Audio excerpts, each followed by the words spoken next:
As everyone knows, ultimately, we need to be chosen by the gods. Of course, stronger people are more likely to be chosen.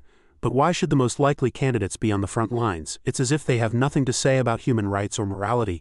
I think the best system for that is slavery. People below a certain grade would be like worker ants used to earn gold or whatever, and that money would be invested in a few elites. Eli was slightly worried, but people won't accept that so easily. Sonhun's eyes gleamed with murderous intent.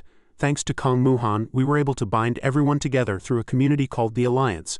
Now, in other words, their stumbling block is the same. As long as there's a vow on a certain line of value, actions beyond that line are impossible. By taking oppressive and evil actions, I can at least rectify the thoughts in people's minds. Thinking so, he announced. Currently, the people of Devon City are making top rankers fight on the front lines too much. They've become too used to taking without giving anything. I guarantee that even a one tax will immediately cause a riot, don't you think? Jongwoo was startled. Brother, are you picking a fight? Sonhun asked back. Isn't it obvious? Eli said. There will be tremendous backlash. Besides, you're the leader of the Democratic Hawk. Is it okay to ignore the majority's opinion and act according to your will? Sonhun's lips curled into a smile. Of course, I'm not the one providing it. At times like these, shouldn't the heroes of justice step forward? Marina was curious. Heroes? Sonhun bowed his head slightly. Yes, a suitable enemy will make it easier to unite everyone. And he revealed his teeth with a satisfied smile. It's going to be busy from now on. At this moment, someone was deep in thought, staring at the burning city outside. Just a while ago, countless people respected me and everyone followed my orders. I can't believe it. With just one failure, I'm being chased and branded as the worst criminal. It was Leo. He slammed his desk in anger, cursing the filthy creatures. We've worked so hard all this time. A soldier came and informed him. Mr. Leo, we're out of food. He immediately reassured him. Wait, there are only 2 days left. By then the chaos will subside, Leo declared firmly. After that we'll rebuild the city. I'll become stronger and get revenge on these damn bastards, the soldier added fearfully. Besides, as you know, the anxiety of those without extra lives is growing severe.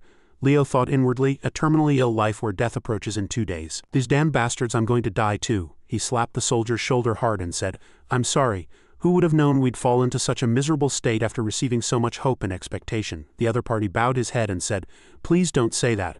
Leo lowered his voice. To compensate for the hatred of the dead and all your sacrifices, I will exact justice, the soldier thought inwardly. But brother, you're the demon behind all of this. Why did you suggest a personal fight? He inwardly resented. I knew it from the moment he monopolized the extra lives. What's worse is that he made us do all the dirty work. The soldier knelt helplessly. On Sonhun's side, someone wondered, Brother Sonhun, what do you think my weakness is? Sonhun broke out in a cold sweat and replied to Marina. I don't know in your case. Perhaps having too many outstanding talents is a weakness. Users shouldn't blame their tools, but I think your current tools are inadequate for your skills. She held a teacup and asked, But isn't an ambiguous collateral ability that cannot be controlled more harmful? Sonhun replied, But it's better to challenge yourself than to limit yourself. Marina pondered deeply. Have I inadvertently become someone with a closed mindset, unable to accept new things, not to limit myself? Thinking so, she said, Brother Sonhun, you're just as I expected. That's what I wanted to hear the most at this moment. Sonhun narrowed his eyes. I'm glad that helps you, Marina proposed. And could you grant me a favor? He immediately replied. Anything but a duel. Tell me. Marina suddenly spoke eloquently. Please complete a mission with me. Sonhun was curious. You want to do this mission with me? The system screen displayed Ancient Altar, Grade B. Eliminate primitive tribes in the jungle. Investigate the Ancient Altar. Mission conditions. Explorer hunts monsters and primitive tribes. Expert finds the primitive tribe village and investigates the altar. Treasure hunter finds the relic worshipped by the primitive tribe. Basic reward. 100 million gold piece of Foja's advanced armor. Marina Ancient Treasure Hunter. Additional reward. Attribute points 30. Changhong Twin Swords. Sonhun admired. A B-grade mission is one of the most difficult. Are you really okay with this? Marina replied. Isn't it better to have fewer players the higher the difficulty? I think it would be more efficient for just the 2 of us to go. Sonhun remained silent, thinking, she's right, but why do I have to go with her? A B-grade mission is too dangerous, and I have a mountain of things to do. But Marina made a pained expression and said, besides, all missions with twin sword rewards are already finished. Please, Brother Sonhun, come with me. Sonhun was startled. She's crying. He immediately agreed. All right. His mind was in turmoil. Did losing to Born make her more emotional? How did that defeat affect her? The two immediately moved to the mission location, the Ancient Altar. 2 primitives were startled by their appearance. Sonhun quickly drew his weapon and attacked them. The primitive grimaced in pain. He endured the pain and swung his fist at Sonhun. But he retreated sharply, dodging the attack. The next moment, the primitive fell. Sonhun breathed a sigh of relief. It's quite tough. Marina was speechless. Brother's sharp movements are truly amazing. As expected, brother is incredible, she admired. When will I be able to reach that level? And she glanced at the remaining primitive who was fleeing in fear. The other one escaped. Sonhun strangely stopped Marina. Wait, just let him go, he said. It's truly a difficult mission to find the relic in this vast forest. It's probably near their village or altar. Besides, night is approaching. Let's set up camp here. In the morning we can follow their tracks. Marina immediately agreed. As night fell, they lit 2 fires and Marina's eyes widened. I was going to use a sleeping bag or cover the ground with a tarp to sleep, but Son-hoon set up this tent instantly. He's really skilled. She suggested going hunting since he had set up the tent. Son-hoon's eyes were fixed on the screen at this point. No need, I've already bought the ingredients, so just cook. Marina exclaimed. Then I'll cook, Son-hoon replied, taking out a sharp knife. No, you don't need to touch it. He quickly activated his level 5 field cooking skill. A delicious table was quickly set. Hungry? Eat as much as you like. Marina swallowed. He even cooked for me. Son-hoon wondered, what's wrong, don't you like the food? Marina quickly denied it. No, it's really delicious. She rested her chin on her hand, thinking, I failed the first official mission he entrusted to me and I couldn't help him with anything. Do I really deserve to be by his side? Son-hoon wondered why Marina's face looked troubled. Why is she like that? Marina said. Son-hoon, I have a favor to ask. Son-hoon asked blankly. What is it? Don't hesitate to tell me. She firmly requested. From now on I'll kill the monsters. Please let me do that. She felt she needed to show how actively she was participating in this mission. Son-hoon agreed, surprised. He wondered inwardly, does she want to claim the items for herself? Suddenly the sound of primitives was heard from outside. Son-hoon pulled back the tent flap and saw them desperately charging towards him. Primitives, have they returned to scout? He suddenly realized. Wait, they escaped all the traps we set. That means they have intelligence. A primitive snarled in rage. Marina drew her sword, walked towards them and said, I'll handle this. She quickly swung her sword a few times, taking down the primitives in an instant. Arc attack. Roar of the blue sky sword. The remaining primitive rushed at Marina with a club, but she quickly dodged the club and it slammed hard into the ground due to inertia. While he was flustered, Marina had already appeared behind him and slashed. The remaining primitive fell to Marina's counterattack, the flying dance. When the deed was done, she returned to Son-hoon and asked, how was it? He inwardly guessed that she was showing off her strength to prove herself. I should treat her better. As the sun began to rise, Son-hoon and Marina were observing the area where the primitive tribe lived. Marina nodded. Just as you said, following the footprints led us to their village, she asked.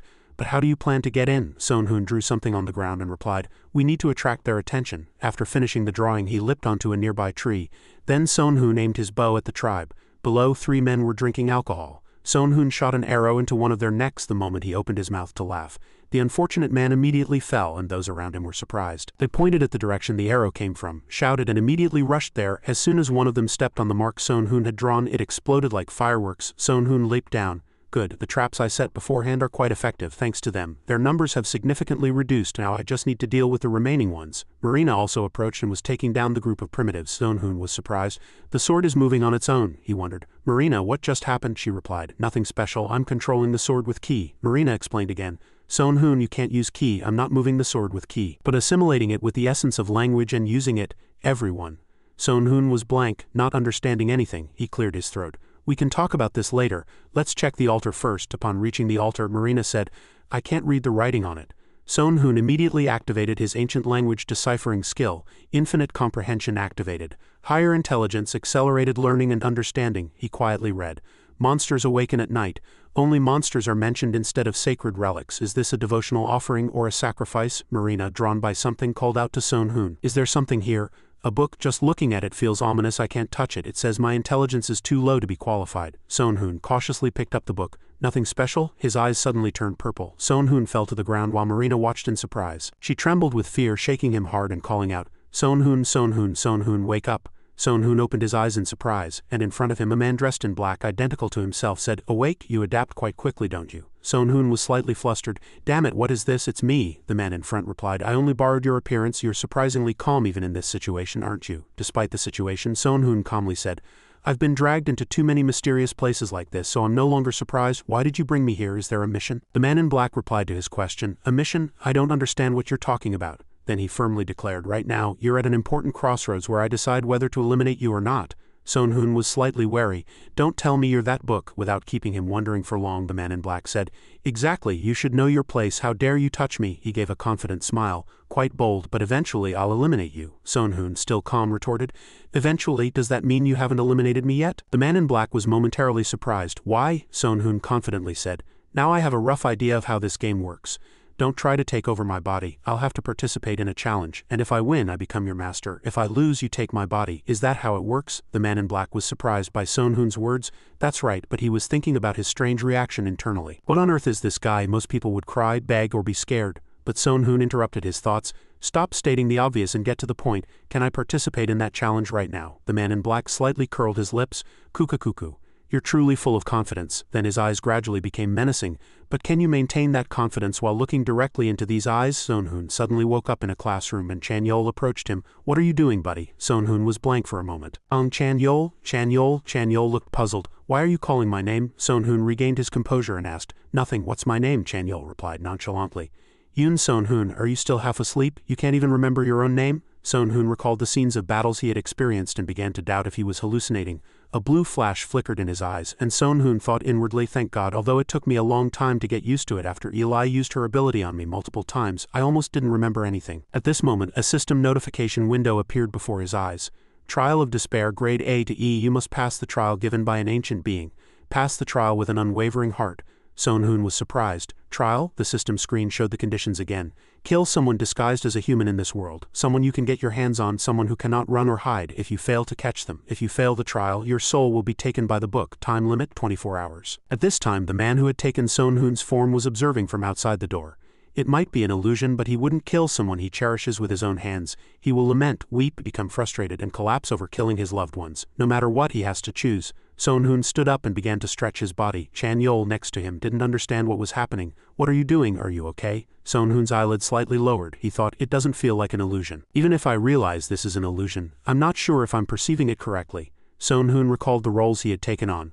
What if the world these missions are set in is just a world within my imagination, and the notification windows appearing before my eyes are just my fantasies? In that case, if I have to kill someone because of a trial, won't I become a murderer? At this thought, Sonhoon sighed. He looked back at his friend next to him. Chanyol, I apologize in advance. Chanyol was slightly surprised by his words. Apology for what? Before he could understand what was happening, Sonhoon punched Chanyol in the face. Sonhoon looked down at his friend who had just collapsed, countless thoughts running through his mind. Although I can't use the skill window or inventory like in missions, my strength and stamina already far exceed those of a human. The students around them murmured, what's going on? Are they fighting? One of them keenly noticed. Wait, his jaw is dislocated. Sonhoon witnessed this situation and saw him not fleeing or stopping him, and again fell into thought.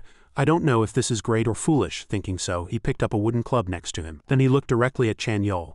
All right then. Immediately, the club in Sonhoon's hand pierced Chanyol's chest. He collapsed, and those around him fled in terror. Damn it, someone save that guy. The man who had taken Sonhoon's form was surprised by his actions from outside the door. How he killed his friend without hesitation. Moreover, after going through all that, he shows no emotion. What kind of human is he? He was at a loss in this situation. According to the rules, I can't escape because I have to be in a place easily found in the trial participant's memory. And he suddenly realized, yes, no one has been like him so far. If I can break his emotional balance, I'll have won half the battle. At this moment, a teacher stood trembling in front of him. Sonhoon, I'm your homeroom teacher. Sonhoon still said in a nonchalant tone, oh really? I didn't like you anyway. Then a scream erupted and blood splattered everywhere. Sonhoon wiped the blood from his face. He killed everyone related to him in school. I don't know whether to be sad or happy about the fact that he only knew a small group of friends. From behind, Marina called out loudly, Master Sonhoon, what are you doing? Sonhoon looked back slightly, and her face was filled with worry. I don't know what's happening, but please put down your weapon. Sonhoon was preparing to jump out the window at this time. I need to get out of here quickly. Marina hastily stopped him. Don't run away, she seriously requested. Talk to me. Master Sonhoon, come here. Sonhoon silently looked back at her without a word. He stopped and took her hand. Then he kicked Marina directly. She fell, looking at Sonhoon with surprised eyes. Master Sonhoon. He looked down at her with an eerie smile. I just felt an unknown uneasiness. She has no calluses on her hands and many holes in her defense. Marina could have killed me in one go. Sonhoon's eyes became even more intense. He picked up a wooden club and rushed at Marina. Thanks to you, I can be sure that this place is an illusion. But this thought also crossed his mind. Honestly, it doesn't matter if this place is real or an illusion. Sonhoon liked the time he spent doing missions more than the 25 years he spent on Earth. Sonhoon recalled the days when he had just started the first tutorial. As if possessed, he sometimes pointed his weapon at others and sometimes survived alone. And after the incident, Sonhoon realized the cruel truth for the first time. He bowed his head and accepted that he was a true villain. If he hadn't fallen into the world of missions, he might have acted cautiously and lived a meaningless life or become a criminal. Sonhoon took off his outer garment and walked down the blood-stained hallway. The book might have disguised itself as the people closest to him, or those he could rely on, or even his parents. The sun set, and a golden glow covered the entire city. Sonhoon returned home and began to enter the door password. As he entered the house, his parents were waiting. Sonhoon, you're home? Before anyone could react, he immediately took down his parents. Eli was hiding behind the door, trembling with fear. Brother Sonhoon.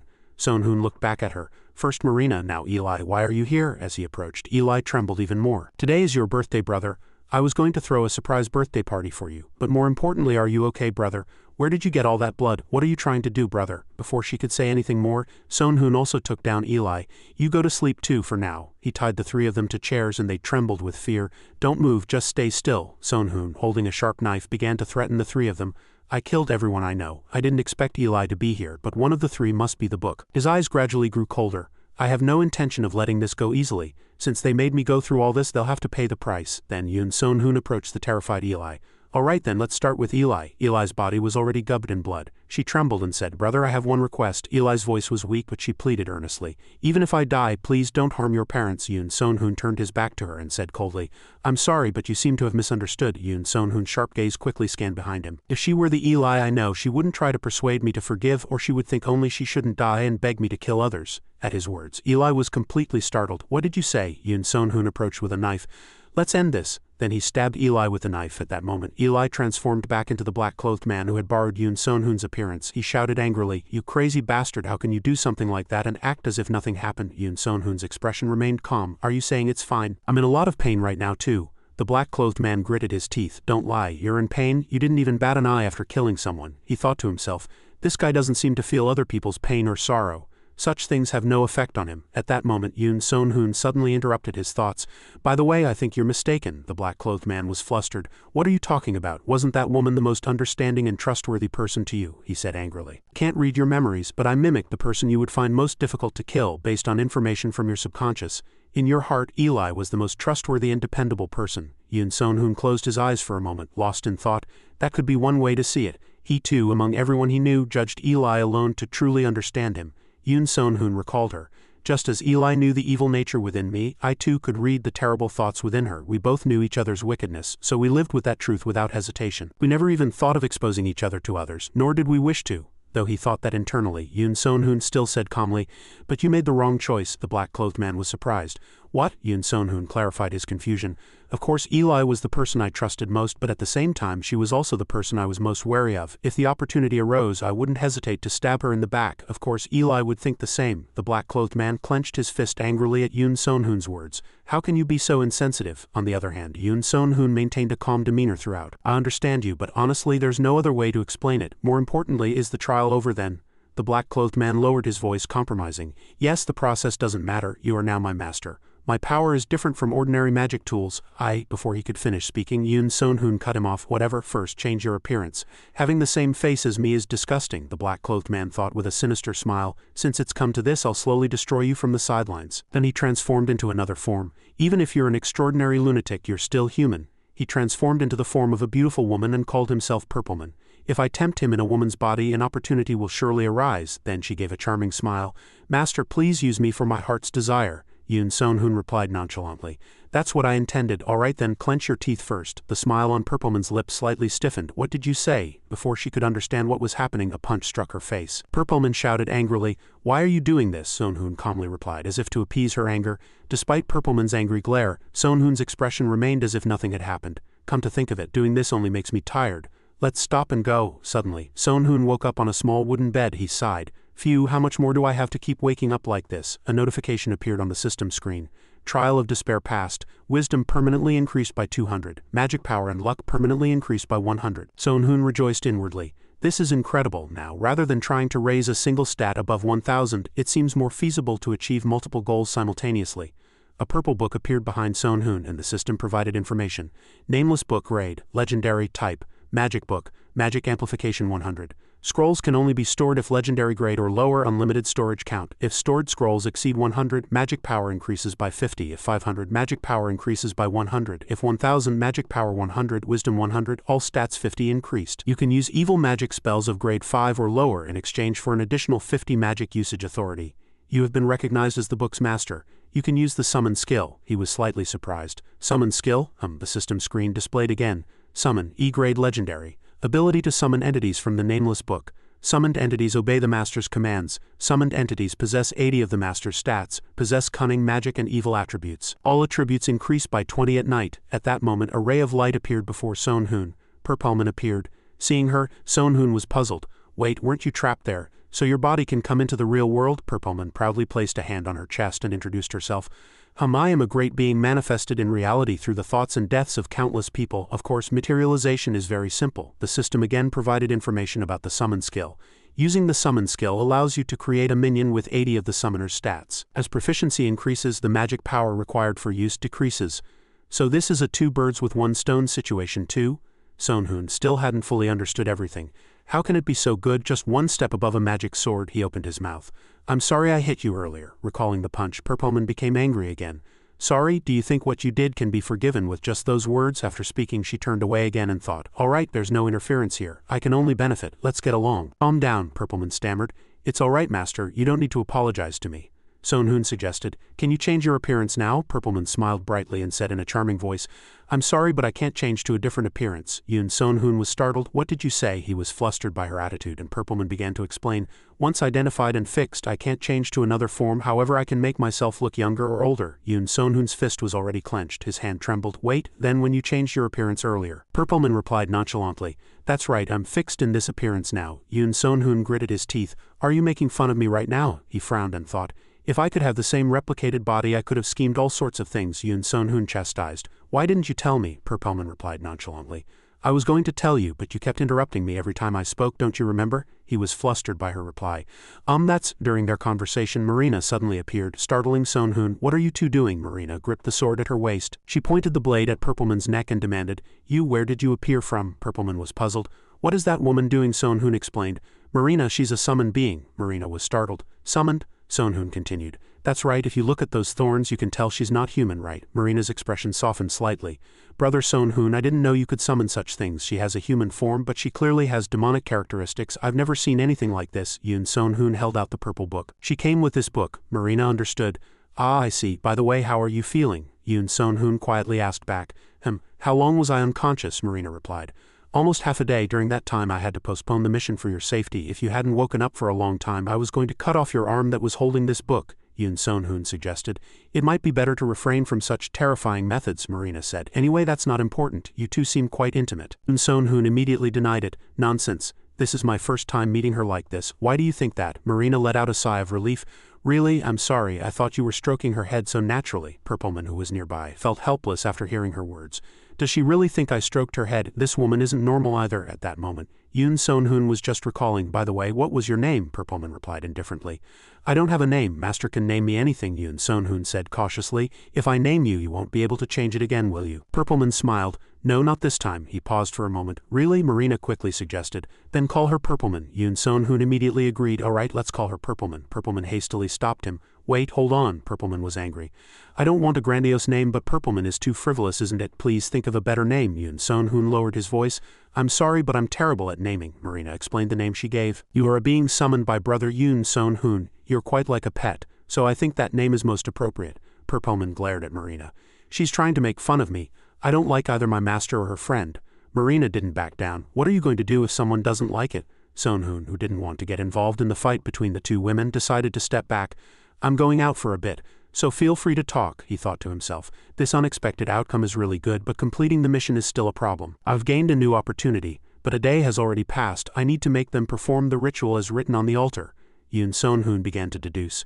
Two important things were written there, monsters appearing at night and the sacred relic to slay them.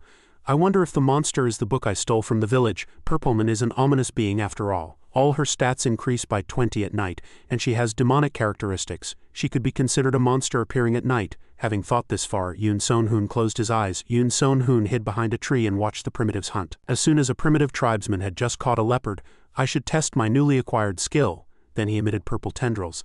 The malevolent energy covered everything. The leopard, pierced by a spear in its neck, suddenly glowed with purple eyes, and a powerful force erupted from its body, making it resist the primitives. The leopard men attacked each other wildly, and one fell to the ground trampled. Its body convulsed, then it closed its eyes and died. The others nearby were still biting each other madly. Sonhoon hid in a corner and watched the beasts tearing at each other. This is effective too. It can inflict significant damage on a party without a priest. Moreover, its power has increased now that my intelligence stat has exceeded 1000. He then glanced at one fleeing. If I deliberately let one escape, they'll return to the village and tell their kin what they saw. Sonhoon smiled and snapped his fingers. Purple poison spread into the air. curse of pestilence, this will spread fear among the primitives. On the other side a shadow sprang forward. Purpleman and Marina lunged. One attacked, one defended. She bared her teeth triumphantly and swung her sword. Marina also dodged with a quick glance, then she looked at her and praised. Your joints are much more flexible than a human's, an interesting body. Purpleman also provoked triumphantly.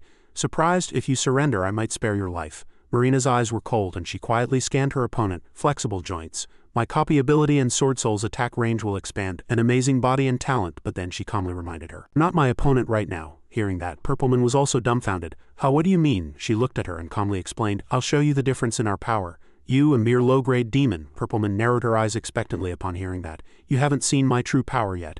Hee, all right, I'll make you suffer until you're at death's door. She looked at her and judged. I think so too. Purpleman ran a hand through her hair, puzzled. She thinks so too. Marina emphasized again, yes. I cannot allow a summoned demon to keep following Master Yun Son Hoon. Then a green aura erupted from her body, and she gripped her sword, taking a battle stance. I'll teach you manners by punishing every part of your body until you're at death's door. As she finished speaking, the sky also gradually turned purple. Yun Son Hoon approached Marina. Phew, I'm tired. She also looked at him and said, Brother, you're back. Yun Son Hoon, you might be displeased, but I've prepared a place to sleep. He turned his eyes and sat down with a fire and a boiling pot beside him. It's quite cozy. Marina prepared it. Suddenly he walked over to a corner where Purpleman was sniffling, seemingly confused. But why is she like that? She looked at me with wide, scared eyes. Marina calmly told him, As you said, we conversed comfortably. And as you can see, we understand each other much better now. She sat on the side, shivering and doubting her life. Son Hoon also saw her flustered and trembling appearance and judged that she was completely unlike herself. Purpleman's body should recover immediately after being injured. It didn't bother her when I hit her. What did Marina do to her? Then he looked at her and scratched his head. Now the mission is the top priority. I didn't expect it to take 2 days like this. Marina also bowed her head and sighed. I have nothing to say either. Purpleman, sitting next to them, looked up at them with suspicious eyes. Then he calmed down and reached out his hand, telling her, It's all right, let's try again tomorrow. If that doesn't work, I plan to try again later. Is that all right? She confirmed, Of course. Do you have a plan? He then looked somewhere. Marina said she would kill all the monsters around the primitive tribe tomorrow morning. The path is simple, so there's no need to worry about finding the way. Then he looked back at Marina and Purpleman. She also jumped up in surprise and shouted, Master, what is your request? I mean, did you call me? Son Hoon asked, What is your power? She was slightly flustered, cold sweat beading on her forehead. I can use power according to Master's abilities. Master, however, that also has limitations on my body and magical abilities. As he didn't react, Purpleman also bowed her head, not daring to look up. Furthermore, I can use some of the previous Master's skills. Son Hoon also understood inwardly. Just as I thought. She's different from ordinary summoned demons. Then he pointed at Purpleman and said, All right, now you're a dark mage. She was surprised. Marina, realizing Son Hoon's intention, approached. Master Son Hoon, are you going to train her as a mage? Son Hoon didn't hide it. Yes, our team's magical ability isn't high, so this seems appropriate, she thought with a calm expression. I think I should teach her swordsmanship. Her joints are much more flexible than an ordinary person's. If trained properly, she could become very strong. Purpleman, standing in the middle, was flustered, rubbing her hands, sweat continuously beading on her face. There's no need for that. Magic alone is enough. He listened, rubbed his chin and evaluated her. It was a good idea to train her comprehensively before. Does that mean my intentions don't matter? She cried, looking away and inwardly screaming. The primitive tribe has lived in this forest for a long time. He looked at the distant purple sky and recalled the primitives in leopard skins again. But a while ago they were attacked and the sealed demonic book also disappeared. Not only that, the village was surrounded by a thick fog and corpses began to revive. Son Hoon concluded that the village's mage attributed all of this to Purpleman and her red energy. She spread her arms and exuded demonic energy. The primitives in front of her shouted, Karam, Karam, kill. The chief behind them rushed forward, stopping the group from attacking Purpleman. Stop. As soon as their huge feet stepped on a trap, sharp blades sliced through their bodies. Sharp ropes pulled them upwards. The chief and those behind him looked up in surprise. He frantically shouted in the tribal language, I feel demonic magic in these corpses. I will burn them with my magic. Then blue flames incinerated them. After the DPS, they quickly approached, trying to put down the corpses. Good cha han ba, they cried sadly next to the corpses. Good cha. Suddenly a large explosion occurred from the corpses on a large tree. Purpleman and Son Hoon were quietly observing. She judged that he was fine and told them to put them down. He asked, puzzled, What do you mean? Purpleman said, I mean, Master laid traps twice. She bit her lip and narrowed her eyes, thinking. He made the mage realize that the corpses were reanimated, but the real trap was made of the remaining corpses. If that fails, the first trap will still work. If all goes well, both will work. Then she glanced at Son Hoon, who was staring intently downwards, calculating. Moreover, the mage might dismiss him as a barbarian, but he is truly strong. Even I am not 100 sure if I can win. Master trampled him too easily. On this side, Son Hoon watched two people fleeing. They were now preparing to reveal their secret weapon. They stood before a giant man and reported. Demons our ancestors sealed have attacked again. The chief listened and frowned. Many have died and few remain. Can we win? The chief held his staff and said, all right, use the holy sword. Then he handed a blood-filled bowl to the chief. Drink. It will help you endure the pain. The chief took out a wooden pen. Sonhun judged that if he tattooed his body his abilities would explode, but the after effects could not be ignored. The chief was carving dense tattoos on the man's back. He vowed to kill the demon, even at the cost of sacrifice. Bubbles sat on a tree, puzzled. A drum sound. He stood up and turned back to her. Ah, Marina, welcome back. Marina looked up. Master Sonhun, something strange is happening among those people. The two jumped down, and he explained to her. They seem to be performing a ritual to awaken a very powerful demon at the altar. Perpelman, who was next to them, also landed.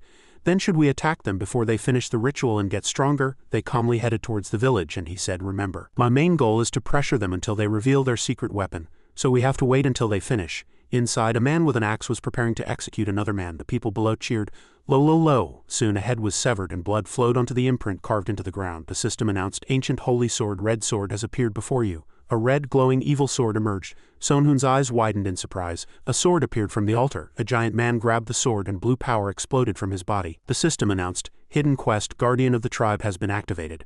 Quest difficulty has increased. On this side, the tribal leader holding the red sword defeated the frenzied chief and the enraged archmage. Then he looked at the gradually darkening sky, slightly worried. The weather is getting dark. Is it because of that sword? Then he took out his bow and aimed. Anyway, the opportunity has come. The arrow flew towards the chief in front, but it slightly missed. Sonhun lowered his bow in surprise at this moment. He was definitely shirtless. He blocked the arrow without a single scratch. Is he similar to Jack Abram? Then he put away his bow and divided the tasks for the other two. First, he began a long-range attack towards Marina. She takes on the mage Perpelman. You block the small fries. They charged forward, taking their stances. Marina swung her cross-shaped sword, eliminating the charging tribesmen. Sonhun assessed the situation from behind. Since we are far away from them, it would be good to wear them down first with long-range attacks. This way, we can gain an advantageous position. Suddenly, the chief charged at him. Sonhun retreated, flustered, dodging the attack. Then the sword pierced his neck and blood gushed out. Marina looked back worriedly. Brother Sonhun, Perpelman next to them, also opened her eyes wide in surprise. He furiously swung his sword and charged at Sonhun. Kill the demon. Marina rushed forward and blocked the attack with her sword. Perpelman also rushed forward, pulling him back, and said worriedly, Master, are you all right? He grabbed his unexpected wound. How could a simple blow have such power? Is it because the difficulty has increased? Then he looked back at Marina and said, hey, from now on we have to run. We shouldn't confront them head on. She stubbornly blocked the frenzied chief and said, brother, you go first. She looked at Leo with a serious expression and said, I'll buy you time. Marina blamed herself internally. I dragged him into this mission. I have to take responsibility for this. Perpelman carried him on her back, running, and looked back at her, saying, I'll take master, you do as you please. The frenzied chief gritted his teeth, swung his sword, and charged. Where did he go? He ignored Marina, jumped backward, and chased after him. She opened her eyes wide in surprise, watching him clear that distance in a single jump. Unbelievable. He can clear that distance in one jump? From behind, the chief frantically rallied his army. Everyone kill the demon. Marina defended from within, attacking the surging tribesmen. They revealed clear weaknesses when they attacked together. She glanced around, slightly worried. Sonhun is worried, but at least I have to fight these guys. On the other side of the forest, bullets continuously exploded on the ground. Sonhun, drinking a healing potion, assessed the situation. What sin have I committed to be chased so relentlessly and frantically? Perpelman in front smiled sweetly and explained, I think they have a legitimate reason to chase you. Sonhun saw this face and got angry. Why are you so strangely happy? She carried him on her back and fled quickly. He judged that his injuries were severe but sufficient to heal with herbal powder and magic potions. Relieved, she asked, Master, I don't know where to go. Where should I flee? He grabbed her head and said, whatever direction I turn your head, you run in that direction. Perpelman was slightly surprised.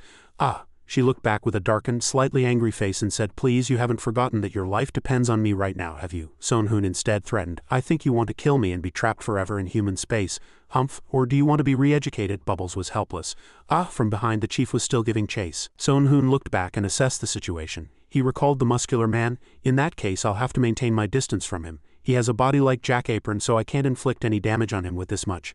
A purple light burst from the book in front, and then a purple whirlwind swirled around him, preventing the frenzied chief from advancing further. Sonhun looked into the toolbox.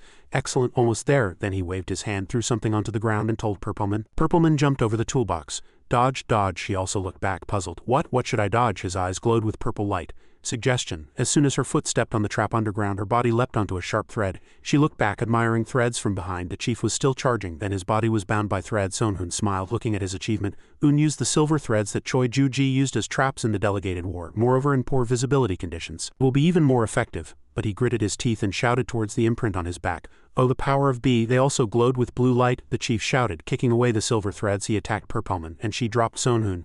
Sonhun's eyes widened at the situation in front of him. No way, he not only destroyed the silver thread trap but his body is completely unharmed, he shouted. Purpleman, quick, drive him crazy and make him lose consciousness. She waved her hand and used her power to charge at him. Yes, Sonhun drew his sword from his inventory and stared intently ahead. Without a plan I'll struggle greatly in this fight, but since I met a guy like Jack Apron I've made a plan to deal with him. He held his sword and charged at the frenzied chief. Defense beyond limits, no matter how many abilities you have, if I stab you it's all over. The guy also held his sword and charged, growling frantically. Sonhun dodged the charging flaming sword. Your era is over. He grazed his shoulder, slashing once, then Sonhun judged with difficulty. He was shirtless but it felt like hitting a steel block, moreover the blade kept descending. The chief closed his eyes and a crack appeared on his shoulder, blood gushing out. He was flustered, covering the wound on his shoulder with his hand. From behind he turned around and said to him, as you can see I kept attacking the same spot. Immediately, the chief frantically shouted again towards the imprint on his back. The power of the eagle surged from his back, wings sprouted, he turned around, stabbed Sonhun in the chest with his sword and he flew backward.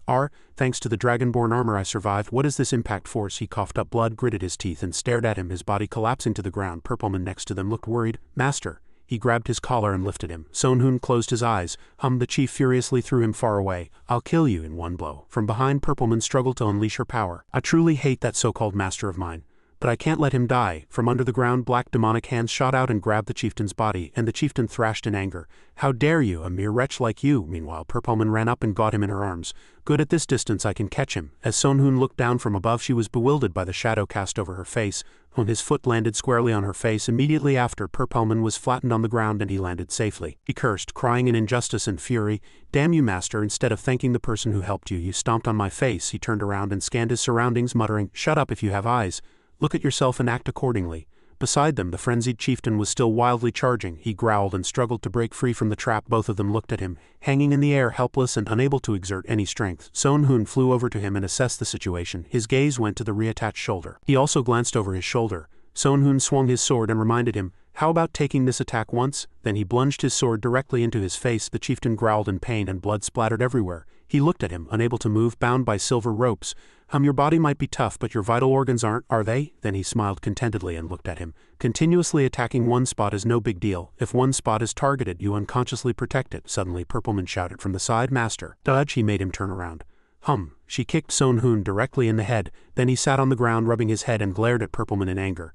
You wicked thing, what are you doing? You just kicked your master. She pointed at the frenzied chieftain and reminded him that he wasn't dead yet. The chieftain growled from behind and swung his sword, thrusting it. He was also slightly surprised. He turned around and thought that the durability of the dragonborn armor had decreased due to the impact he just received. If he gets hit again, it could go two ways. I need to dodge. As a purple light appeared, he also looked down in surprise. Then he blocked the frenzied chieftain's slash with a book in his hand. Only then did Sonhun remember that the nameless book was a legendary grade item, and smiled confidently. Book skills are not weapons, so they have the effect of enhancing attack and defense based on their grade. As he blocked the attack, the frenzied chieftain also growled. He looked at his trembling sword-wielding hand. Sonhun maintained his distance and lamented. Damn it, it's really an undead monster again. From the side, Purpleman also took a ready stance and reminded him, Master, what are you going to do? He's not an easy opponent. Sonhun asked, can you see in the dark? Then he created a magic circle and reminded her, don't fall foolishly into any trap. Follow me. He inwardly shouted the skill name, Fireball. The two turned and fled, and the frenzied chieftain chased after them from behind. Explosives also continuously ignited. Fortunately, a few of the traps he had set earlier, intending to face the entire primitive tribe, remained. Elsewhere, Marina panted, sweating. She stood on a battlefield where she had defeated several primitives, and several others were rushing towards her. Primitive tribes, they're stronger than I thought. They're harder to deal with than ordinary mobs. Then she turned her eyes, took a breath and judged. 10 people have left. I felt like I was going to faint even before fighting, but I still have to endure. I have to take responsibility for this. From behind, the frenzied chieftain shouted, Spirit of the Leopard. Several people in front also received energy and shouted, Ah! They charged at Marina from above and she coldly swung her sword ready to slash immediately. A sword aura cut off one of their arms. As Marina spun, several charging individuals were cut into several pieces and blood splattered everywhere. The remaining one in front frowned in fear and behind him was the chieftain. Then she glared at them and thought, now only the mage and one old warrior remain. Good, if I defeat these two the fight will be over. The frenzied warrior came charging with a club. Memory. She also retreated and swung her sword aura. He froze, bewildered. He turned and looked at the mage, but before he could say anything more, she kicked him directly in the mouth with her knee. Two swords flew directly towards the tribal mage behind him. He swung his hand using energy to block the front, but Marina's eyes were cold and she controlled her sword looking at him. Sword control. A storm formed in front of him, growing larger, but the blade quickly passed through it. The blade moved on its own, avoiding the storm. The two blades pierced directly into the mage's body. He fell to the ground. Marina approached suspiciously. Is he dead? A voice answered her. Not yet, I'm sorry to say this, but you failed. Hearing those words, she also gritted her teeth. His voice is in my head in front of her. The mage's body gradually transformed, and an illusionary stone appeared before her eyes, but a green aura from under the ground penetrated Marina's body and his voice was heard. That's right, besides he tightly wrapped her with several roots beside him, the man reminded her. If you move violently, your flesh will be torn. He swung his club and poisonous snakes burst from his body. The man shouted in anger, You demon, kill him and atone for those you have killed. Immediately the poisonous snakes charged at her and attacked, and Marina could only watch helplessly. I can't even lift a finger. Is this the end? But I can't give up. She closed her eyes and muttered with a determined heart, I must let Master Son Hoon know of my presence. The system notified that the key fusion skill had been activated. Strength, stamina and agility increased by 100. Inner energy enhancement skill was used to increase agility by 371. Agility reached 1000, activating the accelerated thought skill. A sword aura burst fiercely from her body, and Marina fell into thought. Can I cut an enemy without a sword? With my heart, not my head. With my will, not my thoughts. I am cutting him. I am cutting him. I am cutting him. Then she opened her eyes wide and her pupils glowed. I have to force myself. The system confirmed that the Soul Sword E skill had been generated. A blue stream appeared before her. Killing spree, the system explained. As someone who has pioneered a great field, you have gained the titles Ultimate Ability User and Sword Maniac. Sword Maniac, how long will you be obsessed with the sword? Strength 40, stamina 40, inner energy 30. The sword is the king of all weapons. If you swing a sword more than 1000 times a day, strength, stamina and inner energy increase by 5 each, can accumulate up to 200. If you don't swing a sword for 24 hours, stats decrease by 5 each. If you don't swing a sword for 3 days, all accumulated points are deleted. Blue energy vines surged fiercely.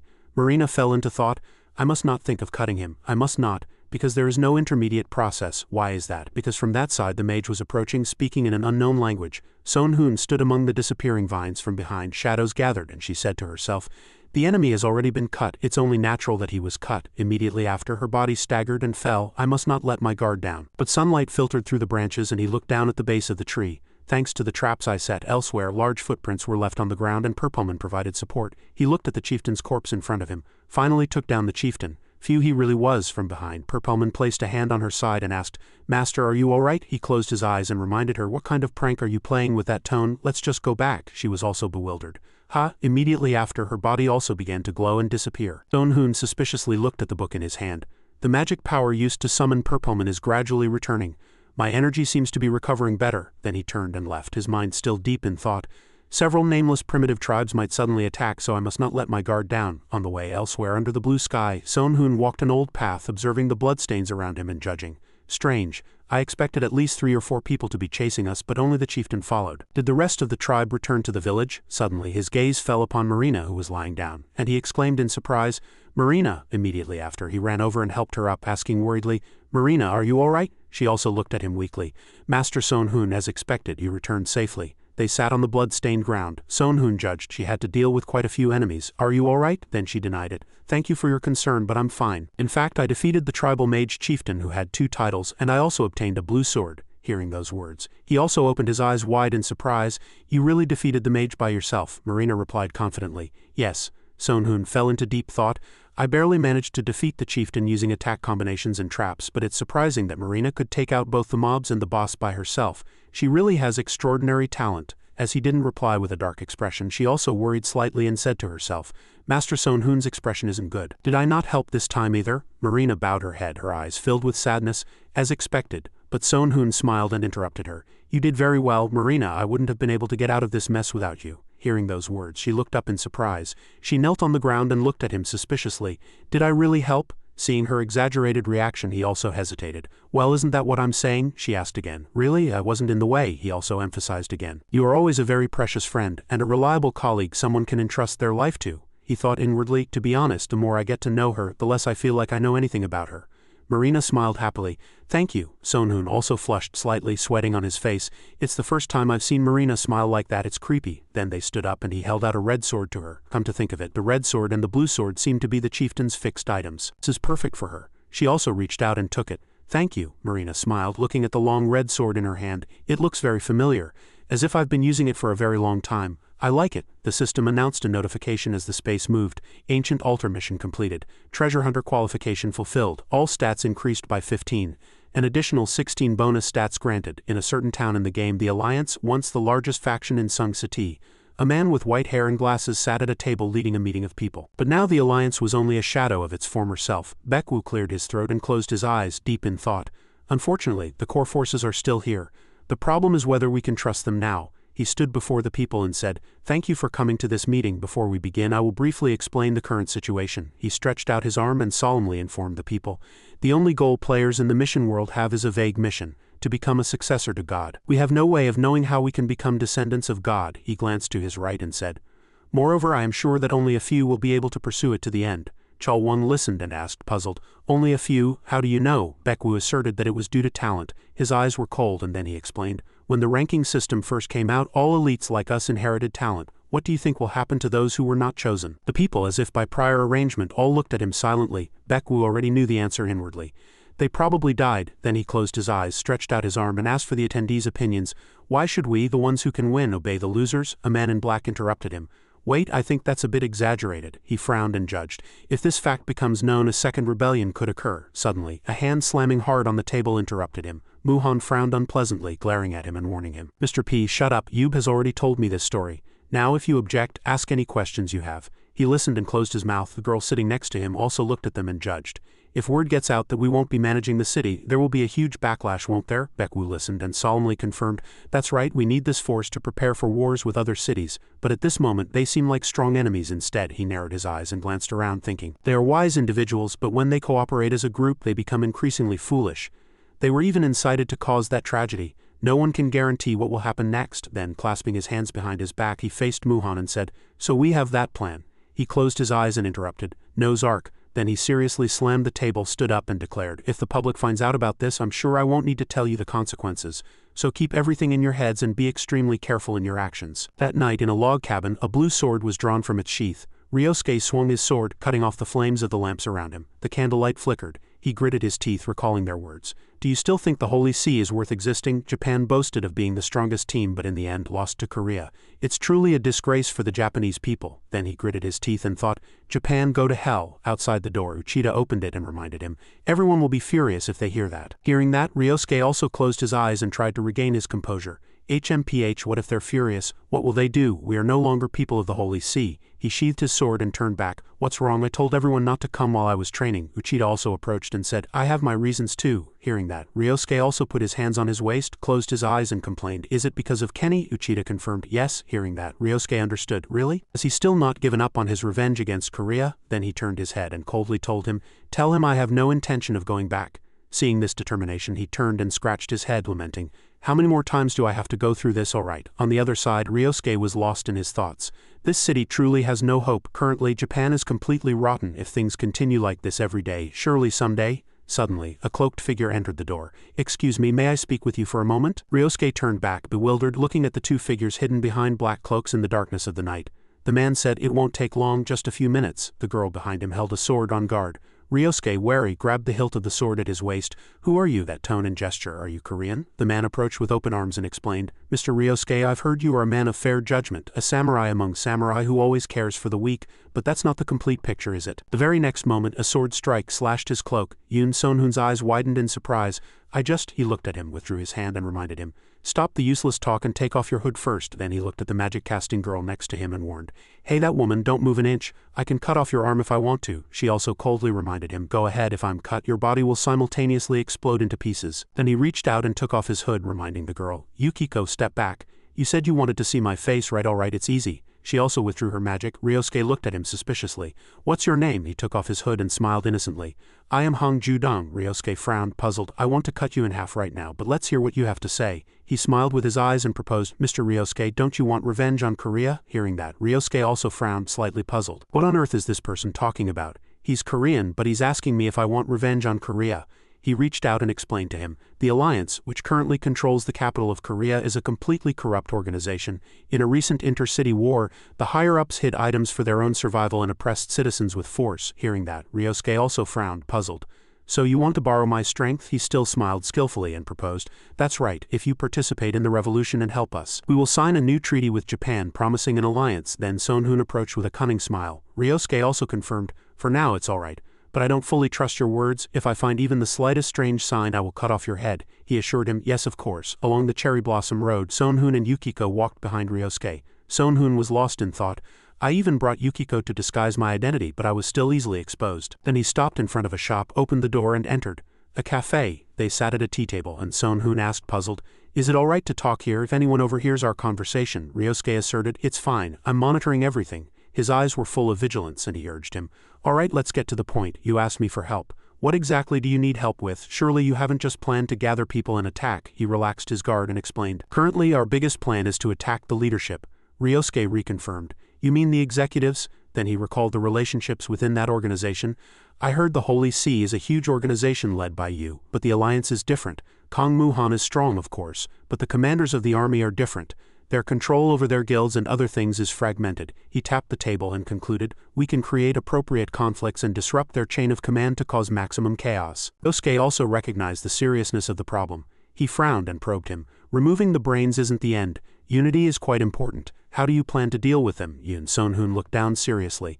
"A rebellion will occur." Then he explained further to Ryosuke, "We've brought the Alliance's administrator to our side, so if anything happens, we'll use them to control each other. But the biggest problem is the executives." He also understood. "In other words, you've come here to ask us to deal with the leaders." Then Sonhun seriously added, "Oh, one more thing, the French people will also help us with this plan." Hearing that, Ryosuke's eyes also widened in surprise. "What?" He recalled the previous bloody war with France and explained, "Their failed resistance against Korea cost countless lives. Now only about 100 of them remain. They have sworn revenge on Korea. They also want to emigrate to Japan if this plan succeeds." Ryosuke covered his face with his hand and was lost in thought. "The French people are involved too? I didn't expect that. This guy's proposal is good, but for some reason I'm worried." He recalled the map he received from the alliance and said seriously, "But if Korea and Japan form an alliance, if Korea fails, Japan will also be doomed. We don't have many options." Then he looked at him and probed.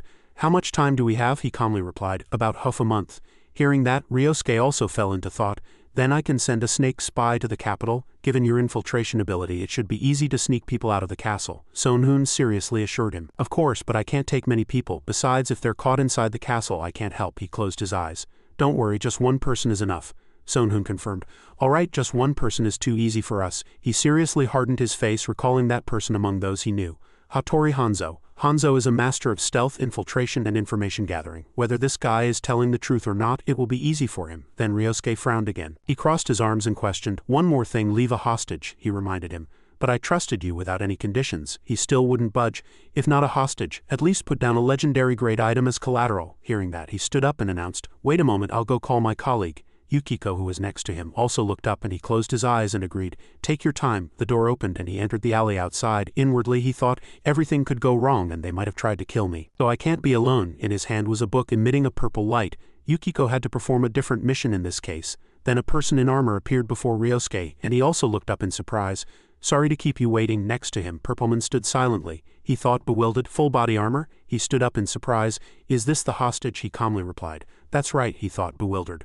"A mask inside the helmet too. Does she have to hide her identity that much?" Hearing that, he glanced at Purpleman next to him and explained. "Purpleman is quite an eccentric type of demon. She's mutated and she doesn't like her appearance, so she dresses like this everywhere she goes to cover it up." Ryosuke's eyes were slightly suspicious. "Strange," he thought inwardly. "It makes sense. There are races in Japan like Oni and Rakshasa that deform their bodies." Ryosuke crossed his arms on one side and confirmed, "All right, from now on I'll keep this person as a hostage." He smiled, placed a hand on Purpleman's shoulder and asserted, "I trust you'll keep Purpleman safe." He also admired. "I'm too honest." Then he slyly smiled and changed the subject. "Now let's move on to the overall plan." Inwardly he thought, "He will have no choice but to agree to my proposal. After all, he already has a hostage, so he's cruel," he asserted, while Ryosuke stared at him suspiciously. "For now I'll give him an advantage, but if there's any inconsistency in his story I'll make him pay." Elsewhere, mages were watching a swordsman struggling against monsters. They complained, "Hey, can't you hold out longer?" The one in front also cried out piteously. "I'm sorry." Yuha, losing patience, frowned and scolded, "If you're tired, tell me. There are many people who can replace you." He turned back in embarrassment and asserted, "I'm not tired at all, I'll do my best." Inwardly he vowed, "I paid 300,000 gold to enter here with more skilled players. I can't give up." Behind him, mages and soldiers blocked the front and urged him on. "All right, keep going." They all said in unison, "Yes, ma'am." Yuha anxiously frowned and reminded him, "Mazet, focus your magic on me." The girl behind him replied in embarrassment, "Yes, ma'am." The very next moment, light emanated from the girl's body. The system notified, magic storage exceeded 500. Spell power increased by 250. The woman shouted, "Pillar of flame." And with a huge explosion, flames soared, the monsters were burned and the people around were bewildered. She annihilated the monsters with a single spell. The knight's eyes also widened in surprise. Her attack power in this case can rival top rankers. Then she closed her eyes. "Phew, that's enough for today." Hearing that, the person behind him looked suspiciously. Ha, but we've only completed stage 1, it's just the beginning. Can we practice a bit more? She looked at them and smiled, reminding them, no, our contract ends here. There are many other people we can help besides you, can't you see? She was lost in her dark thoughts. Actually, it's a lie. I hardly trained this guild, but I have to show authority, so I can't tell the truth. Besides, my magic just ran out. He looked at the 4 gold coins in her hand. She walked, thinking, after 10 days of preparation I finally got this opportunity, but I didn't earn as much money as I expected. Someone was watching her from behind. Yuhi frowned and complained, there are too many places to spend money. Magic materials, equipment, clothes, accessories, living expenses. This isn't enough. I can't even buy one skill with this money. From behind the wall, Eli observed, bewildered, useless fraud. She's only a 3rd grader, so why does Son Hoon like this woman? She recalled her meeting with Son Hoon. He explained, if I had to describe Yuhi in one word, it would be foolishness. She's incompetent and greedy. That's why she's suitable for this job. On the other side, Yuhi stood before a man haggling. Don't be like this. Are you preventing me from entering? Even if I look like this, I've learned special grade skills, the man reminded her. That's not the problem. We're currently going to the lair of a crazy fire elemental. Her face was slightly hesitant. Do you know freezing magic? She hesitated. I went up to round 4, the man asserted. That won't even tickle the final boss. When the man refused, Yuhi was slightly embarrassed and lowered her head. I'm sorry, but it might be better to look for another guild. Behind her, Eli smiled with satisfaction. She just got rejected by a guild, perfect situation. The very next moment she pushed her hair back and approached with a confident smile. The system notified, use the skill 1000 Faces. People who meet you will find it difficult to remember your face. You have used the charm skill. People with low magic ability or lower intelligence and luck than you will easily be charmed by you. Eli approached with a friendly smile. Ms. Yuhi, can I talk to you for a moment? Yuhi turned her head, closed her eyes and refused. No, I don't think I have any reason to talk to you. Eli then smiled even more brightly, judging, she's really cautious. She continued to plead verbally, just a moment, if you don't like what I have to say you can refuse. Yuhi heard that and turned her head. I'm all right, just a moment. What do you want? Eli then got straight to the point. Do you remember what happened during the survival mission? Yuhi was flustered upon hearing that. Her face filled with guilt as she recalled the bad deed she had committed before. Surely she's not here for revenge, she denied it, flustered. No, I don't know what you're talking about. But Eli smiled and gave her more hints. Do you remember the man who helped you back then, the man in shadow gear who gave you information and food? Yuhi's eyes widened. Oh, I think I know him. Did he send you? Eli nodded. Yes, he wants to do something grand with you, which is why I'm here. He looked at her with suspicious eyes upon hearing that. What? Something grand? I don't know. I don't do dangerous missions. Eli smiled and held up her index finger, offering 100 million gold. It's 100 million gold. This is just the starting price. You'll earn a lot more later. Yuhi was startled upon hearing that. 100 million gold? Her eyes filled with caution as she scanned. It's not something just anyone can do, only you can do it. Yuhi frowned, hesitating slightly. Wait, what are we trying to do? Eli smiled, approached her and whispered. Before she could even react, she heard Eli's voice. Simply put, we're going to orchestrate a coup to eliminate the leadership. 2 strangers walking nearby caught Son Hoon's father's attention, his gaze fixed on the opponent's tattoos, the emblems etched on their chests. Are they members of the recently emerged Night Order? Just as he was about to pass by, one person accidentally bumped into him. Oh, I'm sorry, Son Hoon's father, angered by the words, cursed. Damn it, what? Are you blind? Can't you even look where you're going? The person was flustered by this attitude. Wait, I said I was sorry, Son Hoon's father continued to nitpick. So is saying sorry the end of it? You're being so rude because you're relying on that emblem on your chest, aren't you? His companion, thinking he was being too much, spoke up. How about we stop here? It was just a shoulder bump. Son Hoon's father still maintained his blunt attitude. HMPH, aren't you guys ill-mannered? Instead of letting it go, you even sneered. HMPH, you're boasting because there are many of you, aren't you? The person, not wanting to cause any more trouble, hastily took his friend away. Stop it, let's go. The man who had bumped into Son Hoon's father was very curious. Why do people keep picking fights with us? Due to recent issues, he was truly exhausted. The Alliance is indeed protecting the holy city, but aren't they being too overly resistant? We also created the Hawk, but it doesn't seem like anything will change in this situation. His companion didn't say anything more about the issue and reminded him again. We need to go back first. I have a task, he thought, a task, incomprehensibly. The owner saw the man and said friendly, hee, you're back. HMPH, he requested special service like last time. The owner told him to go to the top floor. The man followed the instructions and went upstairs but kept hiding stealthily. The woman at the center of the podium spoke loudly. Think about it. Compared to Kong Muhan's expensive equipment, she said frankly. The equipment you use can't even compared to the cost of their military supplies. Everyone below agreed. That's right, Marina clearly exposed the enemy's sins. They are greedy bastards. They divide the spoils among themselves and used innocent citizens as shields. Have they ever taken responsibility for that? A man offered an opinion, but they were still in the middle of a war with France. The soldiers fought for us and bore immense responsibility, didn't they? Marina easily answered this question. HMPH, they did that because they were going to die soon anyway. She analyzed it in more detail for this person. Most importantly, they almost lost. They were just lucky France surrendered. They only plan to exploit us. Hearing that logic, the man conceded. Now that I think about it, you're right, Marina continued her speech. We were able to win the war against Japan because you fought with your lives on the line. But all the money gained from Japan went into the alliance's pockets. Ji-hoon, who had been listening to all of this from the beginning, finally found his answer. Now I understand why Yoon Son-hoon chose this woman. I only cast a little emotional magic on these people, but that alone was enough to make them embrace this matter with the fervor of a church meeting. At this moment, others were still listening carefully. Hanzo also watched everything from hiding. He assessed, after all, having toured the Korean cities, I can confirm that most of what Hong Ju-dong said is true. A moment later, Hanzo stealthily left. A war has broken out between Korea and France, and there's interclass conflict in Korean society. A secret meeting to destroy the alliance is being held like this. According to his calculations, it's 99.9. It's best to stop digging deeper into this issue. But Hanzo was very concerned about one thing. If something goes wrong with the remaining 0.1, Ryosuke's life will be in danger. Suddenly, he knelt and cast his power, a summon skill. Hanzo then transformed into a mouse, and the guard was startled. A mouse? The person next to him thought it was abnormal for a mouse to suddenly appear. Isn't that strange, however? The other person calmly said, I don't feel any magic at all. It's just an ordinary mouse. Hanzo finally infiltrated successfully. No one's here. Aren't they too careless? The books were neatly arranged. Hanzo began rummaging through the drawers. A moment later, he found the 2 books he needed. 5th regular census, secret meeting minutes of high officials. Hanzo rejoiced inwardly. This is it. Just then, someone was approaching from outside the door. Muhan came inside and looked around but found no one. It turned out Hanzo had quickly hid under the table. Muhan suddenly looked down. HMPH, is there something there? Am I being too sensitive? Hanzo sighed in relief, having narrowly escaped. Kong Muhan, Korea's best soldier. Fortunately, my stealth skill was very effective. As soon as Muhan turned in another direction, Hanzo quickly slipped away. I need to retreat carefully so I don't get caught.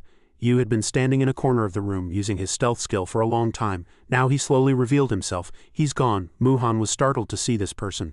You were there? I had no idea where you were hiding, Yu said coldly. I specialize in combat, but above all I'm a thief. However, he exposed everything that had just happened. If I hadn't come predicting an intruder, I wouldn't have discovered him. He could have even stolen information right under our noses. Muhan immediately couldn't believe it. Is there really such a master? It seems we need to strengthen our forces and acquire better abilities. However, it was fortunate that they took the bait. Juji clearly confirmed what he had just seen and exposed it. That's right. I even saw the secret meeting records in the drawer. Muhan, hearing that, doubted their ability to eliminate them. Can we really eliminate them with this? Confidently asserted, it's entirely possible. In fact, I'm worried this will escalate into a bigger problem. Muhan remained silent to think more about this issue. There was one thing he still hesitated about. Yub's nose arc plan was simple, but it required them to become evil, and that confused Muhan even more.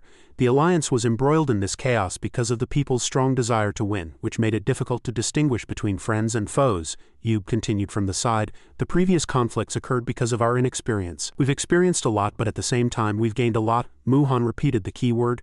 Gained? Yub explained slightly. That's right, roughly, we've become able to distinguish between friends and foes. Muhan couldn't understand these words at all. Mr. Choi-ji, do you understand what he's saying? The person next to him was the same. Don't ask me. I don't like using my head for anything other than fighting. Nevertheless, Yub continued. The starting point of the alliance was the H family. Their grandeur and power were their greatest advantages. But that also became a fatal weakness. His eyes dulled slightly after saying this much. In a situation where we can't trust others, we don't know who we can trust, or what our limits are. In the end, Yub summarized.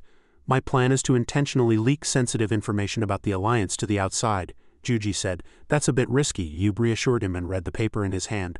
Don't worry too much. I will leak information with a slight distortion.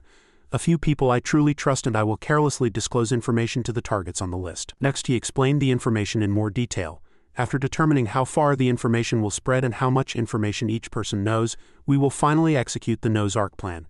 And we will divide the information according to each person's ability to manipulate others. To make it easier to understand, Yub explained with an example.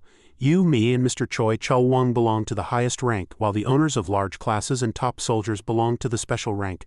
Hundreds of soldiers or the beggar king Mr. Choi Chul-wong belong to grade 1, and knight commanders and regimental commanders belong to grade 2. We can divide the grades like this. Through this, he could conclude that he could determine the limits of supporting one person in dangerous situations based on their grade. Yu hesitated slightly upon hearing this plan. Isn't that too inhumane? In contrast, Muhan seemed to agree. Protecting everyone is a meaningless task. Do you have a better idea than Yub's plan? Yu awkwardly denied. No, Muhan gained confidence upon hearing that.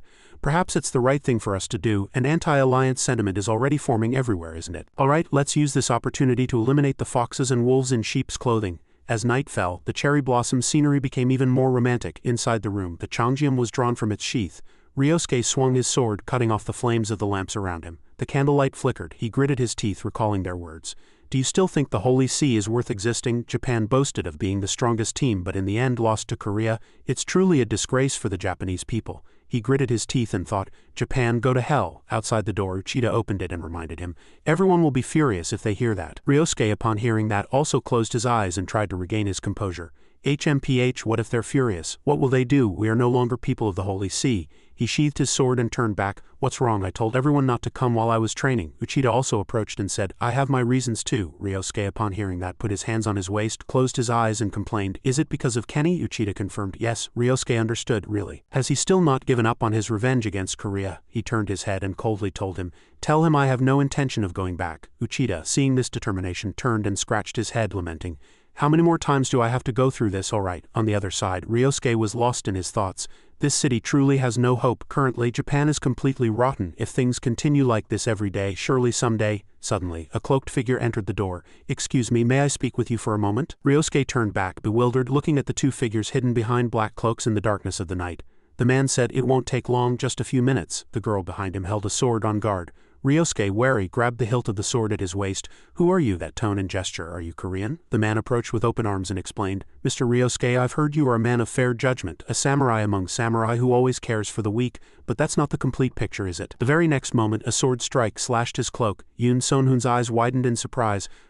He looked at him, withdrew his hand and reminded him, stop the useless talk and take off your hood first. Then he looked at the magic-casting girl next to him and warned, hey, that woman, don't move an inch. I can cut off your arm if I want to. She also coldly reminded him, go ahead, if I'm cut, your body will simultaneously explode into pieces. Then he reached out and took off his hood, reminding the girl, Yukiko, step back. You said you wanted to see my face, right? All right, it's easy. She also withdrew her magic. Ryosuke looked at him suspiciously. What's your name? He took off his hood and smiled innocently. I am Hong Judong. Ryosuke frowned, puzzled. I want to cut you in half right now, but let's hear what you have to say. He smiled with his eyes and proposed, Mr. Ryosuke, don't you want revenge on Korea? Ryosuke, upon hearing that, also frowned, slightly puzzled. Won't be easily defeated. Ryosuke then began to tell the legend of Tatsuka, the ancient divine sword. That divine sword, with a 10-foot-long blade, was inherited by the Japanese god Susanoo from his father. He killed the monster Yamata no Orochi with that sword. His hand was firmly clenched and he held the sharp gleaming blade up to the sky. Due to its mythical origin, the power of that sword was unlike any he had ever seen. Finally, he stood silently, listening seriously to Ryosuke's words. Uchida, it doesn't matter what method you use. You don't even need to be honest. Ryosuke fell into thought. Am I too cowardly when I have to face a life-threatening beast regardless of the means we choose? No, not at all. It's something that must be done. Soon their carriage ran across a green lawn near the castle gates. He sat in the carriage and heard Sonhoon, who was standing not far away, giving instructions. You're here. I'll take the carriage now, Ryosuke whispered. Don't move, hide with the others. Ryosuke immediately agreed. All right. As the carriage Sonhoon was driving approached the castle gates, the guard ordered him to stop. He held the reins, bored, and spoke to the guard. There's clearly nothing here, can you just let me through? But despite his words, the guard approached resolutely. I still need to check. At the guard's serious demeanor, Sonhoon's voice turned into an even more annoyed grumble. What? There's nothing. From behind and to his right, Ryosuke nervously lifted the white cloth slightly and listened. Check him. I thought he should have bribed him. Damn, he doesn't even care about such basic details. The guard went behind the carriage to check, then approached Sonhoon at the front and informed him.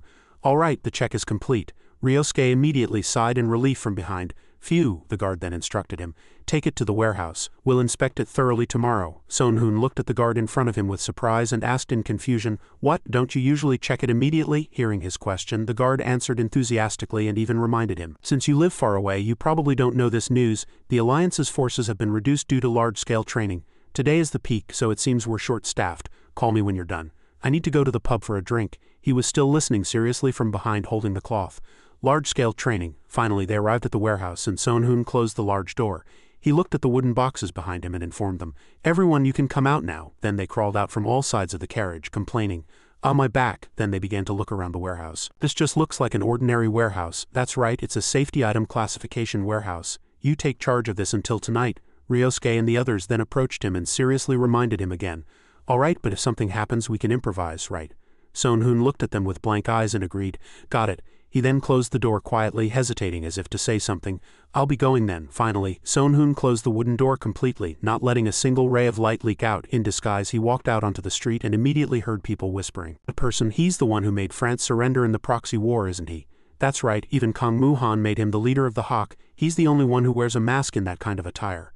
The blue-haired young man next to him asked worriedly. But isn't that attire a bit much? The blonde-haired person also looked back at Son Hoon with a slightly contemptuous gaze. That's right, what kind of attire is that? He looked down at the clothes he was wearing with concern. I thought it was fine. Is it too unsightly? As Son Hoon approached the Alliance building door, he was stopped by the soldiers outside the door. Hold on, you can't enter. Son Hoon was flustered and asked again as if unable to understand. Why can't I enter the Alliance building? Have you forgotten that I'm an advisor to the Alliance and the leader of the Hawk? Despite him stating his title, the soldier was still very worried and hesitant. But you, Son Hoon immediately realized and replied frankly and quickly, I haven't abused my power and you have no reason to stop me. Move, didn't you hear? After he finished speaking, the soldier immediately let him in with a dark and gloomy expression. As soon as Son Hoon took a few steps inside, he was stopped at the door by a maid. It's a pleasure to meet you, Sir Ghost, but even as an Alliance advisor, you cannot enter. At that moment he couldn't help but think to himself, is this woman an NPC maid acting as a receptionist? Since he couldn't go inside, Son Hoon had no choice but to politely ask the maid, then can you call Kong Muhan for me? The maid immediately agreed. Of course, please have some tea while you wait. When he first waited, he comfortably and happily ate tea and snacks. After finishing the tea and snacks, Son Hoon couldn't help but cross his arms and admire the scenery. After a long time, he couldn't help but stare boredly at the table in front of him. Finally, Son Hoon's patience ran out, and he slammed the table irritably. Is he still not coming? After a long time he could see a sturdy figure approaching. Son Hoon, angry, immediately criticized frankly, isn't the Alliance's reception service too terrible? Muhan sat nonchalantly in the opposite chair looking tired, which angered Son Hoon even more. You don't treat all guests the same, it's a waste of time to even spare some for you. But immediately after he gave a cunning and cheerful smile.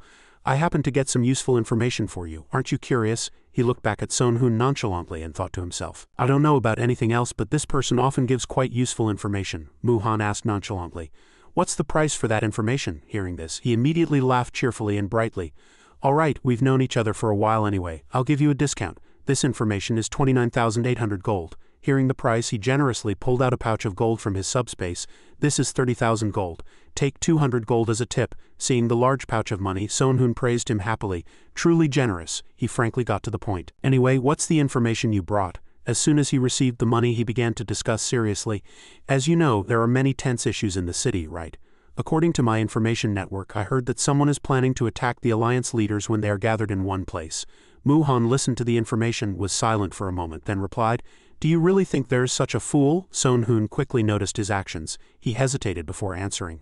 Did he already know? He still began to ask seriously. I don't know the location, but you know the leaders are having a secret meeting today, right? Muhan admitted hesitantly. That's right. His face also became serious and he began to observe and deduce about Son Hoon. After accidentally exposing information about the secret meeting by letting documents be seen, I tried to limit unnecessary things today because of the secret meeting. I even gave secret orders for soldiers to intentionally ignore intruders, but Ghost, whom I definitely thought had something up his sleeve, Muhan ignored Son Hoon's gaze and looked elsewhere to fall into thought. To come here and warn us that it could be dangerous, this is not what I expected. Seeing the lack of interest in his eyes, he revealed more information. Furthermore, there are Japanese among the attackers. Muhan's attitude changed much more rapidly, and he nervously got up from his seat as if flipping a pancake. What? Why are the Japanese suddenly involved in this? Son Hoon continued to reveal more information with a mysterious expression. They are all skilled individuals, and Ryosuke, the former leader of Holy Sea, will lead them. He still conversed calmly. The Japanese have already entered the city and are waiting for an opportunity. But at this moment he was very worried. Where are they? At this point, Son Hoon stopped revealing information and proposed a few more plans to him. I'm sorry, but I can't tell you. We can't catch them by attacking their base. They will surely escape. They plan to join the anti-alliance forces within the city to launch an attack today. We just need to wait. They will gather themselves to prepare for the attack, Muhan agreed internally, but still tried to think deeply, feeling apprehensive. He's right. When they're all gathered in one place, we can take them all down. Yub checked Ghost's record but found nothing. He was a suspicious yet capable person. Finally, he looked worriedly at Son Hoon's cheerful and bright face opposite him, hesitating. So we have no choice but to cooperate with him.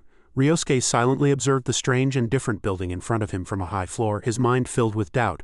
A building in an isolated slum area of the Holy City. Will the Alliance really meet here? Suddenly, a strange man appeared from behind, drawing all his attention with laughter. You're here? Ryosuke did not respond to the polite greeting from the man in front of him, quietly observing him first. This man is very strong. If my intuition is correct, his stats must be 1.5 times mine. He's one of Japan's best. Ryosuke actively asked Yuhi, Who is this person? She replied, He's Born, the representative of France. He was originally from Germany. Upon receiving the information, Ryosuke immediately smiled brightly and extended his hand for a handshake. It's a pleasure to meet you, Sir Born. I am Ryosuke. Honestly, I was a little worried, but thanks to you, I'm much less concerned. He politely continued the conversation. I should be the one saying I've received help. Seeing the favorable situation, he wanted to probe further. More importantly, may I ask you something? Ryosuke nodded with a particularly gentle demeanor. Yes, anything. Born smiled faintly and asked, do you believe in the Lord? Ryosuke remained still for a moment, saying nothing, a hint of confusion in his eyes. After being dazed for a few seconds, Ryosuke broke the silence with a loud laugh. Of course I am very devout in my faith. Born heard his words, rejoiced and chuckled lightly. That's truly wonderful news. What about the others? Ryosuke quickly answered on their behalf. Not just me, but everyone here is a devout believer. Born heard this and smiled contentedly. What a truly promising sight. Ryosuke smiled and agreed, but inwardly thought, of course it's a lie. Most here are Buddhists, indigenous god worshippers, or atheists. But what's wrong with saying something slightly incorrect about religion to make the atmosphere less tense? And his doing so is also paving the way for the future. I know that Germany has fallen and France is on the verge of destruction. If I can lure Born to Japan, he will be very useful. The formal introductions quickly ended, and they moved on to important matters. Born spoke first. Most of my people are mages and archers, so I've placed them on the flanks. I'll take the front lines instead. Ryosuke nodded and said, most of our side are melee attackers, so that works well. Yuhi, from the side, kept observing the building opposite and interrupted the conversation. Enough of the useless talk. The target is approaching. Ryosuke simultaneously bowed his head and could see the slowly approaching shadow of a familiar young man, a strange building. Ryosuke's memory was not bad, so he immediately recognized that it was Muhan. He wasn't surprised that Muhan appeared here, but his coming without bodyguards was unexpected. He came without bodyguards, Born explained. It's a secret meeting. Bringing bodyguards would be inconvenient and only hold us back. Immediately after, two people, cloaked from head to toe, entered the building together. Ryosuke suddenly asked Yuhi, Ms. Yuhi, what positions did those people enter with? Yuhi, still dazed, replied like someone who had fallen from the sky. Did you just call me? Ryosuke replied irritably and nonchalantly. Yes, Yuhi thought for a long time. How would I know who went in there? Even people with better vision than me don't put me on their team. It's all because of Eli. Why doesn't that woman hang out with me? Unable to find an answer no matter how much she thought, she began to deduce. Just now, the leader of the Warong Legends Brigade and the Alliance's famous guild leaders went in. Her attitude was slightly suspicious. Ryosuke asked again, are you sure? As soon as she heard, she immediately got angry. Are you saying my words aren't trustworthy? Ryosuke immediately waved his hand in denial. No, that's not what I meant. I just wanted to be more certain. I apologize if I offended you. But as soon as he turned around, he looked at Yuhi with half-closed eyes. Already so agitated, she seems completely untrustworthy. Having finished her outburst, Yuhi clutched her chest and began to calm herself. Damn it, I ruined it again. She actively stepped forward and suggested, I think it's time we start. If I launch a magical attack, everyone in the city will rise up and unexpected chaos will bring the city to a temporary halt. Yuhi gripped the staff in her hand tightly and reminded them, everyone prepare for close combat. We can't let any of them escape. Born replied gently, we have nothing to worry about. He wanted to instruct her to launch a preemptive strike to gain an advantage. Yuhi, can you deliver a decisive blow that will surely hit those inside the building? Yuhi did not reply, glancing at him with inward contempt. Who are you to judge my abilities? Attacking individuals or small targets might not be efficient, but if more magic power is transferred to the mage, she had almost absolute faith in her subordinates. They can unleash powerful attacks. Yuhi frantically gathered more power. Mana limit exceeded 200. Spell power increased by 250. Mana limit exceeded 300. Mana limit exceeded 400. Mana limit exceeded 450. Mana limit exceeded 500. After a long silence, Ryosuke turned his head and cried out in surprise at Yuhi's intense flaming vortex. Yuhi was barely controlling it with 80 of her strength, her hands trembling. She shouted loudly, get out of the way. Ryosuke stammered, startled by the vortex of flames. All right. Under Yuhi's control, the vortex gradually turned into a wall of fire, and the flames fiercely burst through the windows, soaring upwards at her command. Born smiled brightly, particularly satisfied with her efficiency. Ryosuke also seemed to see a ray of hope. What incredible power. Can that one attack annihilate them all? The wall of fire swept through all parts of the opposite building, and they were still enjoying the results there. The roar of explosions and various sounds echoed from all directions, right on cue. Ryosuke craned his neck, looked outside, and smiled with satisfaction. Just as planned, Yuhi, seeing a faint dark silhouette in the flames, shouted loudly, Ryosuke, someone is walking out. Ryosuke cried out in surprise. They endured these flames? The person who walked out replied nonchalantly, as if knowing who had attacked him. To be precise, they didn't endure it, they blocked it. Another man walked out with him, speaking in a comfortable and relaxed voice, seemingly unharmed amidst the devastation wrought by the fierce inferno.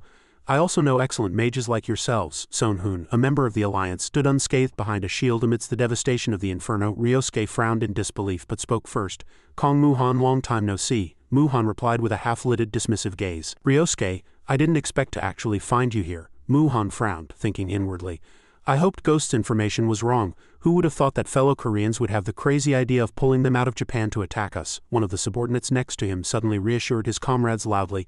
No need to worry, they're just humans like us, we're numerically superior so we can't lose even if we tried. Muhan scoffed upon hearing that. A battle that can't be lost just because of numbers? Wrong. Born next to them understood and cast magic again. The building where Ryosuke was immediately became surrounded by a thin transparent shield. The celestial barrier has expanded, rendering entry and exit impossible. After that, Muhan confidently stepped forward and declared to them, "The four of us are enough to fight you." Kim Ji-hoon waved his hand to support the shield Born had just deployed. Ryosuke and Yuhi both frowned. Fear was already clearly visible on Ryosuke's face. Are they already resorting to this? Yuhi was greatly surprised. Wait, Ghost, why are you there? She loudly demanded. You're the leader of the Hawk. Weren't you supposed to cooperate with us? Weren't you supposed to side with the weaker party? Sonhoon said firmly. However, no matter how I look at it, it seems the majority is trying to overwhelm the minority. Moreover, I don't believe the alliance has committed such a great wrong as to draw in other countries to punish them. Yuhi stubbornly refused to give up and kept asking, "So you're saying you'll fight us?" Sonhoon was unfazed by the implicit threat. Instead, he smiled and replied, "It seems so." She was speechless and said nothing, immediately ordering her subordinates, "Kill them one by one." The subordinates quickly rushed forward but were met with a single blow from Muhan and immediately retreated. Muhan raised his head and declared, "I'm sorry but I won't hold back." Yuhi, not to be outdone, immediately issued a challenge. Kong Muhan is weak in long battles. Wear him down. Ryosuke also received additional buffs before the battle. Susanoo's blessing envelops your body. Attack speed, reaction speed, and movement speed increased by 10. He was very confident in his equipment. Marina, after being defeated by you, I sharpened my blade, waiting for the day of revenge. But Ryosuke didn't even exist in Marina's memory. Have we met before? Marina's words directly provoked Ryosuke's madness. He gritted his teeth and suppressed his anger. In the end, was I merely someone not even worthy of existing in her memory? He knew a little about combat tactics. There were other fighters participating in the battle. Uchida flew down from above to support his battle. Marina faced this old enemy without any fear. The bored expression remained. It still conveyed an unchanging heart amidst the currents of the world. If you don't want to disappoint me, do your best. Moreover, she didn't even consider him her opponent. Perhaps he would be good for testing my newly acquired Chonghung twin swords and titles. Ryosuke cried out loudly in despair. Prepare. At the same time, his power also increased severalfold. Releasing divine power. Totsuka no Tsurugi, releasing the divine power latent within the Totsuka divine sword. The red sword was one of the legendary twin swords. A sacred sword imbued with the essence of the sun. When combined with the blue sword, it unleashes its true power. The red sword subjugates and destroys all evil forces. It possesses fire and demon attributes, and damage increases by 30 when attacking with the red sword. Each time the sword is swung, the chance of health recovery increases by 0.1, strength increases by 50, and as a set with the blue sword, the red sword specializes in attack. The blue sword must be used with the red sword and is one of the legendary twin swords. A sacred sword imbued with the essence of the moon. When combined with the red sword, it unleashes its true power. All magic power becomes meaningless before the blue sword. It possesses ice and anti-demon attributes. When defending with the blue sword, damage taken is reduced by 30, and it grants additional power to slashing attacks. Each time the sword is swung, the chance of magic power recovery increases by 0.1, magic power increases by 50, and as a set with the red sword, the blue sword specializes in defense. Marina instantly equipped her weapons. Chonghung twin swords equipped. All stats increase by 50, thanks to the formless sword. A balanced skill which increases abilities in one-on-one duels has been acquired. Instantly, Uchida and Ryosuke were bewildered by her. But they were not afraid even before such powerful artifacts. They immediately charged and swung their swords at Marina. Marina's eyes in just a few short seconds completely changed the entire situation in a single blink. On the other hand, a fierce battle was unfolding as never before. Under the dome, covered in flames and smoke, Yuhi's subordinates surrounded Sonhoon, preventing his escape. One of them asked, as if finding it strange, "Everyone is fighting, so why isn't this guy doing anything?" He just chuckled, and his overly relaxed demeanor surprised them. "He's smiling." Sonhoon touched the mask on his face and chuckled eerily. "Thanks to the Nameless Book and the Purple Moon's bonus stats, my magic power and proficiency have surpassed 1000. That alone is a great achievement." But the reason he was laughing like a madman was this. Buff acquired the title Transcendent. First challenge mission activated. Visit the temple and complete the first challenge mission. He was very satisfied with this result. The moment he gained Kim Ji-hoon's buff, all his stats surpassed 1000. Sonhoon continued to laugh, laughing so loudly that people thought he was insane. The subordinates, seeing Sonhoon laughing so loudly, had faces full of question marks. What's going on? Why is he laughing like that? Is he crazy? Upon hearing that, Sonhoon stopped laughing and quickly composed himself. "Ah, my apologies. I've shown an unseemly display." Just then, the subordinates launched a simultaneous attack. Soon-hoon looked at the numerous small fry flailing their limbs in front of him with tired eyes. Normally I'd put up a bit of a fight, but there's no need now. Soon-hoon prepared his top-tier weapon and got ready to join the battle. He swung the thin sword in his hand, surprising the soldier. Tremendous power that even a thick shield couldn't block. What kind of power is this? With Soon-hoon's current abilities, their techniques weren't even enough to graze his blade. Is this a picnic? You shouldn't lose focus in a battle like this. What they didn't realize, however, was that a subordinate was hiding behind Soon-hoon preparing to attack. Soon-hoon already felt someone behind him, and the moment he was about to attack he quickly dodged to the side, not only avoiding the sword but also using it to deal with the talkative soldier from earlier. Soon-hoon continued to speak mockingly and nonchalantly on the battlefield. Could you be any more foolish?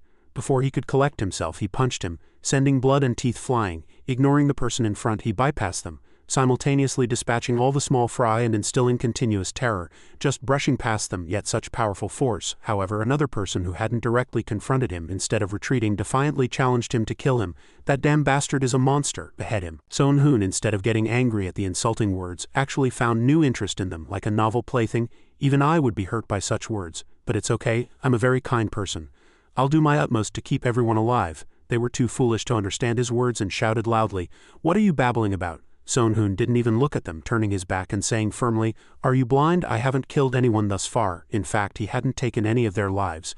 Those who had audaciously rushed forward first were merely cut on the arm or had fallen to the ground groaning. Even after one of them had made him bleed slightly with a sword, he screamed, clutching his arm and shouting. Soon-hoon continued nonchalantly, "They might be in pain, but at least they're alive, aren't they?" The subordinate was enraged, blood rushing to his head. He ignored everything, grabbed his sword with one hand and rushed at Soon-hoon, showering him with curses. Damn it, of course he was no match for him. Soon-hoon easily subdued him before he could even attack, continuing to grip his hand tightly and threaten him.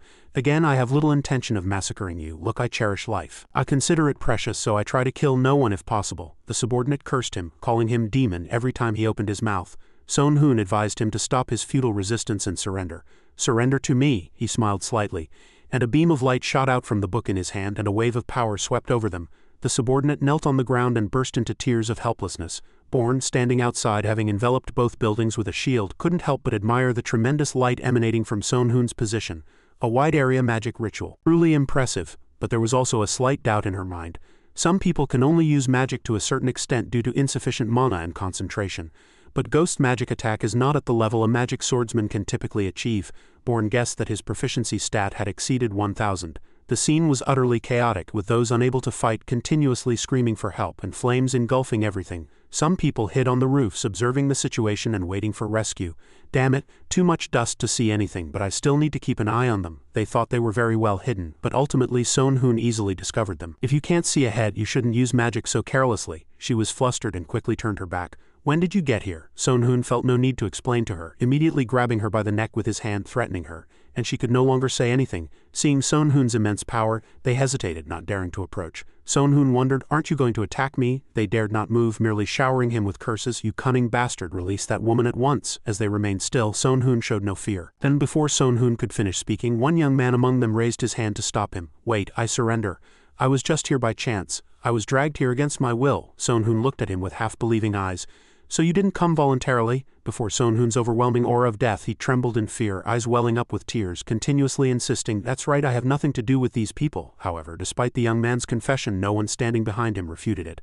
They even bowed their heads, seemingly implicitly acknowledging that his words were true. And they were like him. Soon-hoon scanned them, suspecting, "I can easily see how terrified they are." Soon-hoon clutched his head and let out a suppressed laugh from his throat. "Oh no, I'm addicted to this." Saying so, Soon-hoon, as if deaf and blind to their words, continued to grip the woman's neck. "I'm sorry, but no." The young man immediately panicked, taking a few more steps closer and insisting, "Wait, I said I'd surrender." "Surrender?" Soon-hoon decided not to believe their words. "You seem to be mistaken. Look, this isn't Go or chess. We're fighting for our lives, so isn't it strange for you to claim you were kidnapped and have nothing to do with this?" He didn't give up and continued to persuade him. "I think the same as you, Sir Ghost." But each time he spoke, Soon-hoon gripped the woman's neck tighter. She had been crying for a while, desperately gasping painfully for a tiny breath of air. A faint whimper escaped her throat. The young man grew increasingly tense and continued, "These bastards are all trash and they don't care about anyone's lives. These bastards just follow others, acting for their own gain, using humans like puppets." Soon-hoon smiled at his story. There's merit in his words. Under Soon-hoon's magic, the bodies of the dead turned to ash and vanished. So when the woman in his hand took her last breath, she too disappeared into ash and flames. Soon-hoon seemed bored as the person in his hand died too easily. "She died already, before I even did anything, damn weakling." The crowd was agitated once again. "Is this damn bastard insane?" Soon-hoon paid little mind to her. He lightly touched his mask and sternly warned them. You've heard my word, so act accordingly. Do you think a simple apology will resolve everything? You started the fight and you even dragged Japan into this. You committed a grave sin by stealing top rankers from other cities and endangering the people of this city, he declared. I have no intention of accepting your surrender. I hope you scream in pain and realize the weight of the sins you've committed. One person who tried to ambush him was instantly struck down by his magic. This caused the people to become agitated again, deciding to fight him to the death. We can only survive by killing this damned bastard. Sonhoon flew across the rooftop, skillfully cutting off their limbs. His heart was far more excited now than when he fought against top rankers like Marina with petty tricks. I've never felt such an overwhelming sensation. All tension seems to vanish with pure strength alone. Facing these brainless individuals, Sonhoon came to one conclusion. Perhaps I'm far from being a good person. Meanwhile, Muhan entered Ryosuke's hideout, continuing to taunt them. What are you doing? Kong Muhan is here. Did you miss me that much? Where did everyone go? I'm standing right here. So why are you hiding and not coming out to fight? In a corner, two of Yuhi's subordinates trembled, trying to suppress their fear. Suddenly, one of them made a sound, startling Muhan. He immediately turned his head towards the noise. The man was instantly pierced by Muhan's spear and fell. While still alive, he shouted to his comrades to flee. Muhan approached the corpse, pulled out the spear from its hand and continued to search for the other. The other one still trembled, watching his comrade die miserably. He rushed wherever he heard a sound. Everyone was too exhausted to move. They all hid somewhere. I thought he was just a stupid, dull fool with only developed limbs, Muhan said resolutely. You must have thought I was a fool who only rose through brute force. I might have received help from a repulsive fellow, but now I can perfectly utilize my own strength, he resolutely declared. Do you know what that means? It means you're in big trouble now. On this side, Marina was still fiercely fighting Uchida and Ryosuke. The 2-on-1 battle continued for quite some time, but Uchida and Ryosuke couldn't draw a single drop of blood from Marina. How on earth does she block every attack? It's unbelievable that she didn't get a single scratch, as if cutting through air. Both of them were sweating. Even the most skilled person has limits. I thought Marina's abilities would also reach their limit. I thought I'd have a chance if I targeted her with items and better training.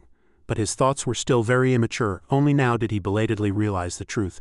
But the stronger I became, so did Marina. In fact, the gap in our abilities has widened even more than before. In front of Marina's unprecedented treasures, Ryosuke couldn't escape the tension. Is everything new, from her swords to her equipment? Marina calmly and composedly countered, completely unharmed. I seem to have gotten used to it. Thank you, both of you, Uchida asked in bewilderment. Thank you, Marina continued.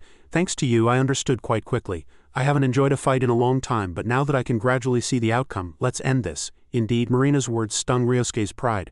Tatsuka's cross-slash activated, and its special ability instantly transformed Ryosuke's appearance. His head was spinning with rage, and every vein on his face bulged like electric wires. He gnashed his teeth and uttered each word, "You damned bastard." Ryosuke and Uchida simultaneously charged at Marina, fighting desperately. Their combined strength was truly formidable. Marina wisely chose not to engage in a frontal assault. She could easily become exhausted in the long run, so she defended, gradually retreating. Compared to the previous battle, Ryosuke's strength had truly increased tremendously. Marina had to admit it. That's quite decent now, Ryosuke still yelled in rage. Shut up, he began to lament his arduous training process. We swung our swords 10,000 times a day even while sleeping. We trained regularly, repeating it every day. He thought Marina had put in no effort at all and he rushed at her, expressing his insane fury. You gain power without effort. Unforgivable. Both were very confident in their weapons. My sword can cut through anything, there's nothing it cannot cut. The left sword is flexible yet firm and the right sword is firm yet flexible. Both tried to cut her in half. Die. I'll end everything with this technique. Marina was not at all afraid of their threat. She understood her own abilities. She merely analyzed calmly, using her brain. Is it a variation of a skill combining two energies or a variation of the C-flow slash? There are two swordsmanship techniques applied to each sword. Interesting. I was going to counterattack, but she decided to meet blow with blow, swordsmanship with swordsmanship. And of course, both attacked together. But they couldn't overcome Marina's twin swords. With just two sword strikes, Uchida and Ryosuke spun in the air, demonstrating the difference in their power. Ryosuke was hit on his right shoulder, the very position where he had to exert the most force in his swordsmanship. He clutched his shoulder in pain and fell onto the cold stone floor. But he was better off than Uchida. Uchida was already lying in a pool of blood due to Marina's exceedingly powerful sword strike. He looked too weak to even speak. Ryosuke couldn't help but ask Han, Uchida, are you alright? Ryosuke worried about him because he hadn't easily reached this point today. This was Uchida's last life. He didn't hesitate at all to participate in this war. Thinking this far, his heart burned. He turned back to Marina, his eyes filled with blood and hatred. He bit his lip and uttered each word, how dare you? Marina, seeing her opportunity, did not hesitate and rushed to deal with Ryosuke with the twin swords in both hands. The sword strike grazed Ryosuke, who unexpectedly used this opportunity for an honorable counterattack, inflicting a small wound on Marina. Ryosuke was hit and found himself clinging to a 1,000-foot precipice without Uchida's help. Ryosuke's body gradually collapsed like falling stones, and Marina walked through the wind, cutting through the dust cloud, and left him with sincere advice. Your situation has nothing to do with me. If you're dissatisfied, at least become stronger and seek revenge. He lost his life, and she only had a little blood on her arm. She left majestically, throwing one last word at him. You were useful once too. In another corner of the dome, an irritated voice echoed in the air. Damn it, damn it, damn it. He was merely observing from outside, not participating directly in the battle. When her subordinates could no longer hold out, she realized the situation was unfavorable and tried to escape. She ordered her remaining subordinates, break this damned barrier and sweep everything away. She was still filled with rage. Everything was going according to plan. But the moment those damned bastards appeared, everything fell apart. One of them killed 100 people. How can we possibly defeat them? As she was gradually cornered, a bold thought came to her mind. Should I run away? Yes, I'll run. I'll be fine if I hide among these buildings. She seemed to have forgotten the dangerous individual next to her. Muhan had already appeared behind her. He crushed her vain hopes, saying, Damn it, where do you think you're running? When Muhan appeared behind her, Yuhi was startled, only then remembering he was still alive. She stammered, unable to form coherent words. Why is father here? Father didn't participate in the fight, did he? Yuhi suddenly changed her attitude and began to criticize. If someone like father had joined us, we wouldn't have been so absurdly overwhelmed. He nodded, then denied it again. That's right, but unfortunately the situation isn't favorable. Yuhi lost her composure and angrily retorted. Father, did you betray us, or did you never intend to help us from the start? Muhan smiled as if nothing had happened, saying, I thought you were foolish, but unexpectedly you're quite clever. Yuhi became even angrier at his words. She shouted, Shut up, you old fanatic. He strangely and calmly sneered at her. Oh, such harsh words even to me, he directly asked. What do you think about you maliciously giving those orders? Yuhi didn't understand his words and loudly asked, What are you talking about? Muhan directly confronted her. Didn't you order Mazet and Ayers to indiscriminately attack the central area from the rear? Did you have no regard for the lives of the alliance members fighting in the central area? Yuhi, fearing her subordinates would abandon her due to Muhan's words, immediately tried to persuade them. What? He's lying to sow discord among us. Everyone prepare your weapons and let's escape from here. We must buy time at all costs, but the two subordinates behind her were already hesitating about whose side to take. Even so, how can we? He's the one who destroyed Marina's magic sword. We can't defeat him. Yuhi, angry, cursed them as useless. You fools, I didn't tell you to kill him. I just asked you to buy some time. She also ordered the other person to join the battle. And you two, focus your magic on me. She trembled and obeyed the order. Yuhi began to gather energy. This time it's a big gamble. One shot will be enough. Before the entire building was the target, but now it's only you. I have to aim accurately. After being brainwashed, the subordinates finally decided to follow her will. Even top rankers will feel pain if they're hit by our attacks. Attack! A sturdy man stepped forward and swung his fist, but Muhan calmly countered. Indeed, the next moment the sound of bones breaking was clearly heard from his hand. The first man fell, and the second man stepped forward. He changed tactics, using an Ascension Dragon kick. Muhan unexpectedly retreated and defended. The moment his foot was about to reach Muhan, he was lightly caught. Despite his strength not being weak at all, his right hand instantly swung a sword. Taking advantage of the moment he was holding him, he stabbed him in the chest with his sword. After finishing the attack, he bowed his head with a benevolent face, repenting. Merciful Lord, forgive our sins. The others who had not confronted him one-on-one dared not approach. He opened the gate of destruction. From there, countless invisible light arrows pierced their bodies, and his mouth continued to repent.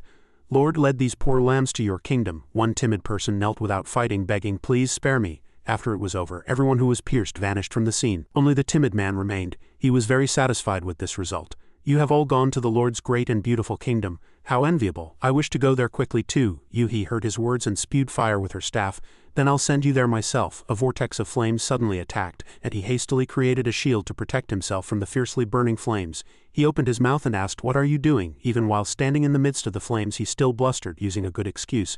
Ah, this person does not believe in the Lord. If you do not believe in God, you will die and fall into the abyss of hell. He neutralized the vortex of flames and took the opportunity to charge. At this point, his perfect mask completely fell away, and he furiously condemned her. How dare you try to kill me so cruelly before I can be saved? Yuhi was flustered by his sudden violent change, but she realized something was strange. Wait, this makes no sense at all. She quickly saw through the deception in Muhan's thoughts. Does this madman think killing believers is salvation? At that moment, Muhan was preparing to send her off. He had no choice but to desperately gamble and shout loudly, I do not believe in your God. The sharp blade that was about to pierce her neck stopped in midair. Yuhi's face turned pale as she answered Muhan's surprised question, and sweat poured from her entire body. Really? But last time you said you believed, she replied in a trembling voice. That was a lie. I never believe in God. He was slightly surprised. I never dreamed you would tell such a lie. Only then could Yuhi breathe a sigh of relief. It worked. I succeeded. He took a step forward and suddenly struck her on the back of the head. Yuhi collapsed, unconscious in Muhan's arms. He put on his benevolent mask again and raised his hand, vowing, But don't worry. If you don't believe in God, I'll make you believe. Everyone deserves to go to heaven and be happy. The battle situation was decided, and the subordinates finally had to admit, we knew we couldn't defeat Ghost and we didn't expect him to forgive us. We rushed at him with our lives on the line and gave it our all until the very end.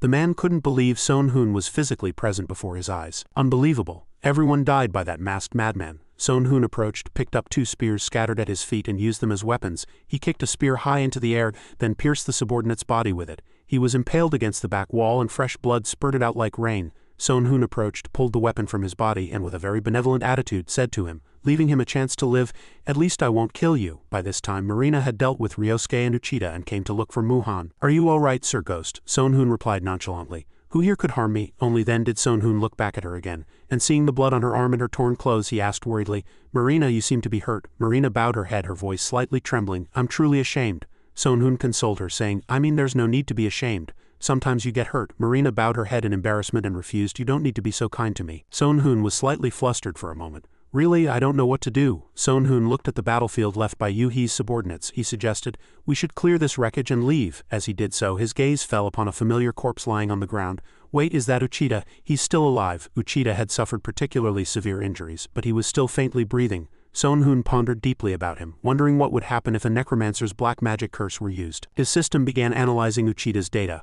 Swordsman's corpse, grade, unique, type, swordsman's corpse.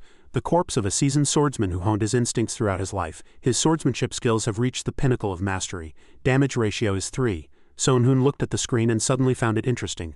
More useful than I thought. Since it's not a living creature, I can put it in my inventory. It'll take up quite a lot of space, but I should take it. Marina and Son Hoon headed towards the center where they coincidentally met up with Muhan. Muhan was slightly surprised. Survived somehow. Son Hoon also replied jokingly. Kong Muhan, are you alright? It's a relief. I thought that tattered body of yours wouldn't be able to withstand the countless attacks. Muhan frowned slightly and reminded him, don't say anything that could be misunderstood. More importantly, aren't there still rebels remaining? Son Hoon replied, probably not. Born wouldn't just stand by. Muhan still frowned, seemingly unsatisfied. I really dislike that guy, but every time we needed a capable ally he proved useful. Muhan still bowed his head to him in gratitude. Anyway, thank you for today. Son Hoon again said nonchalantly. Enough, these clichés are nauseating. Son Hoon smiled, extended his hand and got straight to the point.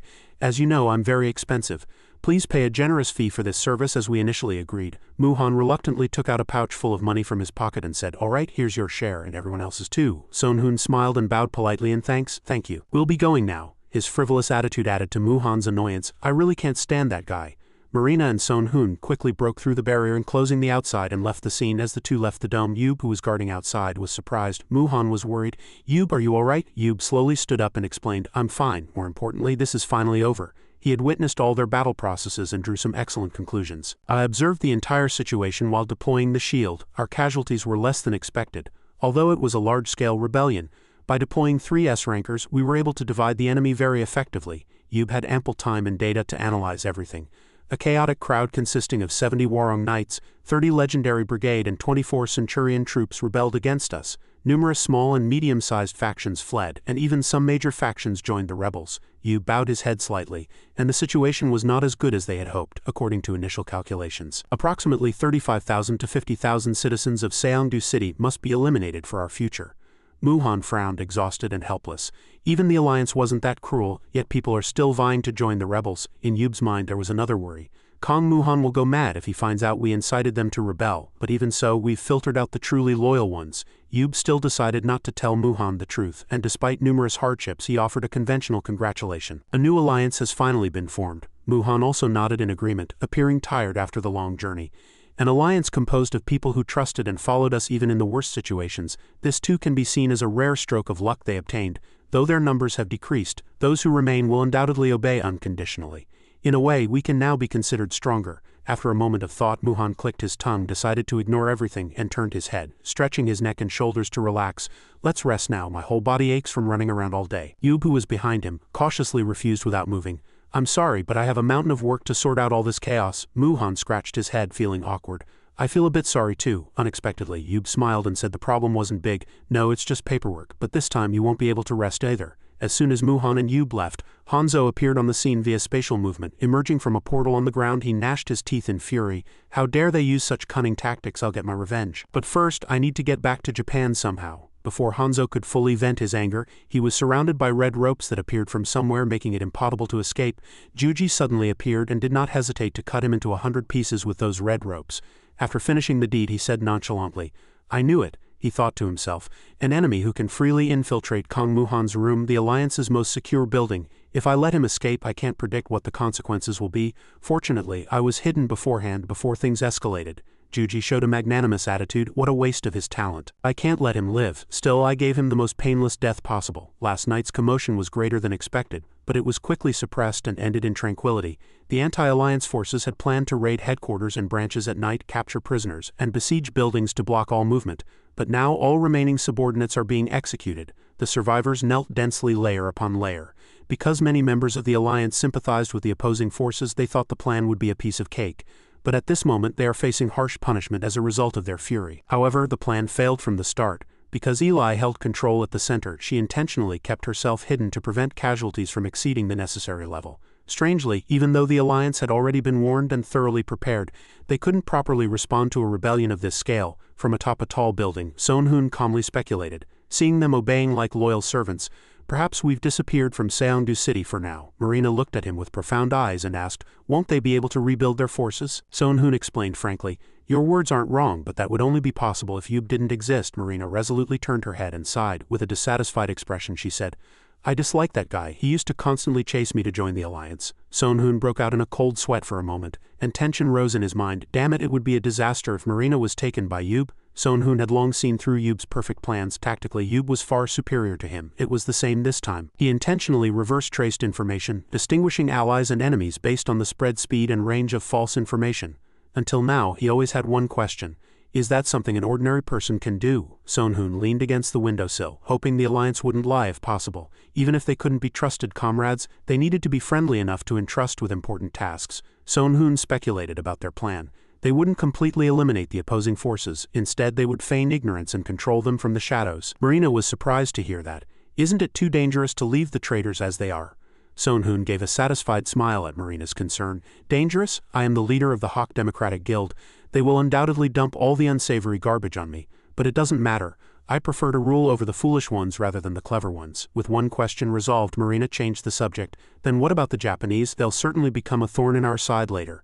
Sonhoon looked at the dense crowd in the courtyard, smiled and said, "No need to worry. They'll come back on their own." In Japan's ancient council hall, there was a garden with cherry blossoms in full bloom. Ryosuke awoke from a nightmare where he thought his brain had died in the battle with Marina. Ryosuke sighed, looking at the empty bed beside him. Is Uchida no longer here after the battle? With this thought, he decided to get out of bed. He prayed inwardly that his other comrades were alive. Hanzo must be alive, but returning here won't be as easy as we'd like. Ryosuke got out of bed with trembling legs. Ultimately, he couldn't take 3 steps before kneeling on the wooden floor. 2 soldiers outside heard the sound and rushed in, asking, "Sir Ryosuke, are you all right?" Other soldiers also rushed over. Ryosuke did not rush to stand up and instead asked, "Is this all the remaining force?" One of the subordinates bowed his head and knelt, not daring to look him directly in the eye. "I'm truly ashamed," he frowned and resolved. "For now I will do my best to recover. After resting I will send an envoy to Kenny." Just then, 2 massive ninjas much taller than the other subordinates leapt through the window and shouted, "Rest everyone." Ryosuke, injured all over, could only watch helplessly as they ran wild. Soon after, with overwhelming force, the 2 of them arrested all of Ryosuke's soldiers amidst his helplessness. They were Isao ninjas. Ryosuke tried to draw his sword and counterattack, but he couldn't understand the reason for this sudden appearance. "Why are the Holy Sea ninjas attacking us?" Just then, Kenny appeared through a ninja's smokescreen technique. As soon as he swung his sword, he knocked Ryosuke down. Moreover, since his body had not yet recovered, he was easily defeated in an instant. Ryosuke lay face down on the floor, his whole body trembling, unable to speak properly. "Kenny." He said nothing to him, and instead punched him directly in the face, causing blood to splatter like sparks. As if having an unpleasant experience, Kenny pointed his sword at Ryosuke and cursed him. "Don't call my name with that filthy-mouthed traitor." Ryosuke had an intelligent and unbiased personality, attracting many talented people, but he wasn't easy to manipulate. However, Kenny was different. He was simply an ignorant fool. By coaxing and persuading him, one could predict his actions and control him.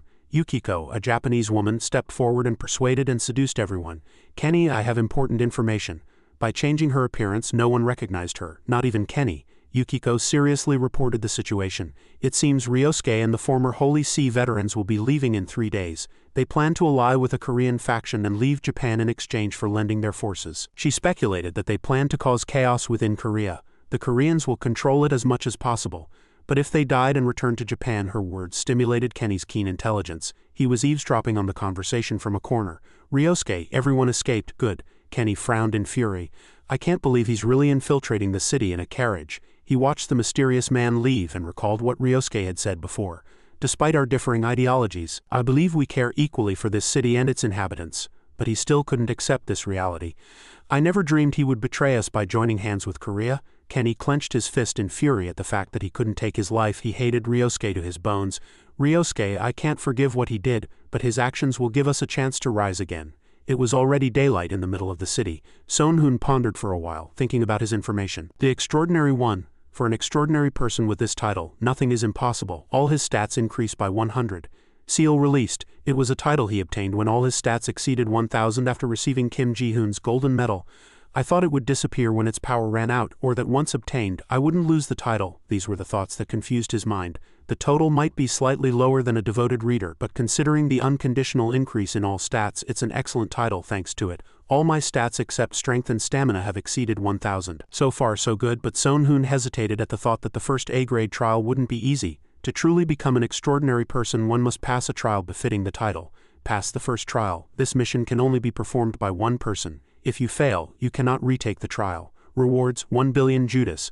One legendary grade item of each type. The first reward was to activate a skill sealed under the title, The Extraordinary One. He knew this was a gamble. There was only one chance to perform the trial. Moreover, this was an A-grade mission to be undertaken alone. This will be truly difficult, but I can't postpone it. He briefly thought of Jack Apron. He was confident that Jack Apron, like himself, had all stats above 1,000.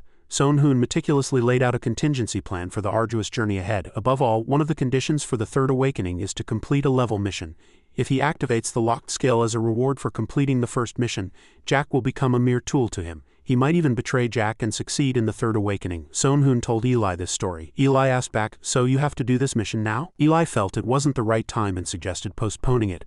Now is the time for us to create internal stability and undertake a large-scale overhaul.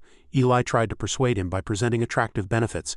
With the trust of the new alliance, you will also gain true power and intelligence within it. The hypothesis Eli presented could be Sonhoon's choice, and as she suggested, Kim Yi-hyun was the new chairman of H. Soon essential missions might appear, or other cities might open up. Eli's suggestion was very promising, but Sonhoon found it difficult to change his decision. If I don't act now, Jack might get ahead of me, and I won't miss this opportunity again.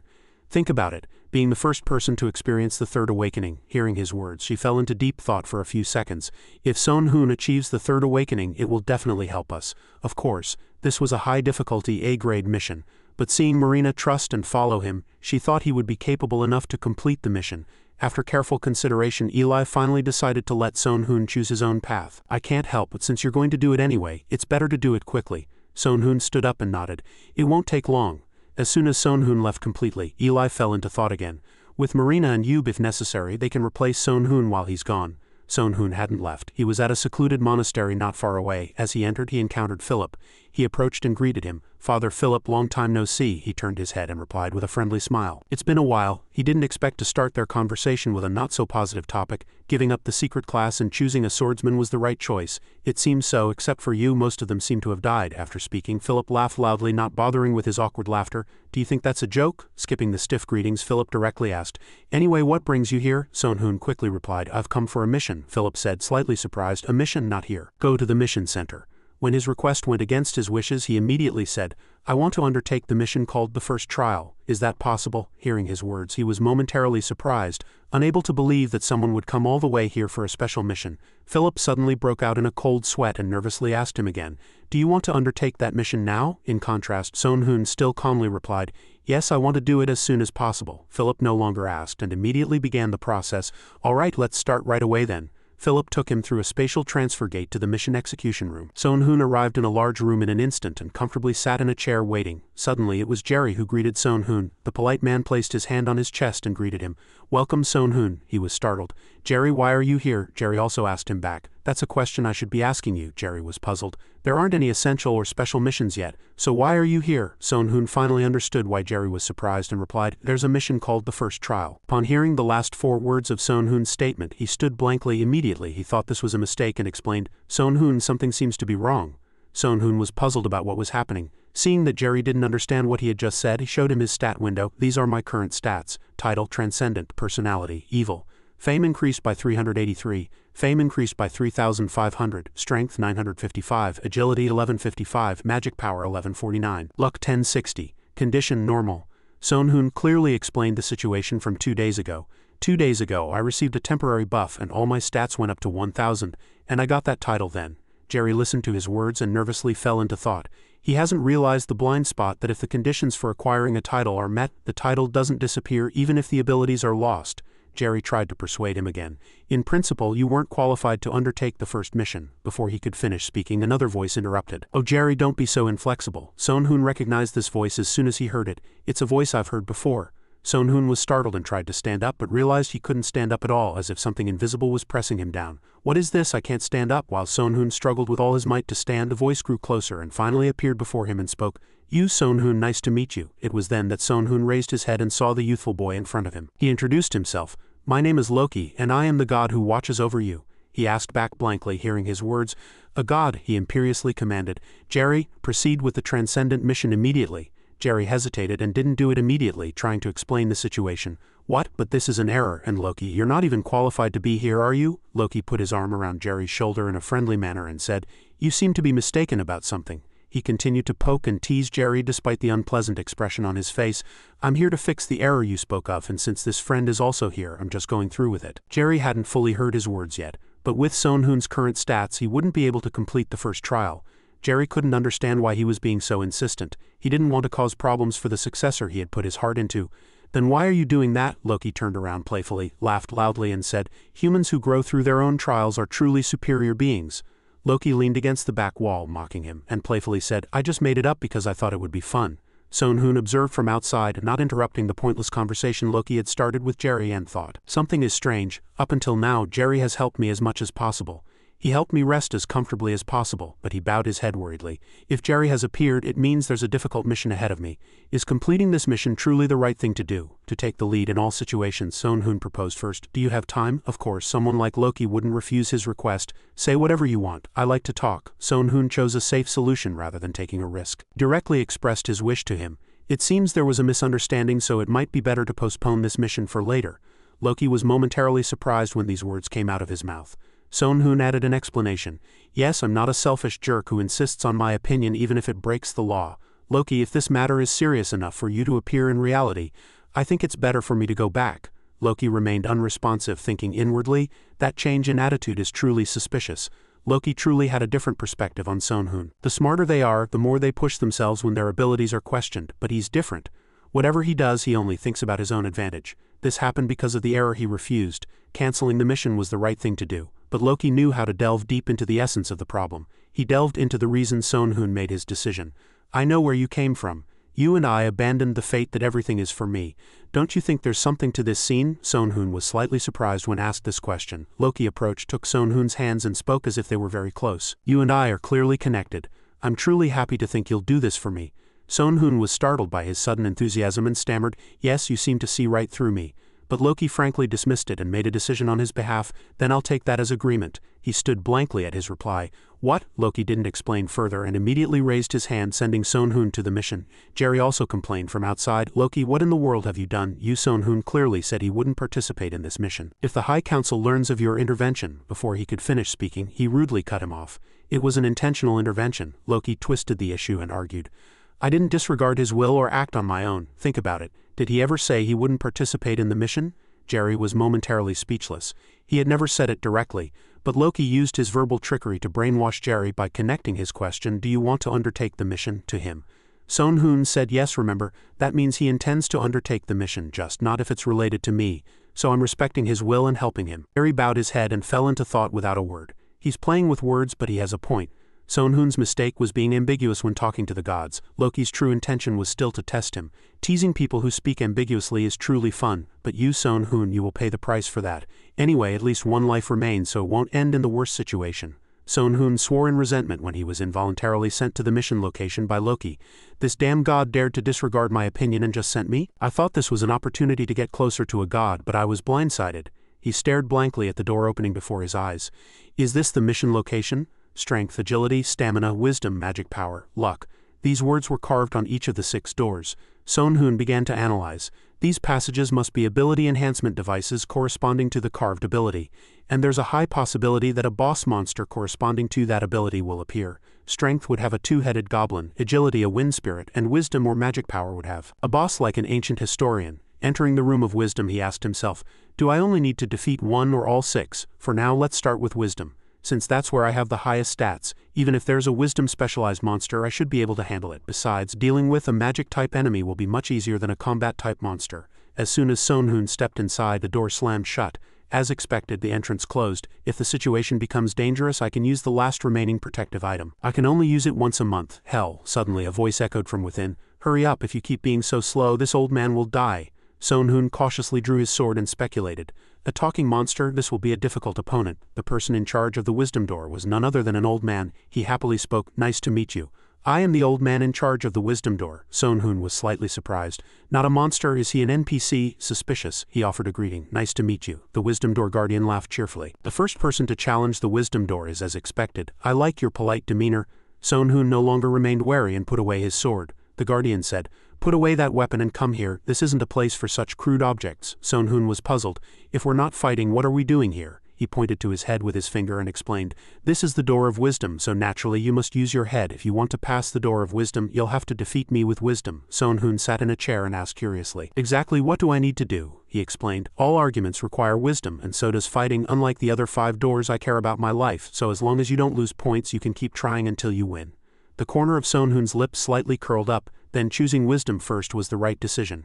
If there's no penalty, it's good to assess the opponent's abilities first. He asked curiously, do you know how to play Go? He replied enthusiastically, of course. Shall we play a game? As soon as he finished speaking, the guardian snapped his fingers and a Go board immediately appeared before them. Sonhun cautiously asked, how about the rule of winning 1 out of 2 games? He replied casually. Why bother setting such strict conditions? It doesn't matter even if you win once. Sonhun narrowed his eyes and thought. He said strict, he suggested. Alright, let's play a game then. Seeing Sonhun pick up the white stones, the guardian asked curiously, why did you choose white, my boy? Black has a higher chance of winning. He asked him back, does it matter? This is just a small opportunity to gauge your abilities. The guardian also quickly picked up his stone. Alright, I'll go first then. He didn't think for long, and immediately placed his stone in the center of the Go board. Sonhun was momentarily surprised. He placed the stone in the very center of the Go board, right in the middle. He gripped his stone tightly and inwardly guessed his intention. Does he mean that he can easily win even with a handicap? After playing Go for a while, Sonhun broke out in a cold sweat, and the guardian humbly said, I won by half a point again just by luck. Go notebook. To avoid a draw, white receives an extra half point for playing second. Sonhun fell into thought. Is it a coincidence? Is he joking? I've attended Go classes, proven myself, and even made a name for myself. I used thought acceleration to predict his next move and corner him, yet this old man deliberately adjusted his abilities to be similar to mine and beat me by half a point 5 times in a row. Sonhun requested, let's change the game. How about chess? The guardian readily agreed. I don't mind at all, however. Even in this game, Sonhun lost repeatedly as the old man checkmated him very quickly. He lost continuously in chess too. The two continued to change games. Janji, mental arithmetic, board games, card games, even word games. Sonhun kept losing and couldn't win at all. He thought powerlessly, there are 5 more trials besides wisdom. If I had known it would be like this, I would have chosen it later. It's taking too much time. Sonhun asked curiously, you said I could fight before, right? The guardian replied cheerfully. Of course, but I don't particularly recommend it. He replied resolutely. I'll try anyway, he said. Honestly, just using my head is mentally exhausting. It feels strange, so I think it'd be better to move my body for a change of pace, the guardian said admiringly. If you wish, I can arrange that for you. Sonhun charged fiercely, but the old man still calmly said, the condition is very simple. If you kill me, however. As he swung his sword, the old man vanished like the wind. Sonhun changed weapons, created a flame vortex and swiftly hurled it towards the guardian. The old man calmly raised his staff. The flame vortex instantly disappeared at the old man's touch and Sonhun was startled. What? My magic vanished like smoke with just a wave of his hand, the guardian chuckled cheerfully. It disappeared, you say? It's not the first time you've seen it, so why the surprise? The old man reminded Sonhun to be careful. Watch your head, that is. As soon as he finished speaking, Sonhun fell flat on the floor. The guardian lightly tapped his head with his staff. The old man said cheerfully, your head is quite hard. My precious staff almost broke. Sonhun was surprised. Wait, didn't you say this was a battle of wisdom? The old man, unfolding his formation, said, I am fighting using wisdom. As soon as he finished speaking, Sonhun desperately twisted his body to avoid the old man's attack. The guardian, seeing through his opponent's movements, replied with a serious expression, responding in the most appropriate way also requires wisdom. Do I seem to be overwhelming you with immense magic power or annoying you by moving so fast you can't see me? As he finished speaking, the old man struck Son Hoon in the waist with his staff, and he felt extreme pain. The old man asked with interest, "I don't seem to be recklessly using magic, do I? Every action I've taken from the start has been calculated to fight you." Son Hoon cursed inwardly. "Damn it, neither my head nor my body is easy." The guardian suddenly said something incomprehensible. "Your body is telling you, isn't it? Shall we fight properly now?" Son Hoon fell into thought. "This is clearly twice the magic power he's used so far. Even fighting like this, I won't be able to win." After thinking, he knelt and surrendered. "I lost," the guardian smiled contentedly. "Very well done." Son Hoon fell into thought. "Insurmountable wall. I tried every method for 3 days, but all I realized was that this old man is incredibly strong." He sat with his arms crossed. "Damn it. Do I have to wait until other cities open? The Korean army's strength has grown. Eli and Marina are here, but I can't be too late. I have to complete this mission as quickly as possible," the guardian said. "They say haste makes waste." "Calm down," Son Hoon sighed. "He's right. I need to calm down." He wondered, "Can I rest for a moment?" The old man readily agreed. "Of course, rest as long as you want." Son Hoon cheerfully thanked him. Then he began to fill his stomach. The guardian was slightly surprised. "You can cook too," Son Hoon cheerfully invited. "Come here and eat with me." The guardian cleared his throat and said, "Not eating won't kill me. I'm not so shameless as to take your precious food, so don't worry about me and eat." Son Hoon corrected him. "No, it's not that. It just feels like a proper meal when I eat with someone. And the food is quite delicious, so come and eat." At his words, the old man cheerfully approached. "If that's truly the case, then I can't refuse." As soon as he sat at the table, the guardian wondered inwardly. Everything necessary for survival is already provided, so there's no need to cook. Is he trying to gain strength through food, or is he trying to make a good impression to induce my surrender? The old man suddenly paused. After taking a bite, the guardian praised with admiration. "Delicious, truly delicious. I've never tasted anything so good." Son Hoon asked the guardian. "Can't you just let me win?" The old man replied immediately.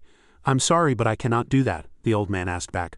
"What do you think is the purpose of these doors?" The 6 guardians not only test players, but also help them overcome their limits and demonstrate their true abilities. Son Hoon's eyes widened. "I've never thought of that," the guardian said. "A transcendent is someone who has achieved the feat of surpassing their limits and raising all 6 abilities above 1000. However, you are approaching this challenge very clumsily. Currently you are gaining additional stats from the transcendent title. Furthermore, there are skills, items, and other things that can raise your stats up to 1500. If you wish, that level should be sufficient to pass the trial." Son Hoon said inwardly, "Damn it, I finally understand why Jerry tried to stop me. After failing the mission, I survived with all sorts of tricks and deception. I was completely unsuitable for this mission. In the end, all my tricks couldn't overcome sheer stats. I only obtained the Transcendent title when I temporarily boosted my stats through a temporary buff. Now the effect is gone. I can no longer raise my stats to 1500. I can raise strength, stamina, and agility to nearly 500 with magic, but there's almost no way to increase my magic power, wisdom, and luck stats." He clenched his fist. "No, I need to calm down. There must be another way." The system displayed. 1. The guardian guarding each door has transcended the abilities of their respective field. 2. Both participants can utilize their abilities to the fullest. 3. However, this only applies to the guardian's specific field of ability. 4. You must break the rules of the contested event. 5. If desired, combat can be arranged. However, this must be announced in advance, and the difficulty will increase severalfold. Son Hoon fell into thought. The rules of the trial, the answer must be here, he reassured himself. In the end, all I have to do is win. I'll bet everything on this fight my way, the guardian said inwardly. His eyes have changed, Son Hoon said resolutely. I will win within 24 hours, and I will leave this place. The old man was startled. 24 hours, interesting. How do you plan to beat me? Before that, let me ask you one thing. Does deceiving and tricking others also fall under wisdom? The guardian nodded. Of course, but haven't you already tried to trick me several times? The old man said. You secretly took cards in the card game. I merely pretended not to notice. Son Hoon was suddenly flustered, the guardian suggested. It seems you intend to trick me, so shall we play a strategy game? Son Hoon immediately refused. No, let's play Go. The old man was surprised. Go, that's a game you've already lost, Son Hoon said with a sharp gaze. Then we'll have to add a new rule, he said. After your opponent makes a move, you must make your next move within 10 seconds. If you fail to do so within that time, you lose, the guardian said nonchalantly. That's simple, isn't it? Son Hoon smiled. The old man confirmed again. Are you sure? Son Hoon agreed. The guardian thought if agility exceeds 1000, he can use thought acceleration. The 10-second time limit for making a move is to maximize the use of thought acceleration. My wisdom is over 1500, but all my other stats are only around 500 to 600. He said 24 hours, so is he planning a long game? My stamina stat is higher than his, so I'll be at a disadvantage later. The old man, ready to snap his fingers, asked, All right, shall we start right away? Son Hoon requested. May I get some sleep for a bit? The guardian was surprised. Weren't we starting today? Son Hoon stood up and said, Exactly within 24 hours. You can start counting from that time, the guardian scoffed. Good heavens, how vexing. If you want to rest, rest all you like. Son Hoon cheerfully bid farewell. Then see you later. As he left, the guardian wondered inwardly, I don't know what he's up to, but he won't win. Sonhun yawned, the guardian urged. You've slept a long time, come here and let's start. However, Sonhun replied, I'll eat something before the game, I need energy, don't I? The guardian, being led by him, said. Good heavens, really? Sonhun asked worriedly. What would you like to eat? The old man cheerfully said a sandwich would be fine. Sonhun turned and said, I'm cooking it for you myself. So please don't bother me, the guardian said. Your cooking skills are excellent, but you should know that I must be fair. Sonhun politely asked, would you like a cup of tea? The old man immediately agreed. The old man was slightly suspicious. Wait, he didn't offer me tea before? Thinking so, the old man said, wait, I won't drink tea, I'll just have the sandwich. Sonhun politely presented the food. Here you go. The guardian demanded it for himself. Sonhun sighed. Good heavens, how particular. The guardian cheerfully tasted the sandwich. Indeed, it's really delicious. After the meal, the old man got straight to the point. Now that I've eaten my fill, let's play go as you wish. I'm really looking forward to seeing how you plan to beat me, the old man thought triumphantly. I've prepared for every move he could make. It looks ordinary, but I've cast a very powerful linked magic on the go board. Each go stone once placed is bound by magic and cannot be moved, and it's also well protected from illusions and mental manipulation. So he'll have no choice but to struggle to win this game. As he made his first move, the guardian wondered. What will he do now? Sonhun thought the old man had pulled all sorts of tricks. Once the go stones leave my hand, they'll stick to the board and won't move, plus he seems to have cast a vanishing spell over the entire room. I can't even use magic. The corner of his lips slightly curled up. As expected, Sonhun said sarcastically. Are you adjusting your skill to match mine again? Since you're trying to win so narrowly on purpose, you could probably beat me by doing your best to make me give up. The old man replied curtly. Don't you think winning so narrowly will make you think harder? Sonhun resolutely made his next move and said, That's right, but unfortunately now is not the time for leisurely thought. The guardian suddenly felt dizzy. Suddenly my vision is blurring and my head hurts so much. The magic flow within my body is also abnormal. Sweat poured down the old man's face. Is this poison? Sonhun asked innocently. What's wrong? Are you tired? The guardian gasped. Then are you saying you put poison in my sandwich? But I swapped with you, didn't I? How could I be poisoned? Sonhun replied. It's no special trick. I put poison in both of them. The guardian was startled. Both of them? Sonhun smiled. I drank an antidote. And I offered you tea, remember? The old man was dumbfounded. Was there an antidote in the tea? Sonhun added. I knew you would be suspicious if I asked and bragged, the old man asked. What if I hadn't eaten the sandwich? Sonhun confidently replied. You like my food, so you surely would have wanted more. Even if not, nothing happened, so next time you wouldn't suspect anything and would eat it. The guardian was flustered by the unexpected words. Sonhun thought inwardly. In Go, the opening stages largely determine victory or defeat. If the opponent isn't an amateur, it's irreversible. The same goes for a Go god. His boast of winning within 24 hours was merely a psychological trap. The phrase 24 hours and the 10-second limit would make him complacent and focus only on the numbers. The 10-second limit not only cornered his opponent but also allowed him to predict the spread time of the poison. Sonhun said, You always kept the game at a narrow margin, giving up opportunities to win, didn't you? You never imagined that would be your undoing, did you? A shiver ran down the guardian's spine. This is bad. He's seen right through me. I can't think straight because of the poison. In the end, the old man decided, I lost. The tide of battle has already turned, so I can't reverse it, the old man lamented. Using poison too, you're more brazen than before? The guardian asked curiously. Aren't you ashamed? Sonhun replied nonchalantly. Ashamed? Did I force you to eat poison? I simply understood your personality and plotted to win this game, the guardian said weakly.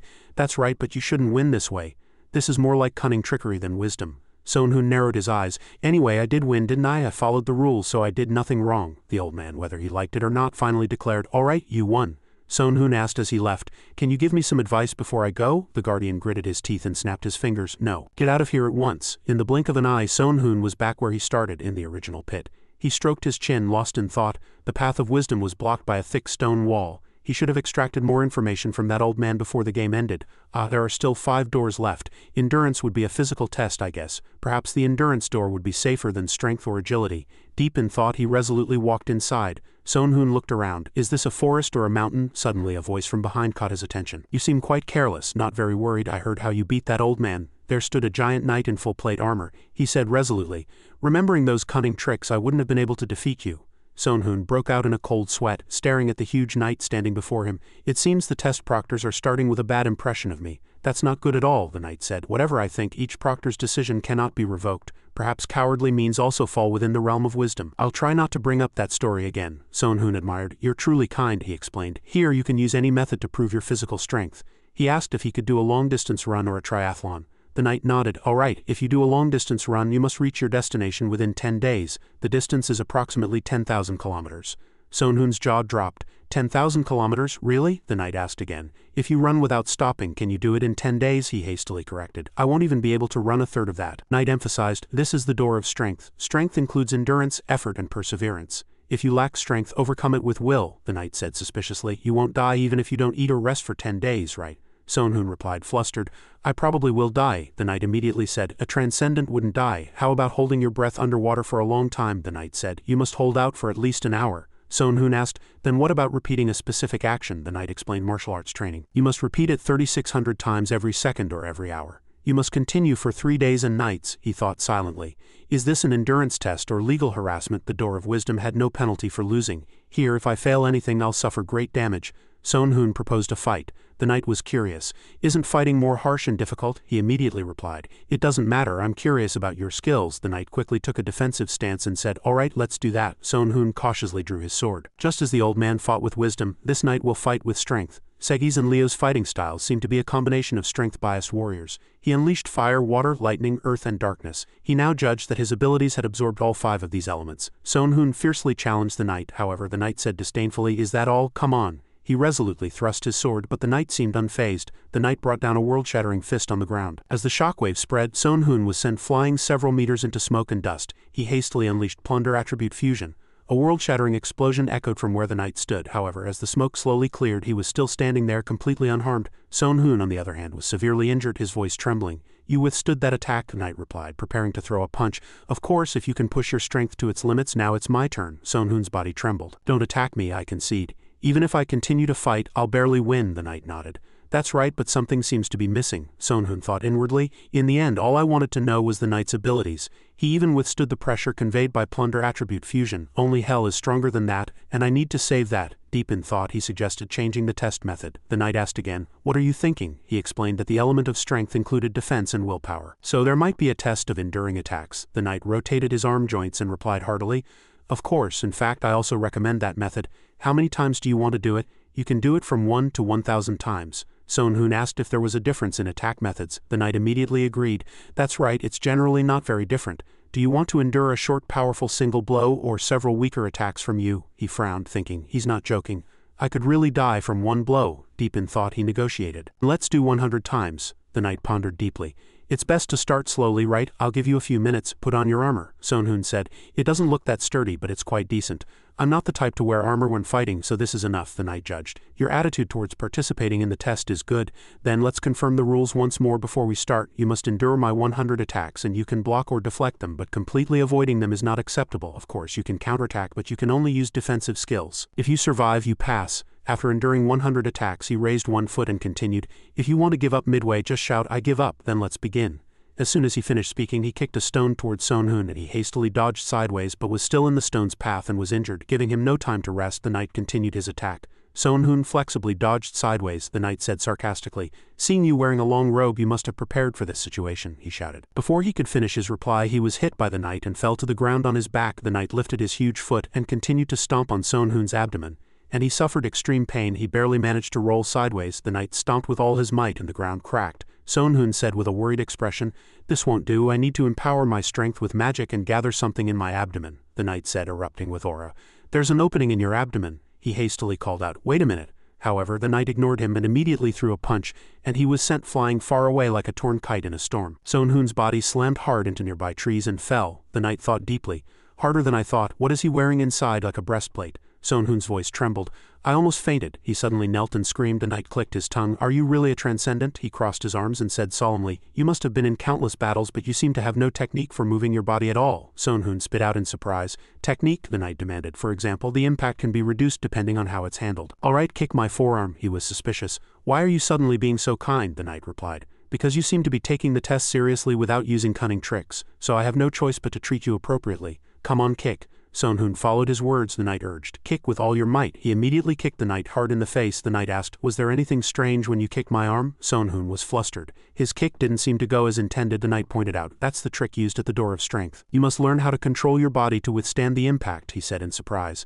Then you, the knight stroked his chin. It's nothing for me to tell you this much. At the door of strength you can learn how to optimize your strength, and at the door of speed you'll learn how to maximize your agility. Sonhun seemed to realize. Now I understand why the old man was so angry. He wiped his mouth with his hand. Anyway, this test seems to be what I need most right now, but simply training with Marina was enough to improve my skills, so there's no need to betray others during the guidance period. Hunting monsters with poison or inciting others by pretending to be an NPC, even if it's evil, that's the path I've chosen. Sohn-hoon decided. I guess I have to do it my way, he said, trembling.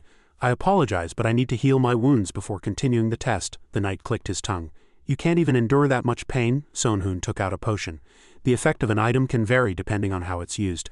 A medicine can become poison if misused, and a poison can become medicine if misused. Then he drank it all in one gulp. Now it's time to use the spell to turn poison into medicine. Just then, elsewhere, someone angrily slammed the table. Are you joking? It was Muhan. Raina immediately confirmed that it was true. We must keep in mind that Brother Ghost might not be able to participate right now. Muhan thought bitterly. Considering a series of events like the confrontation with other cities and negotiations with Japan, it's been over 40 days since the last plunder mission. He clenched his fist and scolded. Something else seems to be happening soon. Why is he going on a mission now? What are you thinking, Ghost? Muhan said with an irritated expression. I admit his skills are valuable, but why does he always cause such minor problems? Raina retorted. It's a bit funny to say, but Brother Ghost was able to carry out the mission because you allowed it, wasn't he? He frowned and said, Marina, don't you think you should be careful with your words, being in the #1 position? She retorted. Why, instead of apologizing for disrespecting Brother Ghost, why are you? She glared at Muhan with murderous eyes. He was the same. The atmosphere was tense at this moment. Yub immediately intervened. Stop. If you want to fight or get angry, do it later. Raina stared at Muhan's neck. What a shame. If Yub hadn't stopped me, I would have inflicted several wounds. Yub spoke up. Kong Muhan, Ghost is an ally of this alliance, so your recent remarks were truly inappropriate. Then he turned his gaze to Raina. And Marina, while we were wrong, if you've come to advocate for Ghost, you should avoid actions that could affect your reputation. Kong Muhan, if you were Ghost, would you forgive this? Muhan apologized first. It was a mistake, I admit it. This is not the time for us to argue. Raina turned her face away without looking at him. They didn't look at each other. Muhan sighed. At least Ghost can be reasoned with, but Marina seems a bit difficult. I don't know who allowed Marina to obtain her swordsmanship title, but it's truly remarkable. Yub glanced outside, as you all know. A problem has arisen. Below, bald, muscular men with strange tattoos surrounded the city. Yub said with a solemn expression. As a massive army with strange appearances surrounds the castle, citizens are fearful. The problem is who to send to negotiate. Raina asked. What do you mean? The huge door opened. As Raina walked out, the leader asked her, Are you the representative of this city? She replied coldly. You could say that. The leader laughed loudly. I have come to convey the will of the Great Ones. Raina was surprised. The Great Ones, she thought inwardly, sounds like a cult. The opponent continued with an arrogant attitude. Whatever happens, the outcome is already decided. The Great Ones wish you to surrender willingly. If you admit defeat, they will be merciful, Raina retorted. If you surrendered, the story would be more realistic. He bared his teeth and said, You're all the same. Those who refuse the Great One's offer will all meet the worst end. We will only attack head-on, so don't regret it. Raina thought deeply. I've never seen a city fight head-on, ignoring the risks. I can use this opportunity for training. The opponent continued to speak arrogantly. I might even take you as my 4th slave. Just wait until I count mine. Before he could finish speaking, something brushed past his body. Raina calmly left and he trembled and screamed. Blood vined ceaselessly from his abdomen. The bishop, who had been nearby, observed his surprising skill with binoculars. Gray, next to him, asked curiously, That wasn't magic. How did she cut him without drawing her sword? The bishop chuckled lightly. It doesn't matter. A few talented individuals are useless against a massive army. He agreed. That's right, but where did they come from? They look Asian, but are they Chinese or Japanese? The bishop retorted. Gray, you're thinking too far ahead. Anyway, you'll know soon enough, so don't worry too much, he said arrogantly. In any case, our victory is already decided. I'll go back to make medicine, he ordered Red. Manage the flags thoroughly. As long as that's secure, our victory is certain. He immediately agreed politely. Yes, I'll keep that in mind. Then the bishop asked Blue Ram again. What about the prisoners? She explained. They were baptized with the priest's medicine, but they recovered faster than expected. They regained their senses half a day after using the Shanghai medicine, the bishop asked suspiciously. Have all the equipment been recovered? She replied resolutely. Yes, sir, he admired inwardly. The spies from that country have all been caught. Even if I give them the eye-opening elixir or try to persuade them in every way, they give no information. Their willpower is astonishing. The bishop ordered them to take the test. Blue spoke without hesitation. What do we do now? We haven't dealt with them yet. He frowned and said, We captured a lot of people, didn't we? A few of them need to pass the test. She nodded and said, Understood. I'll execute it immediately. On Muhan's side, he was surprised. A frontal battle, are they crazy? Baekwu admired. Indeed, a bold strategy. Muhan's eyes widened. What? Baekwu replied. The two cities will fight based on a previously agreed treaty. The problem is if both sides fail to reach an agreement. Winner will be determined by the number of remaining personnel in each city. If a winner is not found after 15 days, both sides will be considered defeated and will lose one life. Until one side surrenders, this is a dangerous game. They probably anticipated this and mobilized a large number of soldiers. If we use similar tactics, there will be initial interference, he thought, sweating. Even if we mobilize around 20,000 to 30,000 people, there's a high chance of a counterattack. We seem to be cornered. From the start, Sohn-hoon was in trouble with the knight. The most important thing is to fight in the most efficient way possible. Even if the body is tired, damage must be minimized during combat. This man elegantly dodged attacks as if dancing. This is the flexibility I wanted to see. But it's still far from the standard. He counterattacked him with all his might. He froze, seeing that the knight was completely unharmed. A punch that could take down a bear did nothing to him. He growled. Didn't I say to make the opponent's attacks miss or be as weak as possible? Is it not possible now? He simply replied, that's right. Sonhun did a backward flip, kicked him in the head and asked again. The knight grabbed his ankle and said, naturally the fight will be long. And of course if you're injured, isn't it better to end it as quickly as possible? As the knight slammed Sonhun against a rock, a fierce explosion echoed and blood gushed like a waterfall, but he didn't give up and continued to attack his shoulder. The knight retreated, thinking, I didn't expect him not to give up even after taking so many hits. Sonhun sprang up, his body bruised. The knight said sharply, you sacrificed one arm to minimize damage, but how can you continue fighting with only one arm? Give up. Sonhun scoffed, no, I lost an arm but my other limbs are still perfectly fine. It hurts a bit, but I can endure it. The knight's face hardened, thinking, strange, he clearly looked in pain just now, but now all I see is a determination to win. Sonhun urged, only 5 more left. Come on, keep going, hit me. I can take it, the knight admired. I admit you're really full of confidence. He unleashed his power. I'll see how much more you can endure. Sonhun concentrated intensely. He's coming. If I can't endure the pain, why don't I become the one who causes pain? After unknowingly inflicting pain on others, I learned a lot about poisons. There are many kinds of poisons. Of course, there are also poisons that block pain. He stood there and let the knight continue to attack him. Sonhun scoffed, what, is it over already? Nothing more. He was surprised and puzzled. Was everything I've seen so far just an act? He thought to himself, this man's tenacity and endurance are truly remarkable but still insufficient. The knight unleashed a punch with all his might and said, so far I've inflicted enough pain on you because I was trying to train you, but I didn't try to kill you. But for the remaining 7 attacks I will attack with death-calling techniques. Sonhun's eyes widened. This is really dangerous. These attacks are too powerful, my body might not be able to withstand them. A terrifying flow of power struck Sonhun and he was sent flying far away like a kite torn in a storm. Sonhun encouraged himself. I've endured this far, only 6 more left now. It's time to execute the plan. I'll be able to withstand the remaining 6. The system notified Truth Shard activated due to near-death experience. All stats increased by 10. During Truth Shard activation, all pain temporarily vanishes. During Truth Shard activation, the body can still move at will. Hero's Bloodline activated. All internal injuries reduced by 50 for 7 seconds. All stats increased by 20 for 7 seconds. 7 HP and MP recovered. Sonhun clenched his fist. Immediately after an earth-shattering explosion, a huge gray smoke pillar soared into the sky like a giant spear. The knight was extremely bewildered by Sonhun's counterattack. He almost collapsed but suddenly recovered. He wondered, what skill did you use? He saw him hesitate and continued, it doesn't matter if you use it. Skills and equipment are also your abilities. A strong mind does not easily succumb to pain. You have clearly shown all the conditions required for the door of endurance. You have passed this test. The knight suggested, I'll heal your wounds. I'll give you one piece of advice before you leave. Sonhun politely thanked him. The system notified, remaining time is 19 days, 456 hours. He was surprised. Time? Sonhun said, I think I need to leave now. I need to get out of here as quickly as possible. The knight stroked his chin. I'll give you one last piece of advice. Visit the door of luck last. As soon as he finished speaking, Sonhun was back where he started. I'm back at the starting point. I should pay attention to the advice to visit the door of luck last. He looked at the door of luck. In my opinion, the door of luck would be the easiest test, so it's logical to do it later. It's better to do the hard ones first and the easy ones later, right? Oh, but if I pass too smoothly, it might arouse suspicion.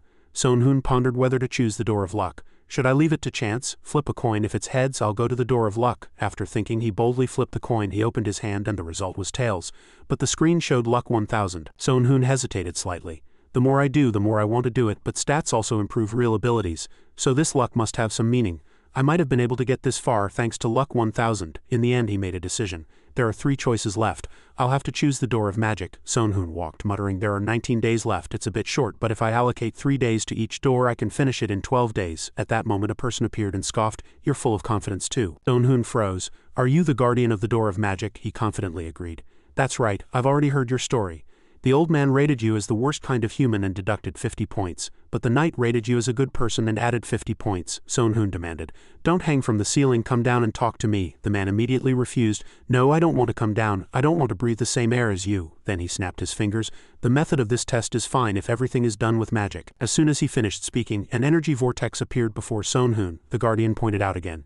You guys rely on system skills to wield magic, of course. Skills are very effective, but they are too inefficient. That's the problem. Seeing the colorful circles continuously appearing, Sonhun froze. How can he cast multiple spells at once? What on earth did he do? The guardian explained. If you learn to skillfully wield magic, you will be able to do many things with magic without being tied down by skills. Sonhun asked, in other words, you can use magic without skills? He folded his arms and nodded. That's right. Skills are very effective, but they will definitely be surpassed in the future. Soon-hoon thought to himself. Does he mean I have to reach Marina's level? That's a bit much, he quietly asserted with a cold expression. It's a waste to miss the opportunity to learn here, but investing too much time is also dangerous. If there's a shortcut, I'll take it. There's no rule that says I have to go through every step. Soon-hoon raised a question. Is there a simpler way to measure magic power at the door of magic? The Guardian said quietly. There is a way, but I don't recommend it. It's more difficult than anything else. He shrugged his shoulders and showed a confident attitude. I passed the wisdom and endurance tests of the old man and the knight. Thought was the most disadvantageous thing for me. The Guardian came down, asking, then what are you going to do? Soon-hoon smiled and said, create a magical barrier for me. I'm going to try to break it with my magic attacks. He immediately did as he was told. All right. If you break all 5 layers of this barrier and leave a mark on the wall, I'll let you pass. This barrier is made of complex magical patterns. If you understand these patterns, you can easily break it. Soon-hoon first focused on planning. He prepared to combine energy to create the maximum possible magic the book could use. This work would take a lot of time and couldn't be used in actual combat. But the Guardian suddenly shouted, that's not enough, Soon-hoon scoffed. Was that so? As soon as he finished speaking, he swung his sword and a powerful force swiftly flew towards the Guardian. But the barrier didn't budge. Immediately after, Soon-hoon unleashed a burst of firepower and a large crack appeared in the first barrier. The barrier broke and finally exploded. The Guardian said quietly, as expected, 1 layer is the limit. But to break 1 layer even before understanding magic is certainly an amazing achievement. If you learn properly, your power will develop tremendously in the future. He looked up and was surprised to find the source of the immense power. Soon-hoon continued to cast hellfire, and the Guardian said frantically, wait a minute, did you use an auxiliary tool in front of the hellfire? Soon-hoon scoffed, I somehow came to understand it. Didn't I confidently say I would pass? He had already succeeded in breaking all 5 layers of the barrier. Soon-hoon laughed triumphantly. It's over. This must have been the easiest test, but the Guardian was frozen in place. He wondered, why aren't you saying anything? Isn't this enough to pass? He helplessly concluded. No, you failed. You're the worst kind of human. I'll deduct 1,000 points. Soon-hoon immediately reiterated, I said I used all the abilities I have. Hellfire is also one of the abilities my equipment possesses. The Guardian covered his face and asked, you completely missed the opportunity to become stronger. Do you know what that means? Opportunities like this don't come often. Someday you'll regret taking a shortcut. Soon-hoon laughed awkwardly. Anyway, I'll do it my way. The Guardian indignantly expelled him. Standing at the starting point, Soon-hoon folded his arms and solemnly said, expelled again. Anyway, it's a good thing. I saved time. There don't seem to be any normal guardians. Next will probably be the door of agility. As soon as he entered, Soon-hoon was greeted with a delightful smile. The agility door proctor said, finally an interesting child has arrived. Soon-hoon was bewildered. Her voice sounds like a child's. Surprising, she whispered in his ear like the wind. What did you just say? I didn't hear you. Soon-hoon froze. When did she get so close to me? The proctor suddenly tripped his foot. Soon-hoon was startled and fell backward, but the proctor caught him. Agility isn't just about being fast. It's about moving in the optimal trajectory compared to your opponent. She drooled and said, Look at those firm chest muscles. Soon-hoon was terrified. Wait, let's talk about this. He admired inwardly. This person is really dangerous. He recoiled in fear. I didn't expect the Guardian of the Door of Agility to be such a beautiful woman. The proctor narrowed her eyes and laughed. No matter how much you praise me, it's no use. Oh, I also heard other people's evaluations of you. They're not very competent either, are they? She quickly got to the point. You have 2 choices. First, live with me for 3 years and enjoy a newlywed life. There's no risk of losing your life at all. Good offer, isn't it? Soon-hoon lowered his voice. Not bad. I'm sure many people would be interested in that offer, the proctor said gleefully. Really? He hastily refused. I really regret it, but I have things to do, so I can't. The proctor slowly approached and cleared her throat. Did you think I'd give up on you so easily? Her eyes were full of desire. I haven't met a man in a long time. I won't let you go easily. At that moment, in the Alliance building, Baekwu made a proposal. The current situation is unfavorable for us, so we must resolve this problem as quickly as possible. One man had an unpleasant expression. The enemies have completely surrounded the city. If we open the gates, our army will be in a disadvantageous position. No matter what we do, who would volunteer to rush into enemy lines in this situation? Baekwu expressed his view. If we avoid fighting for fear of getting hurt, if we sit around doing nothing, disaster will strike. Only we will suffer, the man shouted. This is a battle of courage. They're waiting for us to make a mistake, Baekwu solemnly repeated. This is not just a fight, but a battle that requires a high level of strategy. He continued to ask questions. Do you think the enemy will make a mistake out of impatience when they're holding out outside? Do you think we'll fight alone? Ji-hoon speculated. Are you suggesting we get help from Japan? In this kind of frontal battle, we can't ignore the troop problem. Baekwu also agreed with him. That's right, many people turned their backs on Japan after the last incident. But that was just the actions of a few individuals. Considering the enemy's numbers, they also seem to have sent troops near Japan. If they are in a similar situation to us, will Japan cooperate with us? Muhan was doubtful. Yub asserted that they had no choice but to cooperate, glancing down at the man. In the end, Japan and we will share the same fate. The man frowned. General Kong Muhan, will you listen to this young man? I suggest you think about it more. Muhan immediately corrected him. I am not someone who thinks about Yub. If there is no solution to turn this situation around, I would be very grateful if you would shut up, Yub continued. They listened in silence. Yub continued to explain. Only 14 days are left. At first I thought it was enough, but considering the possibility of negotiations with Japan, we must act immediately. We must meet with them and make a plan, Muhan shouted loudly. Did everyone hear that? The decision has been made. Don't waste any more time here. Go out and start. After everyone left, Muhan turned his gaze to Ji-hoon. Hey chairman, aren't you leaving? He responded casually, crossing his arms. If you call me chairman, my subordinates will explode. I stayed to offer useful advice on strategy, so tell me. Ji-hoon smiled. Yub also remained in the meeting room before, so it seems he had something important to say. Yub spoke up. I will tell you. It has already become a reality, and everyone will know. He bowed his head and reported. One of the scouts dispatched today was killed and resurrected at the guild headquarters. But that guy said that the rest of the scouts were captured alive by the enemy and brutally tortured to death. The scene shifted to where the captured people were held. A man was vomiting, his body trembling severely. My mission was to secretly gather information and return safely. But I was captured by the enemy. But wait, I have no memory of being captured at all. The man rolled his eyes and looked around.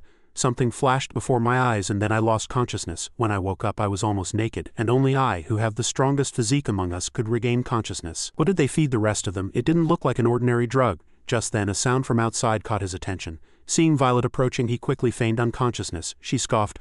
I know you're awake and I know you're pretending to be unconscious. If you don't want to be stabbed, open your eyes quickly. The man immediately sat up and glanced at her. Where did you come from? Violet asked back. From that country. HMPH. Actually, you're still too bound by concepts, the man said sarcastically. How pathetic. You look like you're from a decaying civilization. Who's pathetic now? She lowered her voice. I'm sorry, I didn't think we could have a conversation. I'm here to persuade you, the man scoffed. You've picked the wrong opponent. Disappear, not just me, but no one here will easily fall for you. But Violet said meaningfully, it seems you're misunderstanding. You're not the one I'm trying to persuade, you're just a sacrifice. The man was startled. A sacrifice? Violet ordered him to be taken. Immediately, 2 masked men rushed in. The man struggled in vain. Violet took out a strange vial. She opened the stopper without hesitation. The people inside asked each other, bewildered, what is this? What's going on? A girl screamed in terror. My clothes, Violet comforted her. There's no need to be ashamed. You'll get used to it soon. A man asked with an uneasy expression. Hey, I don't see my comrades. Are they dead? Violet immediately reassured him. Don't worry, you'll see them again soon. The man frowned. Did you torture them? Do as you please. I won't be easily hurt by such things, Violet said majestically. First, I'll introduce myself. I am Violet, one of the 5 priests. You were caught while monitoring us, she explained. If you cooperate, I can give you anything you want. But here, Violet was filled with murderous intent.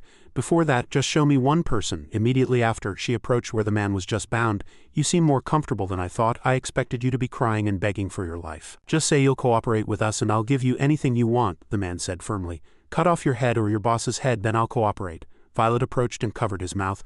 All right, you have no intention of negotiating. I didn't expect much anyway. The man thought in a panic. She took out something. It sounds like a knife, Violet laughed cruelly. From now on we will torture you in various ways. Even if you surrender, we will not forgive you. Remember. As soon as she finished speaking, she plunged the knife deep into the man's knee and he writhed in extreme pain. The girl sitting next to him screamed in terror and Violet warned, shut up, this is just a warning. If you don't participate properly next time, it will be your turn. The man cursed inwardly.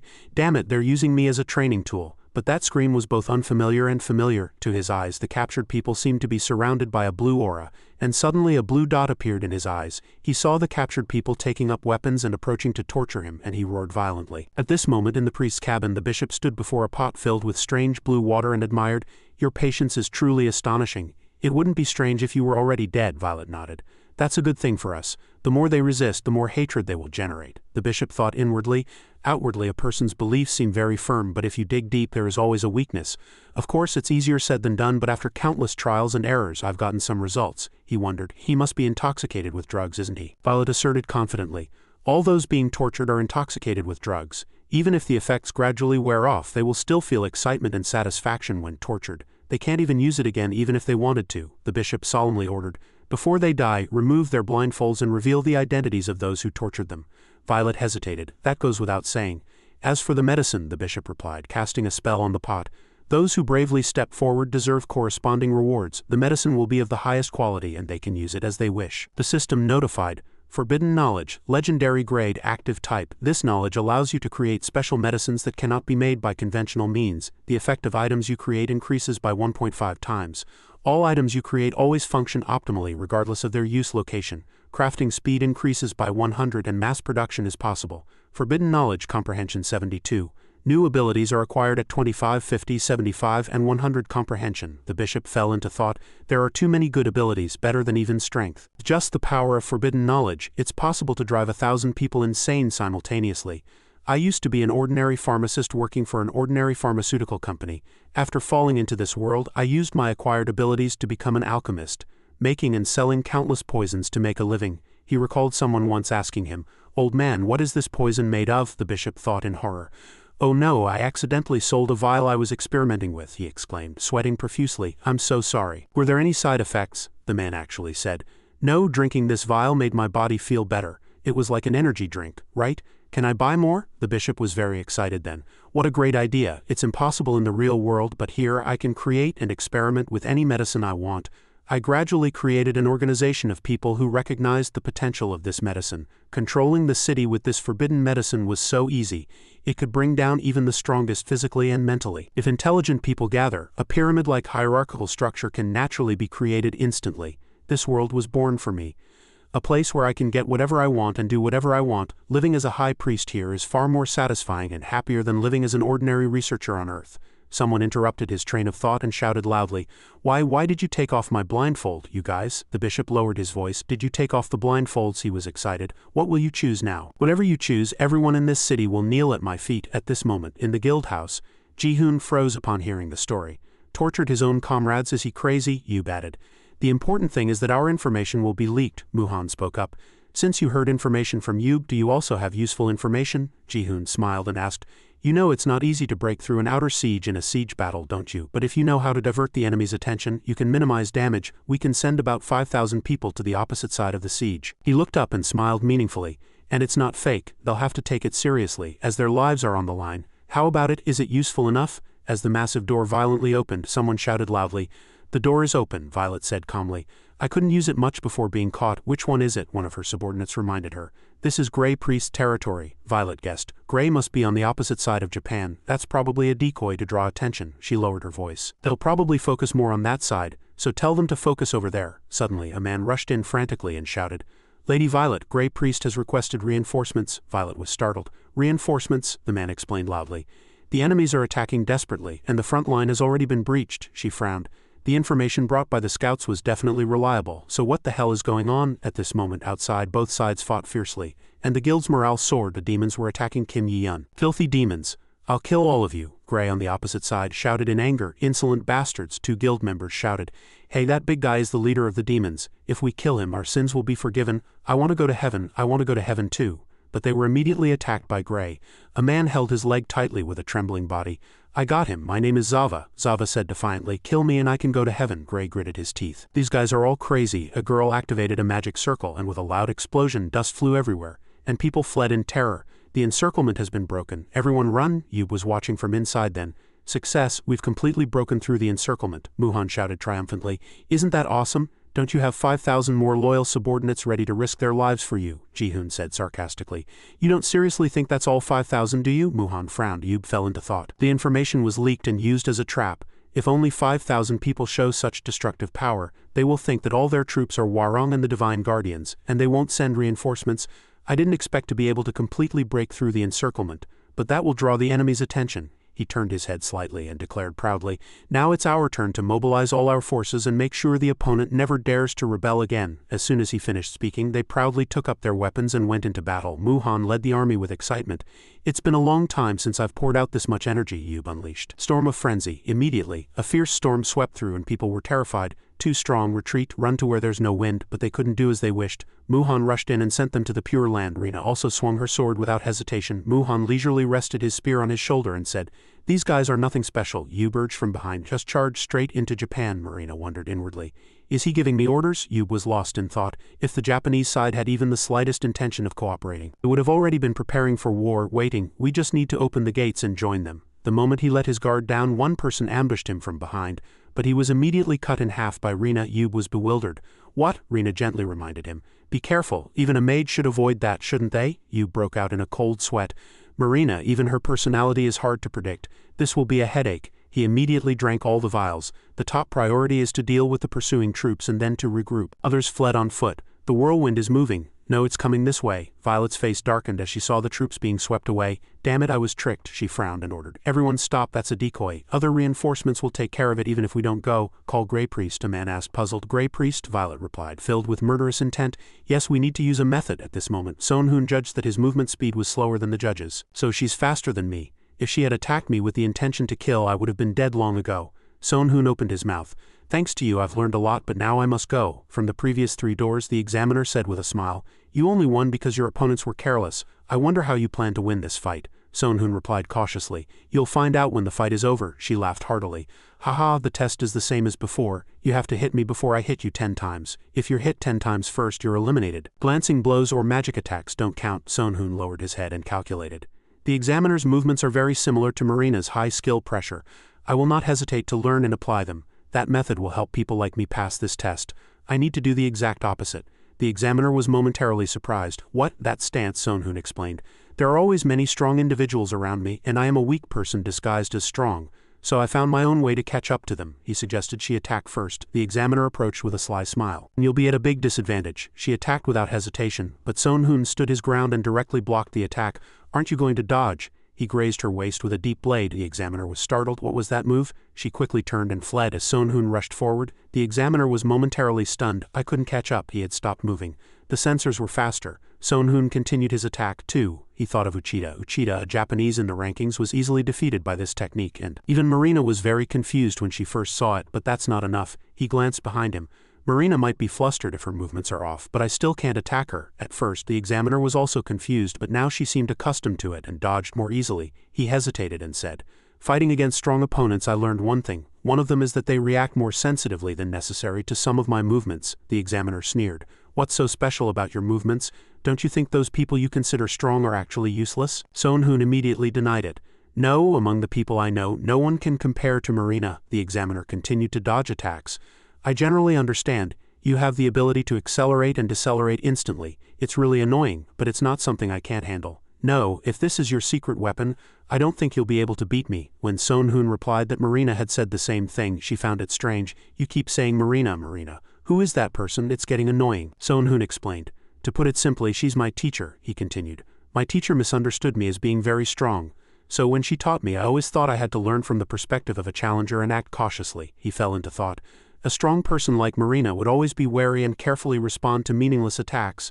I don't know why she's so cautious and always dodges, but I don't think those movements are meaningless. Marina had to defend, so it was a meaningful movement, and if I can collect and apply those movements, he said as he thought, thanks to that, I created a martial art and technique that only I can use. I didn't use it before because I didn't know if it would be effective, but after facing you, I clearly understand who has superior ability.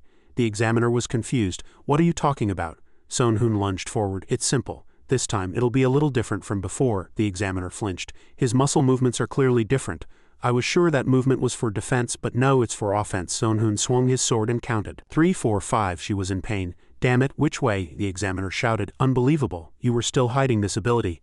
Sonhoon admired. It's only a secret if it's hidden. His sword grazed her hair. 6, only 4 more left. Like Marina, the examiner was caught in her own trap and pushed back. She didn't know what her movements meant, and honestly, she didn't know what to do, but that made the examiner even more unpredictable. The examiner gnashed her teeth inwardly. The technique of using false movements to expose the opponent's weakness, deception. Sonhoon excitedly swung his sword. 7, 8, 9. The examiner gritted her teeth. If I keep getting pushed back like this, it's time for a counterattack. She swung her hand and Sonhoon bled. She rejoiced inwardly. Good success, then I win. But as the examiner was about to withdraw her hand, Sonhoon grabbed her firmly. He exerted force on her wrist and slammed her to the ground. The examiner said with a trembling voice, Did you just throw me? Sonhoon replied, Yes, I used my body's elastic ability to change position. She flipped over and sat up.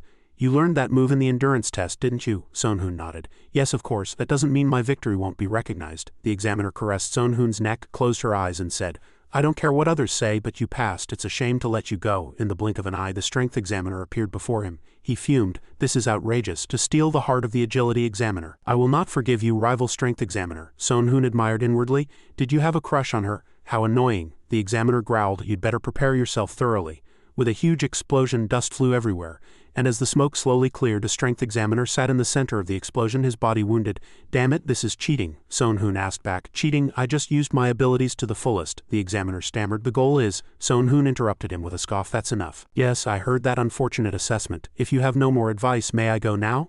As soon as he finished speaking, he returned to where he started. The door of strength was much easier than expected. Thanks to the newly learned black magic, the technique of transforming strength and power into the dragon's power, I was able to maximize my abilities and pass easily. Now only the door of luck remains. Sonhun looked around and said suspiciously, "What is this place? Is it a torture chamber? It doesn't match the image of luck at all," he judged. Suddenly a voice echoed, "No, no, no, this is the most suitable place for the door of luck," the person introduced himself. "I am the one in charge of the door of luck. From what I've heard, you seem to be a very special person." Sonhun was momentarily surprised. "A clown?" The person in charge snapped his fingers. Click. "True luck is not waiting for it but seizing it." Sonhun, tied to a chair, struggled and shouted, "Damn it, what is this? Release me, I haven't said I'll take the test yet." He mocked him with a tone different from the previous doors. Sonhun shouted, "You seem afraid. Of course anyone would be afraid if they were suddenly tied up like this." He smiled eerily. "Don't be too afraid. This is preparation for a fair match. Here you can test your luck with card games or board games. Shall we play a game first? Do you have a game to suggest?" Sonhun thought for a moment and then replied, "Indian poker." The person in charge admired. "A good choice, it's a simple game." He spread the cards and asked him, "Here, take one card." Sonhun remembered that Indian poker is a game where you draw one card and hold it to your forehead. You have to bet by only looking at the opponent's card. The card the person in charge flipped was a 3. Sonhun thought inwardly, the probability of getting a card lower than the 3 the clown has is 1 in 14. That means, excluding draws, the probability of winning is 1 in 12. This is a practice game, so there's no pressure. Should I fold? The card he flipped, sweating profusely, was a 2. The person in charge rejoiced. "Then that's it. I won the first round." Sonhun requested. "Can I have a few more practice games?" He readily replied. "Normally no, but I'll make an exception for you." Sonhun fell into thought. In several practice games I not only played card games but also games like Go Stop and chess. I even mostly lost at coin tossing. The moment I held the gun in Russian roulette, I felt overwhelmed by its weight. Go Stop is a traditional card game consisting of 12 suits, each representing a month. Russian roulette is a game where participants take turns shooting themselves in the head with a revolver containing only one bullet. Sonhun asked suspiciously, "Did you tamper with it?" The person in charge immediately denied it. "No, no, that's not possible. This is a pure battle of luck between you and me." "I just won," Sonhun asked with murderous eyes. "Is losing 7 times in a row by a narrow margin the result of pure luck?" He nodded. "Yes, among the 6 bestowed stats, luck is the most accurately applied and yet the most ambiguously applied stat. You must have seen the advantage of getting better items as a reward or higher quality items when crafting. But here it's the opposite. My luck stat is higher than yours, but the reason why the game is decided by a narrow margin is because you have a special power called skill. Even so, I will win." Sonhun was puzzled. "Wait, then how can I win?" The person in charge replied. "Isn't that a problem you have to figure out yourself?" He growled. "All right, let's start the game seriously now. If you lose the game, the penalty is death." Sonhun cursed inwardly. "Damn it, magic doesn't work, so I can't get out of this chair," he said. "In the previous doors I didn't have to risk my life. Isn't this too much?" he argued. "If you don't want to risk your life, you can try dozens or hundreds of times. That's no longer the realm of luck but probability. But here everything is purely determined by luck." With a creaking sound he said, "You only have one chance. If you lose all your chips, a blade will spring out of the chair and take your life." Sonhun was curious. "Can't anyone else sit in this chair?" the person in charge asked back. "It's not impossible, but why do you ask such a question?" Sonhun scoffed. "Then I won't have one chance," and he cast a summon spell. A black shadow appeared. Purpleman appeared as soon as he called. "What is it, master? What can I do?" Sonhun asked the person in charge. "Can she sit in the chair and play the game instead of me?" He was startled. "Then how will the game be decided?" Sonhun explained. "He is a being I summoned and has sufficient cognitive ability. So even if I lose the game, it's not me who loses, but the person sitting in this chair." In the end, the person in charge decided to release his binds. "All right, I accept. It's a form of luck to have someone to substitute for you in this situation. But this is a special case, so it's only allowed once." Sonhun praised. "Well done, you're finally useful." Purpleman still didn't understand what was happening. "What's going on? I'm happy to help you, but what do I need to do?" He replied casually. "It's nothing special. Just sit in my place and play cards with that man." Purpleman asked suspiciously. "You summoned me just for that?" She finally decided to sit in the chair as her master instructed. "There's a lot I want to object to, but this is just a game anyway." The person in charge opened his mouth. "All right, let's begin, beautiful lady. What game would you like to play?" Purpleman thought for a moment. If possible, I'd like to play poker," she smiled. "Having gained the memories of countless people, this kind of game is very familiar to me. In terms of skill, I'll be much more advantageous than master, however." That smile quickly disappeared as the person in charge dealt the cards. "What, a straight flush from the first round? Are you serious?" he said. "If you're suspicious, I'll line up the cards, so pick whichever one you like." Purpleman replied, "All right, that way you can't cheat." Sonhun watched from the side. "If Purpleman's stats are based on mine, all her stats would be very high, even with a luck stat over 800. Yet she kept losing to the clown due to overwhelming card differences." He thought inwardly, "What if I picked the cards instead of Pamon?" After thinking, he said, "I'll pick the cards instead." As he picked the cards, the game started again by a narrow margin. Even though he picked the cards without thinking, there was a big difference. Pamon was stunned. Master, I'm happy you picked good cards, but we've been losing consistently, haven't we? Sonhoon suggested. Then you picked them yourself, she said triumphantly. Among my previous masters there was a gambling addict, so beating him is nothing. Upon hearing that, the person in charge grinned. I'm really afraid I might lose, Purpleman said with an annoyed expression. Stop laughing. I'm going to turn this around starting now, Sonhoon analyzed inwardly. Unlike other stats, luck completely disregards human will. Thanks to the luck detection ability I gained by exceeding 1000 in luck, I've gained an intuition for luck. This intuition helps me make many decisions favorable to myself. If I deliberately go against it, I can also avoid misfortune. So how should I use that ability in this situation? After playing for a while, Purpleman complained. 20 wins and 19 losses, that's ridiculous. These cards must be marked somehow, the attendant scoffed. You're very suspicious. You're welcome to check them yourself if you wish. Purpleman stared intently at the cards and said seriously, these cards are definitely fine. She kept telling herself that she couldn't keep losing. Sonhoon glanced at her. Is she putting all her effort into winning? If it works, I won't hesitate to use it either. The attendant narrowed his eyes and said, I have a flush. I won this round too. Just then, Sonhoon quickly stopped him. Oh wait, I'm sorry, but I won this hand, full house. The attendant's face darkened. You cheated, didn't you? Purpleman asked innocently. Cheated? What are you talking about? The attendant whined. The luck in this round was completely on my side. The fact that I lost means another factor intervened. As soon as he finished speaking, he cast a spell on the chair and bound Pomon tightly. What is this? The attendant emphasized, even if I can't explain it. Do you know what happened when I counted the remaining cards? There are only 41 cards here. Where did the other one go? Sonhoon thought to himself. He didn't notice the trick until the game was over. He asked curiously, it's a strange question, but is cheating allowed? The attendant immediately denied it. No, there's no problem at all with winning by cheating. If you cheated and won throughout the game, it's as good as winning by luck, Sonhoon stammered. Of course, if that's the case, why? The attendant furiously retorted, but if you get caught, it's no longer luck but misfortune. You got caught cheating, so you lost this game. Purpleman asked again. First of all, this is just a game. Why are you so excited? The attendant smiled chillingly. The loser must pay the price. Your penalty is death. As soon as he finished speaking, 2 blades appeared above Purpleman's head, freezing her. What? Before she could resist, the 2 blades fell and blood splattered everywhere. Purpleman let out a bitter scream as her neck was severed. Was this why you summoned me? As she disappeared like smoke, the attendant demanded. Now that the filthy wench is dealt with and she's paid the price for disturbing the sacred game, let's start the real game. Sonhoon put on his mask and said, wait, I need to equip one more item. The attendant chuckled happily. That mask looks really grotesque, he thought to himself. He'll make a grotesque laughing sound when he hears my words, but it can reduce the opponent's stats by 10 and increase mine by 10. It's called the Mask of Hypocrisy. Now is the time to use this mask. The two drew cards together. Thanks to Purpleman, I was able to grasp some of that clown's logical flaws and his excellent luck ability. It's a mean and dirty trick, but I've found a way to pass this door in my own way.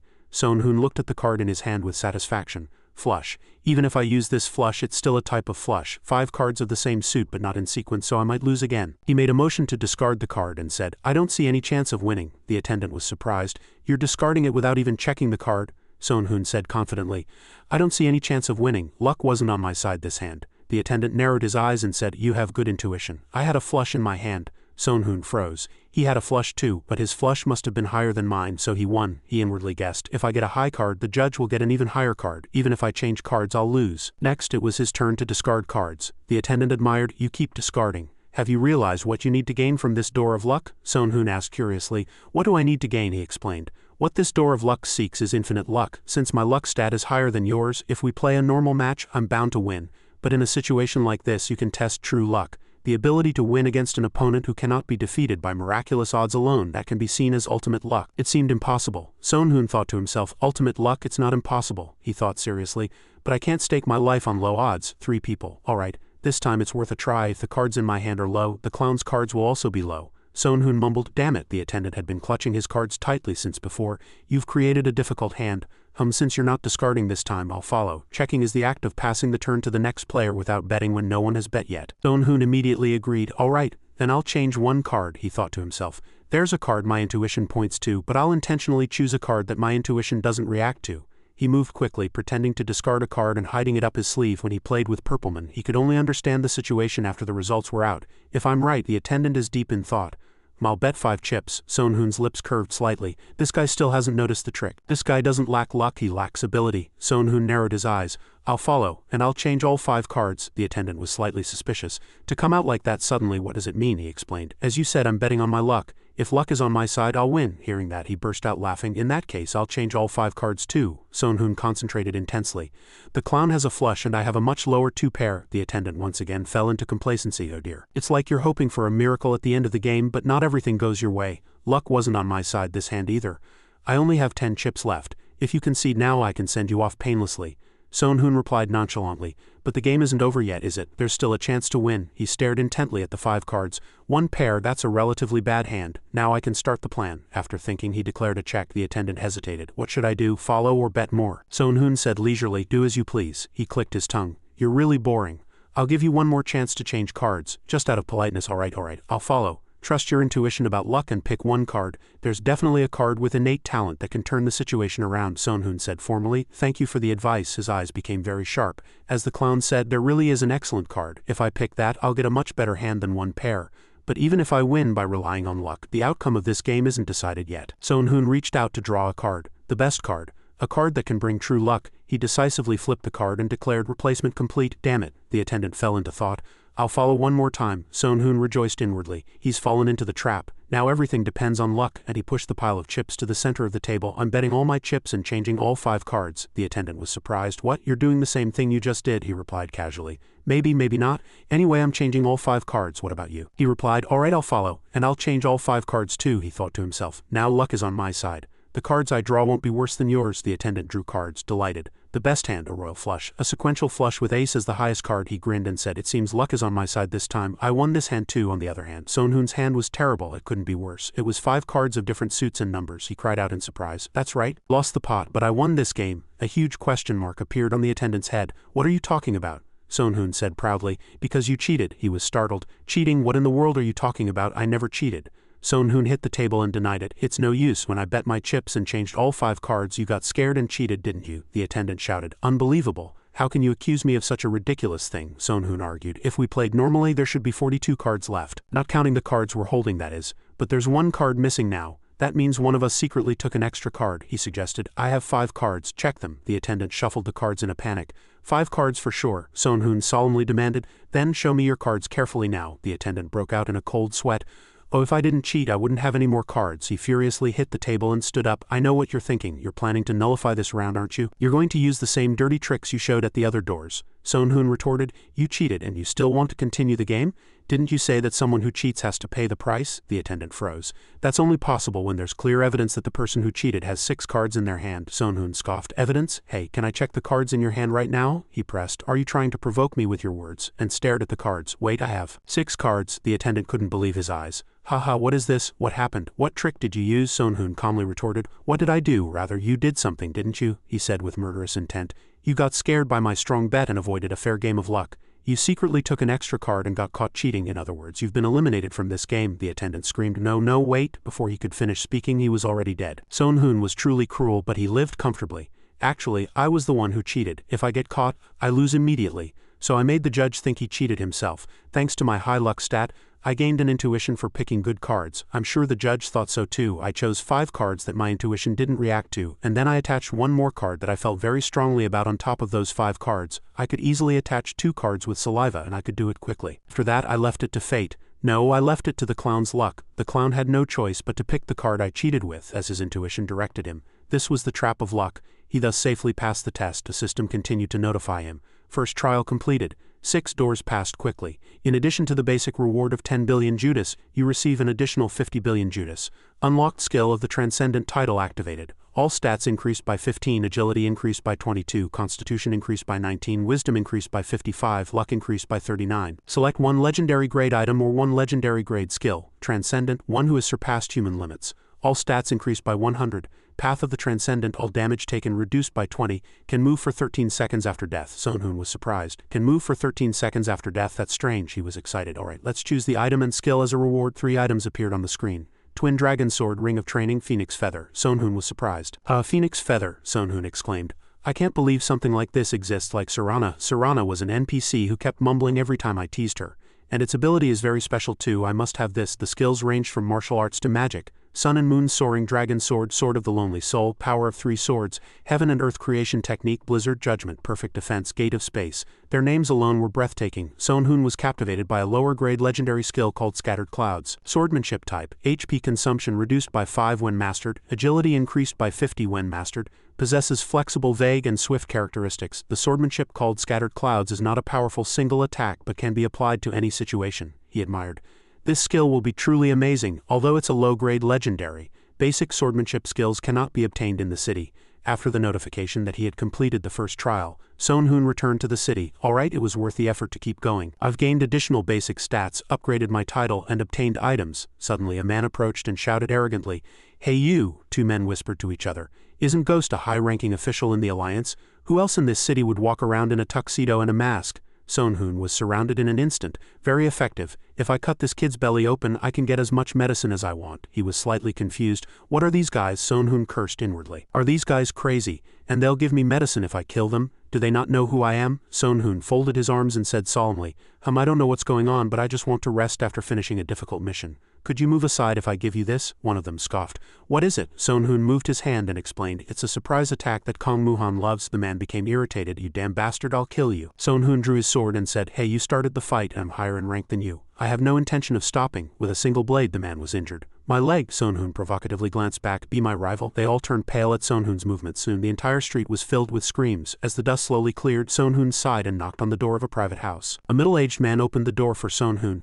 "Long time no see." A woman stood there with a stiff expression. That person is Ghost," the middle-aged man said. "Weren't you trained not to overreact when you meet a senior?" The woman hastily shouted, Sorry." Sonhoon knocked on the door. "Eli, are you here?" Eli's voice came from inside. "Oh, Sonhoon Oppa." Sonhoon slightly opened the door. "Who else would call you by name besides me? I'm coming in if there's nothing wrong." Suddenly an intense light burst from inside. A tremendous flow of power struck Sonhoon and he lost his balance. He grabbed his arm and stood up, saying, "Damn it, I should have known." Eli walked out of the smoke with a spear. "I was instructed to do that, but I wonder how warriors can avoid something like this," he immediately retorted. "First of all, I met some strange guys on the street just now. They suddenly attacked me and talked about medicine. Is it too late? What on earth are those guys trying to do?" Eli turned and walked away, saying, "It seems Oppa has met some drug addicts." "Oppa, you know Seongdu City will be devastated, right?" He nodded. Taegon told me roughly. Sonhoon took out a strange vial and said, "The people who were captured by the enemy came back to the city with this medicine. It was a rare-grade Kanzada, a single-use drug that makes you feel euphoric for 3 hours after consumption. The drug is slightly addictive, and thanks to the perfect manufacturing process, its effect is 1.2 times higher." He was about to put the vial in his mouth. "A drug that makes you feel happy, can I try it?" Eli hastily stopped him. "No, that's medicine," Sonhoon teased. "Don't worry, I'm just kidding," Eli said with a worried expression. "This medicine has thrown the city into chaos. It gives pleasure incomparable to anything else. Once you use it, you'll want to keep taking it no matter what." Sonhoon wondered, in this world addiction and withdrawal symptoms are also considered physical conditions. Can't they be cured with talismans or antidotes? Eli agreed. "Yes, we tried, but the recovered people still tried to find the medicine again." He closed his eyes and thought, in other words, they are in a state of psychological dependence, not physical dependence. Eli added, "Fortunately, none of our alliance members are addicted. If Oppa says so, they are definitely not people who would sacrifice their lives." Sonhoon Oppa. Anyway, the city is now in chaos with drug addicts causing problems. From people frantically shouting to surrender to the enemy, to people wanting to open the gates to get the medicine. He rubbed his chin for a moment, deep in thought. Something's wrong. The people who were captured after being released wouldn't act so unreasonably. There's probably a traitor. Eli agreed. "I think so too," Sonhoon wondered. "But if you knew that, why didn't you act sooner?" Eli puffed out her cheeks. "Oh heavens, I wonder who kept telling us not to reveal our identities," she continued. "Because of the high-ranking officials and core forces of the Alliance outside the city, no one can issue orders right now. If someone steps forward and things go wrong, they'll have to take responsibility. So no one wants to step forward. Oppa as an advisor to the Alliance. You also serve as a supervisory body for the Western Alliance. You can execute top-level orders that no one in this city can refuse right now." Sonhoon admired. "At least until the war is over, I'm the highest authority in this city. I really like that," he thought.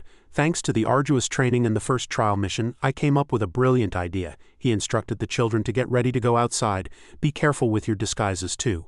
Come to the Alliance building in an hour." Eli was surprised. The Alliance building. She gaped in astonishment. When Sonhoon arrived at the Alliance building, he was stopped. "You must prove your identity to enter here," he questioned him. "Can't you tell who I am just by looking?" The expert replied. "Ghost is the most difficult person to identify in Seongdu. Please present your token for identity verification." When Sonhoon took out his card, he bowed his head.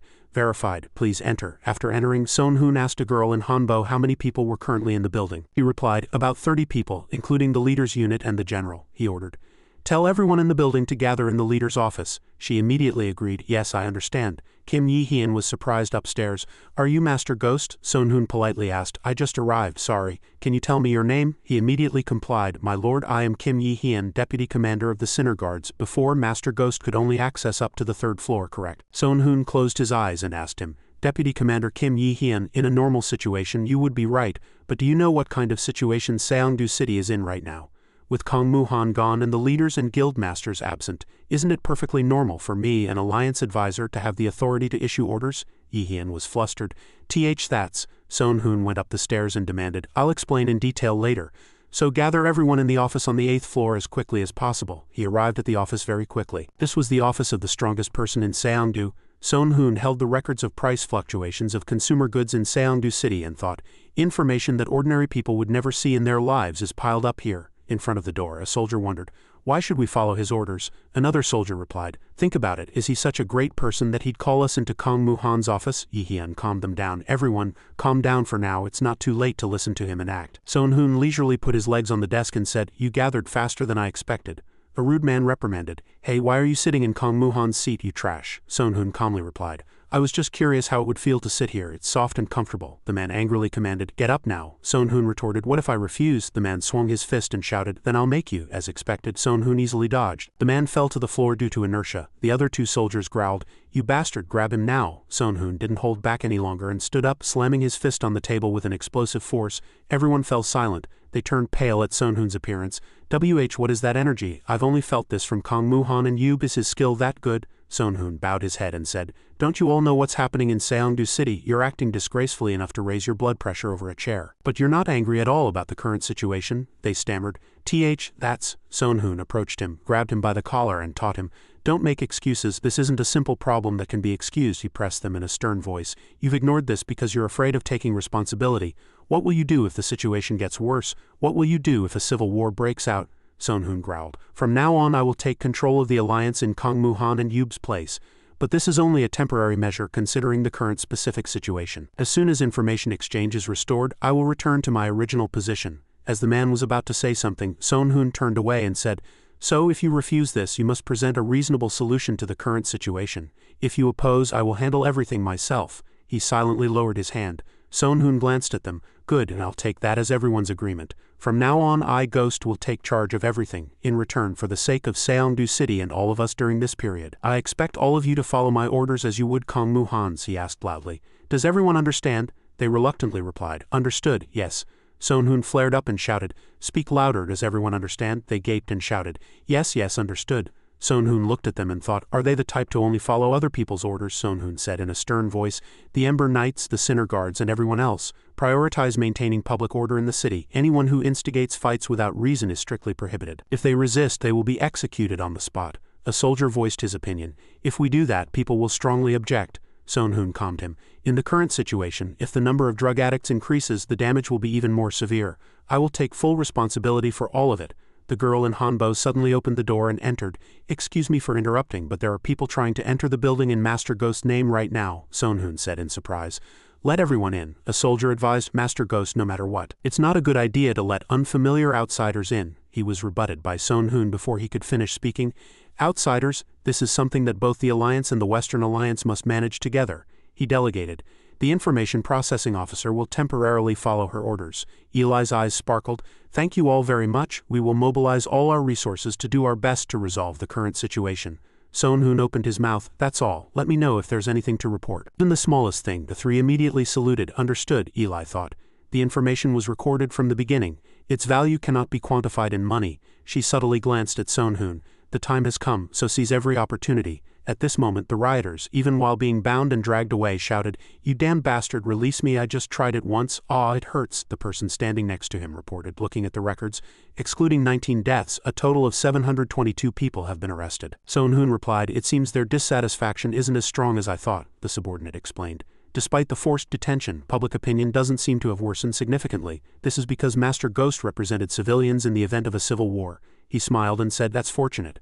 At this moment, suddenly one of the bound men broke free from his chains and struggled, shouting, That guy's out of control, my goodness, he broke the chains, dangerous, get out of the way." The man rushed directly at Son-hoon. He calmly looked back. That guy keeps throwing punches." Son-hoon laughed casually and asked, "Are you trying to take me hostage? But isn't that a foolish idea? Hee." He unleashed a flexible kick and shouted, "This damn slashing kick." Son-hoon dodged by tilting his body and then counterattacked. He quickly drew his sword and wondered, strange. If his goal is to escape, he should be running away, right? Why is he attacking me? Was he ordered to kill me in exchange for the forbidden medicine? Soon, Sonhun activated scattered clouds and a dark cloud appeared around him. The attacker shouted, "Defense!" A shield formed, and he was confused. What is that skill? It looks like a cloud, but is it trying to attack? Sonhun stood in the cloud and swung his sword, and immediately screams echoed from within the cloud and fresh blood gushed out. Escaping from the technique, Sonhun realized that the suppression was still not thorough. Suddenly a sound from nearby caught his attention.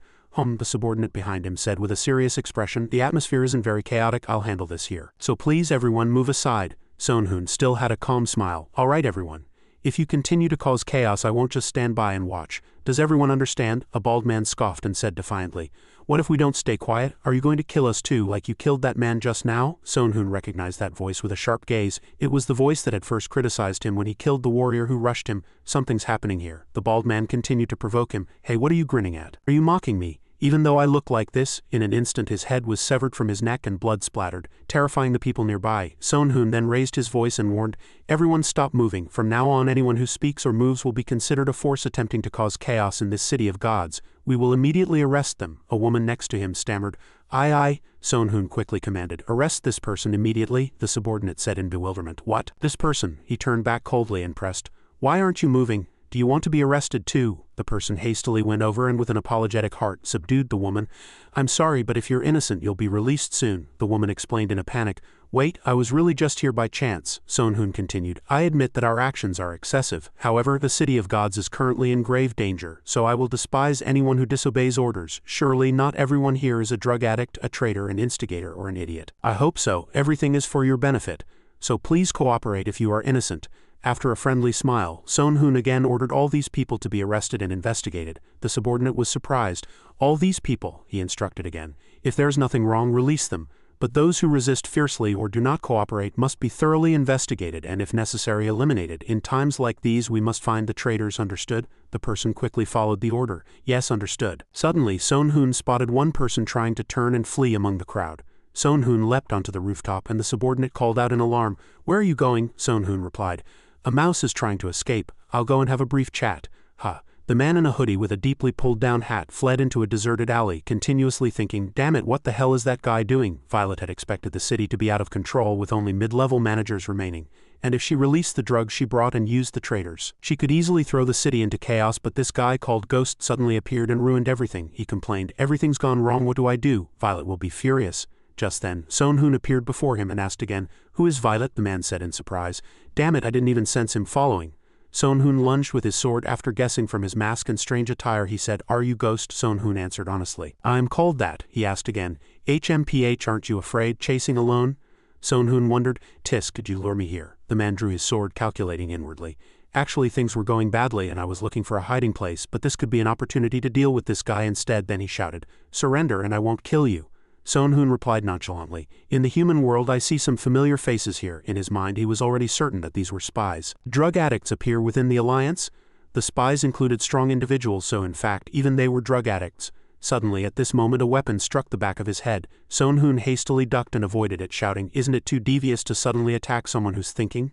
At this moment several people walked out, and a man with a sword shouted, "Kill that damn bastard!" Another man hastily stopped him. "No, if you kill him he'll revive. Let's capture him first." Capture him. Sonhun didn't give them any more time to deliberate, and immediately attacked, laughing, "No matter how desperately you attack, will it even tickle?" The man raised his hammer to block Sonhun's attack, but Sonhun's strength was too great, and he lost his weapon. "I thought I could avoid it." At that very moment he was cut down by Sonhun's blade and fell. Sonhun again said to the remaining few, "Your courage is commendable, so I will not kill you, but you will suffer enough to beg for death." From Eli's side, as she hummed a song, someone opened the door and entered. "Eli, do you have a moment?" Eli turned and asked with a smile, "What is it?" The person immediately replied, "I just received an order and want to know the basis for suspecting the people listed here. 4 of them held important positions supplying consumer goods from mid-level to low-level. The other 2, ordered to be killed immediately, were mid-level guild operators and guild masters. There wasn't enough evidence to arrest and kill them." Eli listened and thought deeply. "Of course there would be no evidence if I arbitrarily designated guilds as enemies due to overlapping products or territories sold by our nameless guild. Damn it, I hate people who are so well perceived." After a long while she spoke, "I found them while tracing the trail of forbidden drugs. If you wish, I can provide information from the Eastern Alliance. Then will you also take on the information analysis mission? The person stammered. What? Oh no, she thought to herself. There's too much to do right now. Then she said seriously, then go, I'll decide and assign you additional missions later. The man turned and headed for the door, nodding quickly. Yes, understood. Inwardly, he was annoyed.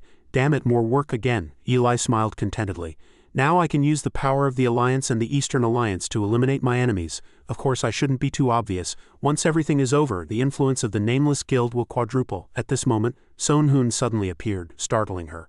Oppa, why are you here? I thought you were preparing for contact with the outside world as the time for it is approaching. Sonhoon replied, I just had a very strange experience. Understood? The main culprits causing chaos in the city were spies. Eli listened and continued.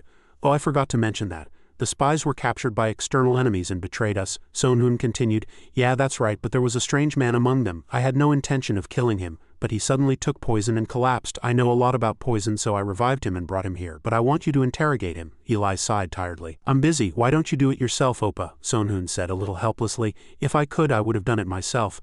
I don't think he's an ordinary person. If you use mental magic, you'll get a confession faster. You have to use every possible method to make him confess everything, Eli asked again. Every method? That would be very expensive, Sonhoon replied nonchalantly. Anyway, the Alliance will bear all the costs. Only then did Eli realize and say, ah, that's right, I can try things I couldn't afford before. Then I'll handle it as quickly as possible. Scene shifted to another building where Eli now stood before the man who had worn the hoodie. He was tied to a chair, his face covered with cloth. Eli spoke. Oppa, Sonhoon told me to interrogate you as quickly as possible, but I want to experiment with various things, so it would be nice if you told me everything slowly, all right? Sonhoon meanwhile was at the library, passing the time searching for books.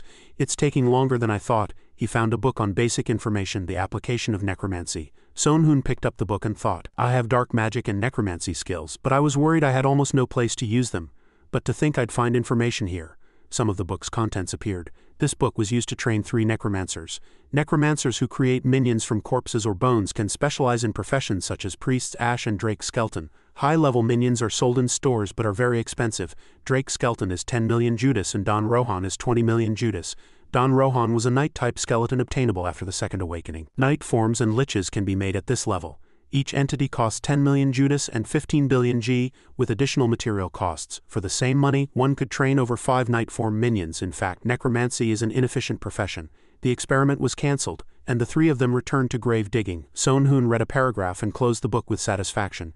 They know nothing, even if it costs a lot of money. Obtaining minions who obey unconditionally is a good thing. I only have Uchida's corpse. Suddenly at this moment the sound of a door opening was heard. Eli entered and announced, after thinking about it for a moment, there's an unexpected harvest. That person isn't Korean but Brazilian. The name of the person you caught is Break. His profession is gents, so he can replicate other people's appearances and voices. They manage humans around 5 priests. Red, blue, violet, gray, and Break. Red is a magic swordsman, blue is a mage, and gray is a powerful warrior like Kong Muhan. Violet is a mage with excellent intelligence. In fact, the real power behind that group isn't the bishop but Violet. Sonhoon listened and thought deeply, saying, Violet. Eli continued, this is all the information I've obtained. Perhaps in a captured situation like this, Break intentionally tried not to give important information. Sonhoon replied, I don't know the point of this information. In the end, is there no other way than an all-out war? Suddenly an urgent voice came from outside the door. Emergency breaking news, he said from inside. Come in. A person quickly entered and reported. My lord is here too. Lord Ghost, what a relief. I just received an order to infiltrate the Eastern Front at midnight tonight. Eli asked again. Exactly what plan were you ordered to execute? The person immediately replied. Operation B3. Sonhoon said in surprise. B3, Eli explained from the side, it means mobilizing 30,000 troops. This is a typical breakthrough formation. Then she instructed the subordinate again. Now that my work is almost done, tell everyone to immediately assemble according to the plan. The person replied, understood. Then he sighed. Ha, the fun is over now. My lovely Sonhoon must now lead everyone and fight, shedding yellow blood all over his body. Sonhoon was silent for a moment, then suddenly asked, do I really have to fight on the front line? She looked at him in surprise. Pardon? At this moment outside the city gates a group of people were talking loudly to each other. I was fed up with seeing criminals causing trouble in the streets, but they've all disappeared. Ghost seems to be good at these things, even if he's not good at others. Yes, honestly, I'm satisfied. Kim Yi-hien vouched for him, so he must be a fair person. I wish we could entrust the city's security to Ghost. At this moment the gatekeeper reminded loudly, everyone be quiet. When the signal for the attack on the Eastern Siege rings, chaos will begin. We will move quietly to the Eastern Front without delay and join the special forces commanded by Kong Muhan. One of them asked, who is leading the vanguard? The person replied, the remaining white knights will clear the way. They were puzzled. Oh then Lord Ghost, the person replied. Unfortunately, Lord Ghost will not participate in this operation. They listened and were surprised. What? The man seriously explained. His lordship was worried that those who intend to cause trouble in the city would rampage once the main force left. We heard that his lordship would join the battle later, leading the last third of the troops. Only then did they begin to talk among themselves. The third unit would be small guilds, understood. Suddenly, at this moment, a loud explosion echoed from outside the city walls. It was the signal that the city gates were opening.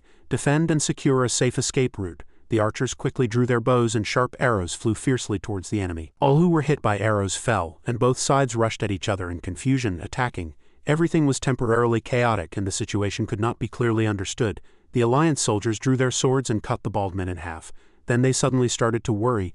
Those guys are still not falling even after bleeding so much. Is it because of magic support? The mage next to them continued. Isn't it strange? They keep attacking despite taking so much damage. Moreover, they are deliberately aiming for our legs to bring us down. Why? They crawled like zombies, grabbing the soldier's legs. You damned bastard, let go of me. The soldier was already dragged away and could only scream. Others also had their weapons seized and were subdued by the bald men.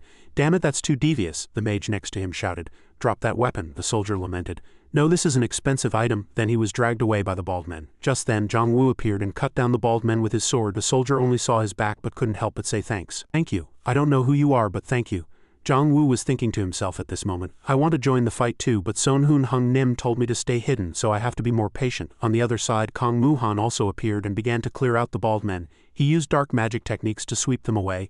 Then Kong Muhan retreated, worrying. Damn it, no matter how many I kill, they keep advancing. Suddenly at this moment, someone appeared and said, Lord Kong Muhan, do you remember me? When I was poisoned, you personally bought the antidote for me. Muhan turned his head and reminded him. I remember you. It's dangerous here, so go to a safe place quickly. Suddenly, Marina appeared and cut off the man's arm with her sword. Muhan was surprised and asked, What are you doing? She coldly turned back and replied, I'm dealing with the enemy. When Muhan explained, he is Dong Miang, an alliance member. He is not an enemy, Marina frankly said. He doesn't resemble me at all. If you keep interfering, I will consider you poisoned as well. Hearing this, Muhan reluctantly muttered, Damn it. Just then, someone's scream echoed, drawing everyone's attention. The enemy is retreating. The bald men began to flee into the forest. Muhan reminded them, Don't pursue them. Set up a temporary tent and recuperate for the next battle. Another person immediately said, The leaders need to meet separately. An emergency meeting is necessary. Inside the tent, a tense discussion ensued. The situation is not good right now. Choi Chul was surprised and said, Not good? What do you mean? Kim Yoon added, Are you saying that the special forces and the Japanese army alone are not enough troops? Muhan replied with an uneasy expression, Don't you feel something strange? As the battle drags on, the number of enemies keeps increasing. Choi Chul also found this strange. We've won many battles, but we've never experienced anything like this. Muhan called Yub, who placed an item on the table. Kim Yang-yan immediately shouted in surprise, Is this a forbidden drug? Muhan asked, What? How do you know that? He explained, It's a new drug recently discovered in the City of Gods. Because of this drug, many gangs have taken over the city. Fortunately, Sir Ghost appeared just in time and suppressed them. Hearing this, Muhan let out a sigh of relief and chuckled lightly. It's truly fortunate that Sir Ghost remained in the city to manage things while we were on our mission. Muhan seriously said, If you know about the forbidden drug, please explain quickly. The enemies are using this forbidden drug. They are poisoning captured people and turning them to their side. Moreover, all the traitors are familiar faces, which caused our casualties to increase because we hesitated to attack. Chun also spoke up. Now that I think about it again, I saw a few familiar faces that looked like zombies. Baekwu added, They're worse than zombies. They can't think and they can't distinguish between friends and foes. Muhan closed his eyes and instructed, For now, rest and regain your strength. I will try to devise a plan to resolve this situation during the remaining time. Marina left the tent and thought to herself, If Son Hun were here, it wouldn't be this complicated. I wish I could just get rid of all those bastards. Suddenly, she noticed a sound coming from inside her tent. Marina didn't hesitate and immediately thrust her sword straight in. Son Hun was surprised and raised his hand to block it. Marina said in surprise, Son Hun, you're here. Son Hun had just slumped to the ground and complained, Why are you swinging your sword so hastily? You almost killed me just now. Marina scratched her face and chuckled awkwardly. Hee, there's no way you'd be hit by such an attack. Why don't you go to the meeting room instead of staying here? If you participate, the problem will definitely be solved. Son Hun refused. No, that would only let the enemies know my location. Marina tilted her head and asked, Then what are you planning to do? Son Hun then showed a sinister expression and said, Of course we have to infiltrate. Inside the tent at night, the discussion continued. The enemy army is about 100,000 strong and their appearance is completely different, so we'll be immediately discovered if we run into them. How will we infiltrate? Son Hun confidently replied, It's simple. We'll disguise ourselves as drug addicts and go in. Zhang Wu and I will go. Don't tell anyone else. Drug addicts can easily disguise themselves as ordinary people. In the worst case, there might even be drug addicts among the Alliance's high-ranking officials. Marina then said, then I'll go with you. He quickly refused. No, you're too well known. Those guys aren't that foolish. Marina frowned. Then I'll just watch like last time. Sonhoon put his hand on her shoulder and instructed, no, this mission is very dangerous, so Marina should do her own work. On the bald men's side, 2 guards spotted a group of people in the distance. What is it? Those guys don't look like addicts. They're observing us. Marina was staring at them from horseback. They quickly recognized her. Damn it, it's that woman. That woman, you mean Marina? One of them panicked. What do we do now? The other firmly replied, just let her be. If we're careful, we won't get hurt. On Sonhoon's side, he was hiding behind a large tree with Jongwoo, both looking ragged and shabby. They ignored Marina. Good, and what about me? A moment later, the two walked out and approached the 2 guards. As soon as the 2 guards saw them, they loudly warned, stop, stand still. Sonhoon hastily raised both hands and carefully said, we've come to surrender. One of them drew his bow and shot, shouting, I told you to stand still. An arrow landed at Sonhoon's feet. He pretended to be surprised and recoiled. Ah, Sonhoon hastily shouted in fear, don't shoot, we have important information. The 2 guards began to discuss with each other. Those guys seem to be addicts, so should we keep them? Don't ask, it's an order from above, and they commanded, kneel and raise your hands. Sonhoon and Jongwoo quickly complied. Yes, yes. Then they threw 2 pills to Sonhoon and said, eat them. Sonhoon hesitated and asked, is this ecstasy? The man laughed and said, it's a reward for your courage in coming all this way. Eat it, don't be afraid. Hearing this, Sonhoon coldly thought, they're doing this to prevent non-addicts from infiltrating. A true addict wouldn't be able to refuse. Clever, they urged again. Why aren't you eating it? Don't hesitate. Just as Jongwoo was about to stand up and intervene, Sonhoon suddenly threw his head back and swallowed all the pills, surprising Jongwoo. After taking the pills, Sonhoon's body trembled, and he had a slightly crazed expression. Can I have more? 2 is too little. He. The man gave a satisfied smile. That stammering laugh really sounds like an addict. They asked Sonhoon again. One more. Come here. Sonhoon obediently crawled. Yes, I'm coming now. Jongwoo grabbed him and said, wait a minute. Sonhoon, as if out of his mind, jumped up and covered Jongwoo's mouth, shouting, let go, I need more drugs, confusing Jongwoo. Seeing the 2 fighting each other, the man gave a very satisfied smile. He, it's so much fun watching dogfights, the other man said worriedly. Hey, stop it, let them in, and the man shouted to Sonhoon, come in, then you'll get more drugs. A moment later, the 2 brothers were separated, and the man instructed them to wait inside the tent, and he separately told Jongwoo, if you want drugs, come to me. Even though I look like this, I'm a high-ranking believer. I have enough drugs to feed you all. Jongwoo suppressed his anger and didn't reply. Sonhoon reminded him, calm down. Jongwoo felt indignant but saw his brother being humiliated like this. Sonhoon explained that's the best way to minimize unnecessary damage. Jongwoo carefully asked, did you take the drugs? Are you okay? Sonhoon picked up 2 pills with 2 fingers and showed them, smiling. I'm fine. I quickly hid them. I've seen enough addicts. So I amplified my magic power to make myself look like them, and he reminded him. So don't overdo it and calm down, okay? Jongwoo replied, yes. But Jongwoo vowed revenge inwardly. He says he's okay, but these damn bastards humiliated my brother like that, so I won't forgive them. I'll kill them all. A moment later, Violet appeared and entered the tent with 2 fierce-looking bald men. Hello, I am Violet, one of the 5 priests. Second in command after the high priest. If the information is useful, I will reward you handsomely. Sonhoon admired inwardly. She seems deeply devoted to this religion. And he replied, this information will definitely be helpful. 3 days quickly passed. As Violet was sitting, a man came in and reported the situation. Priestess, we've confirmed that all the information we received is accurate. She asked again, what is that man doing? The man reported, he's just playing, drinking, and taking drugs like the other addicts. Sonhoon was happily drinking among the group of addicts. Oh haha, drink up, Violet still asked suspiciously. Are you sure it's not an act? The man asserted, I'm certain, in my opinion he's just a despicable and greedy fellow. Only then was she satisfied. Good, then let's begin. On Sonhoon's side, even after knocking out the group of addicts, he exhausted declared, damn it, this alcohol is really strong. Jongwoo, sitting and waiting, then asked, are we finally going? Sonhoon replied, if they believe our information, tonight we must attack the capital and take advantage of the time when their forces are absent. This is a list of what you need to do and the opponent's location. Can you do it? Jongwoo received the list and replied with a smile. Yes, Jongwoo recalculated inwardly. After that I'll come back here. Sonhoon then said, then let's go now. Immediately a black aura appeared. When the smoke disappeared, Borung appeared. She crossed her arms and turned her head away. Sonhoon lowered his voice and coaxed, hey, are you over your anger now? I'm sorry about last time. Borung turned back angrily and shouted, sorry? Does saying sorry make everything okay? And she grabbed her head, exhausted. Phew, what are we doing this time? Sonhoon said. No, just follow me and watch over a few people this time, just don't die. Sonhoon then reached out his hand and thought, blessing of darkness, the black magic I received from Bo, the ability to amplify power in places without light. I can take out my equipment from my inventory again. As he thought, he put on his mask. Those bastards must be too arrogant. Inside the addict's tent, loud noises echoed. Victory, ha ha ha, drink up. Sonhoon hid behind the tent, observing the situation and calculating. The high-ranking warriors are still too relaxed. Ecstasy will be distributed by rank. It's particularly effective at tightening the drug supply. Even if the drug supply is delayed by just 1 day, a rebellion will break out. Right, and he reminded Borung. It's just a precaution, so don't forget your share. Borung put her hands on her hips and replied, aren't you more worried? Sonhun now took out his sword and went inside. As a whirlwind of aura blew into the tent, a bald man muttered, is that wind? 1 second later, all the bald men were dismembered, covered in blood, and looked extremely gruesome. The remaining ones watched the floating pieces of flesh in terror. What is this, an assassin? One of them swung his fist and charged at Sonhun.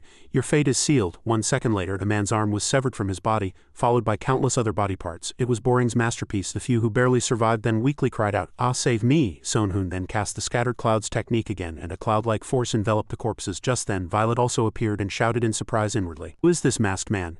He appears whenever there are no troops. She held her magic staff and cast an explosion spell. Even if I die here, if the explosion succeeds, his infiltration will definitely be exposed. As the black aura erupted from the magic flew towards Sonhun, he was slightly surprised. Sonhun's purple eyes glowed. In the end, he raised his hand and grabbed the black magic energy sphere, surprising Violet. What? He grabbed my magic with his bare hands. Sonhun then manipulated the sphere and calculated inwardly. With the mithril gauntlet and hero's gauntlet, this kind of magic is nothing. Although I don't have a magic nullification skill, my stats already exceed 1000.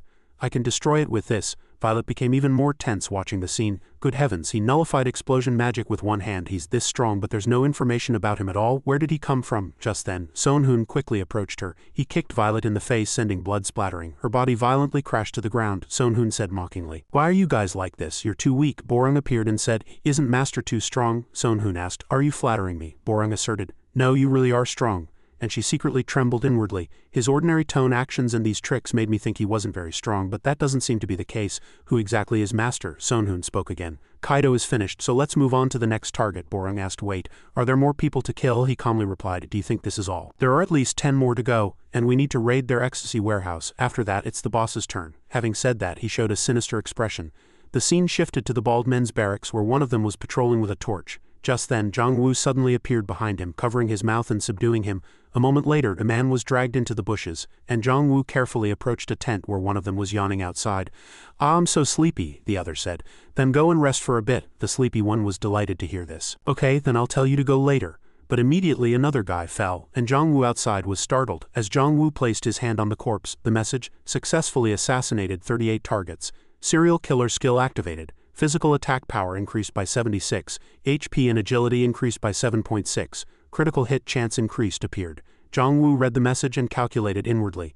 The serial killer profession provides more rewards the more stealthily and cruelly you kill, thus his stats kept increasing. This was a time when he needed to remain calm. After a moment, Jong-woo went to find the bald guard from before. He turned around and asked, who are you? Jong-woo removed his hat and replied, did you forget already? The man looked at him with a satisfied smile. Hee, I told you to come if you wanted more drugs, didn't I? And you came at night without anyone knowing.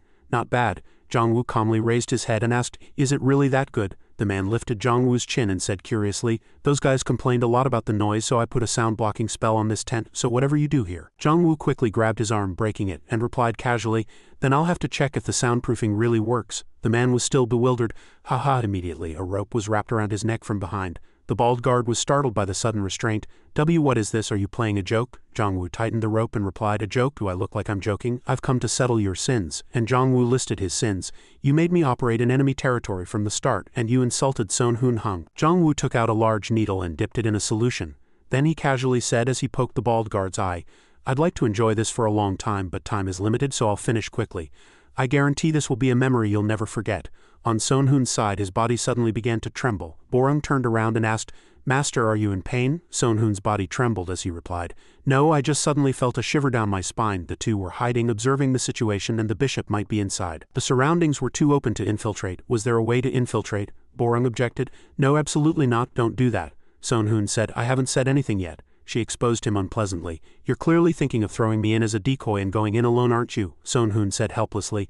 Damn it, you're too wary. And suddenly an idea struck him. Shall we have some fun? What would happen if we mixed this medicine with ecstasy? A moment later, the bald guard from before staggered closer and two bald guards reminded him. Stop, stand still. What brings you here? His body, as if unconscious, heard nothing. The warning continued, I won't warn you twice. Stop immediately. Immediately, another guy appeared with a weapon and said, let's just finish him off with this. The other guy was startled.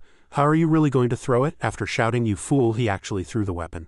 The bald guard was hit by the weapon and blood spurted from his leg and he fell, but the bald guard still trembled and spoke one word at a time, I'm going in. The one who threw the weapon approached and resolutely stabbed the bald guard in the head with a spear. The two bald guards were startled. What are you doing? The man casually replied. He overdosed, intoxicated with drugs. and he glanced at two shadows running because victory was near.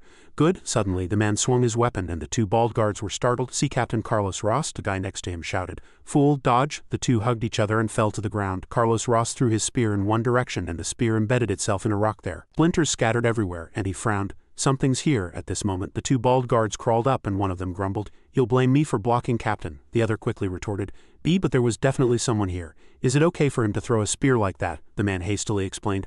Then you've never seen Captain Carlos Ross fight. The hero of Brazil stands above everyone. At this moment Carlos Ross warned. From now on we must be extremely vigilant. From now on. He said quietly. Yes, wake up everyone who's resting too. Don't miss a single ant. Son Hoon observed their situation and guessed that he must be a high-ranking officer. Despite moving very cautiously, he still recognized him and immediately threw a spear. If there hadn't been anyone blocking the way, he would have been severely injured. And he turned to Borung and said, From now on stick close to me. If you falter even a little, I'll throw you away immediately. She replied, Yes, and the two lifted the tent together. The bald bishop inside was startled as soon as he saw him and exclaimed, what is this? Who are you? Son Hoon appeared behind him and assessed. This guy is very weak. He trembled with fear and pleaded, Please spare me. I'm just an old pharmacist. Son Hoon held a sharp knife to his neck and questioned, You're the bishop who created this sect, aren't you? The bishop trembled in horror. I just hold the highest position. I swear I only make medicine, that's all. Son Hoon again quietly calculated. I was going to kill him, but if I kidnap him and continue the ecstasy supply. Suddenly at this moment a voice echoed from outside the tent. Bishop, this is Carlos Ross. I have something to tell you. Son Hoon threatened him. Act normal, you know what will happen if you don't, right? The bishop trembled and stammered his reply from inside. Speak. What is it? Carlos Ross reported. It seems there's an uninvited guest. The alert level has been raised to maximum, and reserves have been sent on patrol. The bishop asked again from inside. Did you come to me just for this? Carlos said. I apologize, but the bishop's safety is our top priority. If it's all right with you, I'll guard you until morning. From inside the bishop shouted. I don't need you, go away. Carlos turned inside and replied politely. Understood, I apologize for bothering you. Son Hoon seemed slightly relieved at this moment. Good, one major obstacle removed. Suddenly a spear flew into the tent aimed precisely at Son Hoon. Son Hoon was forced to let go of the bishop and dodge, sliding to the floor. Damn it! As Carlos Ross rushed in, the bishop pointed his finger and shouted, Ross, kill him. Carlos Ross entered and said coldly, Bishop, please escape with your bodyguards. I will handle everything here. The bishop quietly exited the door. Son Hoon meanwhile frowned and said regretfully, I should have killed the old man, I missed my target. Now I have to fight this guy, damn it. Meanwhile he turned to Carlos Ross and said with a smile, but I learned a lesson, so it's not a loss. The man looked at him bewildered. Are you crazy? Son Hoon casually asked, can I ask you one thing? Carlos held his weapon and said loudly, and he quickly attacked, exclaiming, Tell me if you can survive this attack. Dust violently swirled, obscuring Son Hoon's vision. The dust has completely obscured my vision. A knife flew in. Carlos suddenly rushed in and attacked him. At this moment Son Hoon retreated and dodged. As he dodged, he admired inwardly. If I hadn't remembered Kong Muhan's counterattack technique, I wouldn't have been able to dodge it. Carlos said again. Fast, and your judgment is excellent. Son Hoon, I'm alive, so answer me. But how did you sense the danger? The bishop is particularly concerned about his own safety, so if there were enemies nearby he would immediately escape with his retinue. That's all. You're not just a simple assassin. The way you dodge my attacks and the energy emanating from you, you're not a simple opponent. Carlos attacked Son Hoon again and said. He casually replied, guys who say things like that usually lose. And the two fiercely attacked each other. The clash shone like sparks. Several bald men noticed the sound at this moment. What, another crazy guy causing a ruckus? Hey, Carlos, Son Hoon calculated coldly. I thought I could pierce through the spear. He used a weapon appropriate for his skill, so he would only be injured. He kept aiming strangely at me like a storm. Suddenly, Carlos Ross' spear seemed to pierce Son Hoon's chest, but at that moment he vanished from his sight again. He turned around and shouted, Ridiculous, it's like cutting through clouds. Son Hoon still admired inwardly. If I hadn't mastered scattered clouds I would have been covered in blood, and he asked, Why is a strong guy like you protecting that weakling? Carlos Ross refused to answer. None of your business. Son Hoon began to tempt him. Then join me, it'll be much better than following that strange old man. He heard him and suddenly laughed heartily. Ha ha ha ha ha ha, do you seem to be making fun of him? He's not someone you can manipulate as you wish. He's a disaster, a natural phenomenon that harms everyone around him. Our country was controlled by his drugs, and when we realized it, we were already addicts. Son Hoon said. I can give you drugs too, Carlos shrugged. Only the bishop can make such drugs. Even with the same formula or process without the bishop's skill, the effect will be different. And he again contemptuously swung the spear in his hand. Compared to him, you're nothing, Son Hoon calmly said. Unfortunately, there's nothing I can do. Since you refused, now it's your turn. And he raised his sword to block Carlos Ross' thrust. As he blocked, he said coldly, You're too hasty. And Son Hoon again prepared to counterattack seriously. Suddenly, Carlos Ross broke the spear in his hand in half. As Son Hoon swung his sword, he held the front part of the spear and stabbed his arm. Son Hoon dodged with a backflip, but he was still briefly startled. Damn it, I thought I dodged it. Twin spears, speed, flexibility, and even physical strength. In terms of pure strength, he's far ahead of me. But thanks to that, I was able to avoid the twin spear attack for a brief moment. Son Hoon thought inwardly and counterattacked Carlos Rost's attack, and his sword finally pierced him. But he was still very surprised. What's that recovery ability? Is it the same ability as Marina's, even with such a large body? Carlos Rost looked at him and smiled triumphantly. Seeing you smile like that, you seem full of confidence. The aura shield only protects important parts, not the rest. In this way, no matter how powerful the opponent's skill is, you can fight them on somewhat equal terms. Suddenly, Son Hoon was startled and exclaimed, Carlos Rost still rushed in and said, "Are you stammering? It's already started, hasn't it?" Son Hoon dodged and again asked, bewildered, confused. "You clearly still have something hidden, but that's not good," Carlos challenged. "Whether it's good or not remains to be seen." Son Hoon again seriously analyzed the situation. "A normal warrior can fight continuously. But I'm a magic warrior, so I need time to cast spells. So I need to use jump skills and scattered clouds. I just need to wait for an opportunity." And suddenly Carlos spat. Son Hoon hastily blocked with his hand and said disgustedly, "A dirty trick like a street thug." Carlos growled as if insane. "Come here." Son Hoon covered his ears and had a very headache-inducing expression. "Damn it, he's abandoned one spear now. If I control the distance, I can completely neutralize one of his arms, but even with one spear I could be cut in half." After calculating, he said, "Everyone's just doing crazy things." "Haha," Carlos asked again. "Aren't you going to fight? You could have clearly broken one of my arms." Was Son Hoon caught in a trap? Carlos said, "Maybe."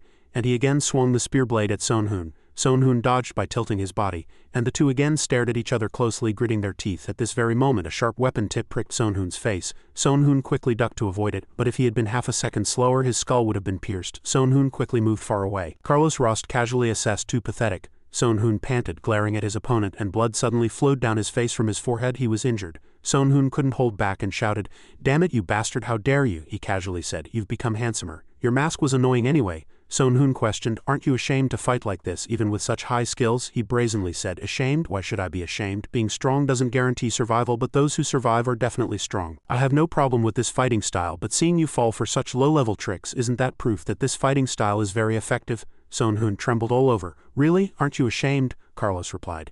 "Yes, the loser is a fool, isn't that right?" He saw Son Hoon's anger and calculated inwardly. Provocation is also a form of psychological attack. If I can make him lose his composure, victory is mine. Suddenly, Son Hoon let out a chilling smile and exclaimed, "Yes, you're right. In the end, the one who survives is strong, and the one who loses is a fool. Isn't that right?" At that, he fled in confusion. "Why did he run away?" Son Hoon calmly looked back and replied, "Aren't you ashamed of your fighting style? I'm the same. I'm really glad we finally found common ground." He quickly used the scattered clouds technique to pierce through the bald men instantly. All of them had parts of their bodies severed, covered in blood, and looked extremely gruesome. Carlos Rost saw this and roared, "You demon!" Son Hoon again fled, scoffing. "Didn't you say there's no fairness or cowardice in a fight?" He chased madly, yelling, "Shut up, I'll kill you. You will surely die." Son Hoon contentedly unfolded his magic book. "The reason I took out the book but didn't use any spells was for this very moment." And he suddenly turned back and shouted, "Move!" The dead bodies turned around like zombies, and the ones who had turned into zombies now began to attack the normal ones. They cried out, "Arg, let go. If you want to die, die alone." A bald man with a distorted face reached out a hand as if to grab food. "Ah!" The normal one gasped, thinking, "How can that guy move with such a broken head?" Immediately after, he was bitten in the neck by a zombie. A scream echoed, "Ah!" Then everyone fled in terror. The bodies are moving. They're zombies. Why are they appearing in the middle of a battle? Ah! And another one bravely drew his sword and rushed at a zombie, slashing it. "Don't gather any more, scatter quickly." Son Hoon suddenly appeared before him.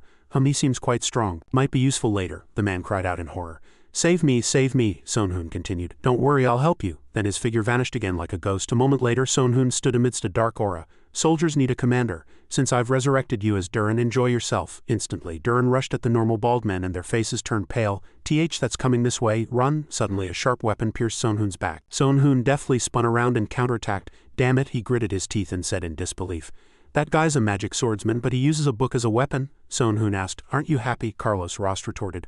"What's there to be happy about, you demon?" Son Hoon then said in a sinister voice, "Some are running for their lives, some are attacking ferociously under the influence of drugs, and amidst all that, corpses are attacking people, unable to distinguish between humans and zombies. Isn't this scene where they're slashing each other and screaming lively and interesting?" He listened and showed a contemptuous expression. "His mental state is strange. People called you a madman, didn't they? No, to be precise, a psychopath." At this moment, a notification appeared.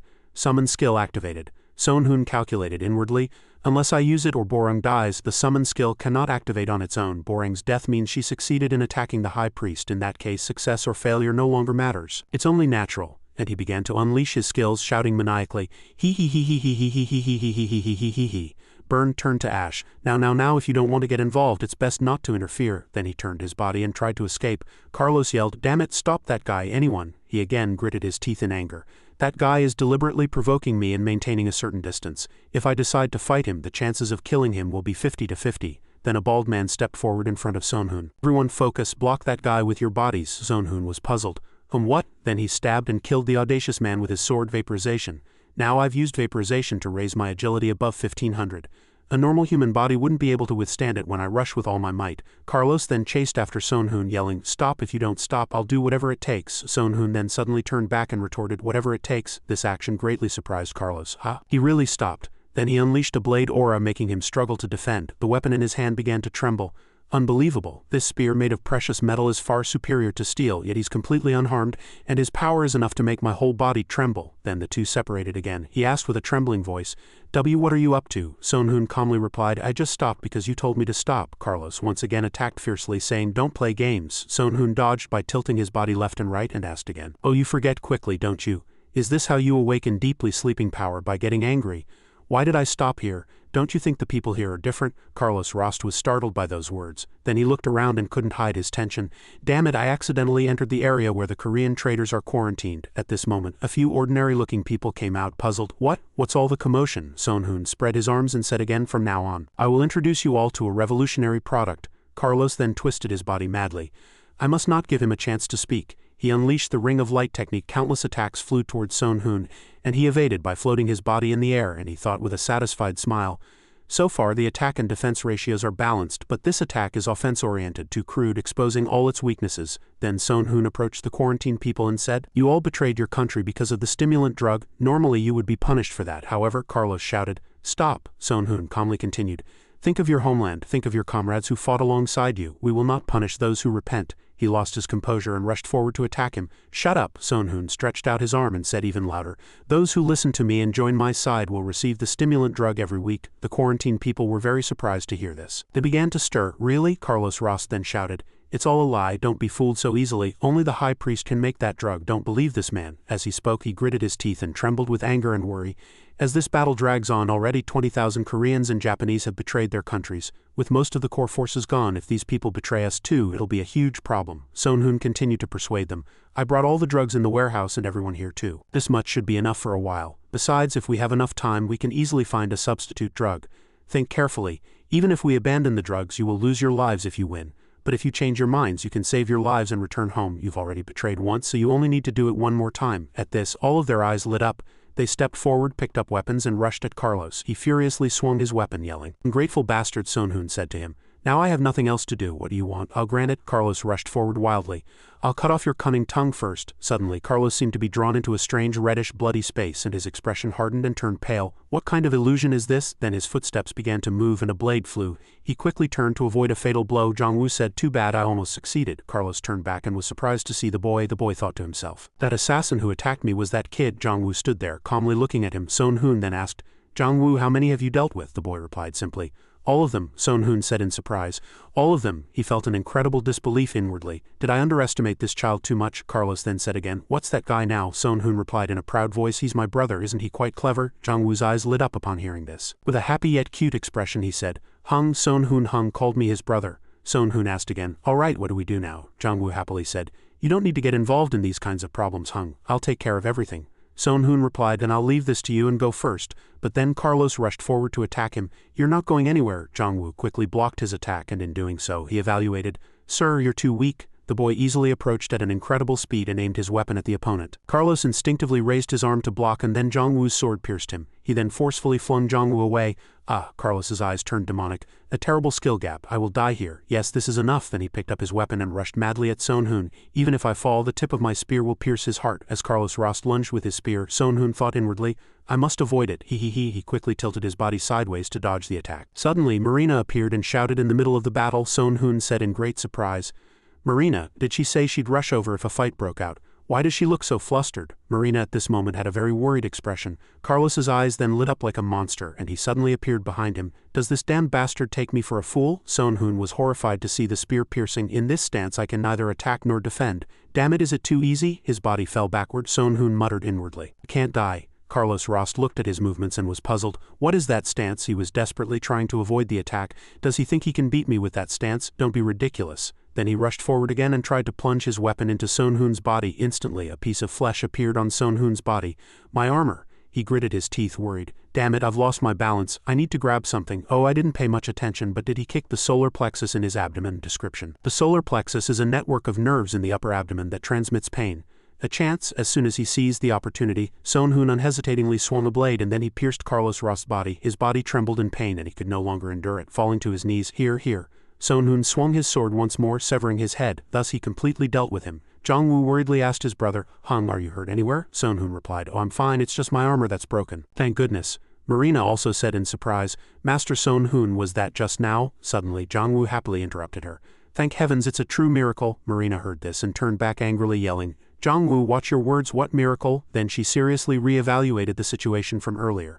Master Sonhoon judged the situation and moved his body. Right then he turned the situation around from a state of limited movement, and despite being in danger, he didn't falter at all. Seeing Marina's silence, Sonhoon asked, What's wrong? Are you hurt? She hastily replied, Oh no. Then Marina drew her sword and said seriously, Master Sonhoon, please stand in the rear and command with magic. There's no need for you to directly confront them. Sonhoon quickly complied, All right. Marina turned around and thought with a satisfied smile, feigning panic to take a defensive stance, even barely dodging attacks and counterattacking. This was probably Master Sonhoon's strategy from the beginning. Sonhoon looked at Jongwoo again and said, Jongwoo, why do you look so worried? The boy's face turned pale and he said with regret, I'm sorry, I let my guard down, allowed the enemy to escape and put Master Sonhoon in danger.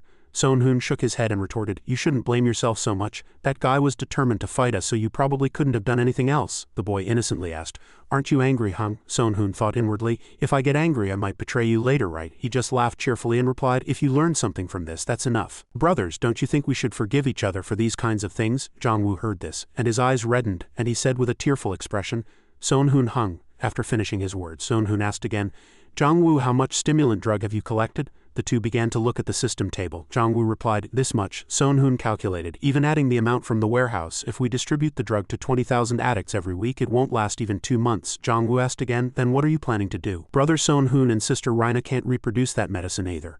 Are you thinking of seeking out the high priest, Hung? Sonhoon answered seriously, No, I think it's better to leave that high priest alone. From what I've heard, he's just like a virus that infects everyone around him. Inwardly, a shiver ran down his spine. He had barely survived the first trial mission. This time he needed to be more cautious. Jongwoo asked again, Then what are you planning to do? Sonhoon then showed a strange smile. If there's no food, shouldn't we eat less? The scene shifted to the Alliance camp during the day, where Kong Muhan was sitting in a tent in front of a map. Just then, Sonhoon entered and greeted him. Oh, it's been a while. Kong Muhan and you, I haven't seen you both in a long time. Your faces look quite gaunt. Kong Muhan immediately retorted, Ghost, what on earth happened? Sonhoon cheerfully replied, Didn't you see, I just got back after destroying the enemy's encampment. Kong Muhan said coldly, That's not what I'm asking. He then sighed, suppressing his anger, and continued, I don't know what method you used, but you succeeded in bringing back the people who had defected to the enemy and destroying the core drugs. From our strategic perspective, I'd like to embrace you and celebrate right now. Hearing this, Sonhoon kept waving his hands. I refuse. Seeing this, Kong Muhan became even more annoyed. I was just being polite. I don't want to think that either. What I really want to ask is why you submitted items without reporting to me. Sonhoon calmly replied, Oh, you mean that? The first reason is that Mr. Kong Muhan is not my superior. Kong Muhan retorted, But you are a military advisor to the Alliance, aren't you? Isn't an advisor also a position in the Alliance? Sonhoon asked again. Oh dear, have you ever paid me a single penny for the position of advisor? Hearing this, Kong Muhan thought, So because I haven't paid him a single penny, we're not in a superior-subordinate relationship. Sonhoon shrugged. A month's salary is incredibly high, isn't it? I'm working for the Alliance without any compensation. I thought this was a cooperative relationship. The more Kong Muhan listened, the more he found the other person shameless, muttering to himself, Damn it, I want to punch that guy in the face. He then calmly asked for the remaining reasons. Sonhoon exclaimed in surprise, I couldn't trust them. Kong Muhan was startled. Who? Sonhoon said seriously. From ordinary people to vice guild leaders, even guild leaders, and even you, Mr. Kong Muhan. At that, Kong Muhan was surprised. You can't trust me either? Sonhoon said resolutely. Yes, you'll understand when you return to Seongdu. Among the addicts, there are many guild leaders of various sizes and people in important positions. In the worst-case scenario, I thought both of you might have been addicted to the drugs and colluded with the enemy, so I acted on my own judgment without telling anyone. Hearing this, Kong Muhan bit his lip and thought, There are still many uncertainties, but in the end, everything was resolved well. I don't like it, but his words always sound rational, and I feel like I'm being led around without realizing it. When dealing with this person, I need to make him shut up first. He then walked out of the tent and said, I have to go now. Sonhoon was puzzled. Is that all? Kong Muhan explained. I realized that talking to you would just be a waste of time. Hearing this, Sonhoon also turned to leave. Then I should go rest now too. At that moment, Yub spoke up. Mr. Ghost, I apologize, but could you meet with me for a moment? Sonhun thought to himself, just as I expected. Yub is finally asking for a private conversation. Outwardly he still spoke in an arrogant tone. For a moment is fine, Yub said with a serious expression. First, on behalf of Mr. Kong Muhan, I thank you once again. Although we cannot compensate you for the immense damage we suffered, I promise we will not disappoint you. From now on I will ask you 4 questions. Please answer as honestly as possible, as I need to complete Mr. Ghost's profile. Honesty is his middle name. Sonhun stated his opinion. To be honest, I'm a bit uncomfortable with my profile being created. Yub, sitting in front of a notebook, replied, It's not just Mr. Ghost. Most people feel that way. If Mr. Ghost doesn't wish to, you may refuse and leave. Sonhun immediately sat opposite him. Alright, I'll answer your questions, but you'll owe me one. Yub, hearing this, was puzzled. Owe you one, Sonhun explained. It's nothing special, you just need to help me once later. If it's too difficult, you can refuse, Yub replied. If it's just that, then fine. Then I'll start with the first question. His eyes sharpened. Mr. Ghost, you have a secret unit, don't you? Sonhun was startled and thought, he already knows, there's no benefit in denying it. He then answered honestly, yes I do. Yub asked the second question. I heard you plan to distribute stimulant drugs to the addicts every week. Even for Mr. Ghost, it's not permissible for an individual to distribute such dangerous drugs. Don't you think that task should be entrusted to the Alliance? Just as I expected. Sonhun calmly replied, I'll consider it. Yub, who was on this side, continued, understood. Here's the third question. How do you plan to deal with the addicts? Sonhun was startled again. How much does this person know? Yub's eyes gleamed as if seeing through everything. You don't need to be too wary, I'm thinking the same thing. Last question. Do you plan to continue cooperating with the Alliance in the future? Hearing this, Sonhun smiled as if it were obvious and replied, It's simple. My answer is of course yes. Yub recorded it and said, Thank you for your answers. We'll take care of the rest. Sonhun added no more words, stood up and turned away. He then began to evaluate Yub. Yub, he's a more dangerous person than I thought. I need to deal with him. Meanwhile, in the City of Gods, Loki evaluated with satisfaction. Should I say it's just as expected? There are 3 geniuses in the City of Gods worthy of being my successor. With more than 9 gods interested in this city, it will be more special than other cities. Kong Muhan was born with outstanding strength and a tenacious personality. Yub utilizes magic beyond mere skill and skillfully controls mana, and Marina has unparalleled talent in swordsmanship. A man, shirtless, said, If it's that child, she will surely survive to the end and become my successor. The one-eyed man sitting next to him continued, Hey, what are you saying? That child is mine. She's a swordswoman with extraordinary talent in swordsmanship, so isn't it only natural for her to become the successor of my god of swords? The shirtless man again argued, What nonsense are you talking about? That child only excels in that field because she uses a sword, but she's excellent in every aspect. If she fought barehanded, she would naturally have to be chosen by the god of fighting spirit. Loki listened to their squabble and muttered irritably to himself, Ridiculous. He then turned to the ox-headed man next to him. I apologize, but my toy killed your successor. The man was startled and thought, It's rare for the arrogant Loki to apologize like this. This kind of mission was quite difficult for the non-combatant gods. For example, the gods of agriculture, medicine, music, machinery, and exploration. In this situation, the high priest created the stimulant drug, and even brought Carlos Rost, who could attract the attention of the gods, under his control. He seemed ordinary, but he possessed extraordinary abilities that no one expected. But in the end he met a futile death at Lee Sonhun's hands. Of course, he still had a few lives left, but it would be very difficult for him to recover. The high-grade elixir is recorded on the last page of the book. If he had been able to create and consume the high-grade elixir, which was believed to be capable of making him a god, he could have possessed a powerful physique comparable to other leaders. If he could have made it, he might have aimed for ultimate victory. After a long period of analysis, the ox-headed man turned and replied calmly, It can't be helped. Not everything always goes according to plan. Loki smiled with a friendly gaze and said, I'm very happy you understand. The man then spoke again. Anyway, you don't need to apologize. Instead, I've become more interested in that child, Lee Sonhun. Loki was startled to hear this. Lord Shenong is interested in Lee Sonhun. Narration. Shenong is also known as Shenong, the god of water and a national hero in Chinese and Vietnamese folklore. Lord Shenong replied, You don't know about the high-grade elixir he made, do you? Just then, a mysterious man appeared and reminded them, Please, everyone be quiet. Thank you for gathering here despite your busy schedules. I called you all today for a midterm evaluation. How many merged cities are left? A god replied. Since the merger just ended, only one remains now. So how many groups are left in the end? The person replied. 4. The mysterious man was disappointed to hear that. Only 4? I remember there were nearly 200 initially. He then began to calculate inwardly. There are a total of 4 matches from the first participant to the last. Simply put, out of 200 cities, at least 13 should remain. It seems not everything is going according to plan. He then asked again, Who does everyone think will be the final winner? Sart Tang exclaimed, Marina will win, won't she? The ox-headed goddess was about to continue. What are you talking about? The child I'm rooting for. Then the mysterious man turned to Loki. Loki, who do you think will win? Loki replied, I hope Lee Sonhun wins. He immediately spoke about Lee Sonhun. Lee Sonhun, I'm also watching that child. It's truly exciting to see him constantly running away despite having no talent. Haha, Loki laughed again and continued. Look at his abilities. Perhaps the winner will be the child Sart Tang is rooting for, Jack Apron. Last time Lee Son-hoon won was just luck, and in every aspect he is still inferior to Jack Apron. Fortunately he is ahead in terms of talent. He was surprised. Oh, so you think Jack Apron will win? He bowed his head slightly reluctantly. To be honest, no. The mysterious man spoke again. Don't worry this old man, tell me honestly. Then Loki asked again. Don't you actually think Avayan will be the final winner? He was curious to hear that unfamiliar name. Who is Avayan? Loki looked at him and fell into thought. He doesn't know what I know. He's the creator who knows everything and can do everything. He still tried to recall but felt a bit helpless. I can't personally check every corner of the world like other gods, so I only watch the children I'm interested in. Loki spoke again. Well, to be honest, both Jack Apron and Lee Son-hoon are strong, but they are still a bit inferior to Avayan. Avayan is very determined and intelligent, and his skills are on par with Marina's. But Avayan is interested in many fields besides swordsmanship, so he is less known to other gods, but he's quite handsome. He must have captured the hearts of many players. After rambling on for a long time, Loki coldly observed the mysterious man's expression. For some reason he looks displeased. No, wait, not displeased to be precise. Is it unease? Why is the god of creation uneasy in the city? People working like slaves were being urged by overseers.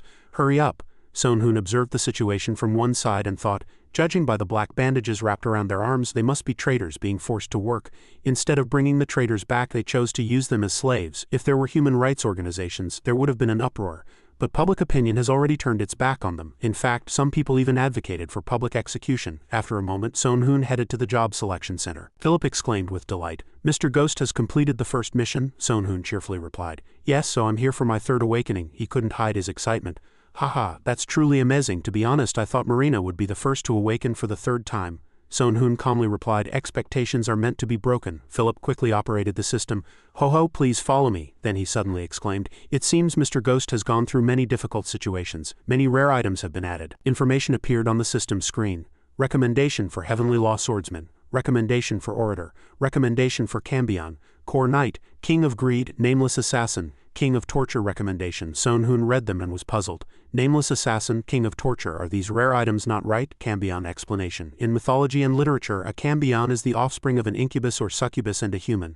A succubus is a female demon or supernatural entity appearing in dreams who takes a female form to seduce men. Demon that seeks out men's beds and engages in physical relations. An incubus is the male version of a succubus.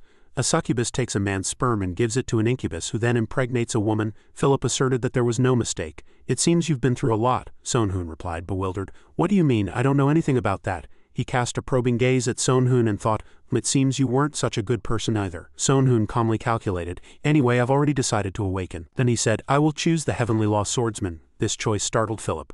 Core Knight, Cambion, Nameless Assassin, they're all excellent, but I suppose you've already made your decision, even if I say so? Son-hoon smiled and affirmed, you know me well. Philip said helplessly that his stubbornness was greater than an ogre's sinew.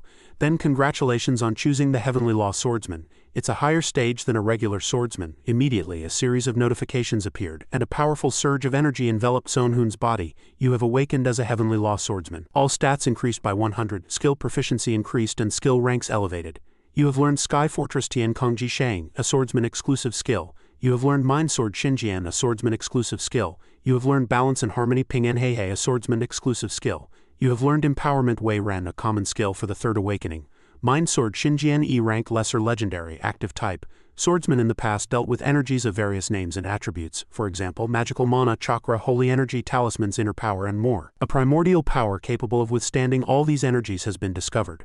Mind Sword gathers power from the human spirit and transmits it to the sword. It is purer and more powerful than anything else, however. Mind Sword uses mental energy, so caution is advised when using it. Mind Sword consumes stamina and mana. Sky Fortress Tian Kong Ji Shang E rank Greater Essence, active type. You can fly in the sky using wings of light created by magic. However, when flying with Sky Fortress you cannot perform movements that exceed the skill's stats and you can be easily detected by others. If the wings made of light are broken, you can no longer fly in the sky. Flight speed increased by 1.5 times, stamina and mana consumption increased when maintaining movements that exceed limits. Balance and Harmony Ping En Hei Hei E rank, mid-tier, legendary and active type. Heavenly Law Swordsmen have realized the meaning of harmony. This means a life that conforms to nature and is not forced. The true meaning of balance and harmony realized by Heavenly Law Swordsmen is the ability to pursue their desires without being forced. This is because their knowledge, experience and innate talents are harmoniously integrated. It allows them to easily achieve their goals. Empowerment Wei Ren E rank, active type.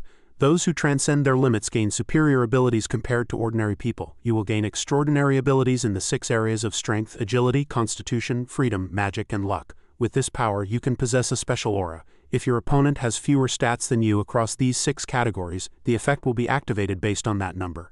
If they have 2 fewer stats, stamina and mana recovery speed decreased by 20. If they have 3 fewer stats, attack speed decreased by 10. If they have 4 fewer stats, movement speed decreased by 15. If they have 5 fewer stats, all stats decreased by 5. If they have 6 fewer stats, all stats decreased by 10. Sonhun read the series of notifications and marveled. The total stats are 600, even unused skill proficiencies became almost perfect, and Heavenly Step Tien Bu transformed into a unique rank.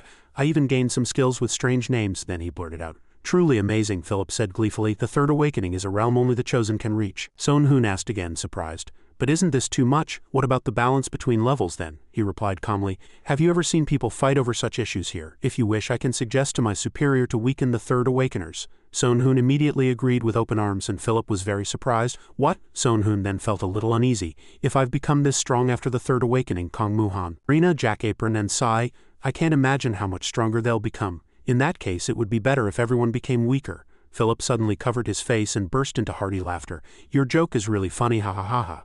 Sonhun said coldly. I'm serious, then he calculated again. Anyway, I finally got an area of effect debuff skill. Although the target and activation conditions are a bit tricky, it still seems to be an AoE skill. Considering all my abilities, all 4 of these debuffs will likely apply. And now I've also gained a trap skill. I just need a bit more practice. Just then, a mission appeared. Black and White Battle Mission B, C rank.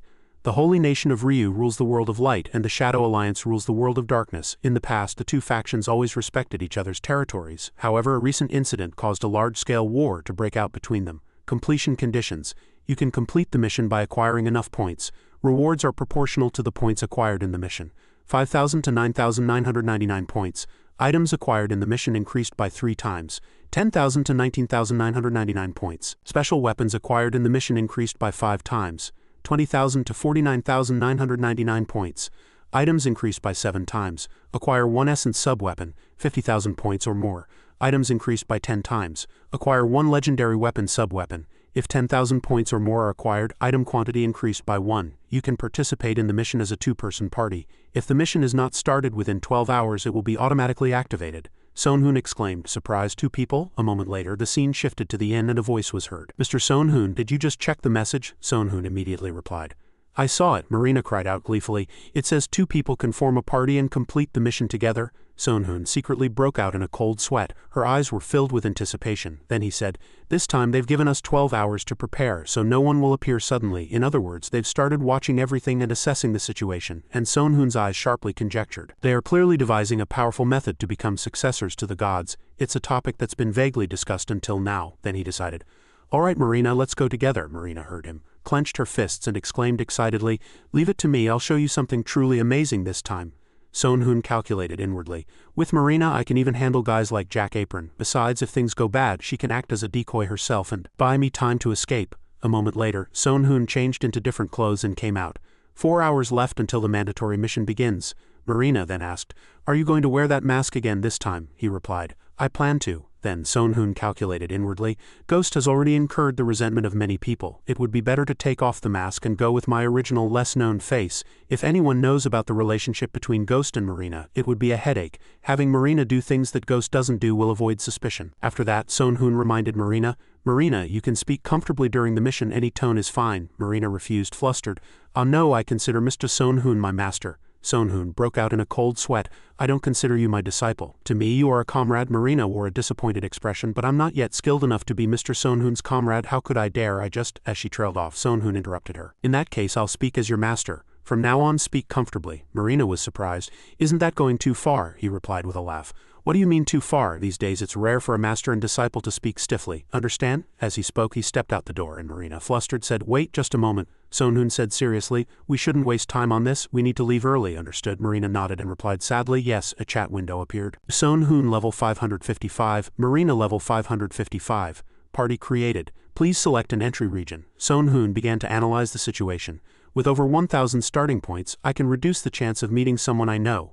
10 points were glowing, probably indicating their importance, and the brightness decreased with distance.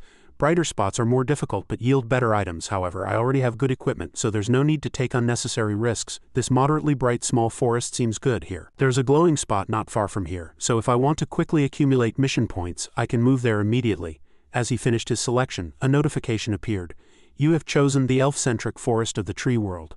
The two moved into the forest space. Sonhoon immediately reminded her. You don't seem to need to be so cautious, Marina immediately replied. No, what I mean is I just thought that because we don't know when or where the enemy might appear. Sonhoon felt helpless. Isn't that foolish? All right, let's go. She looked around and then said, but this forest is really vast. Shouldn't we investigate first? Sonhoon immediately said, you can relax here. I have a skill I've always saved for this moment. Soon, Sonhoon began to use his wings of light, and white wings like an angel's appeared on his back. Then he turned and asked, how is it? Marina marveled. It's amazing. No, what I mean is it's really good, but it seems a bit too flashy. Sonhoon asked, you think so too, right? I don't fly often, so I can't even use it when I want to. It's too flashy. Then he thought again. I've figured out a way to fly automatically when using this skill. Suddenly, his wings flapped on their own and he took off, startling Sonhoon.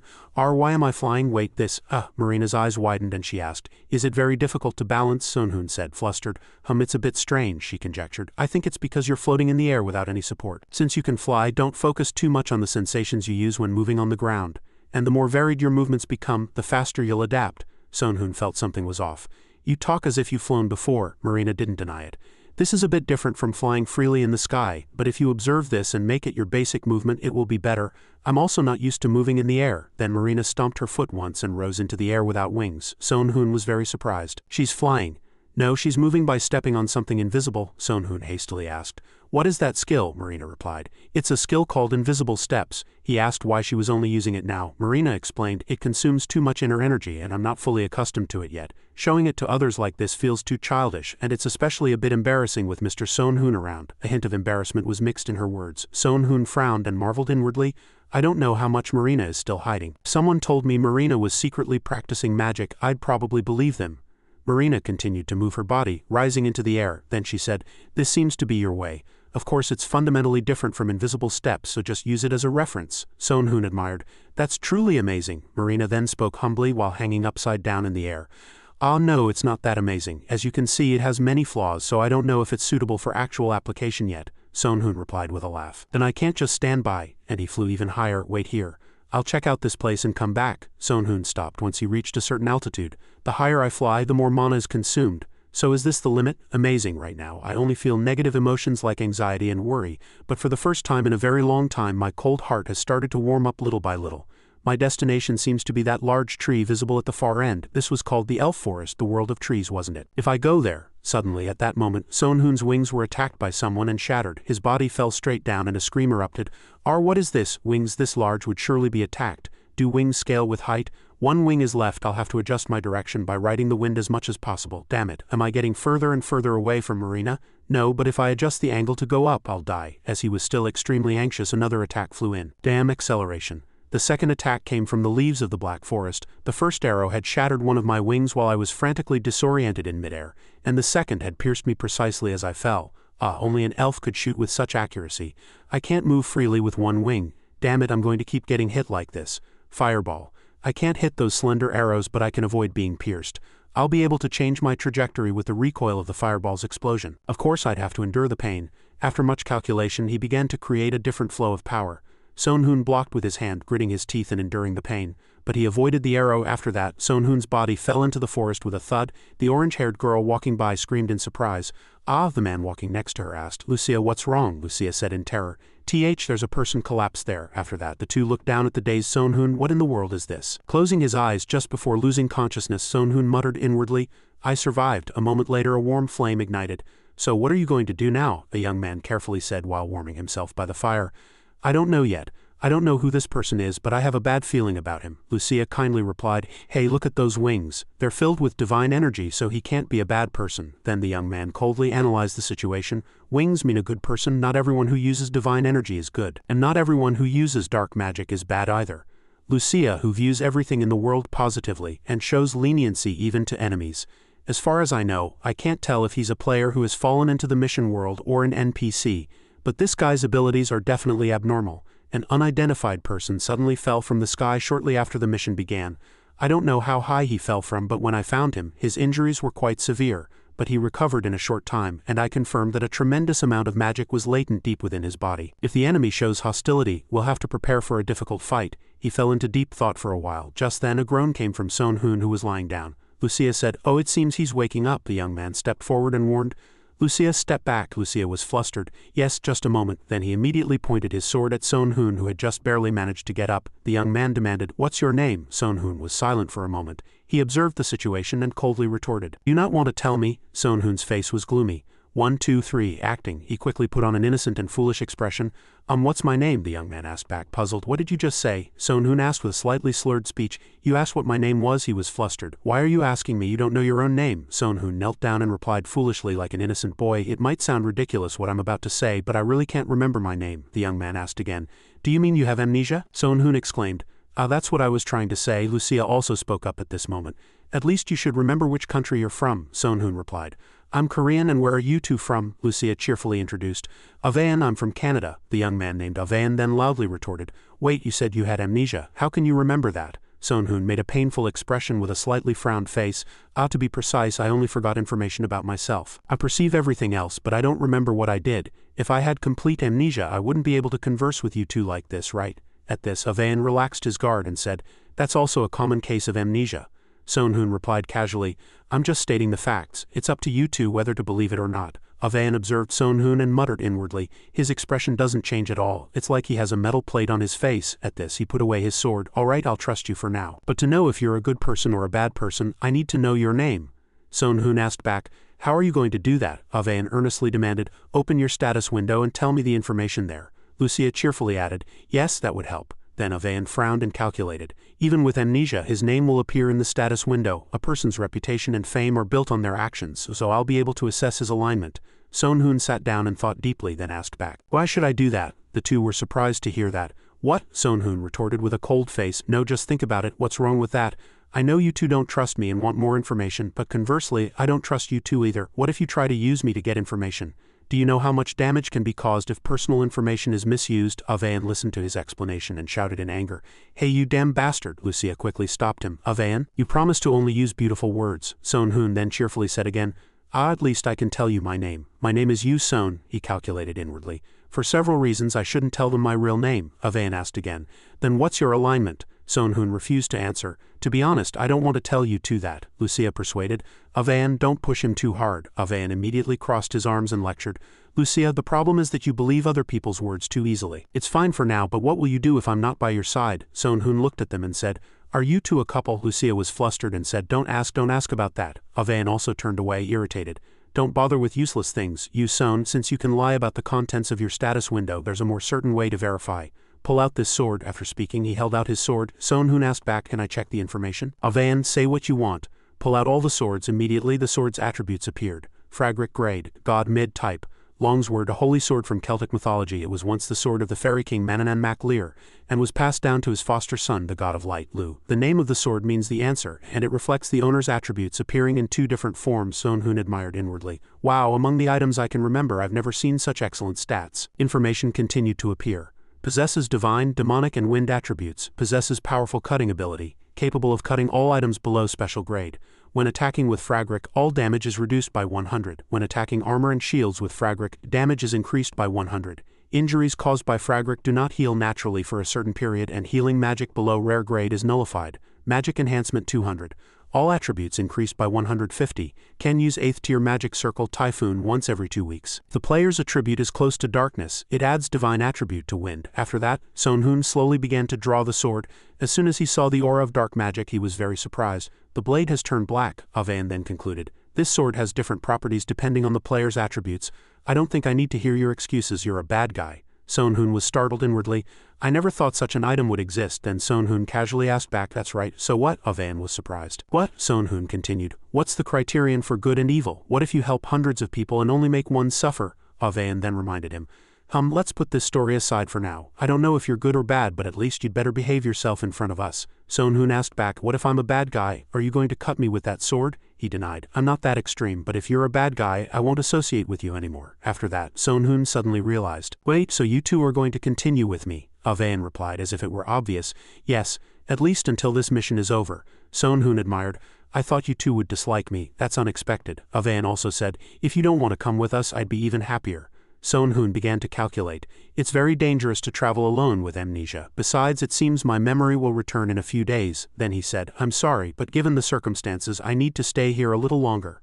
Avan and Lucia looked at each other for a moment and thought deeply. After that, the two walked away. Let's talk a little more. Sonhoon was flustered. Are you two going to leave me here? I'm scared to be left alone in the forest. Avan made his sword float in the air and said, this will deal with any monsters approaching here. Stay here until we return. Sonhoon was very surprised and thought, it's floating in the air regardless of gravity. A moment later, the two went elsewhere. Lucia spoke up.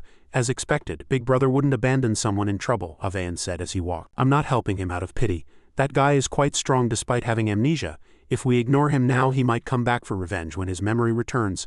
So I thought it would be better for us to help him. Even if he doesn't remember anything, it's better to keep the uncertain under our control. Lucia listened and frowned, looking sad. Big Brother always says such unpleasant things. You could just say you're helping him because you feel sorry for him, Avan quickly retorted. I'm not that good of a person. After that, he thought with a hint of helplessness. Lucia's kind nature can be very inconvenient if there's no way to deal with it, but thanks to such kind actions, we obtained Fragric. With Lucia's anticipation, Avan knew she wanted to protect the young man anyway. But we also have problems. Taking on such a burden was not part of the plan. Lucia asked again, so what are you going to do? He replied, it'll be a bit bothersome, but I'll take him and help him get at least 5,000 points in this mission. That's the minimum required to complete this mandatory mission. We have to complete the mission anyway, and it won't take much effort to take him along. And later we can send him back to his original city. Lucia heard the plan and exclaimed happily, that's amazing. Avan Oppa is so smart, suddenly she said as if remembering something.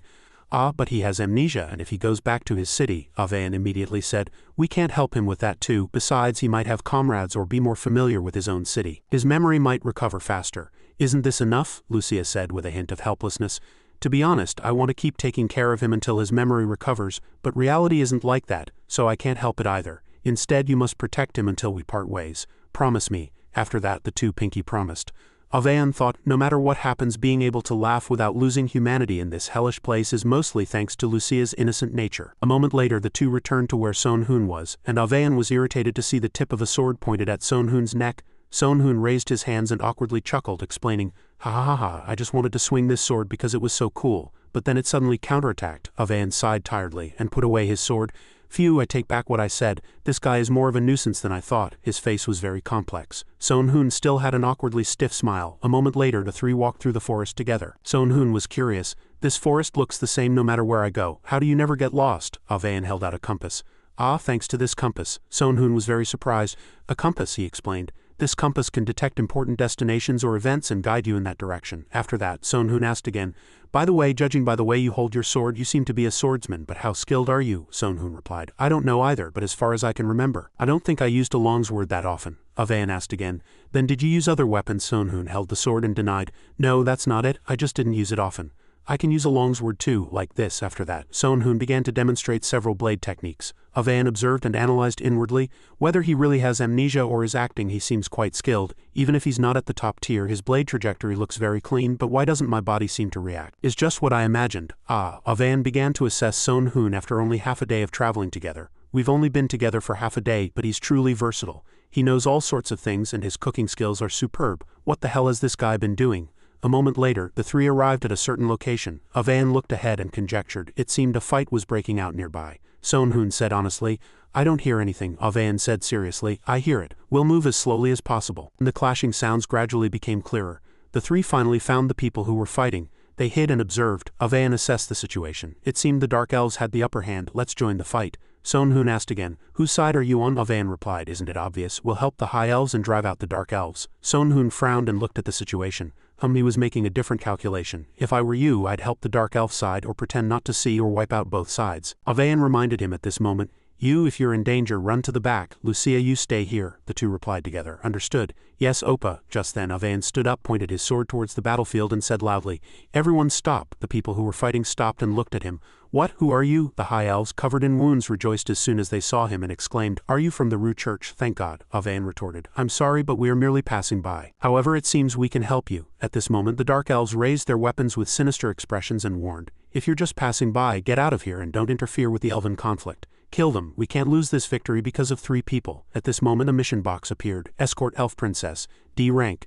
Defeat the group of dark elves attacking the pure-blooded high elf princess living in the forest of trees and rescue her. Completion conditions: defeat the dark elves, safely escort the princess to the world tree. Reward: 500 mission points. Sonhoon raised his head and, greatly surprised, exclaimed inwardly, "Now's the time." Just then a high elf youth shouted, "Princess, run away!" Sonhoon looked at the 2 of them and thought, "Is that person the elf princess?" Then the dark elves rushed forward and attacked Avan. Die, filthy human. Avan sliced through the dark elves with a single sword stroke, sending them flying. Lucia gripped her weapon tightly with a serious expression. Sonhoon observed Avan's battle and thought, he even has a shield. He really invested. Just then a dark elf woman rushed at him from behind. Sonhoon quickly retreated, avoiding the attack. Then he rushed forward and kicked the woman's leg, causing her to lose her balance and fall backward. Not stopping there, Sonhoon grabbed the woman's wrist, pulled her into his embrace and pressed his sword against her back.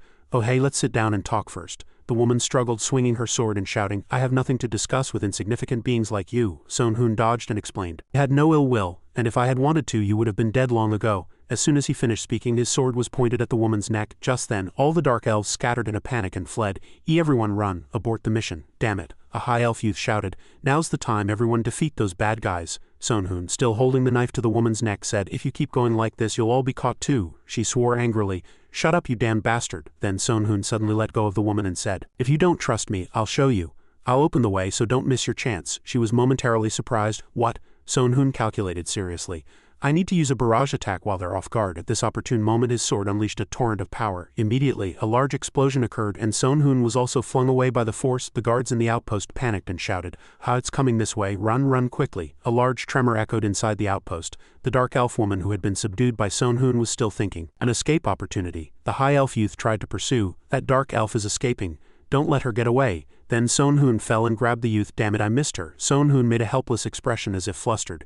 Sorry, I lost my balance trying to stand up." A moment later, when the situation stabilized, the high elf princess approached. "I sincerely thank you and your companions. Thanks to all of you, I was able to escape danger. I am Christina, successor to the Elven Kingdom and mistress of this vast forest. I wonder what your name is." Avan placed his hand on his chest and bowed. "It is a great pleasure to meet you, Christina." "I am Avan, an old explorer who has visited this continent for training and sightseeing," Christina said.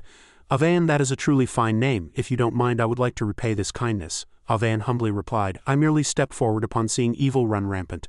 "Don't worry," she still tried to invite them. "No, elves always repay kindness tenfold and grudges 100-fold. I must repay the grace of saving my life." Avan then agreed. "If you insist so, a comfortable bed and delicious food would suffice, I suppose." "Haha," Christina continued, "people like you are truly rare nowadays. Considering your aura and the way you helped us, you must not be a bad person. Very well, I invite you and your companions to the elf city." And she asked her subordinate, "Treat the wounded and prepare to depart." "What happened to the elves?" He was flustered. Well, this human interfered with the encirclement, so she escaped." Sonhoon hastily knelt at this moment and said, "I am sorry," Christina said, as if unable to understand.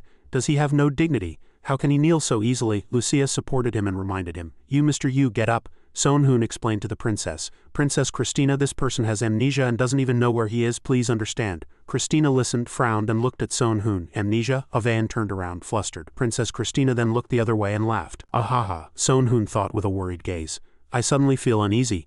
Am I the only one who thinks the situation is strange? Why is that guy talking as if he's a hero? Why should I help the high elves? The dark elves must have their own story. I'm not interested in digging up the truth and helping the pathetic side. No, I'm not interested in helping any side. But the problem is that Avan doesn't even think about whether what he's doing is right or wrong. Where does that audacity come from? It seems I'm truly a strange person." Having thought too much, Sonhoon clutched his head and cried out, "Ah!" Lucia was startled. "What's wrong, you Son? Are you hurt?" Sonhoon said, flustered. Something suddenly came to mind. Lucia asked worriedly, "Did your memory return?" Sonhoon replied, "It hasn't fully recovered yet, but it's enough for me to know what kind of person I am." Lucia listened and became curious. "Then can you tell me a little?" Sonhoon was a little embarrassed, but eventually said, "I'm a good person," Lucia shouted happily. "Well, really?" Sonhoon said nonchalantly. "It's not certain yet, but I definitely remember helping the homeless and those living difficult lives and establishing an association. I also remember completing missions together and crossing borders. Even when food was scarce, I remember sharing it with everyone." Lucia listened and concluded inwardly, "He's definitely not a bad person. Although he lied about a few things when he first woke up, he must really have amnesia. It seems that's the case. Avan Opa is also very suspicious, but if I tell him, he won't suspect you Son anymore." Sonhoon then fell into deep thought again. But I think I remember one more thing." A moment later, a gigantic tree appeared. Christina introduced, "This is the capital of the Elven Kingdom and the heart of the World Tree. Exclamations of awe erupted. It's too big. I thought the elves didn't interact with humans, but there are some humans here too, Christina explained. That is merely a thing of the past. Now factions are rising and all races must unite. I would like Avayan to come inside with me and speak for a moment. Your companions can rest for a while in the lounge we've prepared, she spoke, gesturing towards the lounge. Sonhoon spoke up. Oh, but may I walk around for a bit? The princess's subordinate replied. No, you may not, Lucia said instead. He won't do anything. He has amnesia right now, so please understand and help him recover his memory, even if just a little. The youth hesitated slightly. Normally no, but since you helped the princess very well. But absolutely do not approach areas guarded by elves, and you must return before sunset. Lucia heard this, beamed happily and said, That's enough, thank you, hee. Sonhoon saw this, bit his lip and said inwardly as if unable to understand, Why did they refuse when I asked but agree when Lucia asked? Sonhoon walked away leaving a word. Then I'll be back soon. Lucia, hearing the elf use words, reminded him. Don't go too far, he thought inwardly. My memory is gradually returning, so the longer I'm alone the better. That guy's state-of-the-art weapon, the strange language he uses, and the various races, they must have been forced into this mission. Suddenly at this moment a group of ruffians blocked Sonhoon's path and questioned him. Hey, that girl you were with earlier was quite pretty, wasn't she? What's your relationship with her? Sonhoon couldn't understand. What the hell are these guys? The red-haired man continued. If you give me a chance to meet that girl I'd be really grateful. What do you say? He glanced at him, thinking, I'm not unpleasant at all, rather I feel refreshed. Now I need to make them think I'm weak. Then Sonhoon bowed his head and said very politely, I'm sorry, that woman has no connection to me and I cannot arrange a meeting with someone I don't know. Red-haired man, seeing his behavior, explained, Damn it, do we look like guys who are crazy about women? We just wanted to talk for a bit, but you're stammering. The long-haired man next to him asked, What's wrong? Sonhoon looked the other way and said innocently, You really do look like that. At these words the red-haired man found it amusing and laughed, Ha hee, impressive, but isn't that a bit much? Sonhoon calmly glared at him and thought, Good, hit me. I'll act like an unjustly victimized person. Wait. Why should I pretend to be weak in front of these guys? Hiding my abilities gives me an advantage, but what's the reason my instincts tell me not to hide my identity in front of others? His pre-amnesia self, Sonhoon, was silent at this moment, trying to recall his memories when the red-haired man angrily swung his fist. Are you ignoring me, you damned bastard? The fist landed squarely on Sonhoon's face and he couldn't avoid it. His eyes glowed eerily. I'm not hurt at all, but with this impact my memories are returning one by one. The bad things I've done flooded back. Yes, I killed, deceived, and betrayed. I am evil. Choi Chul was also here passing by, he heard murmuring.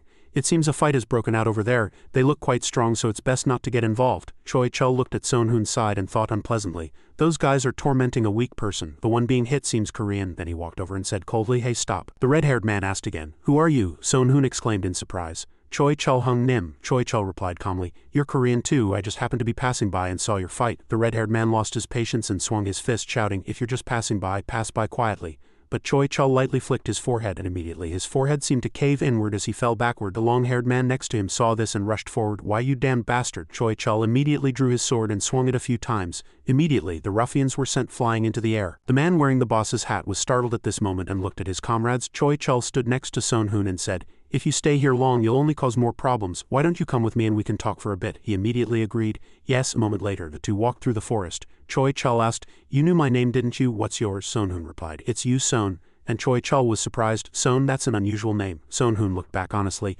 Actually, that's not my real name. I'm using this name temporarily because I have amnesia right now. Choi Chul was surprised again. Amnesia? How did that happen? Then he laughed and encouraged him. Your memory will return soon. Don't worry too much. Sonhoon asked again. Then may I ask you a few things, Hung Nim?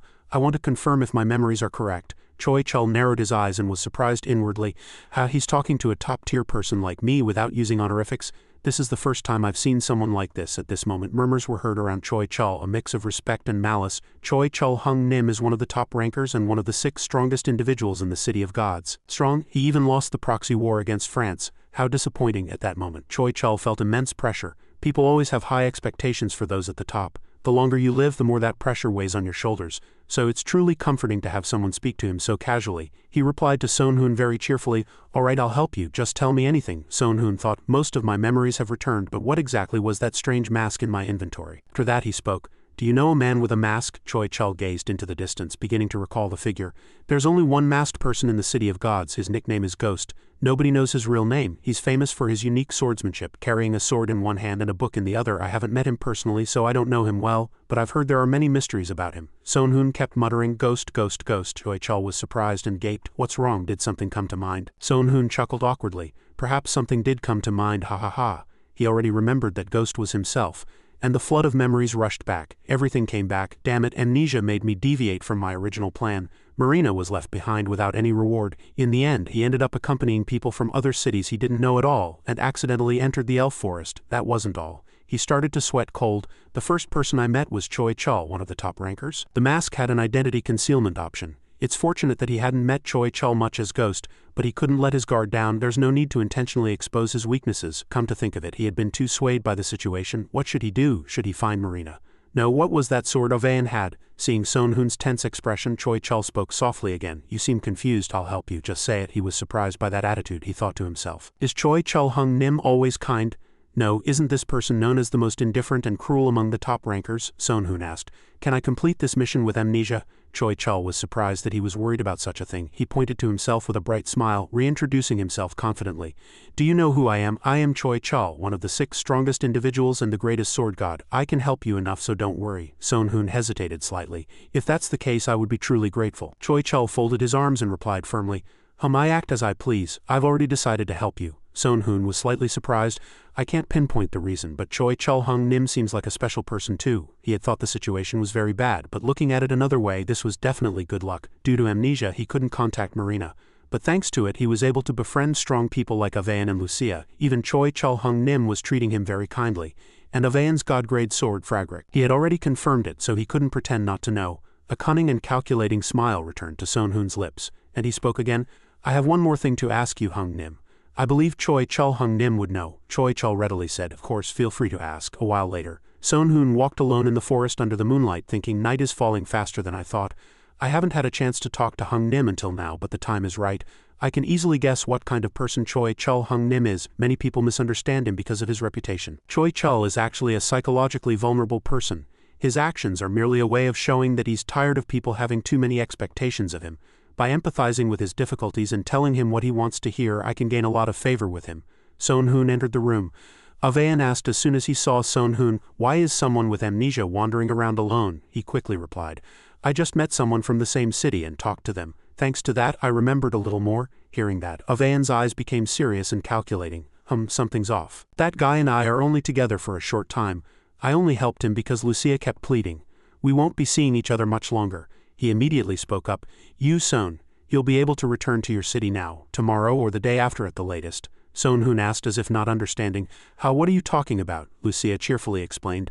Avayan Oppa received a mission with a big reward. If we combine our strengths, we can gather enough mission points to send you back to your city. Isn't that wonderful? Sonhoon was flustered by her excessive enthusiasm. You don't need to do so much for me. You've already helped me a lot. Lucia still smiled brightly and replied kindly. Not at all, there's no need to decline, it's only natural to help those in trouble. You Son would also sincerely help someone in need later, just like us, wouldn't you? Sonhoon forced a laugh. Yes, and as he looked at Lucia, he thought of a saint. Lucia was worthy of being called a saint, but she wasn't my type, Avayan reminded them at this moment. Now let's stop chatting and I'll summarize tomorrow's mission. We'll attack Delph Village. It's currently an important stronghold of the Elf Kingdom. Sonhoon interjected. I heard elves are invincible in forests, so isn't it a bit dangerous to attack an elf village in the middle of a forest? Avayan said. No need to worry, we'll be going with the High Elf Special Forces and quite a few people like us will also participate. This is just a C-rank mission. Sonhoon covertly glanced at the other person, calculating inwardly. Mission ranks don't always correspond to difficulty. Difficulty can increase or decrease depending on the situation. Yet, seeing Avayan say that a C-rank mission isn't that difficult, he must be very confident in his abilities, Avayan continued after a moment.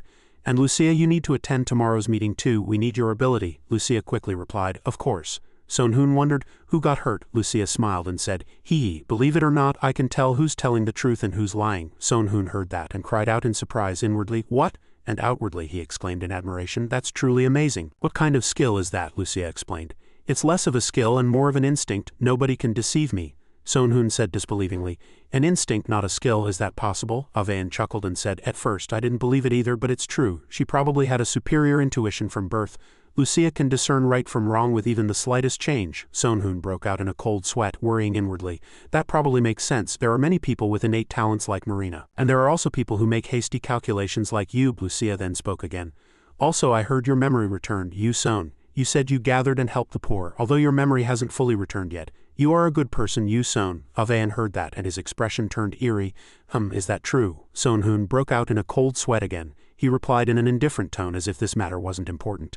This is a test. Ovayan also has a standard for right and wrong, and he judges situations accordingly. Of course, to me, all of this is just disgusting and hypocritical behavior. His eyes truly resemble mine. They are the eyes of those who never trust others. While Jack Abram turns fear into strength and madness, Ovayan sends shivers down my spine, because he feels like my doppelganger. Just then, Sonhoon spoke up. To be honest, I don't trust you. Please prove that you're not lying. Two sharp gazes began to stare at each other.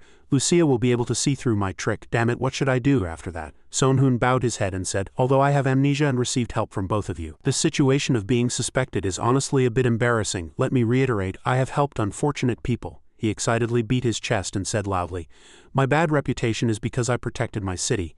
I pretended to surrender and destroyed other cities. I don't regret my actions. I always made the best choice. Lucia was flustered by his expression. You seem agitated.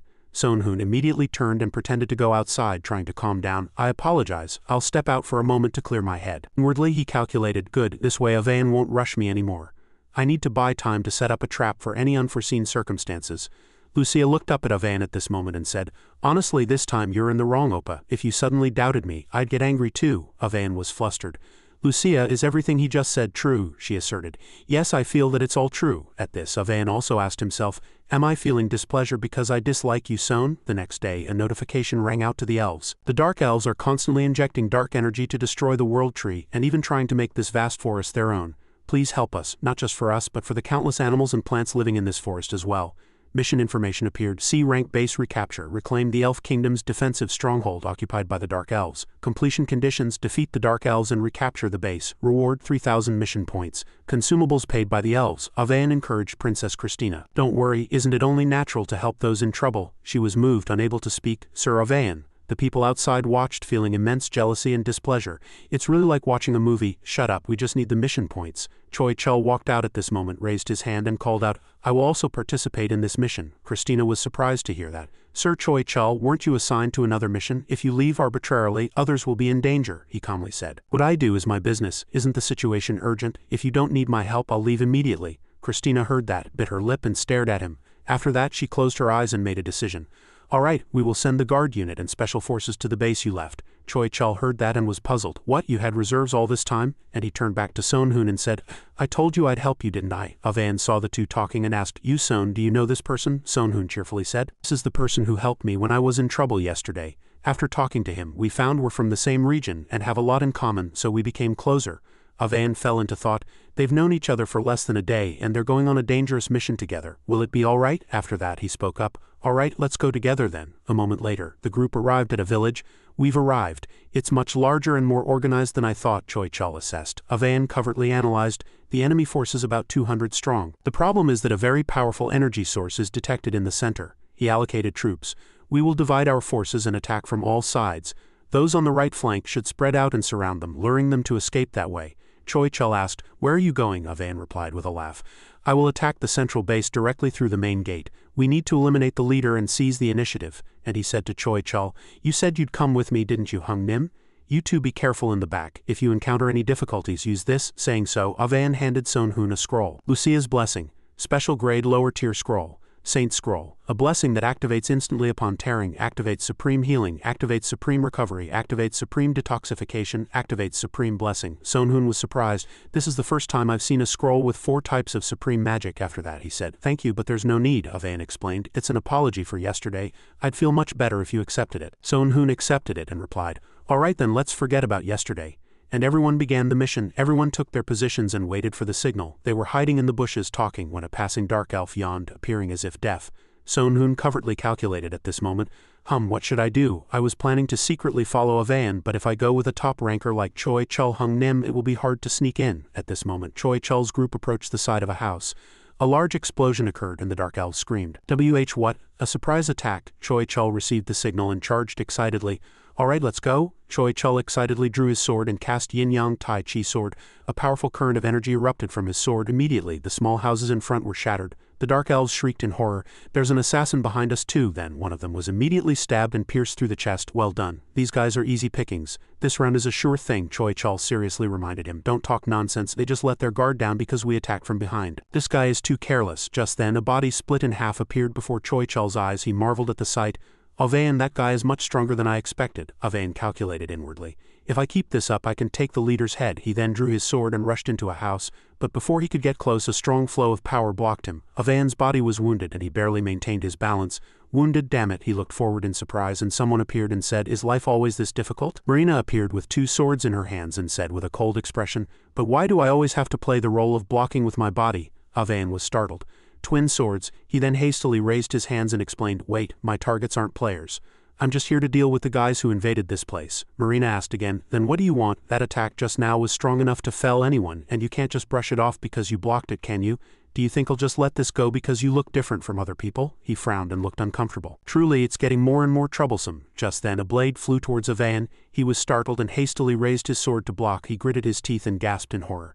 "If Fragric hadn't blocked it on its own I would have already been hit." Marina also showed a surprised expression. "He blocked my attack." Avayan wasn't an ordinary guy at this moment. Avayan blocked Marina's attack and shouted to his comrades, "Retreat, retreat, they're too strong." Choi Chul looked in that direction, greatly flustered. "Damn it, why is the magic swordsman Marina here?" Son Hoon was hit by a blade on his arm at this moment. Choi Chul was startled, turned around and asked, "Hey you Son, are you okay?" He immediately replied, "I'm fine." Suddenly, as he watched their fight, he thought to himself, "This is actually someone else's blood." Choi Chul exclaimed loudly in despair, "Damn it, there's nothing I can do. Fall back and take this person with you." Son Hoon quickly turned around. "Ah yes," he still secretly calculated. "I can use this opportunity to escape the battlefield." However, Choi Chul seriously reminded him, "Don't act recklessly. Taking care of yourself is helping everyone, understood?" Son Hoon stammered, "Understood, I'm sorry." Choi Chul said nothing, his eyes tense, and thought, "In the worst case, Marina and I might become enemies. I hope that doesn't happen." Son Hoon found a dark elf trapped in the ruins with another comrade. "Damn it, why can't I get my leg out?" The other comrade looked at the injured dark elf girl and smiled sinisterly. "Hey, are you trapped and can't move, huh?" He approached with a perverted expression. The girl screamed in terror. "What are you doing, you filthy human?" He smiled sinisterly. "Hee hee, you can't move but you talk a lot." Son Hoon, unable to hold back from behind, asked, "What are you trying to do?" He replied nonchalantly, "What am I doing? The fight will be over soon and no one will be observing this place, so shouldn't I have some fun?" His expression was greedy and full of excitement, and just then a dagger precisely struck his forehead. The one who threw the dagger was none other than Son Hoon. After taking action, he smiled sinisterly and calculated, "I can save this dark elf in distress and gain their favor. Since Marina is on the dark elf's side for some reason, it'll be much easier to use them." And Son Hoon slowly took off his outer garment. The dark elf girl gritted her teeth and thought, "All humans are the same." However, contrary to her thoughts, Son Hoon changed into new clothes and put on a mask, continuously clearing his throat. Hum, he muttered contentedly, "This is much more comfortable." I'm sorry. Could you pretend you didn't see what just happened?" The girl replied in surprise. "Ah yes." Son Hoon bent down, picked up a stone and said with a smile, "Although everything went so strangely, I don't want to fight anymore." He walked away, leaving a word. "We might meet again, take care." The dark elf girl looked at him in bewilderment. Wait, what's your name?" The enigmatic Son Hoon smiled and said, "I am Ghost, on this side," Choi Chul said loudly in frustration. "Damn it, I have to do this again. Let's talk before we fight." Marina chased Avayan and replied, "You guys should retreat." "I have no intention of backing down," Avayan continued frantically. "Me neither, I can't give up this hard-won victory." Just then a powerful flow of power erupted from nearby. Marina was startled and looked in that direction. "Gasp, Master Ghost." Son Hoon at this moment smiled meaningfully, having blocked Marina's 2 swords. Choi Chul at this moment gritted his teeth in worry. "Damn it, I've had a bad feeling about his swordsmanship ever since." Ghost is really here, Avayan thought deeply. "Even with Fragric, which doubles my swordsmanship, I'm still being pushed back." Son Hoon, acting as if they had just met, asked Avayan, "A new face. What's your name?" Avayan was briefly flustered. "I'm Avayan." Son Hoon greeted him politely. "Mr. Avayan, it's a great pleasure to meet you. I apologize for interfering, but as Mr. Choi Chul said, I think it would be best to stop here," Avayan said firmly. "Let me reiterate, we have no intention of backing down." Son Hoon heard that and asked again, If you keep fighting like this, won't there be many casualties? Do you still want to fight?" Avayan, filled with the spirit of battle, rushed forward and asserted, "Even if we fall, we will not back down." Marina immediately jumped in front of Son Hoon and reminded him with a cold expression, "Don't interrupt, Master Ghost." Son Hoon still had a calm smile. "I am a pacifist and I greatly dislike war. Wouldn't it be better to resolve everything with words?" Only then did Avayan begin to think. Choi Chul is from the same region as them. Even with Lucia and me, it's 2 against 3. This isn't good. Then he also put down his sword. "All right, let's talk." Son Hoon encouraged him to speak first. Avayan then said seriously, "I just want to completely eliminate these guys from this fortress and leave. We won't touch you until you completely retreat, and we will take care of the wounded. Would that be acceptable?" Son Hoon heard that and evaluated.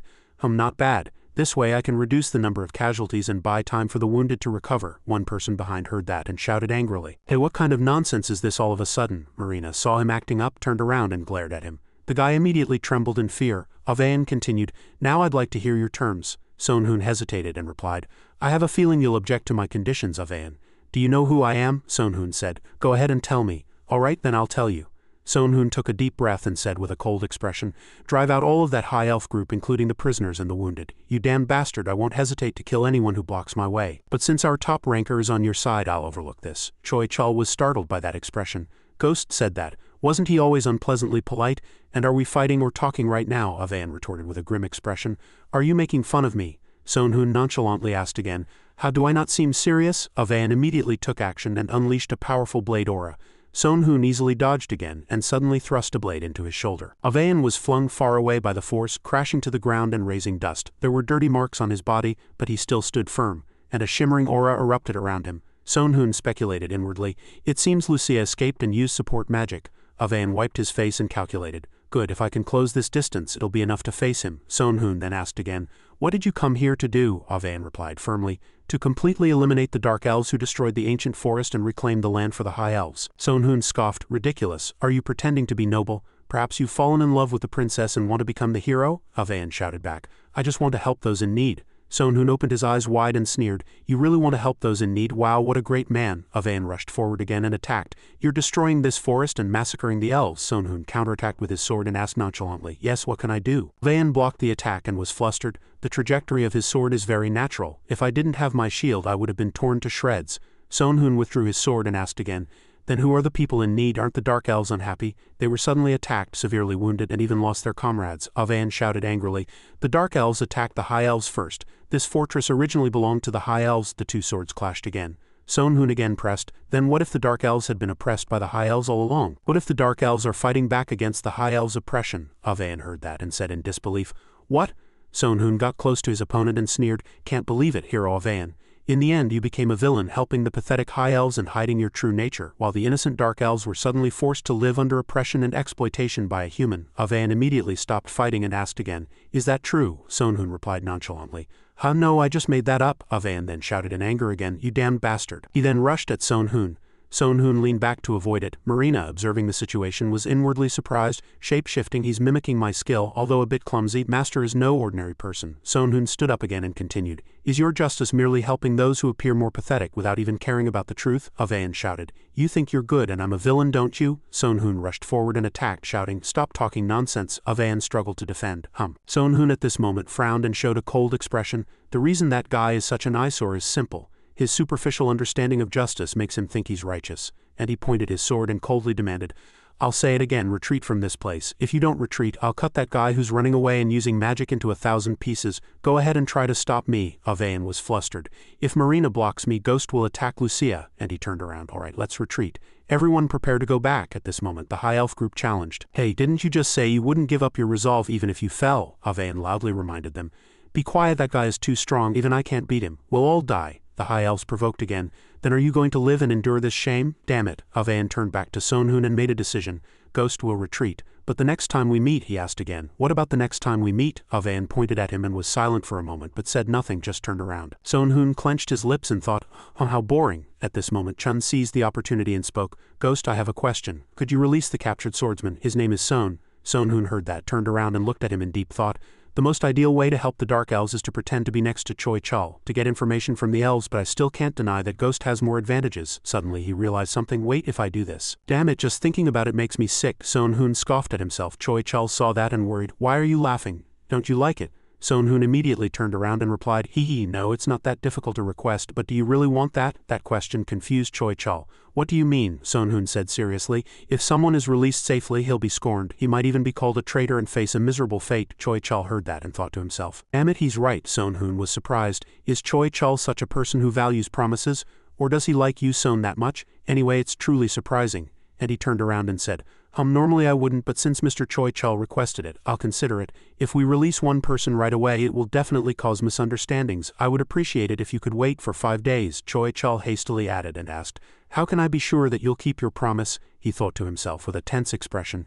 Actually, if it were anyone else, I'd need assurance, but that person and I are from the same city, so we know each other well. There's no reason for him to break his promise. Besides, if he really is Ghost, he wouldn't decide to fight a top ranker like me just for one person. In the end, he walked forward. All right, I'll trust you and retreat. Sonhoon smiled and said, Please act as if you haven't met me and concede in the next battlefield. Chun put his hands in his pockets and said nonchalantly.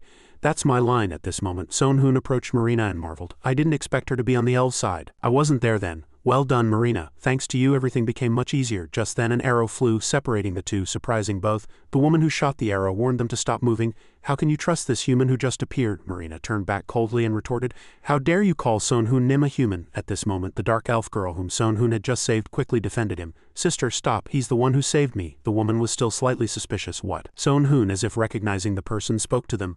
Ah, it's really good to see you again, the dark elf girl said happily. Thank you for saving my life.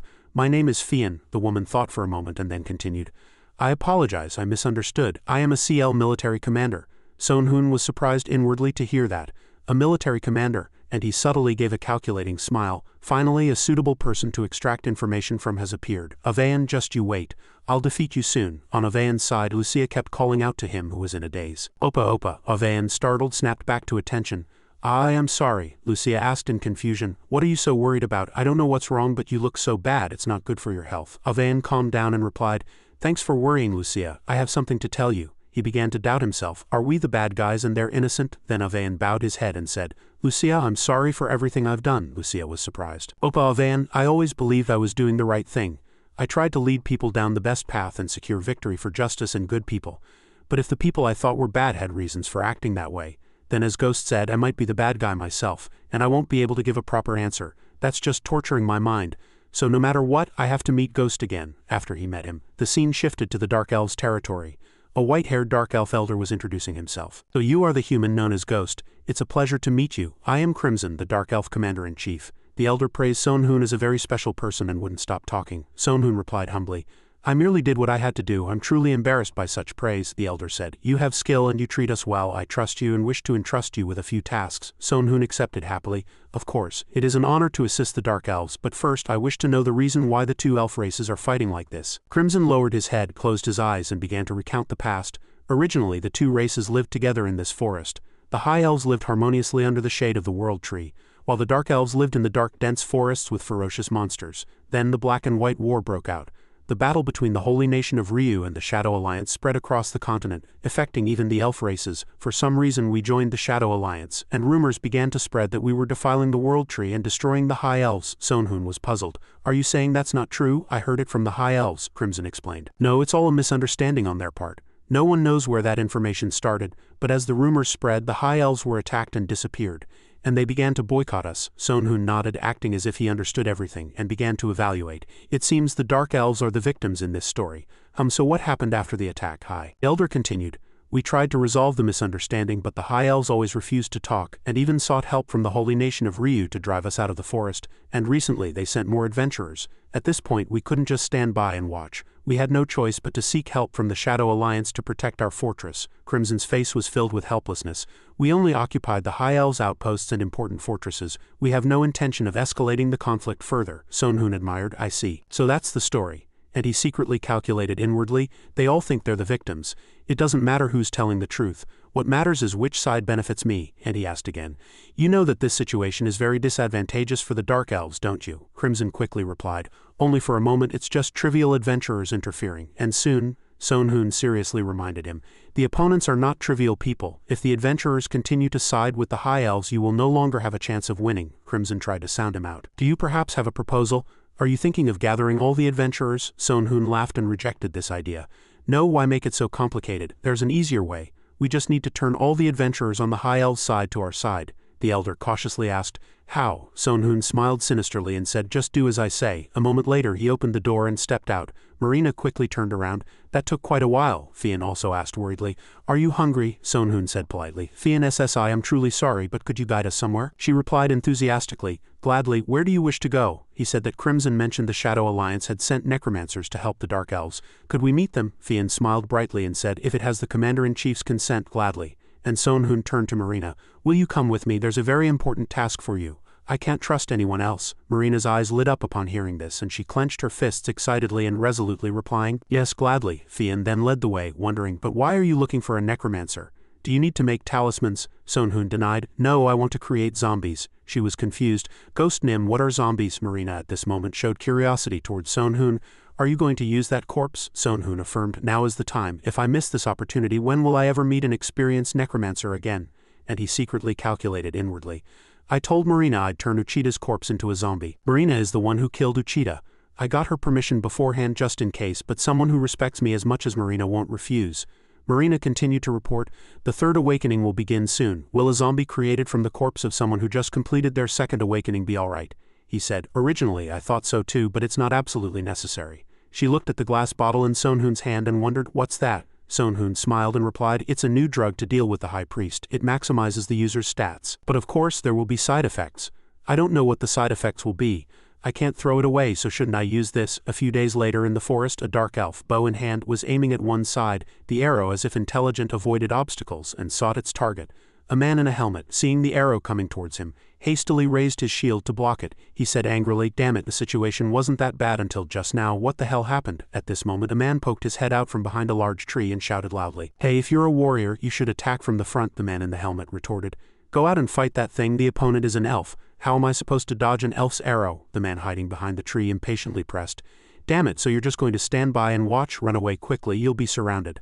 I'll attack and distract them for a moment. At this, the man in the helmet couldn't help but curse, damn it, and he rushed forward, shield in one hand and sword in the other, shouting, R. Just then an ordinary man leapt in and blocked the attack for the young man. The man in the helmet exclaimed in surprise, my goodness, weren't you captured by them? The youth shouted. Fool, no I wasn't. I decided to join the Dark Elves. Hearing this, he was startled. What? And the youth turned to the Dark Elf boy and said, Arisa, he's someone I know. If possible, subdue him or persuade him. The boy replied with a smile, all right, if he's your friend, I won't hurt him. Hoen Nim, the youth called Hoen, holding two large axes in both hands, said loudly, don't fight anymore. Come here. If you consider me a friend, you will immediately receive an important mission. The man in the helmet retorted, what the hell are you talking about? Have you forgotten your promise to help the High Elves? Hoen said.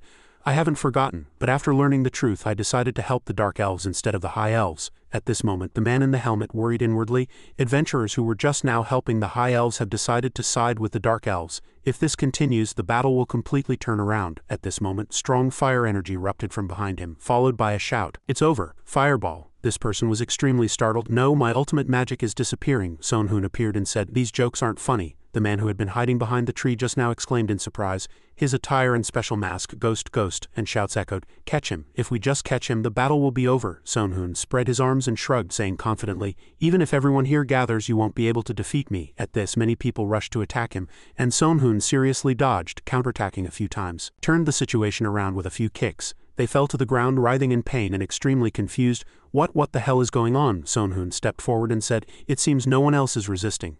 Then let's get down to business now. As he spoke, he gave a sinister and calculating smile. Sonhoon stood before the Dark Elves and said resolutely, I have no intention of harming you. The youth asked suspiciously, will you let us go? The man sitting next to him said, that's what he says, but Dark Elves are originally violent. Sonhoon laughed excitedly and said, from my perspective you seem to have misunderstood. The man shouted angrily. Misunderstood, that's the truth. The youth shouted at him. Silence. Sonhoon sighed and shook his head. It seems you too were deceived by the High Elves. The man was startled. Deceived? What do you mean? He confirmed that Sonhoon asked what the High Elves said when they asked for help. The knight replied. They said the Dark Elves would kill them all and ask for help. The man added. I heard the Dark Elves would release monsters all over this forest. The youth also agreed. Yes, and they would defile the world tree and tempt the High Elves. Sonhoon interrupted him. It's all a story made up by the High Elves. It's true that the Dark Elves started the war, but it was to fight against the High Elves' oppression and reclaim the Dark Elves' freedom and rights. He explained that as the war between the Holy Nation of Ryu and the Shadow Alliance intensified, Dark Elves like the Shadow Alliance were captured, executed, and enslaved. The two of them were stunned by shock when they heard this. The scene shifted to a house a few days ago. Someone cautiously instructed, do as I say, lure the adventurers to the Dark Elves' side. That person was none other than Sonhoon, and he always used honorifics with the adventurers. No matter the situation, Crimson asked again in confusion. Honorifics, he explained, people react differently to tone, even if the meaning is the same. Using honorifics will give the impression that the Dark Elves are polite and good-natured, and you must offer more rewards than the High Elves. Crimson showed a worried expression, but we don't have much, he suggested, and make them yourselves. Adventurers who cooperate with the High Elves do so not for justice, but for rewards. For example, adventurers would like relics from previous adventurers, High Elf jewels, monster horns, or precious magic items. Crimson showed a worried expression. That might be possible. Sonhoon lowered his voice. Finally and most importantly, you must claim the noble purpose of helping the suffering Dark Elves and punishing the hypocritical High Elves. Create a touching story that people will follow. Back to reality. A girl screamed in pain. I had no idea the elves were the perpetrators, the youth said. Now that I think about it again, the Dark Elves always used honorifics, the knight also added. I heard they give more rewards than the high elves. The man stood up and asked, "Wait, do you have any evidence for all that?" Sonhun admired inwardly, quite sharp. But he said loudly, "No matter what evidence I present now, you will all think it's fake. Because I am currently speaking from the perspective of the Dark Elves, you will think I'm making up stories to defend them." Sonhun asked coldly, "But conversely, do you have any evidence that the High Elves' words are true? Have you ever heard the Dark Elves' side of the story? You're not judging based on only one side, are you?" They listened and were speechless. That, Sonhun continued. "To be honest, the High Elves live near the World Tree in the most fertile and green part of this forest. That place is safe from the threat of monsters. On the other hand, the Dark Elves live near swamps, dead forests, and places where monsters lurk. You can judge for yourselves." Knight thumped his chest and shouted, "I wondered why everyone turned to the High Elves' side, but now I understand. Hey, you're Ghost, right? I want to fight with you." Sonhun closed his eyes and corrected him. "The reason I told everyone is not to make you unconditionally turn your backs on the High Elves and help the Dark Elves. I only want you to know the truth. If you don't want to fight, you can leave," the girl reconfirmed. "Really?" Sonhun asserted again. "However, if you agree not to interfere in this fight, you will not be able to return to the High Elves' side again. You will be guided to the edge of the forest, understood?" Having finished speaking, he turned back and called out to Fian. Fian was holding 3 medicine bottles. "I'm ready. I'll treat you." She approached and treated the girl. The young man saw it and shouted, "Me too, treat me too." Sonhun thought with satisfaction it wouldn't be bad to stand on the side of justice. "So what about you, Avayan?" Avayan was in the middle of a massacre at this moment. He was drenched in sweat and weakly shouted, "Stop." Marina struck down a group of people with a single sword stroke. Avayan grimaced, grabbed his sword and rushed at her. "Stop," he thought. "This is already the 7th battle and that woman Marina is still avoiding me and targeting the High Elves and those around me." Avayan swung his sword and shouted, "Stop beating around the bush and face me." Marina easily dodged. She scoffed, "You look tired." She leapt far away and said, "It would be better to ignore me." Avayan fumed. "Shut up," Marina admired inwardly. "He's getting stronger with each battle. He has talent like me, amazing. But he could become a danger later, so I should deal with him now." However, she suddenly recalled Sonhun's question. "It won't be easy for me to take down Avayan, will it?" She had answered then. "It's not impossible, but it will be a bit difficult since he has a priestess accompanying him. Of course, if you want, I can still do it." Sonhun instructed, "But if it's too dangerous, don't do it. Instead, if you can't kill him, torment him as much as possible." Marina was slightly flustered. "Torment him?" Sonhun smirked. "Yes. I really don't like that guy. I want to make him suffer mentally, let him taste pain and despair back in reality." Marina thought, "I must keep him alive according to Sonhun's orders. Avayan deserves a fitting death." As Avayan rushed fiercely, she implicitly judged, "That's the basic swordsmanship of a holy sword." Avayan gritted his teeth and brought his sword down with force from his wrist. Marina thought inwardly, "No matter how much force he puts in, this is all he can do. He doesn't have great strength, but is it because of that sword?" Having finished her thoughts, she said, "You keep bothering me. If you don't retreat quickly." No sooner had she spoken than Marina slashed Avayan in half with one strike, but a few seconds later his body strangely regenerated itself. As Marina still stood there, surprised and bewildered, Avayan shouted, "Shadow shift," from behind her. Then he growled and cast an explosion and a huge energy sphere appeared. A moment later a shocking explosion echoed throughout the forest. Marina thought inwardly, "My swordsmanship is far superior, but the reason I can't finish him is because of him. He doesn't just have a sword." Lucia was casting a magic circle at this moment. Avayan's system continued to report injury healed, strength increased, speed increased. He raised his sword with both hands and chanted, "O light, release the power of the holy sword." Marina thought inwardly, he has support from his comrade and he also has skills that combine magic and swordsmanship. I want to cut his neck with mind sword, but that skill isn't complete yet. Having finished her thoughts, she suggested, "Let's stop. Fighting you is no longer fun." But Avayan ignored her and rushed like a hungry tiger. "Fun? Were you just fighting for fun?" Marina muttered inwardly, "This won't do." Marina emitted fierce power and thrust directly at Avayan. He quickly dodged to the side with a flustered expression. Avayan hastily glanced at where the flow of power originated. "Wait, is that movement Lucia?" Lucia stood there stunned, seeing the energy flow attack her. Avayan immediately created a black hole. Lucia's face turned pale with fear and she didn't know what to do. Fortunately, Avayan quickly hugged her and successfully avoided the massive flow of power. Marina smiled. "I knew it. It would have been more advantageous if he had protected his comrade instead of aiming for me. But he retreated. There is no longer any murderous intent in his eyes." Avayan glared at Marina with murderous intent. She leapt high and disappeared. Avayan thought silently, "There are still many people on the High Elf side, but more and more people are choosing the Dark Elf side. This won't do. I need a plan." Sonhun thought inwardly, "Now that self-proclaimed hero will be thinking he needs a plan, and since I'm always a man of my word, I'll release Yu Son as I promised Choi Chul as ghost." Sonhun clutched his wound and groaned. The elf saw it and asked worriedly, "Yu Son, are you okay?" He replied with a pained voice, "It's very difficult, but I'll try." The elf urged worriedly, "Get up, you can't run away with such injuries." Sonhun said, "No, I was blocking your path. It's better if I act as a decoy." The elf said emotionally, "Don't say that, you saved us from the elves." Another white elf girl screamed in terror, "They're chasing us. That guy called Ghost is chasing us." The elf man fumed. "Damn it, that demonic bastard." Sonhun looked where the girl was pointing and was satisfied inwardly. Just as planned. Going back a few days, Sonhoon calculated inwardly in front of a mirror. With a little medicine and fake blood, I'll make everyone think I've been cruelly tortured and barely survived. He snapped his fingers. Now I need to summon an undead with the High Priest's elixir. A strange man appeared, and the system displayed a notification. High-rank Knight type, legendary grade, summon type. Thanks to the elixir, the characteristic attributes of the undead have disappeared. All magic damage reduced by 30.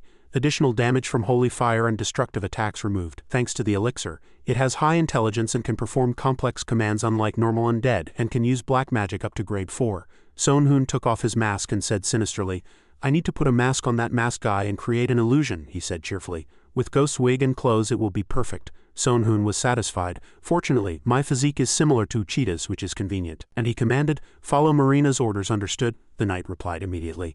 "I obey your command," Sonhoon thought inwardly. There's no need to doubt his loyalty. He has some memories of his previous life, but they're just memories. Now he's an NPC created by the system. I wanted to avoid such dangerous work, but Avayan, I can't run away out of fear, so I'll take the risk and act directly. Back in reality, the knight rushed at the elf with murderous intent. The elf youth shouted, "Everyone run, I'll buy you time." The girl next to him stopped him. "You can't stay alone." Sonhoon bowed his head and thought, he's watching me, but I ordered him not to kill anyone. They might suspect that Ghost and Yuson are the same person, so it would be best to show them both at the same time. He glanced at the knight and inwardly reprimanded him. "I need to get out of here quickly. Why is he so slow?" As the knight brought his sword down, Avayan shouted, "Stop!" It was Avayan who blocked the attack. He blocked the knight's attack. Sonhoon stood there bewildered. A holy attack. That guy recognized that this ghost is an undead. He quickly realized it was Avayan. He judged inwardly. That guy has a comrade as strong as Marina, so I expected him to be formidable too. This smooth and controlled movement, he's definitely a master of swordsmanship. The knight retreated and then turned. And Avayan followed him, shouting, "Ghost, stop right now." Avayan thought inwardly, this could be a trap. I have no choice but to let him escape. Sonhoon sat crouched with a bewildered expression and said, "Avayan, why are you here?" He was surprised. "Yuson, you were here too," he explained. "I took the opportunity to escape with the elves. Honestly, I thought I was done for, but fortunately." Sonhoon continued, then groaned in pain. Avayan supported him, thinking, did he faint? And he loudly warned, "Everyone retreat, be careful and protect the wounded." The elves simultaneously replied, "Understood." Sonhoon slightly opened his eyes under the shade of an ancient tree and heard someone explaining, "A high elf prisoner and one human have escaped together. We rescued them from Ghost." Christina said, "The situation isn't good right now, but at least there's good news. It's a relief that the Holy Ryu Alliance is sending reinforcements." Avayan asked, "Didn't they say they no longer had any troops?" She said bitterly. "That's right, they said they were short-staffed because of a man named Jack Apron who appeared in the Shadow Alliance. But the current front line has been stabilized thanks to the help of adventurers. Thanks to that, we were able to send reinforcements." Avayan sighed in relief upon hearing that. "That's good then." But Christina asked, "What's wrong?" Avayan looked down at the ground and fell into thought. If the Holy Ryu Alliance has spare troops, the Shadow Alliance will too. If both sides can send reinforcements, we'll be at an even greater disadvantage, but I don't want to crush the princess's hope. She's already suffered many defeats. Having finished his thoughts, he replied, "It's nothing," Christina said gently. "Then rest, we will conserve our strength now." He politely bowed his head and said, "Understood, princess, you should rest too." Avayan stepped outside, and as the door slammed shut, he bitterly clenched his hands. "Nothing is going according to my plan. My life was always smooth sailing, and there was never anyone I truly hated or couldn't deal with. But that guy Ghost far surpasses me in both strength and wisdom. Furthermore, he has comrades and no restrictions. On the other hand, I have something to protect, and I'm not bound by morals or loyalty. That's why he's extremely cunning and very unpredictable." Avayan's lips curled into a slight smile. "However, this is the first difficult situation I've ever faced in my life. I feel challenged. If I can overcome this obstacle called Ghost, I will develop even further. Ghost, the next time we meet, I will answer your previous questions. Of course, before that, I need to check if there's any new information. I hope it's useful." The scene shifted to a bamboo-style house. As soon as Choi Chul entered, he asked cheerfully, "Hey young man, why do you look so gaunt after a few days?" Sonhoon replied, not to be outdone, "You look brighter, Hung Nim. You must have eaten and slept well, right?" He immediately changed the subject. Lucia, is that friend okay?" She replied, "He's fine. I heard he was seriously injured, but it seems he's already been treated, so it's not serious. But I'm a little worried. He's been unconscious for so long, I thought he was faking it." Sonhoon narrowed his eyes and thought, although her words seem harmless, Lucia can distinguish between truth and lies. If I answer clumsily or avoid the question now, there will definitely be a problem. Having finished his thoughts, he chuckled, "Was I caught? I was just pretending to be sick to rest for a bit. But I didn't expect to be caught so quickly." Choi Chul clucked his tongue. "Oh my, don't do foolish things. Are you really okay? Ghost didn't do anything to you?" Sonhoon replied cheerfully on the surface. "No, actually he was quite sympathetic. The torture was just a formality. He had no choice but to do it. But inwardly he thought, I am Ghost, so I don't lie." Lucia suddenly paused. "Ghost, come to think of it, both of them were from the same city." Avayan approached. "Am I too late?" Sonhoon said politely. "No, Hung Nim, you came just in time," he said seriously. I'm glad you're safe, Yuson, and I apologize for breaking my promise. Will you forgive me? Choi Chul scoffed. Apologize so shamelessly? Is saying sorry enough? If you really want to apologize? Before he could finish, Avan interrupted him.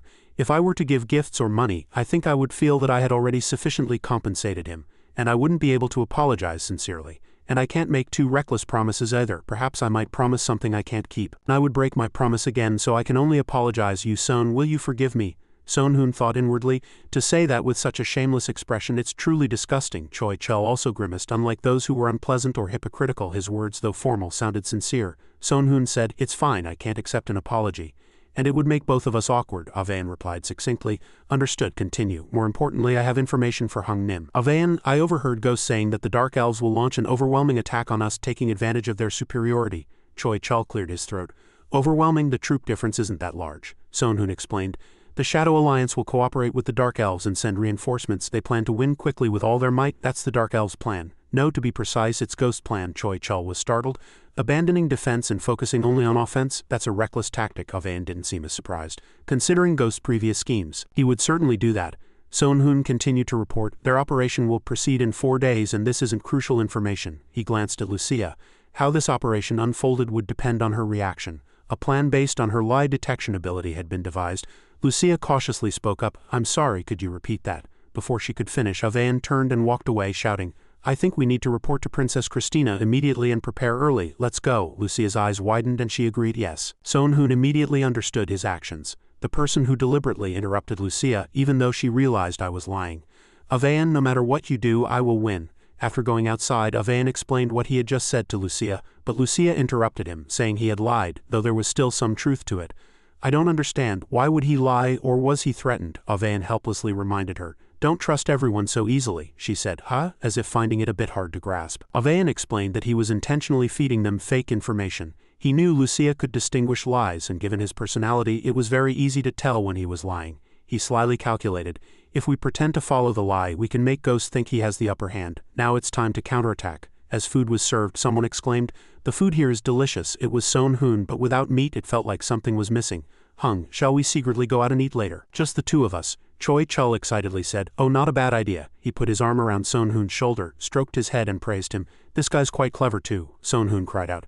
Hung, be gentle, it hurts too much? As the two laughed and chatted happily, Lucia opened the door and entered. Choi Chul was startled and asked her, Lucia, what are you thinking about? At his reaction, Lucia was flustered. Well, I'm a little worried about the information I shared. Choi Chul immediately reassured her. If we didn't know what was going to happen, the situation could be serious, but now that we do, the important thing is just to prepare. Don't worry too much, okay? Lucia was relieved to hear that. You're right, Hung. Suddenly an elf entered and called Choi Chul. Excuse me, Mr. Choi Chul, it's your turn for patrol. He was surprised. How is it already that time? And he bid farewell to Sonhoon. Sorry, I have to go. Everything will fall apart without me. Sonhoon smiled brightly. That's because you're so outstanding, Hung. Choi Chul snorted. That's very true. And rest. Sonhoon murmured absently.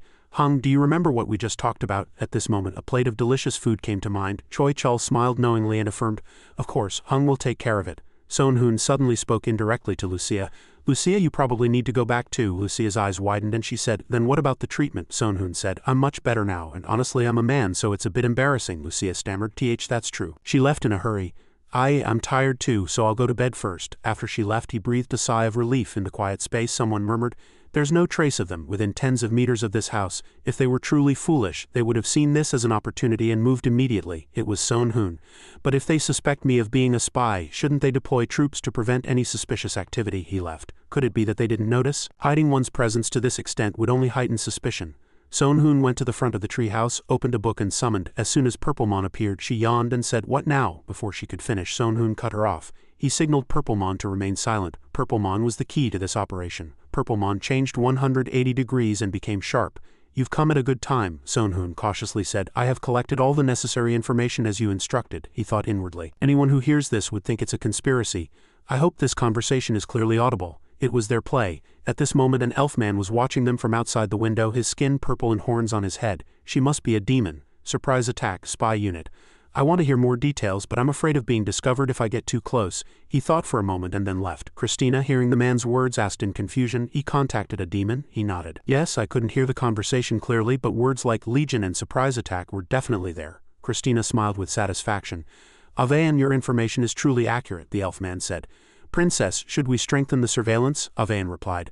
No, absolutely not. If we strengthen surveillance and they realize something is wrong, it will be difficult to use him. The elf man looked uncomfortable, wondering what he meant by difficult to use him while discussing with the princess. Avayan was trying to use that human. Avayan explained further, the human Sonhun is feeding us fake information to gain our trust, and then he will deliver that information to the Dark Elves. If we arrest him, the information might not leak, but that alone won't solve the problem, so we will spread fake information through him. The elf man understood. So that's why you told him to go free, he said. But even if we spread fake information, how can we use it? Avayan solemnly said, it's very simple. If we carefully analyze the information he gives us, we can find the truth. He thought inwardly, it seems this all-out attack is real. The lie is probably in the timing of the attack. He said they would attack in 4 days. Since they've already informed us of a surprise attack, they won't be able to feign it. Instead, they'll proceed earlier, Avayan conjectured. It will probably only take the Dark Elves 3 days to receive his information and react, Christina reconfirmed. So you mean the attack will happen 1 day earlier? He replied, that's likely. While we're leisurely preparing for an attack in 4 days, an attack happening 1 day earlier could lead to a serious situation. While we can't be completely certain, it's important to prepare as quickly as possible. Christina looked at Avayan. But Avayan, how did you know Yu Son was a spy? Yu Son is the one who helped the High Elves escape.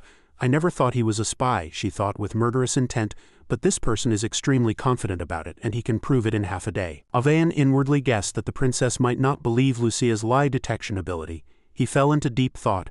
I looked at it from a different perspective. If I were Ghost, how would I attack the High Elves? And everything became clear. How could Ghost be so careless? Avayan implicitly said that he had personally witnessed Ghost's cruelty and caution. He would never let the people he captured escape. In other words, this was a trap with our current strength. It's difficult for us to win. But if we can quickly mobilize the strength of the Holy Meteorite Knights, he suddenly asked, regarding Mr. Choi Chul, did he follow my instructions? Christina nodded. I set a new patrol route and stationed 5 Special Forces warriors to guard it. She inwardly wondered, it's strange that I just met someone who claimed to have amnesia and they became so close, calling each other brothers so quickly. Lucia also said they seem to have made some kind of promise. Whether I want to or not, I have to be suspicious. Christina wondered, is that person a spy too? Avayan logically said. He's quite suspicious, being from the same city as Ghost, but we don't have proof yet, so don't jump to conclusions. But in this situation, we must be extremely cautious. At this moment, an elf man outside exclaimed in admiration, Mr. Choi Chul, you did very well, he humbly replied. It's just what I always do. As the man left, a slight worry crossed his eyes. Choi Chul knocked on the door of a house. May I come in? A voice came from inside. Hung, I just woke up. Come in. As soon as Choi Chul entered, he folded his arms and solemnly said, Yu Son, to be honest, I think we should leave here. Sonhun stammered, are you saying we should join the Dark Elves, Hung? Choi Chul scoffed, not a bad idea, but I have some affection for the people I've fought alongside, so I don't want to confront Avayan. We need to get out of the primeval forest, you know, if we just collect enough points. We can finish the mission and leave. In fact, I've already collected enough points a long time ago, but the problem is you. It's meaningless if I can't take you with me. Sonhun's eyes widened and he said, Hung stayed here because of me even though you could have escaped. Choi Chul clicked his tongue and said, who said I stayed because of you? I just wanted to collect more points to buy good items. Sonhun bowed his head and said, I'd like to, but it won't be that simple. Choi Chul said in surprise, what do you mean? Sonhun, still without raising his head, replied. It seems Avayan suspects me of being a spy. Choi Chul was startled. What? No way. Avayan wouldn't act so hastily, would he? Sonhun explained. At first I thought I was mistaken, but I felt like I was being watched all night. Although he said that, he was slyly thinking to himself, to be precise, I deliberately made Avayan suspicious. Sonhun continued to feign distress. It seems Avayan dislikes me. Hung, don't you feel something strange? Choi Chul was startled and asked again, what's strange? What's that? He suddenly realized, looking back, the team I patrolled with last night and tonight wasn't a familiar one. Sonhun analyzed, it's only natural that we don't gain their trust. We're from the same country as that Ghost guy. And in fact we escaped without any injuries. It's only natural that Avayan finds it hard to believe us. Choi Chul cried out in worry. Oh dear, he thought inwardly, it's probably because of what I asked Ghost. It would be very hard for Avayan to believe that. Sonhun conjectured, if they suspect us, they won't listen to us. In the worst case, we could be confined here and not receive any missions. Will that be enough to surprise them? Choi Chul was heartbroken. This is really too much. He approached Sonhun, shook him and shouted, enough, little brother, don't worry about anything and just rest. Your big brother will take care of everything. Sonhun said absently, what? Sonhun's lips curved into a sly smile. Unfortunately, they were being watched, and everything they had just said was overheard by an elf. The one watching was Avayan. As expected, Mr. Choi Chul was a spy too. There's no other way. He brought this upon himself. Someone implicitly judged. 2 days have already passed, and even though he knows I lied, he hasn't said anything to me, so a strange tension is building. It was Sonhoon, he calculated inwardly. While keeping him under surveillance, I've secretly fed him fake information and assigned the strongest warriors to Choi Chul, shackling him with invisible chains. If Choi Chul acts suspiciously, the elf warriors will immediately arrest him, of course given Avayan's passive personality. Keep his promise to protect him. Avayan would confine him until the mission ended and release him once the war was over. He suddenly scoffed. Avayan would certainly do that. Choi Chul looked at him and asked, "Why are you laughing?" Sonhoon quickly denied. "No, it's nothing. I just suddenly thought of something funny." Choi Chul frowned and said, "Listen carefully to me. I found an escape route and supplies. Tomorrow night we'll escape at our meeting time, so come to the rendezvous point as soon as the sun sets." "Understood?" Sonhoon asked in confusion. "No problem. But what if pursuers come?" He folded his arms and scoffed. "Damn it, I don't care about those pursuers. Do you know who I am? Even if there are 100 or 1,000 ordinary soldiers in front of me, I can easily deal with them." Sonhoon scratched his head and admired. "Incredibly reliable." Choi Chul clenched his fist and gritted his teeth. "This guy, I can't show it now, but once we escape I'll show you my talent." He turned and left, asking, "Since they suspect us of being spies, let's avoid contact with each other. I'll go first. We'll be able to escape from here tomorrow, just endure a little longer." Sonhoon smiled. "Understood, Hung. Please be careful." Choi Chul casually left and the door suddenly opened slightly. Then someone entered as fast as the wind. Only silence filled the room. Inside the room, Sonhoon closed his eyes and said, "The high-ranking forces are mainly focused on defense and their plan seems to be to counterattack with a small force." Moreover, Purple Mon closed and opened her eyes, chuckling inwardly. "Not bad. I've been through countless unpleasant situations, so I'm truly grateful to rest and experience things like this again, just like in the old days." Suddenly she realized, someone's coming," Purple Mon thought to herself. "There's no way Master doesn't know what I'm doing, but what exactly is Master planning? Back then he just told me to follow along but didn't reveal the exact scheme." Lost in thought, she said solemnly, "All right, that's enough effective information. When everything is over, I will consider your immense contributions. I'll give you a fitting reward, so just bear with it a little longer." Sonhoon replied without raising his head, "Understood. I hope everything goes well." She vanished like the wind. "No need to worry, everything will go well. This is a plan conceived by a true demon like me. How could it go wrong?" Someone muttered and stepped outside. "Tomorrow this way of life will end." Sonhoon subtly glanced at his monitor. He judged inwardly. Despite my carelessness, there were no traps. I could have avoided them so easily. But should I be caught now? He suddenly stepped on a trap, making a sound. A few seconds later, Sonhoon was hanging upside down. He thought inwardly, if they had made the trap with barbed wire and applied poison instead of just poison, they could have subdued me much more easily. But why did they also set up a rope? Two elves approached him after he fell into the trap. They covered Sonhoon's mouth. At first he resisted, but he quickly fell asleep. One elf exclaimed, "Too easy," and the other replied with contempt, "His skill wasn't impressive to begin with. That human was just too cautious. I don't know what he thought of us." Another insisted, "Still, an order is an order, so we must follow it. Just take him like this," and the other briefly replied, "Understood." Sonhoon seemed to just be acting, and he thought inwardly, where are they planning to imprison me? He was confined in a dark, dingy prison. Sonhoon thought and called out the system. It seems they used a specially formulated anesthetic. At most a rare poison. Even without an antidote, my stamina can detoxify it. Avayan, who considers himself good, would never kill me, so I deliberately got caught. My prediction was right. Even with my strength stat exceeding 1,000, the ropes binding me won't loosen. Is this bracelet made of rare magic metal? He was startled and looked up as someone approached and asked, "You woke up later than me." Avayan clenched his hands tightly. "I thought someone of your power would wake up faster." Sonhoon was flustered. "Mr. Avayan, what happened? More importantly, please release me first. There must be some misunderstanding." Avayan frowned. "Misunderstanding? You, Son, I trusted you. To be precise, I once did." Sonhoon was flustered. What are you talking about? Please release me first. I can't imagine us having a conversation in this situation," Avayan said solemnly. "I have no intention of casting magic on you now. I merely want to interrogate you. I will still uphold my promise to protect you. Even if you try to take my life, Lucia's life, and the lives of all elves." Sonhoon cried out in terror. "Mr. Avayan, I never intended to harm you." Inside the prison, a loud bell suddenly rang. Someone was signaling him through the wall. It was Lucia. Avayan continued, "I act according to my perspective and beliefs regarding justice in this world. It's a bit embarrassing to say myself, but simply put, I am a good person and a hero. However, that doesn't mean I am a benevolent person." He stepped behind Sonhoon and said, "Originally, the High Elves decided to torture you, but I too was displeased by that and stopped them." Sonhoon said happily, Thank you, everything is just a misunderstanding." But he suddenly paused. The sound of a whip echoed in the prison. Avayan warned, "The High Elves said they would take all necessary measures to obtain information from you. I had to persuade them for your benefit." He implicitly said, "If you answer my questions honestly, you will not suffer." Sonhoon was startled and thought, "Wait, surely Avayan isn't planning to interrogate me?" Avayan began, "You, Son, this is the first question. What is the exact date of the Dark Elves' attack?" Sonhoon hastily shouted, "I already told you, tomorrow." The bell rang again. Avayan without hesitation twisted his finger back and a cracked sound of bone breaking was heard. Sonhoon screamed, "Tomorrow, tomorrow." Avayan closed his eyes tightly. "Next question.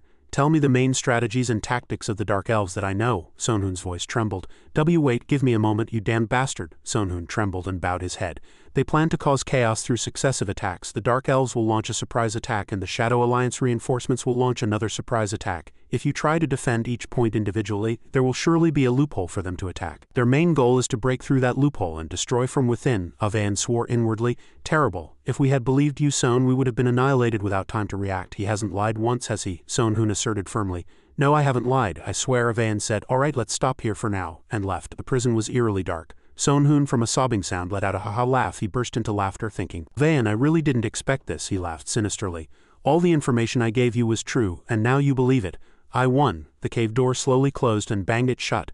Lucia asked with a worried face, Is it okay to torture you, Son? Avan immediately replied, There's no need to feel guilty. If I hadn't acted, the High Elves would have been annihilated because of his lies. Before them were Christina and 2 elves. Avan asked, Were you waiting for us? She explained, It was an urgent matter. What happened? He said solemnly. We obtained the necessary information from you, Son, as I expected. The Dark Elves' surprise attack is tonight. If everything goes smoothly, our chances of victory are 90. Christina suddenly fell silent.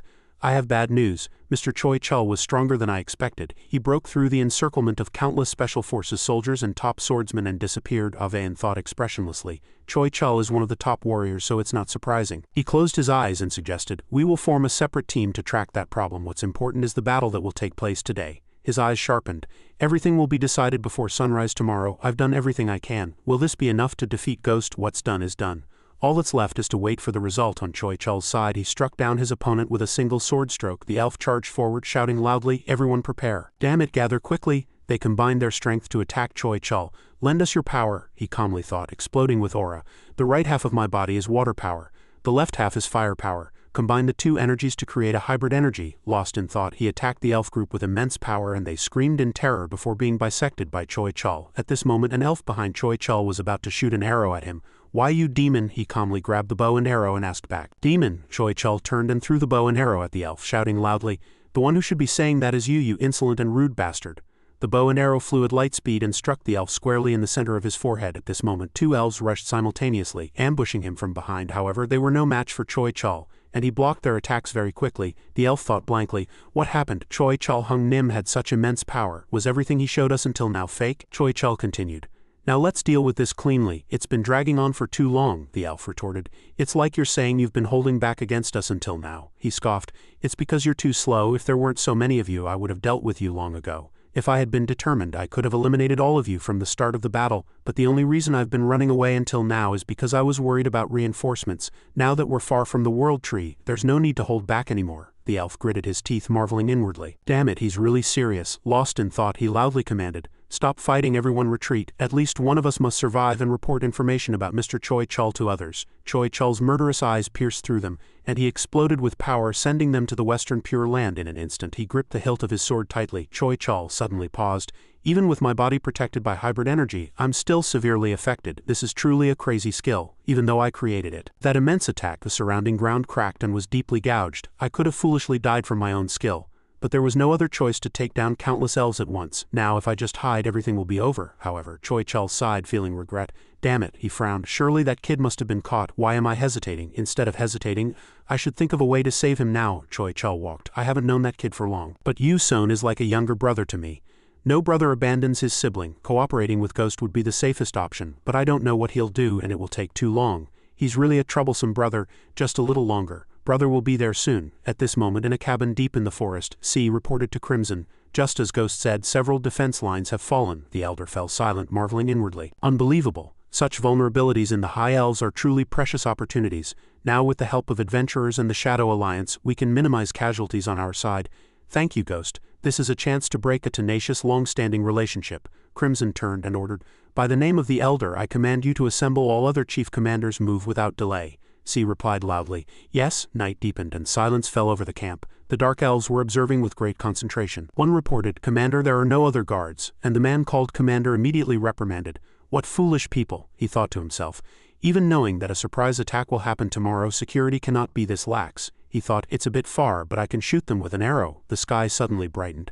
As if someone had shot fireworks, the commander immediately drew his bow. It's the signal. He instantly sent the guards to the afterlife and quickly leapt up. He sweat in confusion. What? Are they scarecrows? What's going on here? They abandoned this fortress? Giving up this place is like abandoning the furthest defense line around the world tree. This situation is definitely abnormal. In this situation, the wisest course of action is to stop and wait for orders from above, but now is not the time for that. We've committed almost all our forces to this operation. We can't be the only ones to stop. Someone exclaimed in surprise. This place is completely empty? A knight stroked his chin and said, everything is broken. No equipment is usable. It only looks fine on the outside. The man standing opposite him thought blankly. What, then the mission is already complete? Then this is a freebie, isn't it? The man said solemnly. I don't think so. They must have assigned points to each elf head. They must have captured all the elves. Meanwhile, in the dark elves' hideout, someone saw the fireworks in the sky and subtly judged it has begun. That's Avain. He swung his sword and decapitated a dark elf. Another saw this and was terrified. Enemy. But before he could flee far, he fell. Avain thought blankly. Normally a large village would be difficult to subdue, but it was easily destroyed like this, partially because they committed most of their forces to the attack, but even knowing a surprise attack was underway, they shouldn't have been so lax in their vigilance. He shouted, Lucia, I trust you, and she replied, yes, before starting to cast some magic. At this moment, a brilliant aura emanated from Lucia. The elves, as if empowered, destroyed their opponents. Lucia asked worriedly, Opa, you seem less patient than usual. Avain replied sadly that he couldn't help it. One mistake could end everything. She asked curiously, you haven't forgotten that you were the one who made this plan, have you, Opa? He replied briefly. No, Avain remembered Christina in the palace asking in surprise. What did you just say? Avain explained. As the war dragged on, our forces were greatly depleted. Building defensive lines wouldn't be a major problem, but we won't have enough troops for a counterattack. She fell silent. So we decided to get help from the Ryu Holy Nation. When they arrived, Avain said that they alone wouldn't be enough. Although securing a small elite force is very important, our overall strength is still too insufficient, so we will abandon our territory together. Back in reality, Avain muttered to himself. At this moment, the Dark Elves were looking disappointedly at our empty fortress. Abandoning the defensive line was a half-day foolish plan. We will act now. Son Hoon was confined in a dark, dingy prison. His handcuffs were tightly secured, imbued with powerful magic. But his lips wore a faint, mocking smile. Surprisingly, the lock was nothing special at all. After a notification popped up, the lockpicking skill activated. Infinite Curiosity activated. The Trap Disarmament skill connected. The Nimble Hand skill connected. And the Bounty Hunter's Mindset connected. The chains binding Son Hoon broke. He rubbed his eyes and said after taking a nap, recovering energy, and even eating proper food, my body's condition has returned to its peak. Son Hoon put on his mask. Before leaving this place, he looked around. Blood was splattered across the room and still wet puddles of blood pooled on the floor. This sight was eerie enough to send shivers down anyone's spine. Then he turned and left. I guess I should go do my job. In the quiet night, a strange sound echoed. In the deep forest, a fresh stream. Who will come to drink? In the deep forest, a fresh stream. Who will come to drink? The two guards above wondered, what is that? Some kind of song. Son Hoon hummed a tune as he approached them. In the early morning, a tired rabbit rubs its eyes. Two white elves exclaimed, as expected, a human. The other adventurers have already gone on their mission. What is this guy doing, dressed in a neat suit with a strange mask? His appearance was abnormal no matter how one looked at him. They shouted with all their might, hey human. Son Hoon laughed loudly. Are you just going to drink water? Hello, the two tried to persuade him. Hey, don't you know this isn't the time to be loafing around? Don't cause any trouble and go back. But he shook his head, regretting. I haven't done anything yet, the guard shouted in anger. Singing and making noise isn't trouble. Son Hoon turned around, drew his sword and retorted, no, not at all. A louder sound will come soon anyway. Before the elf could say, what do you mean? He annihilated them forever. The remaining one fled to ring the bell. This madman, I need to ring the bell quickly. But immediately his arm was severed from his body, and he met the same fate as his comrade. Son Hoon jumped to their position. He picked up a shard of glass and signaled, a contemptuous smile on his lips. He looked around. So it was here. Son Hoon threw the chain. Soon after, someone jumped up. It was Rhina. I apologize, I'm late. Son Hoon immediately replied, still being formal, how long has it been since we met and you're already like this? I'm the one who's late, I should apologize. C said as soon as she arrived, I didn't think you'd succeed. Long time no see, human. He admired. Already surprised? This is nothing yet. C was silent, thinking. It makes sense, considering he could so easily destroy the High Elves' final defensive line that had existed for hundreds of years. Son Hoon closed his eyes, laughed, and said, you're making me shy with all that staring. Have you fallen for me? Then don't be shy, just shout it out. This isn't a problem. Shut up. Rhina looked down at the Dark Elves gathered below and said nothing. Son Hoon asked curiously, what's wrong? Lacking confidence, she immediately denied. No, it's not that. I'm just worried if this process can succeed with only the two of us. He immediately reassured Rhina. No need to worry. Our strength is enough for victory. Besides, we also have Purple Mon and the undead. Son Hoon recalled realizing how strong he was while performing a supernatural mission. How many people in legions would it take for ordinary warriors to face me and Marina? The answer will be clear soon, he thought and resolutely said. Our goal is simple. Eliminate everything blocking our way and burn that useless tree. But that tree doesn't seem to burn easily, so I'll handle that part. Is there anything else? Then dismissed, they were startled. What did you say? Arisa loudly questioned. Hey human, are you just going to charge without a plan? There are tens of thousands of high elves near the world tree, and you plan to face them with this meager force? Sonhun confidently replied. My plan is a frontal assault. If you're worried, you can act on your own. Of course, I can't guarantee everyone's survival. He frowned and thought.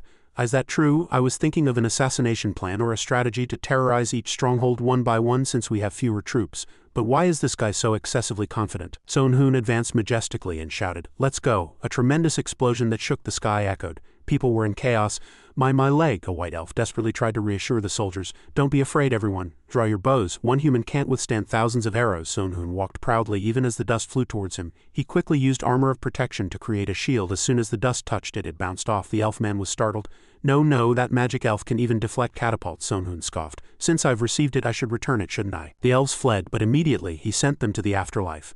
C covered her mouth with her hand, unable to believe it. Ghost and Marina had an overwhelming fighting style. Their opponents didn't even think of resisting wherever they went. Elves fell. She sighed, thinking, I'm glad their blades aren't pointed at me. Someone shouted loudly, If we delay, the warriors will come. The soldiers desperately defended the gate, stopping them. We must protect the world tree. Let's buy more time. But Sonhun easily broke through the gate and entered proudly. They fled in fear. Damn it, attack! Nietzsche froze as Sonhun grabbed him by the collar. The boy struggled in fear. Sonhun pondered deeply. This is why war is sad. Nietzsche shouted, Let go, he wondered. Why do humans always get involved in such sinful acts that only leave hatred and wounds for each other? The Welf man shouted loudly. You devil, do you have anything to say now? Let Nietzsche go immediately. Sonhun threw the boy and replied, I'll let him go if you say so. All the elves gaped. Sonhun found it strange. That guy dropped his weapon to catch the child. He resolutely swung his arm, wiping them from the map. Their voices trembled. That devil, you coward. Sonhun ignored them and turned away coldly. He subtly turned his head, giving them a contemptuous smile. In the quiet night the wind blew and only the rustling of leaves could be heard. Choi Chul charged forward. He had to infiltrate as secretly as possible. Until he rescued Yu Son and escaped, he suddenly stopped.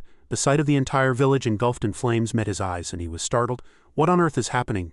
Someone inwardly speculated. All these problems must have been caused by the shadows. Although it's a little different from the original plan, I can negotiate with them through Ghost. Choi Chul was desperate to save Yu Son. I need to join forces with the Dark Elves, a white elf shouted. I'll buy you time, princess. Leave this place quickly. He gripped his sword tightly and charged at Sonhun, cursing loudly, You damn bastard. But he instantly vanished like dust. Christina swore loudly in exasperation. You devil, Choi Chul gaped. Ghost. Sonhun was startled. Isn't that Choi Chul Hung Nim? Choi Chul said indifferently.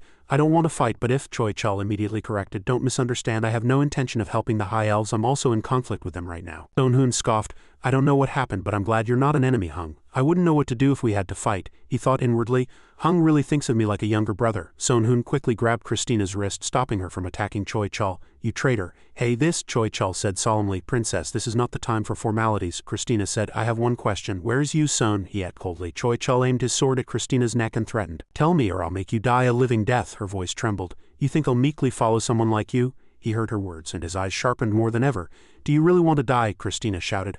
I'd rather die. Sonhun pulled her hard, thinking, why is she putting her neck towards the blade like that? I almost cut her. He closed his eyes and said, Choi Chul Hung Nim, if we keep being lenient like this, we won't get any information from this elf. We need to be tougher to achieve our goal. After speaking, he twisted Christina's finger back, making a snap sound. Sonhun said coldly, My mistake, I should have twisted the first joint from the beginning. Then there would have been more to twist. I accidentally twisted the whole finger. He even asked, Oh, are you okay? I can set it back if you want. Christina remained firm despite the intense pain. Do whatever you want, Sonhun scoffed. I like that bold, strong mouth. He said with wide eyes, but I'm feeling a bit unwell right now, so I need to vent some of this anger. After speaking, he unleashed an explosion on the ground. Avayan was confronting Crimson at this moment, as expected of the Dark Elf leader. His skill was truly astonishing, but because he attacked by surprise without bodyguards, I was able to fight him one-on-one. He launched an attack that caused the Elder to lose his balance. Avayan's eyes widened and he saw Crimson's dagger split in two, and the Elder couldn't believe his eyes for a moment. A dagger split in two with a single sword strike. The Elder continued, I kept you alive until now to ask why a human and a high elf could infiltrate this far, but the current situation no longer allows it. Crimson cast a skill and shouted loudly, I will kill you and find out what happened myself. Avayan was silent, thinking, I can't drag this fight out. All boss monsters grow stronger after fighting for a certain amount of time or when their HP drops below a certain level. Other races probably aren't exceptions, just like humans. Crimson drew his bow and said, How many attacks can you withstand? Avayan cast Soulfire. A notification appeared on the system. Strength has exceeded 1000. Fusion skill activated. Agility has exceeded 1000. Accelerated thought skill activated. Stamina has exceeded 1000. Body enhancement skill activated. Crimson put down his bow and provoked his opponent. Take this, Ovain unleashed his aura. Crimson frowned and thought, I aimed precisely for the heart. If he dodges or blocks the attack, the distance will widen. From that distance I can retreat and shoot him down one by one. Ovain immediately swung his sword, breaking the elder's bow and arrow. Crimson froze at the sight. Ovain opened his mouth. Until now I lacked insight into swordsmanship. He recalled his fight with Rhina. But thanks to that battle with the master, I gradually realized and awakened. What a warrior with a sword needs is faith in their sword and an indomitable spirit. And he instantly killed Crimson. The elder died with his eyes open. How could I be defeated by such a greenhorn? Ovain thought blankly. It's ironic to say this, but would that attack have succeeded just now if it wasn't for Ghost? If I had come this far without any difficulty, I wouldn't have even thought of using a sword in this way. After the soul fire skill ended, he coughed and collapsed. Lucia ran to him worriedly. Ovain Oppa, are you okay? Ovain smiled and reassured her. I'm fine. I just let my guard down for a moment, he thought. Soul fire is a skill that pushes my abilities to their limits for a certain period of time. It is a powerful skill, but in return the user must endure the torment of their soul. A terrible pain, as if one's soul is burning. I hadn't used it until now because of that excruciating pain, but now that I think about it again, I won't hesitate to use it if necessary. Two Welfs approached Han and asked in turn, Lord Ovain, are you all right? To defeat the great warrior of the Dark Elves all by yourself, you are truly amazing, Ovain humbly replied. I merely struck a fatal blow when the enemy exposed a weakness. If he had pressed a little harder, the outcome would have been different. Elf thought to himself, still isn't that truly amazing skill? He smiled. Anyway, this is our perfect victory. Now it's time to celebrate. The remaining enemies will be a bit troublesome, but reinforcements from the Ryu Church will arrive soon. So Ovain wondered, where is Ghost? I definitely saw him. He immediately replied, if he's not here, he must be on the front lines breaking through the defense. There's no need to worry. Ovain immediately retorted, no, that can't be. Ghost would never be defeated so ridiculously. He thought in silence, we swept through the Dark Elves' stronghold too easily without any resistance. That can't be right. A dazzling light erupted and Ovain froze on the spot. They froze. That fire, it's a massive explosion. Like the sun, Ovain's eyes widened. The World Tree is burning, the White Elf broke out in a cold sweat and marveled. Without the World Tree's blessing, the elven race will no longer be able to communicate with spirits, nor will they gain immortal power. He was enraged. Who dares to commit such an act? Suddenly a hand reached out to Lucia. Ovain lifted her and loudly conjectured. Ghost, only Ghost could do such a thing, he thought. The elves remaining in the World Tree are all weak residents incapable of fighting. No matter how much of a villain Ghost is, he wouldn't point a sword at such people. He gritted his teeth, but his intuition kept warning him. Ovain quickly ran towards the flames, shouting, we have to go back immediately, as fast as possible, the commanding officer at the front loudly ordered.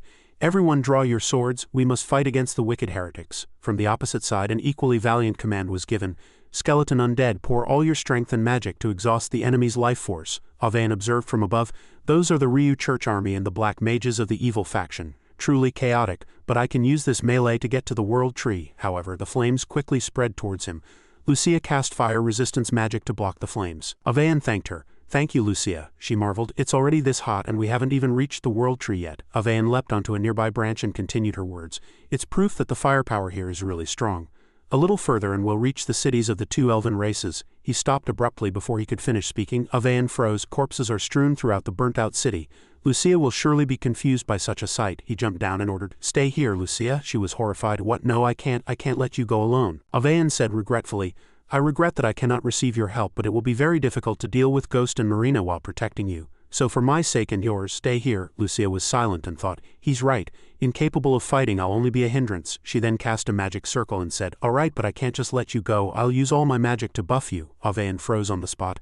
My stats are increasing tremendously. All my fatigue is gone and energy seems to be welling up from deep within. He said, Lucia, if you do that, your life force will be depleted. Before he could finish, Lucia approached and kissed him, and he exclaimed, huh? The blessings of two goddesses have been bestowed. Buff duration increased by 20. Lucia blushed, turned her head, and implored, please come back safely, no matter what. Ovain was momentarily flustered. All right, but what do you mean? Lucia's cheeks flushed, and she loudly exclaimed, why aren't you going yet? He turned and plunged into the flames, thinking to himself, right, there's no more time to think. I have to stop this madness as quickly as possible. As Ovain entered, he was shocked. Blood and bones, burnt corpses, wounded corpses, the smell of resentment fills the air. They were cruelly slaughtered and controlled like puppets. He involuntarily cried out, how could they do such a horrific thing? Choi Chul spoke from behind him. Do you also think it's horrific? Ovain, on guard, raised his hand, drew his sword, and exclaimed, Choi Chul said calmly, even I sometimes think it's horrific. I might be a little crazy. But in this world that's just being sane. But you saw this sight and thought it was cruel, yet you did the same, didn't you? Ovain was speechless. What did I do? Choi Chul with murderous intent said, what you did. Ovain closed his eyes and replied, I seem to have found you sown. I feel guilty about that myself, but I tried to be as kind as possible. Choi Chul was furious upon hearing that. He charged forward loudly cursing, "You damn bastard," Avan hastily parried. Such overwhelming momentum, Choi Chol, as if having lost his reason, swung his sword, loudly exclaiming, "Is this kindness?" Avan exclaimed with wide eyes. "Is that all? Do you think that much compares to these cruelly slaughtered people here? I don't have time to fight you. Get out of the way." Choi Chol's face turned black. "I'm going to kill him. I'm going to kill this damn bastard no matter what." Avan fell to his knees. "My body is too heavy. It's as if gravity has increased by several times." Choi Chol continued his attack. "Receive what you did to him." His body was split in two. Choi Chol gritted his teeth and glanced at Avan. "The attack was so strong I almost couldn't avoid it. It's a good thing a mirage remained." Choi Chol turned and continued his relentless assault. Avan inwardly marveled. He's not just delivering a single strike but a continuous wave of countless sword slashes like a tide. He fluidly evaded all attacks. "A long fight will be disadvantageous for me. I need to end it quickly." He cast Soul's Eye. "It requires a long recovery time. But if I can defeat Choi Chol, it will be worth it." Avan secretly rejoiced. "Good, I got him." Choi Chol's shadow seemed to gradually disappear, Avan thought to himself. "I knew no one could match Choi Chol's mana movement, but I didn't expect him to block my attack with just his momentum." Choi Chol's eyes widened. "It would be truly foolish to fight with that clumsy momentum along with swordsmanship. To avenge Yu Son and face Avan, I need to make a sharper choice." He suddenly decided to abandon his sword and focus on one thing. Suddenly a shocking explosion echoed above their heads. Avan barely blocked it. "I blocked Fragric with both hands, but the weight I feel, he can create such immense energy with just his momentum without using a sword. I thought I could win easily, but it seems I need to be prepared for heavy losses."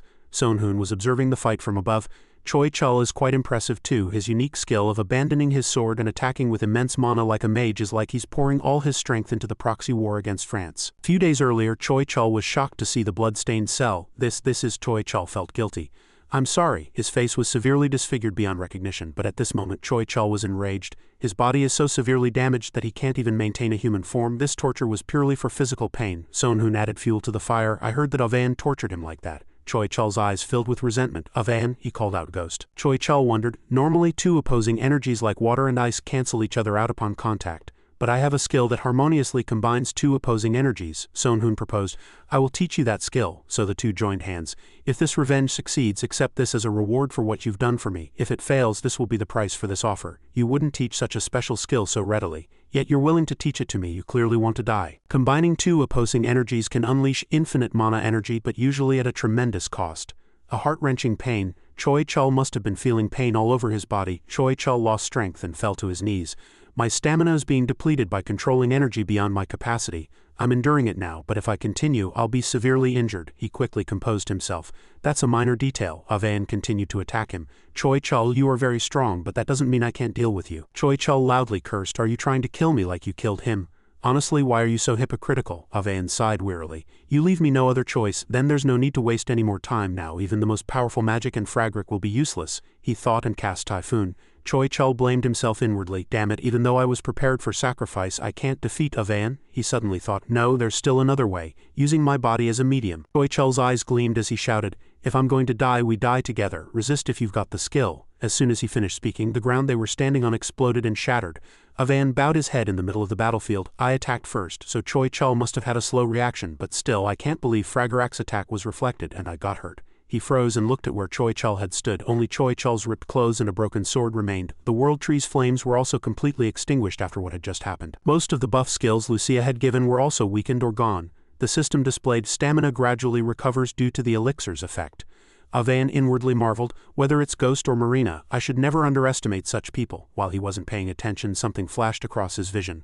Sonhoon appeared like the wind and sneered, "Hey, why are you avoiding it? If you had stood there and taken the blow, that person would have been happy." Avan asked back in confusion, "Ghost, were you watching until now?" He nodded. "That's right, if I had intervened clumsily, I would have been blown up here. It was a wise choice," Avan calculated inwardly. "My injuries haven't healed yet. I need more time for the elixir's power to aid in the recovery process." He hesitated, stood up and said, "Is all this you're doing?" Sonhoon nodded. "Of course. Who else could it be? I prepared this stage for you. How is it?" Avan took a step back and continued to wonder. "Do you think you've won? You don't even know what happened to the Dark Elves, do you?" Sonhoon sneered. "They were annihilated, weren't they?" He shrugged. "Their fortresses and key areas were all destroyed. Anything that couldn't be occupied was reduced to ashes. You probably easily eliminated their commander-in-chief with your abilities, didn't you?" Avan's eyes widened. "What?" He sneered again. "Did you think I died with the Dark Elves you annihilated?" Avan's mouth fell open. "You clearly made a promise to them," Sonhoon explained. "I only helped them a little." He laughed brightly. Avan, unlike righteous heroes, why should I care if the dark elves go extinct? Instead I gained enormous mission points and rewards. And those troublesome high elves will be happy too. This is my victory. Avan was furious. You damn bastard. However, Sonhun thoroughly enjoyed those words. He clapped his hands and replied to him. Sounds familiar. Just then a knight brought Christina, and Avan, extremely confused, loudly exclaimed, Princess. Sonhun fanned the flames. I only tortured her a little. Don't worry too much. If the princess listens to me well, her head will still be on her neck, he solemnly said. Avan, I have something for you to do. If you give me that sword as compensation for my physical and mental losses, I will release the princess and no longer interfere in this matter. How about it? Avan staggered and asked back, You want this sword? Sonhun shrugged. Yes, it looks like a good sword from the outside. Honestly, wouldn't it be better to make a deal? Even though he said that, he said, How can I trust you? He helplessly covered his face. Do you think I'm upset? Regarding trust, I, Ghost, have never broken a promise. Avan was suspicious. Does he expect me to try to take his life as soon as I get the sword, or am I mistaken? Sonhun sighed and then burst out laughing, summoning his sword. Just as I thought, even a young master like you has a sharp mind. He signaled to the knight and exclaimed, Then there's no other choice. As soon as he finished speaking, Christina's head immediately fell from her neck. Avan froze on the spot, witnessing the horrific sight. Sonhun said as if making excuses, Usually villains leave the princess, fight the hero, lose, and the hero saves the princess and wins her love, right? His face darkened like a thundercloud. But I'm not that foolish villain in the story. If words don't work, then force must, right? Avan lost his temper and lunged with his sword. I will not forgive you. The space was taut like a drawn bowstring, and turbulent waves surged like a storm. Avan snarled, Ghost, I'll kill you here no matter what. Quite tense, aren't we? Sonhun mocked him. How about we fight somewhere else? The world tree looks like it's about to collapse, and that makes me a little uneasy. He wildly swung his sword and shouted, Shut up. In contrast to his frantic appearance, Sonhun seemed very calm. He lightly clasped his hands, thinking, Why should I foolishly drag this out when I know he needs time to recover? He clenched his fist. I need time too. Avan's head spun, and he inwardly conjectured, Poison? Did he use poison? He might have applied poison to the dagger, and the dagger that just grazed me could have spread it. I can remove the poison using magic. He stood firm, and his sword flew at the speed of light, grazing Sonhun's shoulder. The sword moved on its own, he thought with amusement.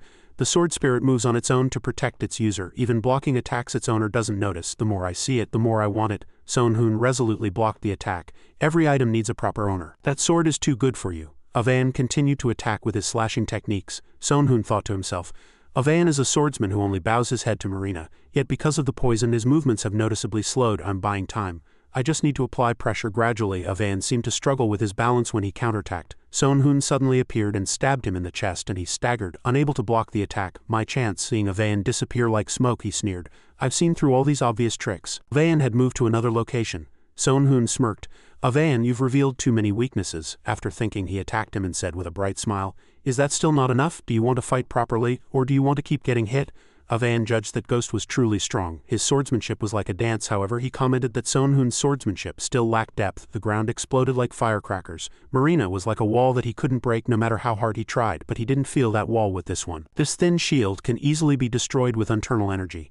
Sonhun's face was expressionless. The longer the battle, the better he would understand his opponent's attack patterns. To even anticipate his moves, he's no ordinary person, he calculated inwardly.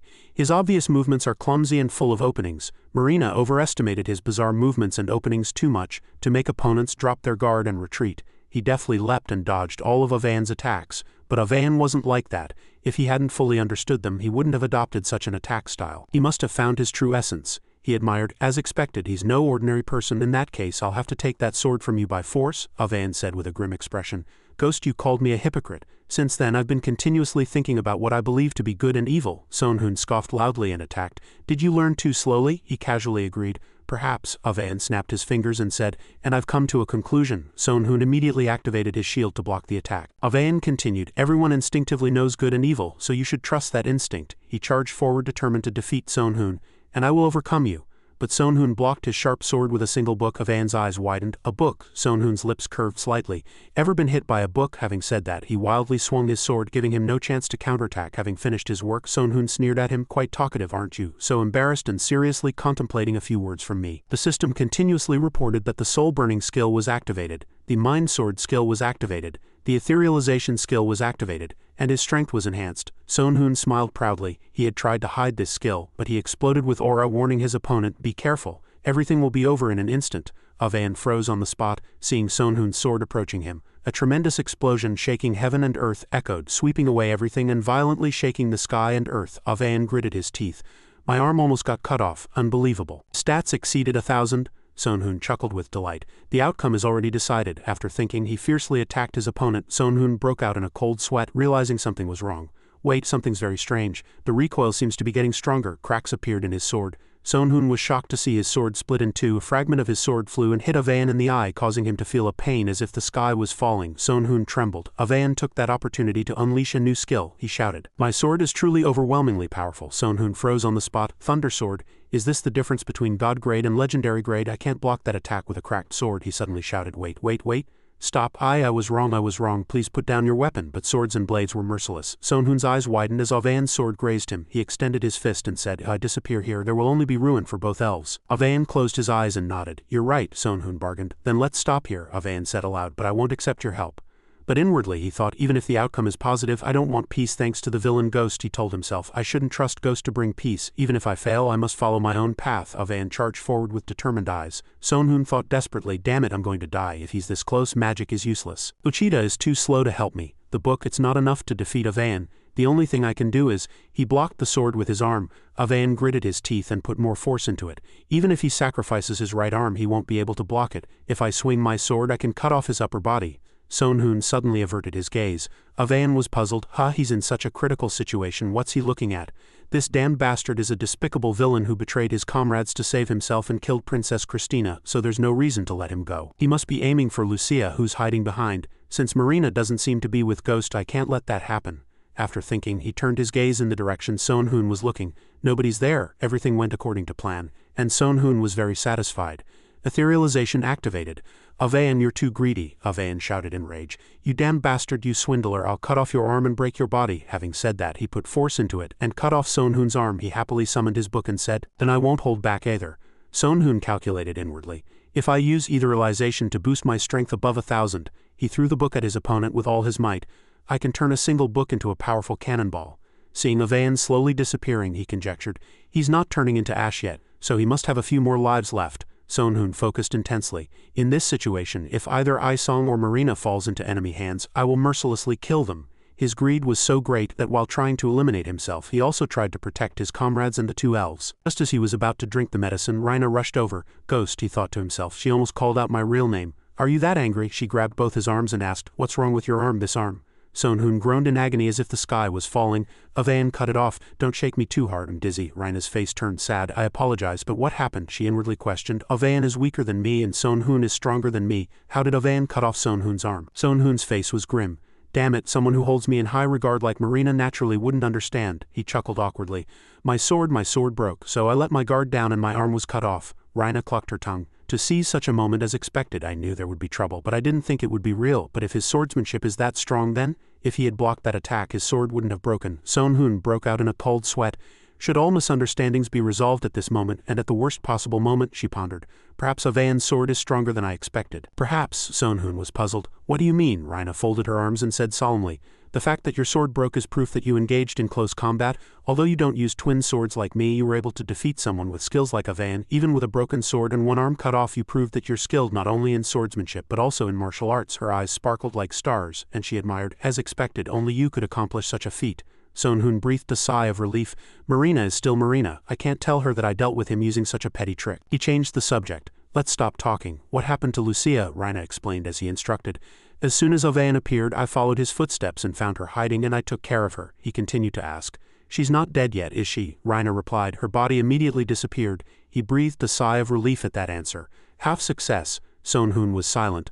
I considered taking her hostage, but I didn't know how Avayan would react. It wasn't a good idea to bring Sister Lucia and Warrior Avayan together. If Lucia had been disguised, she would have soon discovered my true identity. It was better to deal with her first, he thought to himself and turned.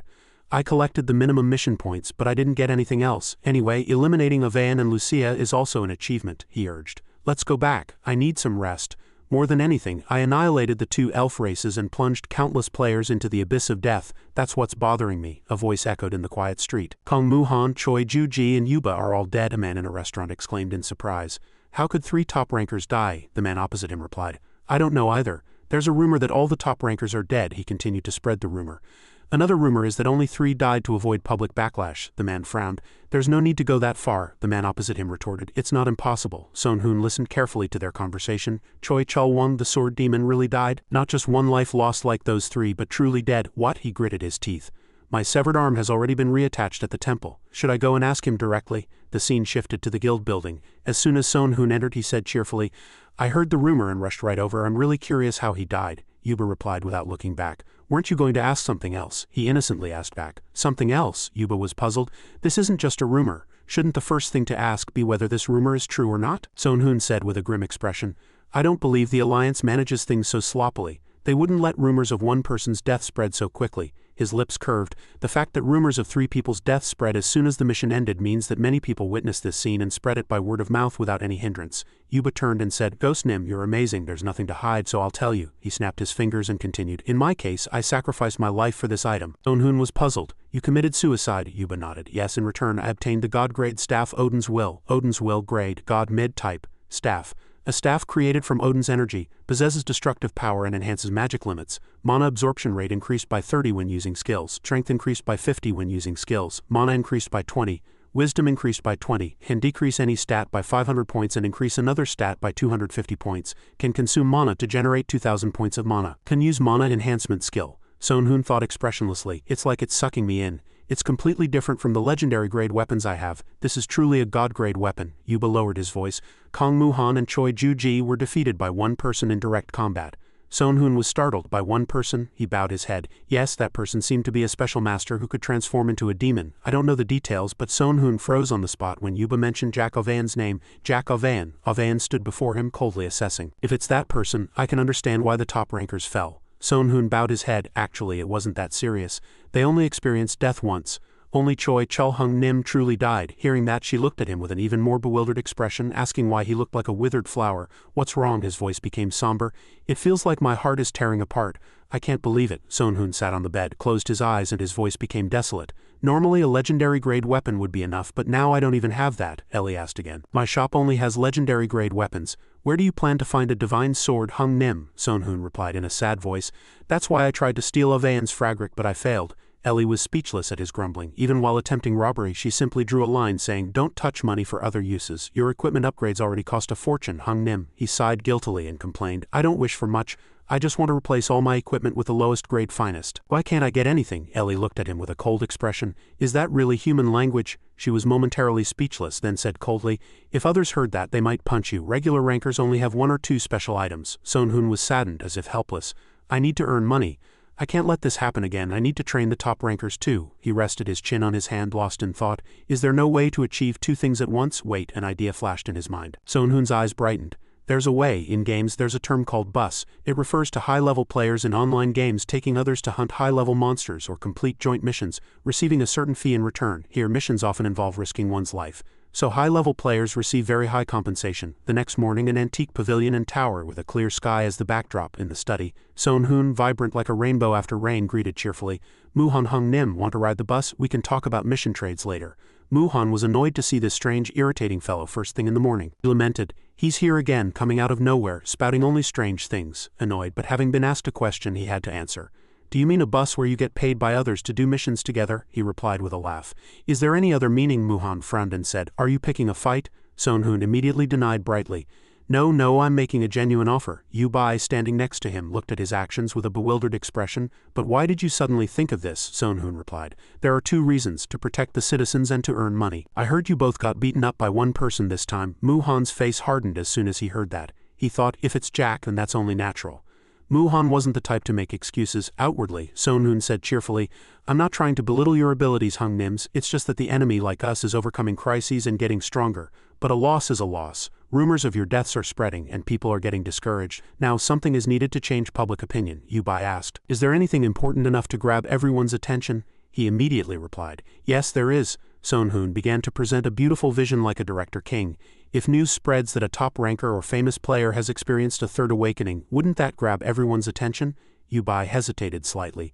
That's true, but is it possible? B-rank missions are difficult, and A-rank missions are almost suicidal. Getting to the point, Sohn-hoon gave a sinister smile. What if someone has already experienced a third awakening? Yubai was filled with curiosity. Who? He immediately beat his chest confidently, as if he had been waiting for that question. It's me, right here in front of everyone's eyes.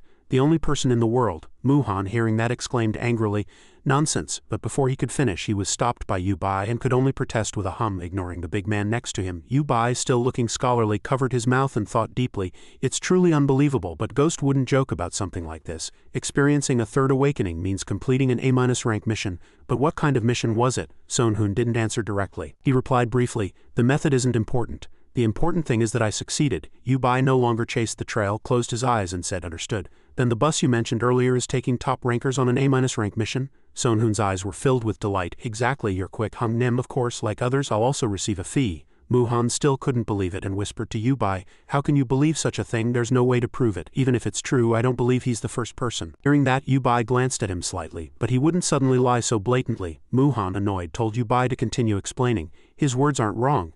If I, Kong Muhan, Choi Juji, Kim Jun and Marina, 5 top rankers, go together, the probability of completing an A-rank mission will greatly increase." Though he heard that, Muhan was still very wary. He instinctively calculated, but if they failed, they would lose their lives. Finding such an opportunity for cooperation would be even harder. "But Kim Jun, my rival, wouldn't agree, would he? Personally, I hope he doesn't." The scene shifted. Kim Jun immediately agreed with a bright smile. "Of course, even if the survival rate is low, wouldn't it increase a little if I'm there?"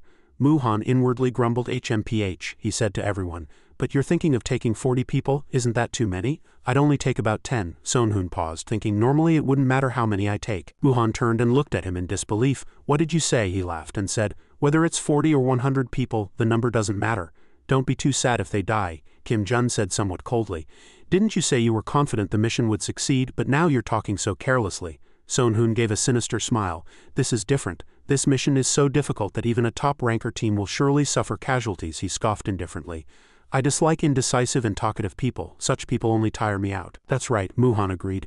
"If the reward is big, the punishment should also be big," Sohn-hoon quickly concluded. "Then let's decide on 55 participants." Yubai was slightly surprised. 55 people? If you combine Kong Muhan's team and Kim Jun's team, that's 50 people, plus Ghost and Marina. Who are the remaining few? Just then, someone approached, and Yubai also turned in surprise. A middle-aged man named Wolf walked in front, a familiar and gentle smile on his face. Behind him were Ellie and John. His voice was soft. "If you still remember, there's no need for me to reintroduce myself. Nice to meet you all. God's blessings." Yubai was lost in personal thought. He remembered that he had defeated Marina in the battle against France, but the other two were still a mystery.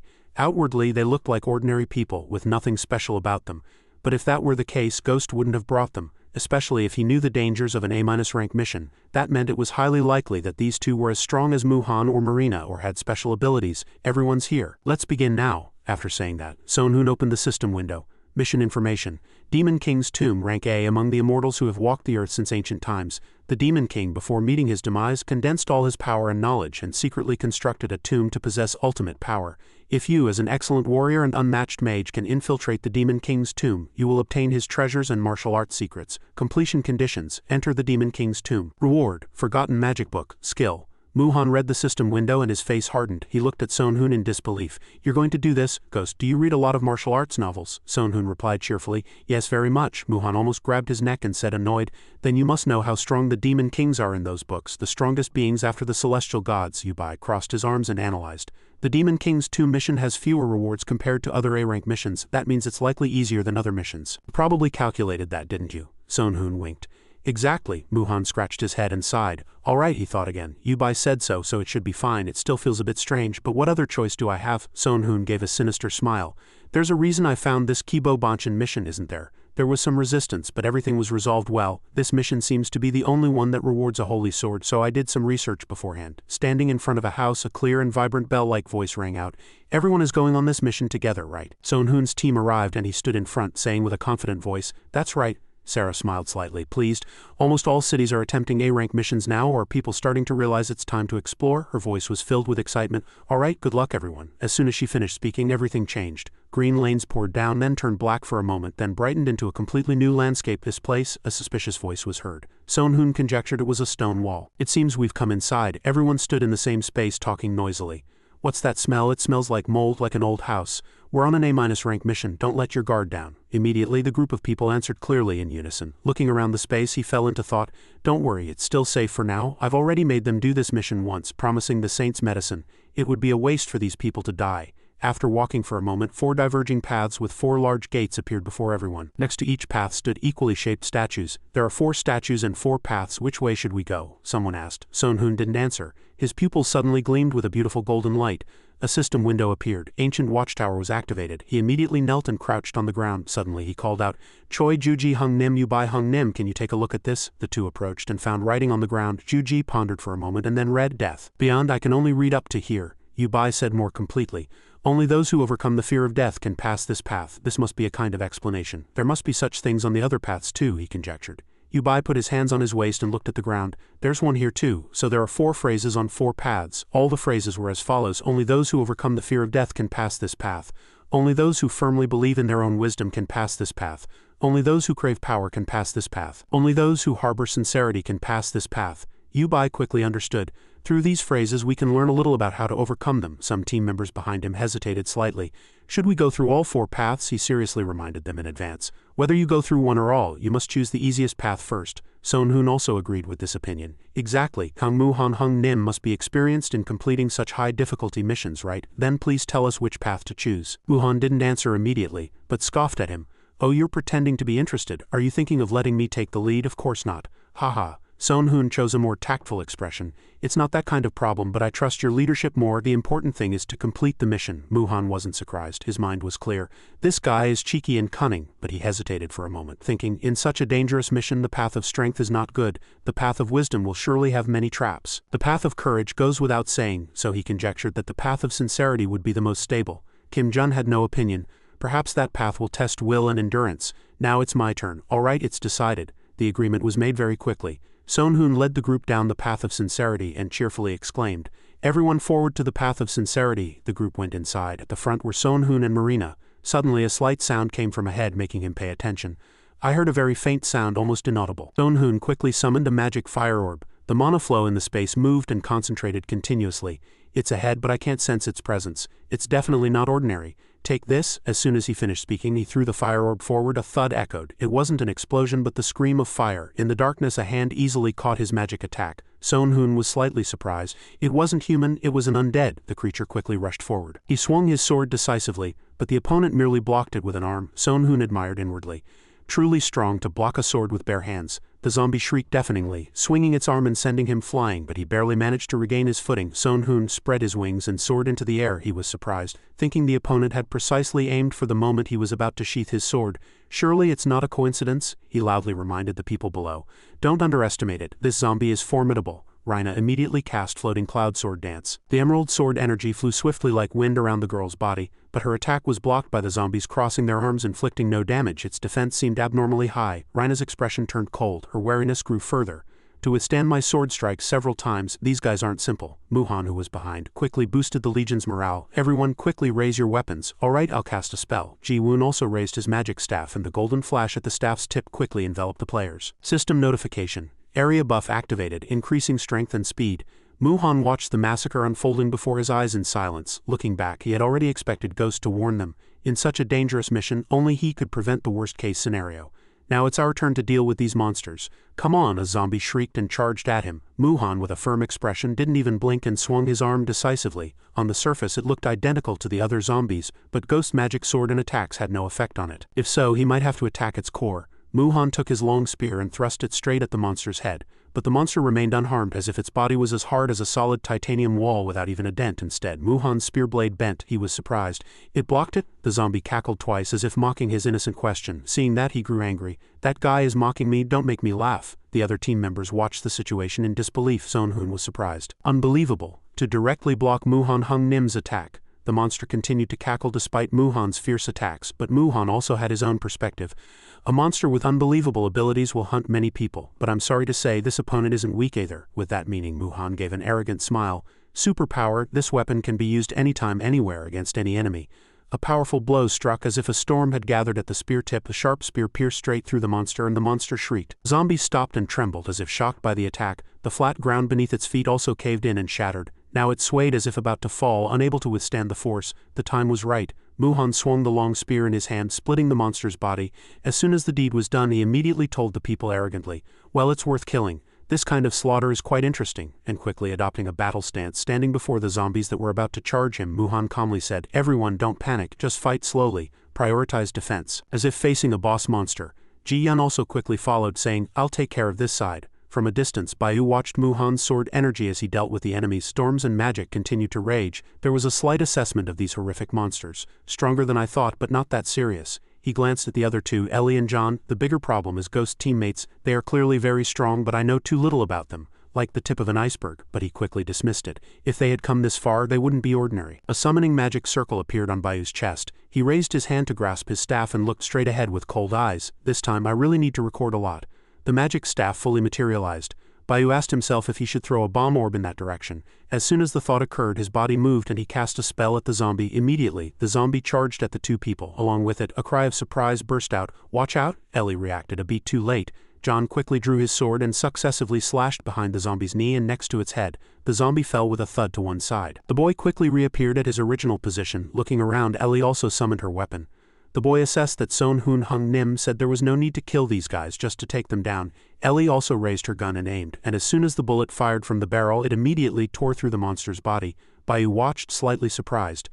"A gun?" Suddenly, a deafening shriek burst out again from behind him. Bayu turned back in a startle, and the zombie had already charged to a very close distance. "Ha!" in the blink of an eye, before he could even regain his wits. A small dagger flew and plunged deep into the monster's eye socket. Ellie glanced at him coldly. "If you have time to worry about other things, please pay attention to the danger right in front of you." John also looked at Bayu, his face softening slightly. Knowing he had nothing to say, he remained silent, turned and left, and the zombie was torn apart for convenience. Ellie also turned around, but she truly couldn't help but admire. As expected, the top ranker's observational skills are truly outstanding. To spot us as soon as we arrived, it's really terrifying. She looked back slightly, lost in thought. Son Hoon Hung Nim included us just to strengthen our power and gain experience. Before entering the dungeon mission, she spoke to him and the two others. "Everyone's skills aren't weak, but they fall short compared to the top rankers. For me, it's just reaching the limit. But this time, with so many people participating, what if our abilities are revealed?" she asked. Son Hoon immediately replied, "That's precisely the core of this matter," he specified. "Ellie, you focus on defense and try not to stand out too much. I'll leave that to John. Use the magic gun. Don't let others know everyone's true abilities. Let them think your profession is a sniper." He gave a meaningful smile. "If she's lucky, she'll realize how outstanding her true abilities are." A powerful flash erupted, making everything lose its original color and turn completely white. The players watched in awe and admiration. As expected of top rankers, "It's already over. Thank God." Turning back to Son Hoon, the zombies had disappeared, leaving behind items like corpse nails. Son Hoon looked at them and pondered. "Zombies. I knew these weren't ordinary zombies, but I didn't expect them to be zombies." Raina suddenly approached him from the other side and asked, "Hung Nim, are you all right?" The items on the ground disappeared. Son Hoon knelt, then stood up and replied, "Of course, this much isn't enough for me to exert my full strength. Marina, how about you? Are you all right?" She honestly replied, "It was a little difficult, but I managed it." Watching them from afar, others noisily discussed the rumors. The number of zombies those two alone took down must be almost the same as the number of warriors and top rankers on our side. The magic swordsman was already known, but that guy Ghost is truly amazing. No, come to think of it, it's only natural. And their discussion target shifted back to Ellie. "But Ghost Sniper is truly amazing. I didn't think there'd be guns in this dungeon." Son Hoon, hearing all the whispers, gave a cold smile and calculated. "Just as planned, all eyes are on Ellie. That magic gun is a special weapon only she can use, so it's natural for her to attract attention." And he quickly approached Muhan and asked, "Hung Nim, are you all right?" Muhan replied as if there was no problem, "I'm fine. Nothing very dangerous happened." Son Hoon praised him. Hung Nim is always so confident. He got straight to the point. "I've just assessed the level of these monsters through the battle. From now on, we need to act cautiously." Looking at Choi Ju-ji next to him, Son Hoon said, "Choi Ju-ji, Hung Nim has reconnaissance and map-making abilities, right? We need to observe our surroundings carefully. If anything happens, let me know." And he spoke an unexpected remark to Kong Muhan Hung Nim. Muhan's voice immediately sounded tired. "What now?" Son Hoon suggested. "I think we need to change the troop deployment a bit. Marina and I won't be able to block all the monsters. Kong Muhan Hung Nim should stand at the very front of the formation with warriors in a line behind him. Mages and archers in the center and a few in the rear.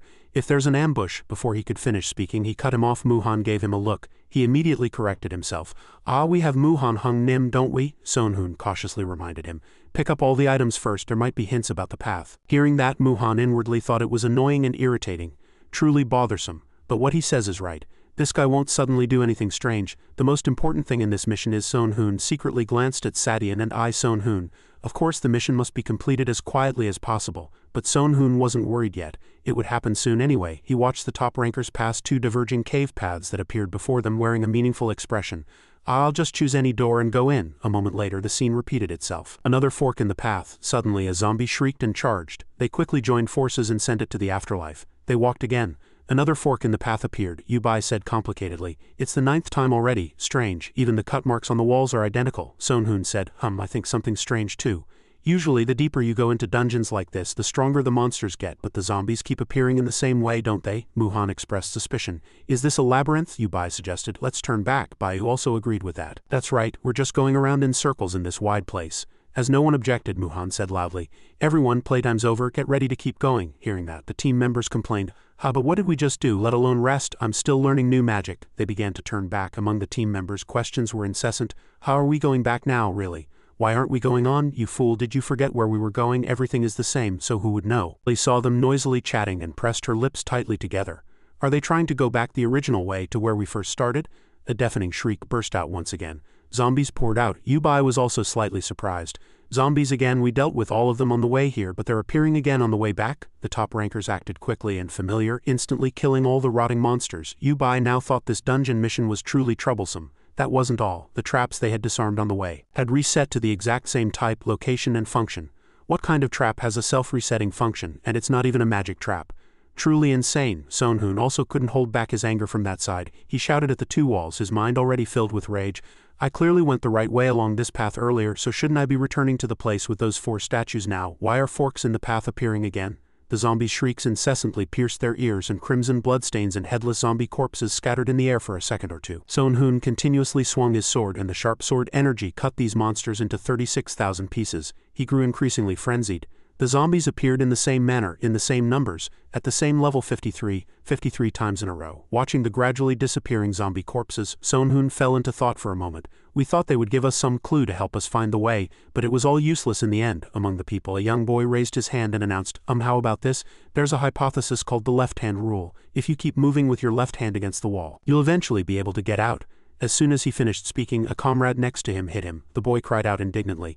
Hey, why did you suddenly hit me? The comrade rebuked him helplessly.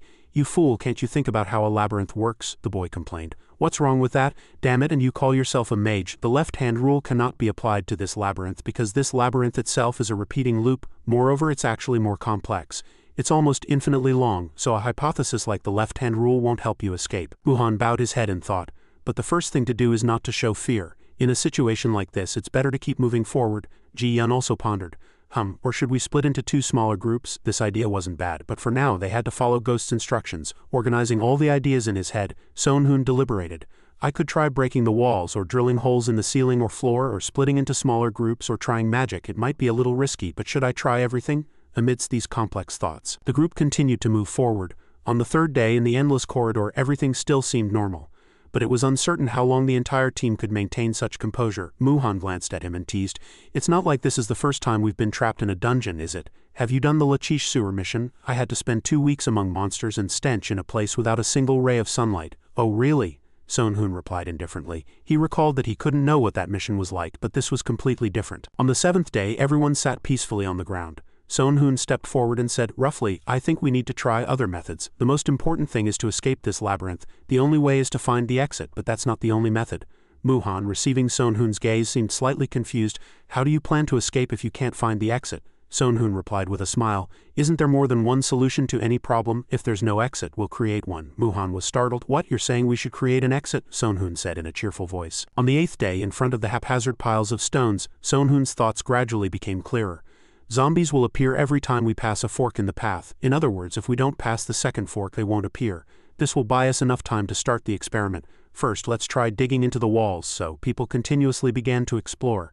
On the 20th day, the path was still endless, and everyone began to grow tired, but nothing changed. However, as food reserves dwindled, the atmosphere also began to shift. Break through this passive situation, Muhan approached Sonhoon and asked somewhat accusingly, Sonhoon, why are you still acting that way? Sonhoon seemed confused. What do you mean? Muhan felt his blood boiling, and his long-suppressed emotions erupted. He grabbed Sonhoon by the collar and shouted in anger. Don't you still know whose fault it is that everyone is in this situation? If you hadn't insisted on this mission, everyone wouldn't be in this predicament." In contrast to Muhan's impulsive actions, Sonhoon was very calm. "That's truly absurd. You all knew this mission was dangerous, yet you stubbornly rushed into it, didn't you?" Sonhoon said coldly. "It's precisely because of you, Kong Muhan Hung Nim. You chose the path of truth, and now that you're in trouble, are you blaming me?" But Muhan was very stubborn. "Even so, most of it is your fault. You can't mess everything up," Yu Bai quickly intervened. "Enough, everyone calm down." Bai, also with an awkward expression, held on to Muhan. "Ghost Nim, please step back." Sonhoon glanced at the other players sitting exhausted against the wall and thought, "The relationship between us has fractured further. If I exert leadership in this way, it's not surprising that my subordinates suffer." A dispute also broke out with Kim I-hoon, who was known for his strong control. No powerful monsters appeared, but 2 sudden deaths occurred, and everyone grew increasingly weary of the seemingly inescapable reality, path of truth. 1 month later, a player with a face mixed with irritation and disgust crossed his arms and rudely questioned, "Hey, how do you plan to take responsibility for this?" Sonhoon looked at him and asked back, "What are you talking about?" He pointed directly at Sonhoon with a contemptuous expression and questioned, "Are you just going to brush this off as if it has nothing to do with you? Our being in this situation is entirely your fault. Are you pretending not to know anything now? Can you still shamelessly say you're the team leader?" Sonhoon understood. This is a ploy concocted by Kim I-hoon. He's using his subordinate to harass me, pretending to be unconcerned. Is he deliberately using someone to test me? It's too obvious. Sonhoon glanced at Kim I-hoon and speculated, "If I blame Lukium, he'll seize the opportunity to immediately intervene and control the situation. Even if not, he'll achieve his goal of unsettling me." Kong Muhan also seems curious about how I'll answer. This shows that he doesn't trust me at all. This oppressive atmosphere made Sonhoon feel stifled, and his mind became dark and gloomy. "I don't completely not understand, but it's still unpleasant. Should I just kill this bastard?" Before his thoughts could explode, Marina intervened forcefully. She pointed her sword at Kim I-hoon's subordinate and said coldly, "That's just what you think. That person dared to step forward. Everything he said was true, and you've survived this long. Shouldn't you learn to watch your mouth?" But his eyes already looked tormented. His eyes were filled with maniacal fear, and he screamed loudly, "So you're threatening others because you can't make excuses now? Come on, do whatever you want if you want to kill me." "Yes." Before he could finish speaking, a line of blood appeared on his neck. Sonhoon blocked the blade.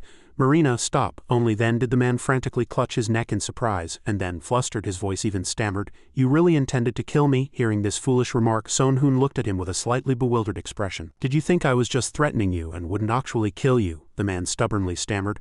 "I'm stronger than others. Do you think you can do whatever you want? Everyone is in this situation because of you. And you're too irresponsible, trying to control everything." Sonhoon didn't bother to explain. "Is it difficult for you to accept that's what you think?" the man said blankly. "What? You're like a dictator." With a dark and extreme mind, he pointed his sword at his neck and asked back, "Do you think you have the right to ask me such a question? You're just a member of the team? I wonder if that courage is innate." The man trembled in fear. Only then did Kim I-hoon appear like a savior and comfort his team member. "Let's stop here, you've gone too far." As he took his team member away, Sonhoon, unconcerned, turned and left. Kim I-hoon now pretended to comfort his subordinates. "Anyway, why did I act like that? My attitude just now was completely unlike me. No, to be more precise, it felt like my true emotions had erupted." Ellie looked at him with worried eyes. Ellie cautiously said, "Excuse me, could I speak with you for a moment? I have a few things to say about what just happened." Sonhoon closed his eyes and sighed. He blamed himself slightly. "I regret that too, being trapped in this labyrinth for almost a month. I think I momentarily lost my reason." But surprisingly, Ellie didn't want to talk about that. Her voice was calm as if nothing was wrong. "But what I'm about to tell you isn't that story." She waved her hand, and instantly a transparent shield enveloped the two, creating a temporary private space. Sonhoon was puzzled. Magic barrier. At this moment, Ellie made a shocking statement. "I think I've found a clue to this mission." Sonhoon was startled. "Hold on a second." After a brief surprise, Sonhoon quickly regained his usual calm. He thought deeply.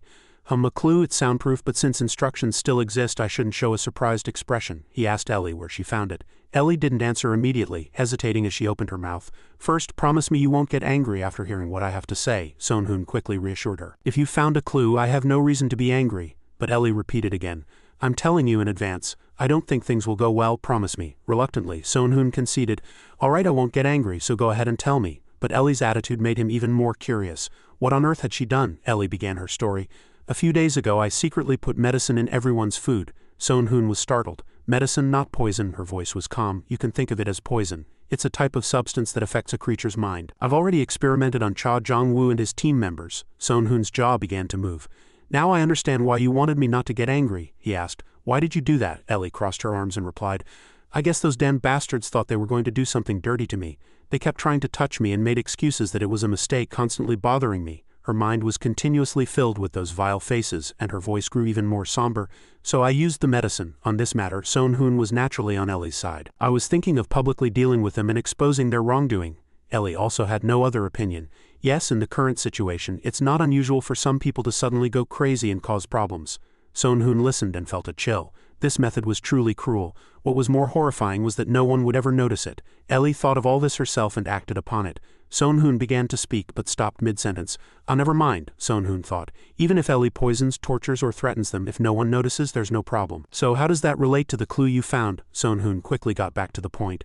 Ellie replied, the symptoms are appearing rapidly. What do you mean? Soon-hoon still didn't quite understand. She frowned slightly, and with a quiet, angry voice said, no matter how much I momentarily lost my reason, I wouldn't use such a clumsy method that people would immediately notice, would I? Ellie recalled and continued. So I put a small amount of medicine in their food over a long period. This way people wouldn't notice anything strange and would gradually suffer nerve damage, but there was a slight problem with my calculations. I intended to poison their food for about 5 days, but those who were poisoned showed signs of mental influence within 2 days. It seems this place itself has a certain effect on people's brains. Soon-hoon's face darkened. She's well aware that it's not an illusion or hallucination, isn't she? Look, I still haven't felt any abnormal presence. It's true that rank missions are difficult, but do you think people with my stats wouldn't normally notice anything strange? Ellie retorted without hesitation. This isn't just a rank mission. Among other rank mission lists, this is categorized as a particularly difficult mission due to its psychological difficulty. Its name is Path of Truth, after all. Everyone must have known that. But mental weaknesses are becoming increasingly apparent and spreading rapidly. Soon-hoon also felt difficulty, and drops of sweat ran down his cheeks. This is troublesome. Normally I would have noticed something strange, but in some ways I also acted emotionally rather than logically. Like what just happened. Unlike my usual self, I genuinely tried to kill the other person. It's a good thing Marina intervened and helped me regain my composure. The same goes for others. Kang Moo-han has a hot temper, but he's someone who clearly distinguishes right from wrong. But despite saying he would leave everything to me, he's been continuously criticizing my actions for the past few days. Kim I-hoon wouldn't have provoked me so shamelessly in a normal situation like he did just now. A troublesome thought crossed his mind. Could it be that even these top rankers have lost their self-control after more than a month of exploration? There's only one answer, Soon-hoon asked her. So what you're saying is that the power of the Path of Truth is influencing everyone here, gradually making them lose their reason? Ah yes, Ellie replied. She added, the zombies only appear when we pass a fork in the path. In other words, if we stay in one place, we don't have to face monsters. This door weakens the mind and causes mental breakdown in those who pass through it. So that's why this place is called the Path of Truth. Soon-hoon recalled the indistinct statue with a fan covering half its face and said, Lee conjectured, maintaining a stable state of mind, unshaken by the surroundings and cooperating with everyone to persevere to the end, will be the hint to overcome this mission. The grand and complex structure is a door that only calm people can unlock. The repeating labyrinth creates extreme tension with no exit. Perhaps if we endure and hold out in this place, it will gradually be resolved. But if everyone makes hasty and inefficient decisions, why would wars or conflicts ever break out? A statue of a goddess with scales, blindfolded, holding a sword and a blade. Both sides are pointing blades at each other. So even if we say that the only way to get out of here is to remain calm and cooperate, how many people do you think can endure that? Soon-hoon scratched the back of his head and reflected on himself. Even I can't control my emotions right now. When Ellie said she put medicine in everyone's food, she asked him what he thought would happen to the others. Ellie crossed her arms and replied, that's the problem. We found the answer, but in the current situation we can't make it a reality. Ellie glanced at the people behind her and continued, if Marina had been sent alone, she would have already found a way out. But instead, bringing so many people is proof that we are in a disadvantageous situation, and each individual here has too strong a personality. Their figures appeared as faint lines. In my opinion, the first way to escape this place is to make everyone insane by giving them medicine just like I did. If only we remain, the chances of solving this will be higher than now. The second way is to continue what we are doing now. Somehow encourage and motivate everyone to overcome the difficulties together until the end. But in this case, there's a high possibility that we will all be wiped out. She shrugged after finishing her words, and Soon-hoon silently fell into thought. This is truly a dilemma. He began to recall the past. Avayan would surely persuade people to stick together and escape this place, and Jack or Ellie would find a way to kill everyone and survive alone. So what should I do? Soon-hoon grew gloomy. The path I've chosen has the characteristic of erasing what is considered fixed. If I think deeper, I might find other solutions. Then he realized something and was startled. Ellie was still watching him.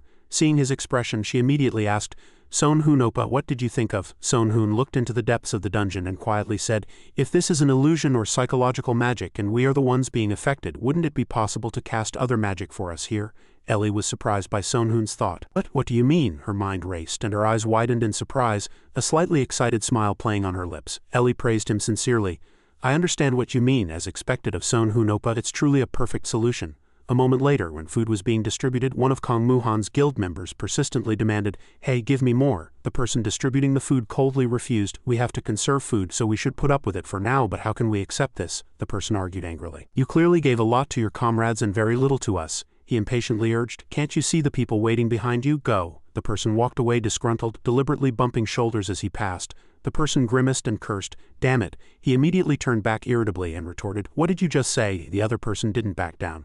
Angrily, he shouted loudly, are you deaf? You clearly heard it. Why are you asking again? Do you want to hear more curses? He glared. This damn bastard is crazy. Just then, Son Hoon approached, his sword drawn, blocking them. Enough, everyone makes mistakes, and from now on anyone who speaks up will face the consequences. But he still persistently argued. But he started it first. Muhan quickly appeared from behind, his face stern. Hey, didn't I tell you to be quiet? How long has it been since I said that and you're still causing this much chaos? Are you taking my words lightly? The person said discontentedly. Leader, it's because there are so many people without skills making so much noise. Before the person could finish, Muhan lost control and angrily punched him, drawing blood, and growled. Shut up. His face was dark and his eyes were cold. He thought inwardly, it's better to subdue one subordinate before the situation gets worse. Muhan evaluated nervously. Being trapped in a place like this for over a month will definitely affect everyone's mental state, but somehow the situation seems to be getting worse. The instances of losing control and fighting are increasing every day. He clutched his head and irritably lamented, this is truly maddening. Bayu calmly said, please wait a little longer. Muhan said helplessly. Wait for what? More here? What in the world is everyone waiting for? Are we supposed to starve to death together like this? You Bai, called Kong Muhan in a small voice. Muhan sincerely regretted and apologized for his poor state just now. I'm sorry, I got carried away by my emotions again, Bayu retorted. It's not your fault. Everyone is going through a similar situation, but he had his own opinion. But just because everyone does it doesn't mean it's allowed. I'm still the leader after all. Bayu fell silent at those words. He thought about what Ghost had said a few days ago, that this place was a door designed to self-destruct, and to overcome it they had to remain as calm as possible. Ghost's advice made sense, but wasn't the door only supposed to open when the numbers fell below a certain threshold? Bayu glanced at the people behind him. They were almost divided into two factions, including Kim I-hoon and Ghost's group. He paused for a moment, then tiredly propped his head up. What am I thinking? How could I have had such a simple thought? But on the other hand, Son Hoon slyly calculated. I have always acted as a mediator in disputes, so this will be an excuse and a shield for what I am about to do. A hidden smile played on his lips. Ultimately, all blame will fall on Kong Muhan and Kim I-hoon. After all, they failed to properly manage their subordinates. Son Hoon felt at ease, even a little expectant. All preparations are almost complete. I've secretly put sleeping pills and hallucinogens in everyone's food except for the top rankers. Just need to keep the top rankers alive for the mission. Anyway, there are too many people, so I don't care what happens to the rest. Soon, the lower-ranked players easily fell into a light sleep. Ellie cautiously knelt and stood up. Good, everyone's asleep. A little uneasy? After questioning herself for a few seconds, she quickly approached a Kong Muhan guild member. She raised her hand and put him into a hypnotic state. Her fingertips glowed and she murmured a small spell. A few seconds later, he staggered and took a step on his own. Ellie inwardly breathed a sigh of relief. All right, he's walking deeper and deeper into the tunnel. Kong Muhan was still resting, completely unaware of what was about to happen. After a moment of silence, a sudden chaotic sound disturbed him. Muhan frowned and suspected. There shouldn't be zombie sounds here. Have we been trapped here for so long that these sounds are recurring? But as soon as he heard the wailing of zombies from behind him, he immediately opened his eyes and snapped to attention. Muhan angrily sprang up, immediately summoning his spear with a wary expression. He powerfully threw the spear. The spear flew like the wind, piercing straight through the monster's body. He hastily shouted to his team members, "Attack, a monster has attacked." Immediately, Muhan had to fight against a horde of charging zombies. He gritted his teeth. This is the first time we've been ambushed while unprepared.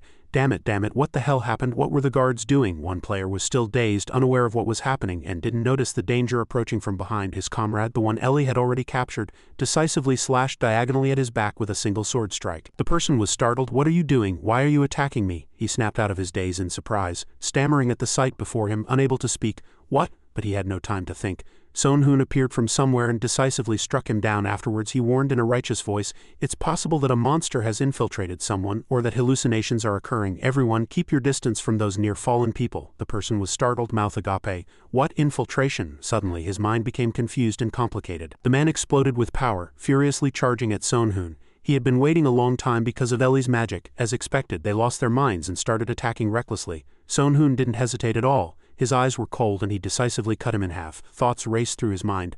With this I have launched a rational counterattack. Chaos and death spread throughout the tunnel. But Sonhoon was confident that he would somehow clean up this mess.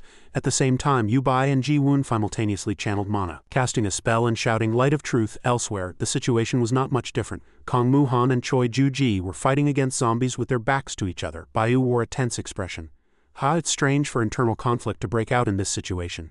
Did the sudden appearance of zombies happen because we reached the end of this labyrinth's anomaly? If not, this conflict shows no signs of stopping even after using the Light of Truth. Kim I-hoon sighed tiredly. Suddenly the two glanced at each other. Bayu's eyes were sharp. Kim I-hoon's subordinate started the conflict first, so Kim I-hoon was also cold. He's judging that Kong Mu-han's faction is causing internal conflict.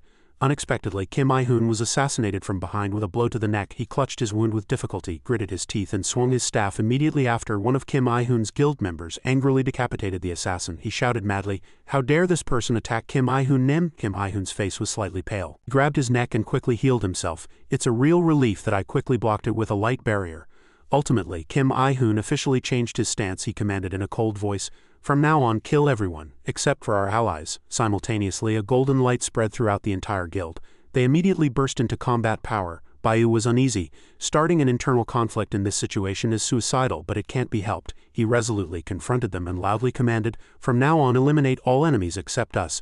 Don't just subdue them halfway, finish them completely." A throat-shattering scream erupted. "Kill them all, don't leave anyone alive." As soon as he finished speaking, both sides quickly charged at each other with bloodshot eyes. Ellie played dead, hiding on one side, and only then did she secretly lift her head to observe. She was startled. "This is truly a mess. I didn't think it would proceed so perfectly." Because the labyrinth had weakened and broken down everyone's mental state, only the sound of blades and swords echoed throughout the tunnel. People who had been here for a long time had extremely weak minds, and even a small spark could ignite a huge fire. She was inwardly confident. The top rankers will be dealt with by Sa-dong-woo. At the same time, Sa-dong-woo from behind also swung his sword with extreme excitement. The boy laughed maniacally. Leader, why do you keep running away?" Yubai barely blocked him. He was inwardly infuriated. "He's too strong. I didn't think he'd fight like this in close combat." Yubai outwardly said in a cold voice, "Hey kid, put down your weapon. I'm not your enemy." But he seemed completely out of his mind. But your subordinate attacked Ghost Nim." Yubai couldn't argue back. He just tried to mediate. "It's a misunderstanding." But the boy wouldn't listen. "Now it's purely self-defense, so don't worry, I won't kill you." Yubai no longer wasted words. He thought inwardly, "Is it beginning?" Faint threads quietly began to wrap around Dongwoo's feet, and immediately, red threads appeared from somewhere, binding the boy tightly. Within a few seconds, Yubai inwardly breathed a sigh of relief. "Damn it, now I've bound him with magic. It's not over yet. If he moves a single step, his limbs will be torn apart."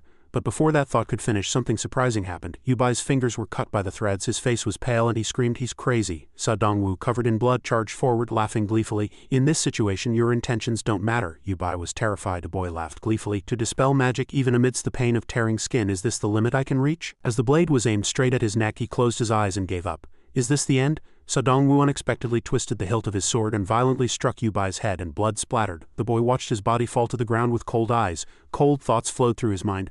"I haven't seen blood for a long time, so I almost killed him. It's a good thing I remembered Sonhoon Oppa's orders." Sa-dong-woo, though late, didn't care that he was almost insane and had lost his reason. Leo was slightly disappointed. "But anyway, there are still many people to kill." The scene changed. Rhina, with her usual cold face, drew her sword and approached Baiyu, who trembled in fear. He hastily said, "Marina, we had no intention of angering you or Ghost," Rhina said decisively. "I don't believe you. You clearly tried to attack Ghost just now." Baiyu was startled. "It was a misunderstanding." Her voice was still calm. "I understand that the current situation is very abnormal." Hearing that, he hastily suggested, "Then we should deal with the zombies first and then talk," but she wouldn't listen to his words. Rhina was resolute. She crossed her swords and lunged. "We've decided to subdue everyone here. If you don't object, surrender peacefully." She didn't even give him time to speak. Baiyu had no choice but to erect a shield in front of him. He cursed inwardly, "Damn it, magic shield," but only a single gust of wind blew, and Rhina mentally chanted the skill, Acupoint Bombardment. She pierced through Baiyu and destroyed his shield. Beads of sweat trickled down her cheeks. Baiyu froze. "She broke through my shield? Unbelievable." Before that thought could finish, Bayu's body fell with a thud. Rhina slowly sheathed her sword and turned around. She lightly judged that she had concentrated power at the tip of her sword to take him down. He should be unconscious for a while with this. In the endless dungeon, the already divided people were fighting amongst themselves, mixed with zombies. The sound of swords and blades echoed incessantly. Ji-woon, his body stiff, was being choked and subdued by Wolf, cursing with difficulty. "You crazy bastard," Wolf, still with a gentle smile, advised. "You just need to sleep for a while." There was a thin but intense murderous intent in his eyes. "Although I want to send you to heaven right away, considering the people you can save later, now is not the time." Thinking that, Wolf's grip loosened, and a terrible bruise appeared on Ji-woon's neck. At this moment a person suddenly rushed forward and cursed him. "You crazy bastard, what did you do to him?" Wolf just smiled faintly and laid Ji-woon down. He slowly said, "What did I do? I just helped him rest for a while." The person glared, gritting his teeth, his eyes filled with disbelief. At this moment Wolf's voice gently echoed again. "I'll start by saving you." He smiled faintly and put his hand on his waist, pulling out a short sword. Immediately he flew at the fastest speed. There was no sign of a weak priest anywhere. Son-hoon saw that and thought inwardly, simple. Zombies plunged into the middle of the battle, and because Ellie used her magic at the opportune moment, even the most skilled expert would be confused. He turned his gaze to where Muhan was fighting the zombies. Now only Kong Muhan is left. Son-hoon drew his sword. "He already looks exhausted." Muhan breathed with difficulty a few times. He grumbled irritably, "Are you crazy too?" His voice was reproachful, but his hand skillfully swung his sword, cutting through the bone of a nearby monster. "That's a harsh thing to say. Do I look crazy to you?" He casually swung his long spear, killing a monster, and replied dismissively, "Given the current situation, it wouldn't be wrong to think so." Then they aimed their swords and spears at each other. The sword energy wrapped in wind drew a raging storm in all directions. Muhan's face hardened as he spoke in a seemingly indifferent, judging voice. "I truly couldn't have imagined it." Zombies suddenly appeared and people started killing each other. Before he could finish speaking, Son-hoon interjected. "Hung Nim, are you trying to pin it on me again? Are you implying that everything is my fault?" Muhan swung his spear, then seemed to realize something belatedly. A trace of amusing suspicion flickered across his stern face. "It seems you're not planning to kill me. I see you're sheathing your sword." "That's right. My plan is to minimize damage from now on and suppress the situation. I hope you'll surrender willingly." Hung Nim. As soon as he finished speaking, he lunged forward, clenching his fist. Muhan still thought calmly as he watched him charge. Ghost is at the center of everything. This isn't the first time he's been involved in events in some way at crucial moments. He gripped the weapon in his hand tightly. Accidental or intentional, one thing is certain. Muhan suddenly lowered his voice and said, "Ghost, I trust you." As soon as he finished speaking, he directly received Son-hoon's punch. Son-hoon himself was surprised. Blood spewed from his mouth and nose like fireworks. Seeing him fall, Son-hoon thought it was strange. He moved himself to take my punch. Why can't I be more certain? But now I need to clean up this situation. He glanced back. Woojin, covered in blood, shouted with a refreshed, joyful expression, "It's been a long time since I felt so satisfied." Son-hoon was involuntarily breathless at the horrific sight. He approached and asked, "Is everyone okay?" Reiner replied as if it were obvious, "This is just a light warm-up." Woojin also replied, "I have a few injuries, but they'll heal quickly with some medicine." Ellie walked out, avoiding the corpses, and exclaimed, "Everyone fights so well, just watching from afar makes my heart pound." He gathered a few top rankers and said, "We've knocked out all the other prominent rankers. We gave them double the usual sleeping pills, so even if they wake up along the way, it won't be a problem." Then he said with a cold smile, "Shall we begin?" Son-hoon sat cross-legged, lost in thought. "Normally Ellie's magic doesn't affect me, but I suppressed my magic power and minimized my body's magic resistance to prevent the skill from activating." Ellie began to move her hands. Purple magic swirled in her palms, connecting with the mana flow in the air. She spoke first. "All right, I'll start now." He closed his eyes and felt a confused vortex invading his mind. A moment later he opened his eyes, slightly puzzled. "It's over," Ellie replied, arms crossed. "Yes, I've successfully cast the clairvoyant spell on you. Has anything changed?" He raised his head, looked around, and replied, "I don't see anything. The characteristics of the walls are still the same." Ellie lowered her gaze. "It seems that magic didn't work. I have many other spells we can try. Let me see." Suddenly she paused. He hadn't shown any reaction. She called out to him. Son-hoon, Oppa, is something wrong? Before him were still old roads and walls covered in graffiti. He suddenly asked, "Can you not see the path ahead?" Ellie didn't quite understand but answered honestly, "I only see that graffiti." "Do you see something, Oppa?" Son-hoon's eyes widened. In his vision the path ahead was deeply and purely empty, and a straight corridor with no decorations extended along the walls. Ellie glanced at him with slightly curious eyes. He fell into thought. Clairvoyance only affects the sixth sense and the other five senses are unaffected. If so, what Son-hoon Oppa sees must be real, and what I see must be false. She excitedly clapped her hands. "I need to check further, whether this only changes perception or if it also changes when acting. Son-hoon Oppa, can you walk down the path you see?" Son-hoon was speechless inwardly. This child is definitely using me as a test subject, but since there's no other option, I have to do as she says. Thinking so, he took a step forward. Immediately, everything around him changed. Son-hoon was slightly surprised. It changed. "I just took one step and the surrounding air and sensation completely changed. Truly impressive." Suddenly a voice was heard from thin air. Son-hoon immediately became wary and drew his sword. He focused intently and muttered to himself, "Someone is speaking. Is it a monster?" Suddenly his elbow swung and hit a nearby wall. That sensation made Son-hoon even more on edge. He couldn't understand it at all. Why is there suddenly a wall here? In an instant a system window appeared without warning. "You have cleared the Demon King's tomb," Son-hoon asked. "Ha," the notification continued. You have gained the qualification to use clairvoyance. All stats have increased by 20 points. Intelligence has increased by 21 points. Magic power intensity has increased by 31 points. 40 new bonus stats have been added. You have earned the title One Who Holds Control. As a simulated form slowly appeared, the voice from before was heard again. My goodness, it seems you completed the mission in such a creative way that an error occurred. I've fixed it, so it should be fine now. He was surprised. Fixed an error, these aren't words an NPC would say. It could be an NPC like Jerry, or even a god like Loki. Sonhun sheathed his sword and said, "Then you weren't an enemy," the figure replied. "That's right, in fact, if you had completed the mission in a different way, I might have become your enemy." He didn't dwell on those words and spoke more clearly.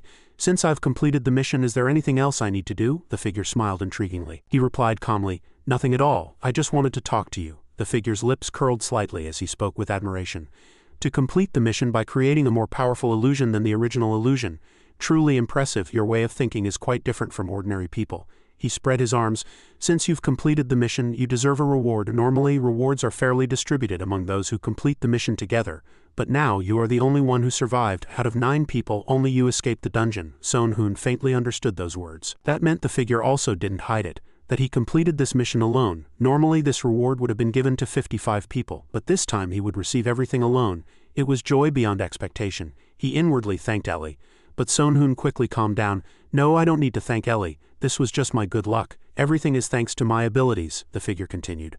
"Ordinary people would want talismans or accessories that help with mental defense when exploring a labyrinth, but I don't think you'd like such things." He raised his hand and a creation slowly formed on his palm, the figure's voice continued. "So I'll show you all the rewards I can give you. Choose one you like." Countless treasures appeared, from weapons to skill books. All kinds of items floated before his eyes like clouds. One sword, 2 uses: poison blade, ancient sword, blue phoenix, divine sword, jade, chaos dragon, flame sword, fist of the river, Buddha's palm, tai chi sword. Sonhun too was breathless at the sheer scale. "Amazing, did you use all of these?" Figure replied, "Of course. All of these are items I used when I dominated the martial arts world." 2 Demon King relics prominently appeared before Sonhun.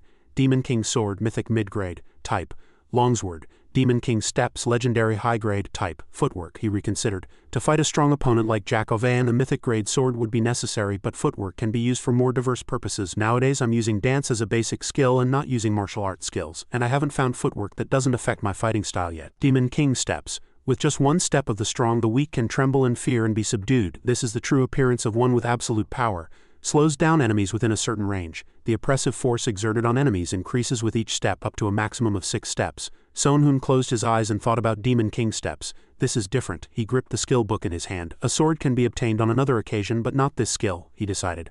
"I'll choose this." "Oh," the figure warned first, "you cannot challenge this mission again." Sonhun asked again, "Is it because I bypassed the checkpoints through the loophole you just fixed?" The figure scoffed and replied, "An A-rank mission is over once it's cleared. There are various checkpoints here, but if you complete a general mission and skip other special missions, they disappear." As the figure was about to leave, he called out loudly and in a flustered tone, "Wait, I have a question." But before Sonhun could say more, the figure quickly explained, "Unfortunately, I can't give you any more information. Your actions had some interesting points." He left a few words before disappearing, a generous smile clearly etched on his seductive face. "I'll keep watching you, so survive until the end." As soon as he finished speaking, he returned Sonhun to his original space. Sonhun was slightly bored.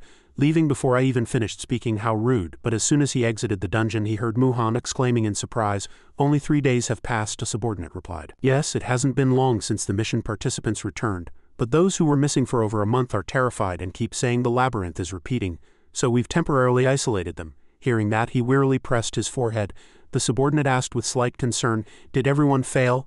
No, Muhan replied. He spoke with difficulty. "Only top rankers like me survived until the end and completed the mission, but most of our subordinates died. The reward was merely a slight increase in stats, but that was enough to satisfy the conditions for a 3rd awakening." At this moment Ellie approached him and quietly asked, "Sonhun Oppa, honestly, what happened?" Sonhun pretended ignorance and replied innocently, "What do you mean, what happened? What do you think I'm hiding?" But she didn't believe him. She pouted unhappily. "The mission is over, but the rewards are too meager. Judging by his abnormally calm demeanor, he must have secretly stolen something." Although he pretended indifference outwardly, Sonhun's mind was in turmoil. Damn it. He secretly glanced at her. Damn it, I should have looked more disappointed. Is it too late now? But he quickly dismissed that thought. No, that would make it more suspicious now. I can't tell if they're friends or foes. The scene shifted elsewhere. At the edge of a snow-covered forest, a man held his sword forward with a weary body. Opposite him stood a crazed Jack Ovan who spoke in an arrogant voice. "What's wrong? You're not saying you're tired, are you?" Man closed his eyes without a word, focusing on an attack from this man that usually had no effect. Sometimes conserving strength is more effective. Jack didn't seem to care what the man was thinking, putting a cigarette in his mouth and glaring at his opponent before saying, "Hey, are you ignoring me? If so, keep going." As soon as he finished speaking, he excitedly drew his sword and flew forward. Wind raged in all directions. "Then I'll take your head." The man's body stiffened, and seeing Jack charge, he hastily made a judgment. "He's here. The enemy's weapon is a two-handed greatsword. If I move within range, he won't be able to utilize it fully at once." Jack scoffed at the man with contempt, spat out his cigarette and swung his sword. "Hey!" The man quickly parried horizontally, cursing with difficulty. "What a dirty trick!" Jack's sword flew into the air and he thought this was a good opportunity. Good, I've disarmed the opponent, but suddenly he seemed to realize something and his eyes widened in surprise. Wait. But he was hit squarely in the face by a powerful blow and immediately fell. Jack raised his blood-soaked hand and scoffed at the man. "Fool, who closes their eyes in a fight? The cigarette and two-handed greatsword at first were just to distract you. If you had kept your eyes open, you would have noticed." At that moment, Choi Chul approached leisurely and quietly said, "Thank you for your help. Were you going to kill him?" Jack shrugged as if to say, "What are you talking about? Of course not. I have to capture him and train him. Almost all the toys would be destroyed by the final mandatory mission." Jack smiled gently, lost in thought, "But I've found a few new things lately." He thought of Sonhoon. "First, Ghost, the guy who pushed me to the brink of death. He's really annoying like a buzzing mosquito, but I'll definitely kill him someday. Second, Kong Muhan, the person I met during the mandatory mission. His strength was on par with mine. No, to be honest, sometimes I was at a disadvantage. It would have been much more interesting if he hadn't collapsed from exhaustion." He smiled with anticipation. "With only a few cities left, we would soon meet again." The scene shifted to the city. Li Yun sat in his room closing his eyes and composing himself. Although he didn't want to, he couldn't help but feel anxious about the things he had done. He picked up a cup and took a sip. The mission to destroy the Demon King's law fortress had been successfully completed. All his subordinates had died in battle, but that was not a problem. The problem was that he was the one who had ordered the death of Kong Muhan's party in the labyrinth.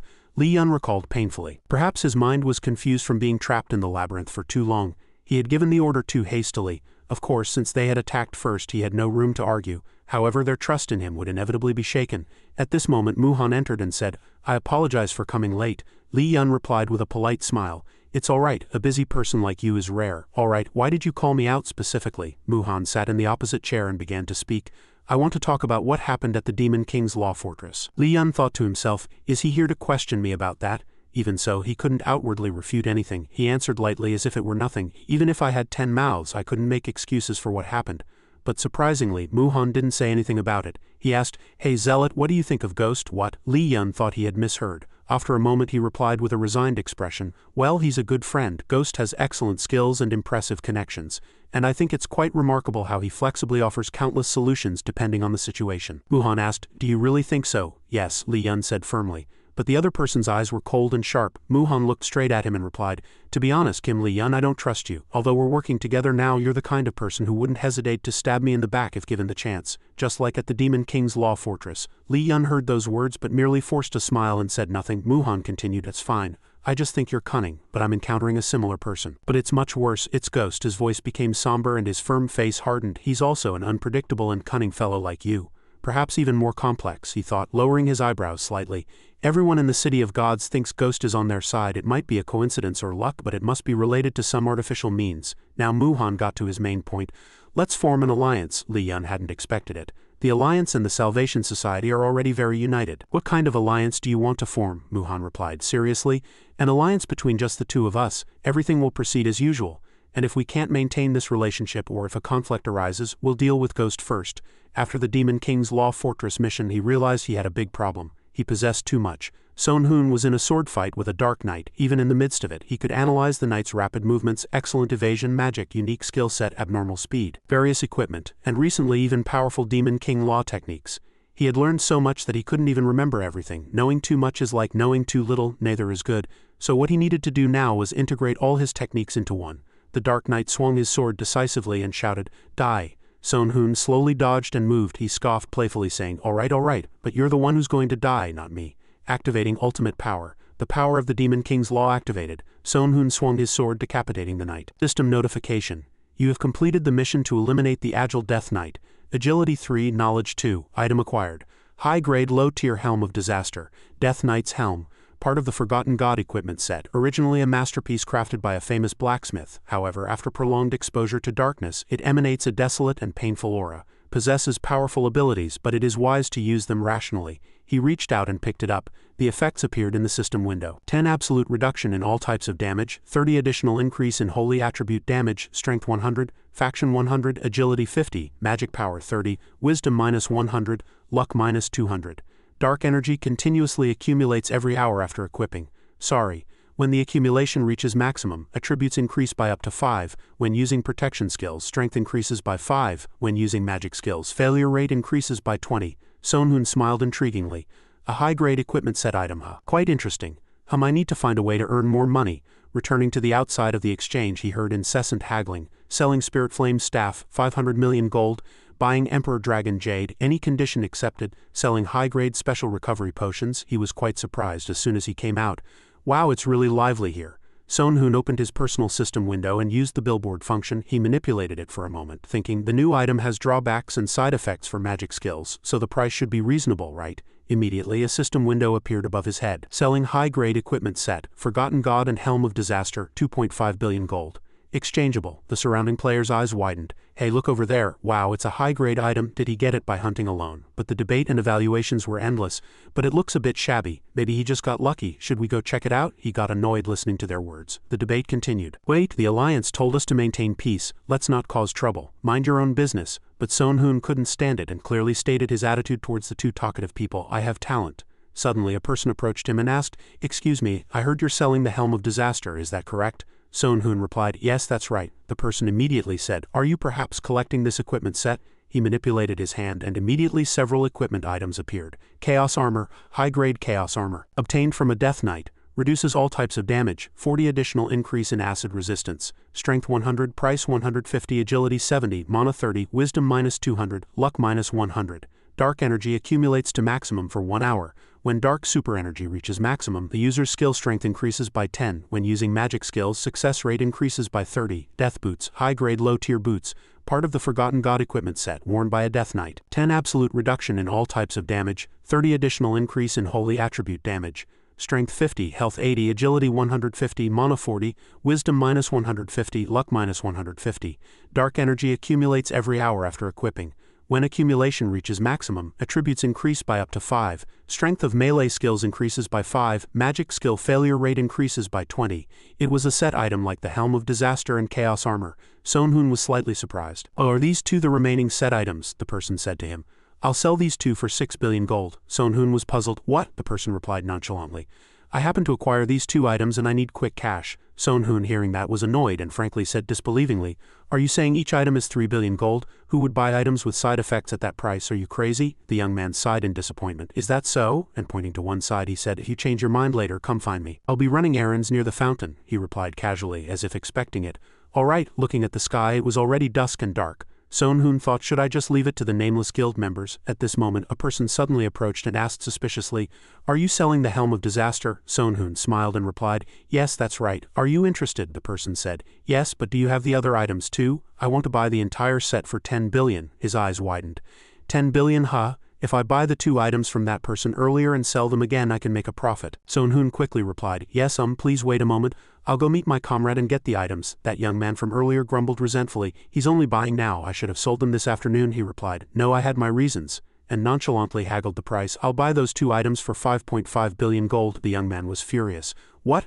5.5 billion? Seeing the other person's reaction, Sonhun immediately went into acting mode, turned his body and said firmly, If you don't want to, don't. Have a good day. The person was flustered. No, wait, hold on, Sonhun calmly analyzed. Spending 5.5 billion gold on something that isn't worth that much is quite profitable. The young man found it difficult to refute and finally agreed. All right, let's do that. The transaction was quickly completed, and the person left disappointed, but he was very happy. It took some time, but I made a small profit. With this money, I can upgrade my equipment to high grade. Returning to his original spot, it was empty and there was no one. Sonhun was surprised. Where did that person go? He couldn't understand. It doesn't make sense for someone who offered such a high price for a discarded equipment set to disappear, does it? Suddenly, Sonhun recalled something and thought blankly, Damn it, surely I wasn't scammed, was I? Laughter could be heard from inside the house. Sonhun Oppa actually got scammed. Ellie laughed, covering her mouth and enjoying his pain, asking, How on earth did you get scammed? Sonhun's pride was hurt by the laughter and he sighed, lamenting, I was too naive. I didn't understand all the maliciousness in this world. I'm impressed by his brazenness. What? Oppa is naive? Are you making fun of me? Sonhun put his hand on his cheek and scolded himself inwardly. Damn it, if the opponent had been Avayan, Kong Muhan or Jack Avayan, I would have been more vigilant. Until now I've been using ordinary people as test subjects. I was too careless. I couldn't find a reason to be wary of them. Lost in thought, he suddenly said, I've seen this kind of scamming technique in games before, but I didn't think it would actually exist. Ellie replied as if it were obvious, that's the most common scam. They sell good-looking rare items at a high price. After a while, another person appears and promises to buy them at an even higher price. The victim buys the item, thinking they're making a profit, but when they go back to sell it, the person who promised to buy it is gone. Her voice was firm.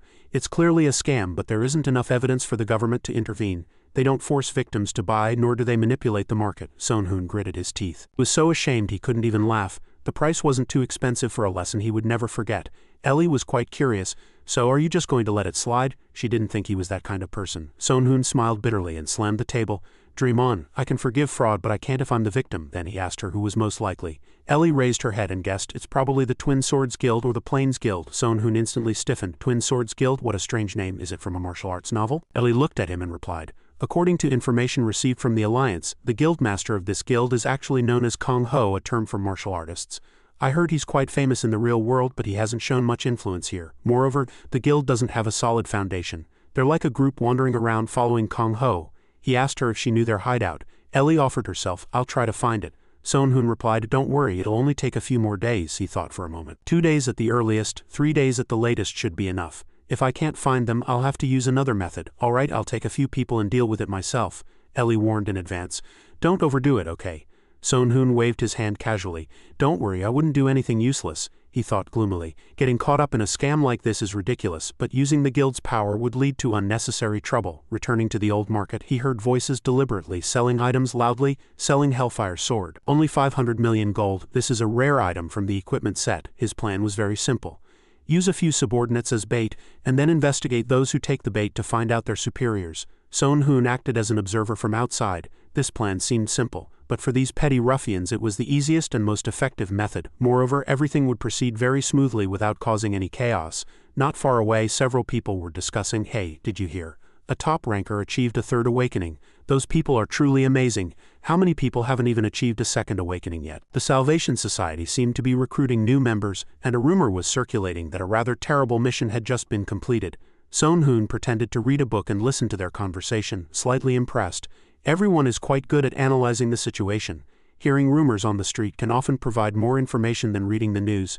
According to the data, most people have a fairly positive attitude towards the Alliance, but sometimes there are those who dislike it.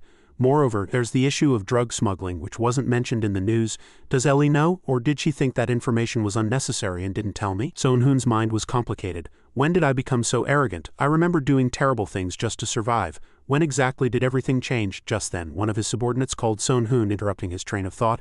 Master, someone seems to have taken the bait. Sonhoon quickly replied. Really? The subordinate asked.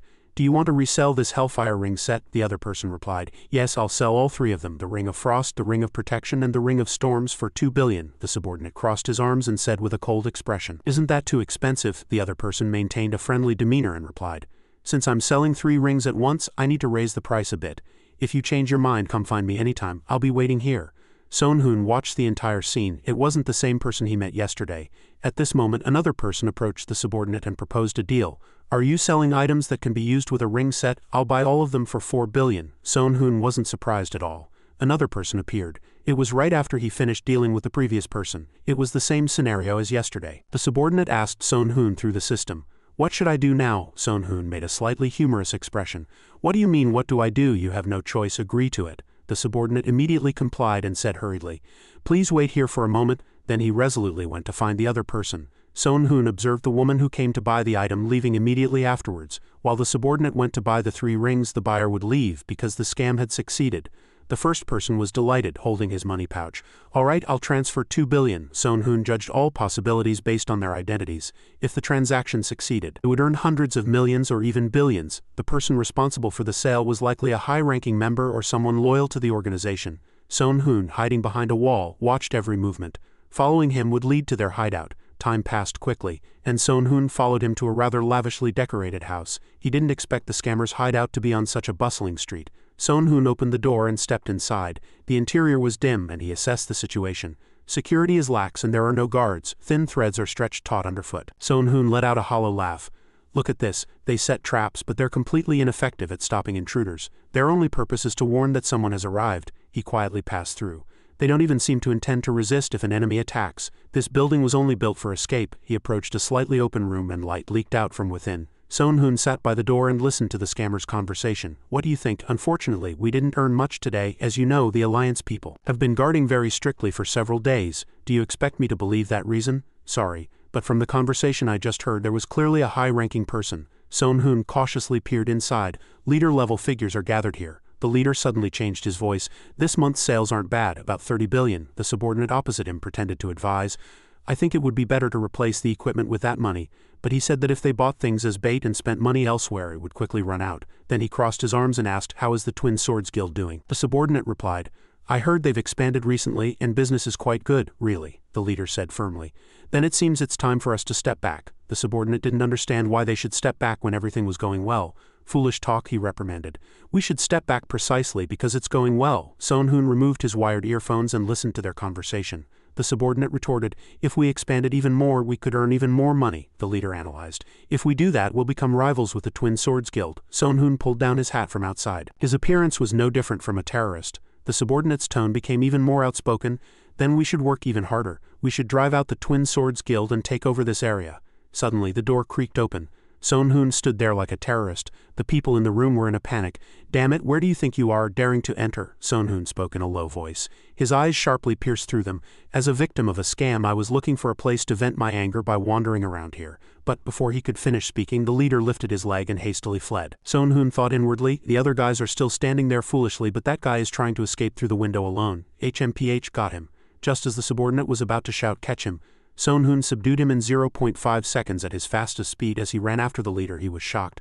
Go so fast, Soon-hoon calmly asked, choking him from behind. Hello, you're the leader, right? He struggled desperately, his eyes glancing backward. MMPH, help me, I'm just... Soon-hoon let him finish speaking. Soon-hoon immediately threatened. Turn your head around, I'll show you what hell is. The leader trembled and remained motionless, begging submissively. I'll give you money as much as you want. Soon-hoon replied half honestly.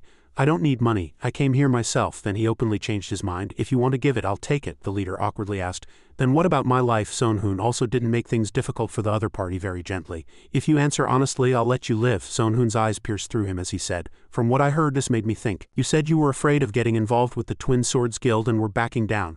Why did you want to do that? Was it simply because you didn't want to compete with them? The leader, feeling the pressure on his hand, replied with difficulty.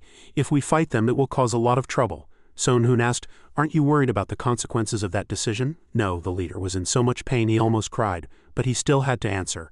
I don't think we'll lose to the Twin Swords Guild. Their leader is a blockhead who always gets involved in dirty business. If we expose the information to the Alliance, we can win. But if we do that, we'll attract the attention of the Alliance or the Hawks. Soon-hoon continued to press. What's the problem with attracting their attention? The leader began to lose patience. He glanced at Soon-hoon behind him, thinking inwardly, what is this guy? I thought he'd ask about the scam or the hideout. These questions are too strange. Soon-hoon's voice cut through his thoughts coldly. Now is not the time to think. Soon-hoon's grip tightened even further. The leader screamed, he wailed. Soon-hoon added, press a little harder and you'll have a few more holes in your neck. The leader helplessly sobbed and cried out.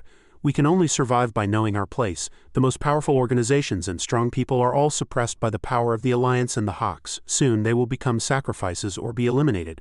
People like us must keep a low profile as much as possible to survive. Hearing this, Soon-hoon fell into thought.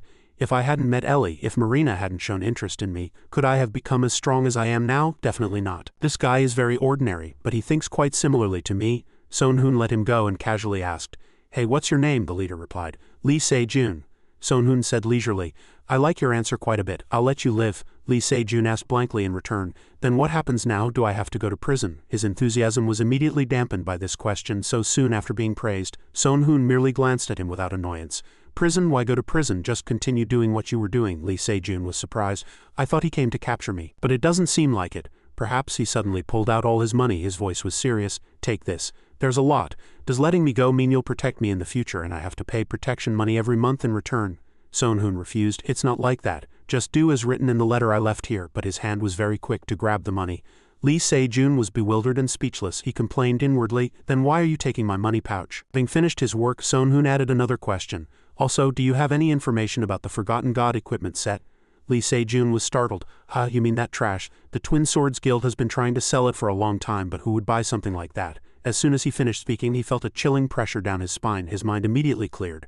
The killing intent is too strong. Did he get scammed into buying that set? Son Hoon immediately asked directly. Do you know where the Twin Swords Guild guys are? Lee Se-jun probably felt this was the happiest question of his life. He immediately replied excitedly, I can think of a few places, pointing to a map on the table. Lee Se-jun began to explain. The Twin Swords Guild threatened us and said they were taking over this entire area and preparing to build a base here. They're probably in one of these few places. Son Hoon silently handed him a money pouch. Here, the leader didn't understand anything. What's this? Son Hoon replied. It's your reward for doing as I say. If you don't think this is enough and don't want to follow my orders, that's fine. Son Hoon immediately changed his voice. But if you do that, I'll find you and make you pay. He trembled in fear and cursed inwardly. This is blackmail. Having finished his work, Son Hoon turned and left. That's enough then. Lee Se-jun stood blankly, looking at the money pouch in his hand. It was as if he had been possessed by a ghost. He was flustered but happy to have the money. I don't know who he is, but judging by his attitude he's at least a top ranker. From now on I have to work for him, but in return he'll protect me. However, after a moment, Lee Se-jun's smile disappeared. He gritted his teeth. 3 billion. This is the money I gave him. Damn it, I got scammed. Son Hoon was already out of the mansion by this time. He was surprised to see the gold coins in his pocket. How good, I gave him 3 billion, and he also gave me 3 billion. Luck is still on my side. While walking through the market, Son Hoon reconsidered a few issues. Recruiting him is a bit risky, but whether Lee Se-jun becomes my subordinate or not isn't really that important. Even if I have a relationship that the Alliance doesn't know about, it won't do any harm. Elsewhere, Loki was watching all of Son Hoon's processes and actions through a magic orb. He groaned softly. Was it really a coincidence that he made Lee Se-jun his subordinate? Son Hoon is a very unique and unpredictable person, but he is still an ordinary human. The problem lies in the power of luck he possesses. He cannot control everything himself, and that energy merely influences fate to provide him with the best possible opportunities. Loki's eyes deepened. Luck is not a power that can solve all problems, but Son Hoon is not someone who relies solely on luck. Watching him in the magic orb, he chuckled softly. All the gods think Son Hoon survived because of luck, so no one thinks he can accomplish anything or pays attention to him. Loki said firmly. But that uncertainty is what makes him stand out from everyone else. He leaned back, enjoying it like a play, and became excited. How far can a talented person go when they gain power they wouldn't normally have and face such challenges? At this moment, a person suddenly approached. It was an old man with completely white hair. He had a long beard that reached his chest and wore Eastern-style clothing from the northern feudal era. He slowly said, I can't understand you. Loki looked at him, slightly surprised. Oh, Grandpa, what are you doing here? The other person complained, hurt. Grandpa, only you can call me that. Hearing those words, Loki immediately became playful. He pointed at him and scoffed. Ha, then why don't you change your appearance? How do you expect me to call you when you look like that? And why are you here? Do you want something from me? The old man looked at Loki's orb and said seriously, I came to talk to you. Since you're also watching this child Son Hoon, I'll get straight to the point. Son Hoon was truly surprised. Oh, you know that child, the old man replied. Of course I do. I evaluate him as being very skilled in martial arts. How could a martial arts god like me not know him? Loki asked blankly. Really, since when? He said seriously. All martial artists say that meeting a worthy opponent is like meeting fate, isn't that right? For the past 5 years he has fought Marina countless times. How many battles has he fought, and yet he's still only at this level? The old man smiled slightly and said lightly. Easily subduing an opponent and gaining greater power without much effort. Martial arts have many aspects. Then he asked.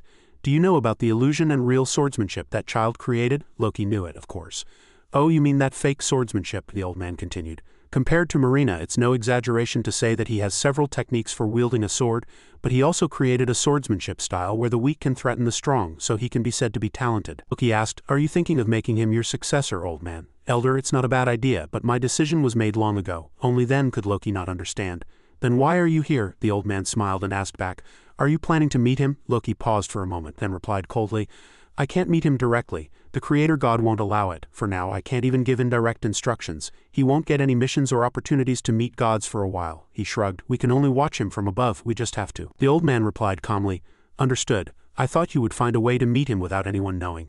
I don't know why I thought that. Is there really a need to do so? The old man gave him a meaningful glance. As you know, the next city mergers will include Qiansheng and Jiang'an Castle. Loki pondered deeply.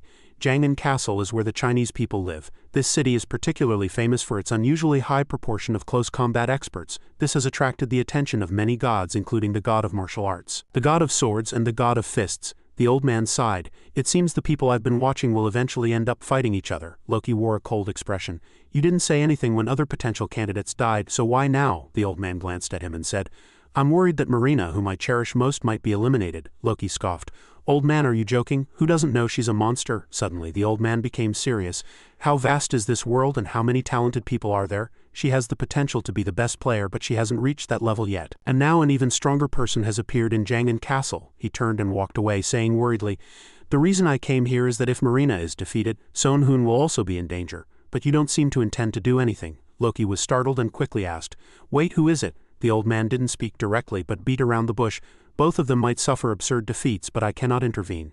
This world is interesting because we cannot directly control it, isn't that right?" Loki watched the old man leave blankly. He was lost in complex thought. Marina might die. Should I check if there's someone that strong on our team? Loki put his hand on the orb and suppressed his thoughts. No, the old man, the god of martial arts, said this world is interesting because no one can predict what will happen. He smiled sinisterly, his eyes narrowing like a dangerous snake's, and whispered like a curse, "You'll have to do your best." Sonhun had returned to the world space and suddenly felt a strange aura creeping up his spine. He wrapped his arms around himself uneasily. "What is this? Suddenly my whole body feels cold. Am I mistaken?" Sonhun quickly dismissed the strange feeling. He cleared his throat and addressed the battered scammers again. "Ahem, shall we continue where we left off? Raise your hand if you believe in God among you." The muscular man among the three cautiously asked, "If I say I believe, will you forgive me?" Sonhun scolded. "Don't say anything foolish. Choose carefully." The thin man quickly raised his hand. "I believe." The man who had asked earlier hesitated for a moment before answering. "I don't believe," he thought to himself. "I just recouped the losses I suffered from the Twin Swords Guild by raiding this warehouse, and now I'm going to take my anger out on you guys." Sonhun immediately flew at them, punching and kicking them into the air one by one, then throwing them to the ground like juggling balls. All of this happened in less than 5 seconds. He glanced at the bodies sprawled on the floor, walked through the thick dust, and thought to himself, "One, I can frame them for some crime and collect a bounty. The other, I can leave the rest to the crazy preacher to toy with." Sonhun stretched his arms, saying with satisfaction, "It feels good to relieve stress like this after a long time. My body feels light." Not long after, under a clear sunny sky, 2 scouts discovered a newly appeared fortress in the southeast of Qiansheng. In the meeting room, Muhan sat at the head of the table, briefly reporting, "Although using scouts is expensive, we'll be able to approach faster than the enemy.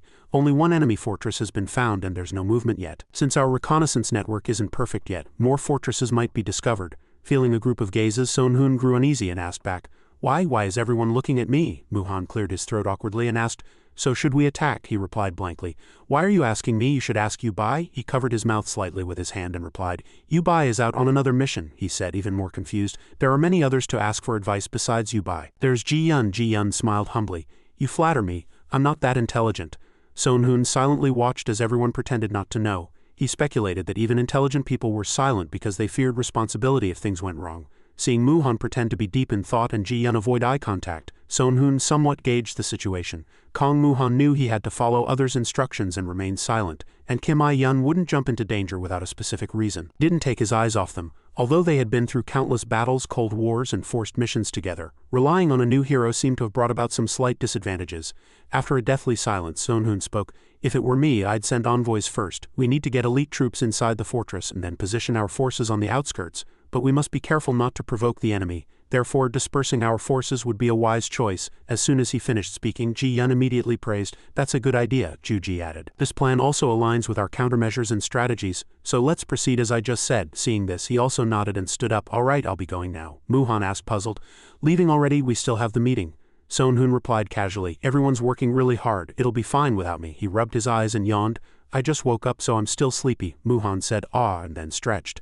And then he reminded him in advance, "Then you must participate in the envoy tomorrow." He replied, "Yes, I understand." Marina also followed him out. As soon as they exited, Sonhun laughed joyfully a few times. She wondered why everything had suddenly turned out this way. He didn't answer immediately, instead evaluating the earlier scene.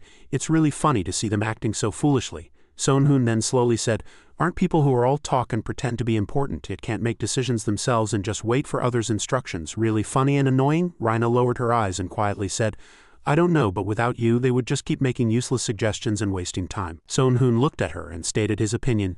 "They rely too much on top rankers. Top rankers are not only the most powerful people in the city, but also its actual core." He scoffed, thinking, "It wouldn't be easy to tempt or trick a top ranker into making a bad decision, but if I could, even just one person could have a massive impact." In front of the Qiansheng East Gate, many troops were already gathered. Muhan stood with one hand on his hip, looking at him and asking for his opinion. "What do you think of the current situation?" "Honestly, I don't really know." Sonhun calmly replied, "Then you should learn more. There are many books on this topic in the library. Don't you want to read them, or can't you read them?" Muhan casually admitted. "Let's say I can't read them. It's more efficient to spend that time practicing spear." Sonhun was speechless, inwardly suspecting normally he would have reacted strongly to a comment like that. Kong Muhan is acting unusually calm today. The 4 top rankers stood gathered at the very front. Rina was slightly suspicious. "We're this close, but I can't see anything. Is it a trap?" Sonhun refuted. "I don't think so. We brought an unexpected army after all." Muhan was now starting to get annoyed. Why are we here? He opened his mouth again. Only we can control such a large army immediately. Never mind, I don't want to say anything more. He sharply spotted people gathering on the city wall. It's the Jiangnan Castle people. Seeing the people above, Muhan also shouted loudly. I am Kong Muhan, representative of Qiansheng. I have come to negotiate. Immediately, the gate was pushed open. 3 top rankers walked out. Son Hoon was slightly surprised. What? They're all wearing light armor. Are they also specialists like Marina? The man at the front greeted. I am Song Il-hai, representative of the Byukgongdi of the Il-sung-gu Biop faction and lord of Jiangnan Castle. I didn't expect a small city like yours to still exist. No formalities for a first meeting. Il-hai's words were full of contempt. Your vitality is as tenacious as weeds. Muhan didn't back down, firmly retorting. Then that's why rabble like you are still alive. He curled his lips in disdain. Are you provoking me? How childish. Have you gathered here to surrender? Muhan's face was filled with irritation, unable to bear it any longer. He clenched his fist. Does he have the courage to say such things? Let's see if he's still so confident after taking my punch. Just then a young man in white approached and calmed the lord, patting his shoulder. It's enough, Clan Master Song. Son Hoon saw this and was slightly surprised. How that person? He took a step closer and opened his mouth suspiciously. Miong recognized that mask instantly. He's Ghost, Son Hoon thought happily.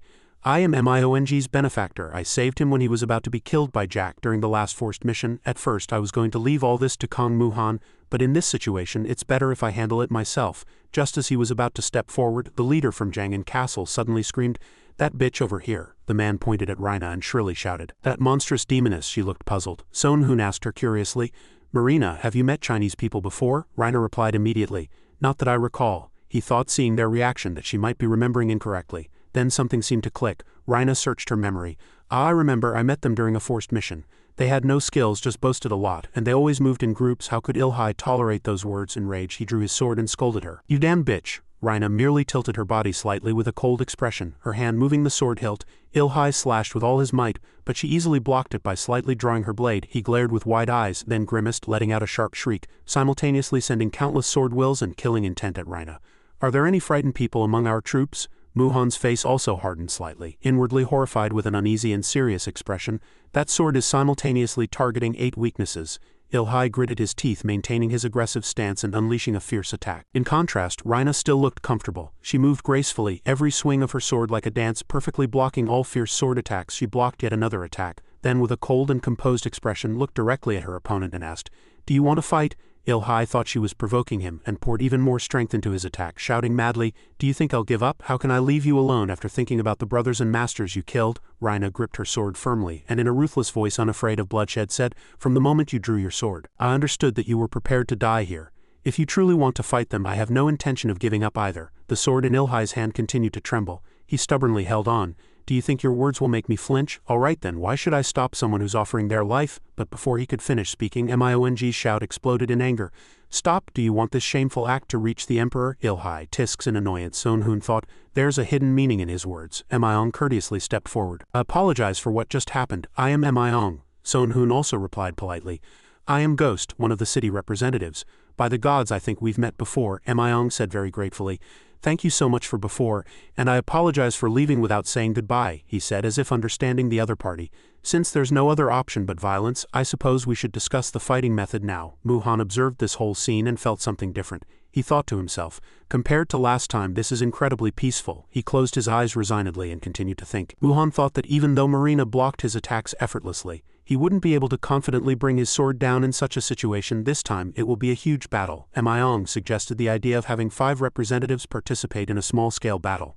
Son Hoon didn't accept immediately. He planned to test them. What if we wanted an all-out war? Miong was very surprised, even slightly flustered. All-out war? Son Hoon observed the opponent's state, countless thoughts running through his mind. He stammered in confusion. It was the same last time. He couldn't hide his emotions and didn't want to expand the scale of the battle. What could be the reason? It was too early to tell if this was a simple act or a trap to ensnare them. Miong merely frowned slightly, lost in thought. When the opponent remained silent, Son Hoon eventually turned to Muhan and asked for his opinion. What should we do? Muhan glanced at him and immediately replied, Wasn't this the fight we wanted? Son Hoon said, But I have a bad feeling about this. They seem to be overtly limiting our options. Muhan, growing suspicious, asked, So are we going to engage in an all-out war? Son Hoon nodded. I truly believe we should. The city of gods is currently at its peak. and we can easily achieve victory with minimal damage even without using special tactics. Public opinion can be manipulated when necessary, and since I'm wearing a mask, some risks can be mitigated. Manhwa didn't think so. He lowered his eyelids and retorted, "That's impossible. Even if we win, everyone will suffer immense damage." Sonhoon looked at him with disdain and said coldly, "So Hung Nim, you want to fight yourself to minimize damage? Do you think you're a hero?" But Hung Nim must be worried. If the damage is too great, all the complaints will be directed at me. Sonhoon was surprised. "Is it just for that reason?" Manhwa resigned himself. "If the opponent asks us to minimize damage and we refuse, escalating the situation, people will no longer trust and support me." He turned around as if speechless and looked at the soldiers lined up. Others seemed to follow Kong Manhwa because he had entrusted himself to a genius like Yu Bai and a top assassin like Choi Du-yi. If it weren't for a famous cleric like Kim Ji-woon, the citizens of the City of Gods would surely have rallied around Kong Manhwa. Sonhoon thought so, secretly glanced at him, then turned and left. No matter how I think about it, I don't understand. If I'm criticized, why should I care? So Sonhoon retracted his previous opinion. "Let's proceed with the fight as you wish, Hung Nim," Myong quickly rejoiced. "That's a great relief, then. How many of us will we need instead?" Sonhoon abruptly cut him off. Sonhoon calculated inwardly. In terms of wuxia novels, there would be 9 major sects and 1 sect that dominates all others. There would be 7 other skilled individuals similar to Song Il-hai, and the strongest one would be the person Myong mentioned. To increase their chances of victory and propose a few conditions, Sonhoon smiled and continued. "The number of participants in the battle will be 7, and instead of one-on-one duels, it will be a 7-person team battle." Han was surprised. "What are you thinking? What if they refuse?" Sonhoon glanced at Kong Manhwa and said, "Hung Nim, what did you think of Song Il-hai's skills earlier?" Manhwa recalled. "Much better than I expected. His swordsmanship was very unique and his quick judgment was impressive. Do you think you can win?" Sonhoon asked again. Manhwa answered honestly, "It would be a bit difficult, but I'm confident I can handle it." "Then what about Choi Du-yi?" Sonhoon continued to ask. Manhwa felt frustrated at this, but still replied, "Choi Du-yi is strong no doubt, but his role is that of a strategist, isn't it?" "Exactly," Sonhoon said, explaining that a team battle would clearly have advantages over one-on-one duels, because you can compensate for each other's shortcomings. Manhwa seemed to understand then, so that's why he proposed a team battle. Sonhoon's meaning wasn't limited to that. "Also, I'm trying to guess the opponent's professions," he asked suspiciously. "How can you do that?" Sonhoon suddenly asked. "Hung Nim, do you remember what those people were wearing earlier?" What they were wearing? Manhwa searched his memory and said in a vague voice, "They were all wearing silk robes." On the other side, Song Il-hai was shouting in anger. "Damn it, how dare a small backward country challenge us?" Myong had a headache. "Clan Master Song, it's not appropriate to speak to a representative of another nation in that tone," Song Il-hai shouted. "So you're saying China's great warriors should flatter others?" Myong was flustered. "No one said that, no one touched anything. My point is you should speak more politely." Il-hai suggested that they should gather everyone and wipe them out all at once. He couldn't stand it anymore. Annoyingly, Clan Master Song only shut up when it came to this point. "I just said that you're overreacting." Myong was annoyed. "Even a joke isn't appropriate at a time like this. We need to clearly understand the situation we're in." Il-hai dropped his previous demeanor, lightly coughed, cleared his throat and apologized. Myong glanced at the city gate again and felt a sense of unease. Why is the situation becoming even more tense? Ever since people capable of using spiritual power appeared in this world, the Chinese began to obsess over martial arts. As most people chose warrior professions, mages and clerics gradually became rare. This issue became clearer than ever after the outbreak of war between cities. Green and red light beams shattered all formations. Despite having just one, they suffered immense damage from the ranged attacks of archers and mages. All of them realized the importance of ranged attacks and support professions too late, but couldn't immediately secure enough numbers. If that person hadn't suddenly appeared, Jangin would have disappeared in the second city merger. Myong breathed a sigh of relief.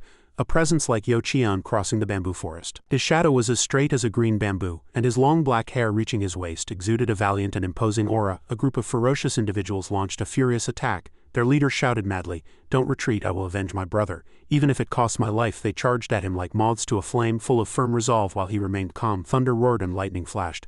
"This single blow is for my brother's revenge." But Yo Qian smiled mockingly, his hand movements unclear. The blade simply sliced, and simultaneously 2 clamoring figures were tragically sent flying. The one watching from afar swallowed hard in fear, marveling inwardly, still an immense power. It was only then that the bandit group realized there was someone else. "Who is that man?" one asked in surprise. His comrade immediately warned, "He's probably trying to ambush us from behind. Be careful." Jang Dan merely scoffed. "How dare you focus on me? You don't even know who you're facing." Jangin has 9 great sects or 9 great guilds, and they have always vied for representation in Jangin, and Master Yo Qian is the one who quelled that conflict. Immediately, blood flowed like a river, coloring the entire landscape crimson. Sharp sword slashes decapitated them, tearing their bodies to pieces. The keen sword intent did not vanish into the wind, but red blood danced as if painting the sword's will onto a cruel landscape. System notification. You have completed the mission to defeat the 6 Forest 8 Kings. Everything happened in an instant, and they strolled along the stone path. Jiang Dan exclaimed in admiration, "Well done." Yo Qian thought it was trivial, like nothing at all. "Can no one truly provoke me?" Just then, Emiong suddenly rushed over and shouted loudly, "Master Yo Qian, senior brother Wang Dan." Yo Qian, who had been grumbling about being bored just a second ago, did a complete 180, and whispered to the person next to him, "I'm tired now. I'll have to listen to his nagging about responsibility and etiquette again." Wang Dan reluctantly took on the role. "Let's just leave it to Emiong." Wang Dan immediately frowned and lowered his voice. "Emiong, calm down. How dare you speak in such a tone in front of the master?" Yo Qian casually whistled from behind, evading. Emiong, almost going mad, scolded, "Senior brother Wang Dan, be quiet." The master evaded all responsibility and disappeared without a word. He shouted, "Now he's brought people from another city right to our doorstep." Wang Dan was startled hearing this. Yo Qian became interested again, and turned his head. Emiong summarized, "They are Koreans from a city called the City of Gods." Yo Qian laughed cheerfully. "Korea, it seems we've met an interesting nation. Although its territory is small, that country has long been famous for cultivating geniuses." Wang Dan listened, bewildered. "But master, why are you praising the enemy?" he asked back. "Why do you look so anxious? Do you think we're going to lose?" He immediately waved his hand and said no. But Yo Qian no longer paid attention to his disciple. He turned to Emiong and asked, "What did you discuss? Did you request a small-scale battle as I instructed?" He answered honestly, "Yes, but there was one unexpected development." Yo Qian was curious about the unexpected development. Emiong explained again, "Yes, they wanted a team battle instead of one-on-one duels, so I told them I would respond tomorrow and withdraw." Yo Qian rested his chin in his hand, thinking, 7 against 7, that's not a big problem. If you are few, even the attacks of archers or mages won't cause significant damage, and if we use the tactics I thought up out of boredom, we can gain the upper hand. He then asked, "Were there any other unusual points?" Emiong hastily reconsidered the unusual points carefully. Senior brother Song wielded his sword against their representative. "That child you mean," Emiong added comfortably. "Fortunately, there was no bloodshed. They blocked all of senior brother Song's attacks." Yo Qian was surprised. "Wait, they blocked all of them," he clarified, "if I remember correctly. She is a swordswoman who was the talk of the town for a while, known by the name Magic Sword." Jiang Dan whispered, "Magic Sword." Yo Qian also noticed with amusement, "Magic Sword, I've heard that name in rumors. Didn't people say her swordsmanship was very sharp, reminding them of me?" He stammered in embarrassment. "Master, that's just an exaggeration. How can a young swordswoman be compared to a transcendent being like you?" Yo Qian said, "This won't do. I must go and meet this person called Magic Sword right away." Soon as he finished speaking, he turned and walked away. "Follow me." He paused for a moment and turned back to Wang Dan, instructing him, "Wang Dan, you are to remain in the capital and manage everything well." "Shouldn't I be by your side, master?" Yo Qian laughed. "Do you think the other disciples will sit quietly when they hear I'm leaving? They'll surely cause a commotion, insisting on escorting me." He placed his hand on Wang Dan's shoulder as if entrusting him with a great power, saying, "To prevent that, you must remain here." Wang Dan was slightly disheartened, wondering if he should entrust that task to Emiong instead.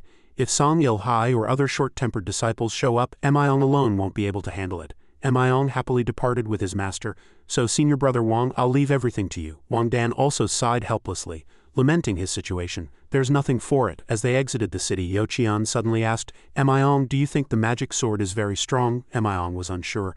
"I apologize, but I haven't heard of her, so I can't say for certain. However, this is my personal opinion. But I think there's another person as strong as her." Having finished speaking, Emiong looked at his master. Yo Qian smiled faintly, a hint of curiosity in his eyes. "Oh, I was very surprised when I heard about the magic sword, but there's another such person." He told himself not to expect too much but couldn't control his excitement. It was as if he had turned into a child again. "I want to meet them right away." The two quickly approached Son Hoon's encampment. The sentry didn't know them well but understood they were enemies. He shouted in a panic, "What are you trying to do?" Yo Qian secretly narrowed his eyes and looked at his disciple, thinking for a moment. Even so, things don't always go as one wishes. Emiong was the most suitable person to suddenly demand a duel with a high-ranking individual.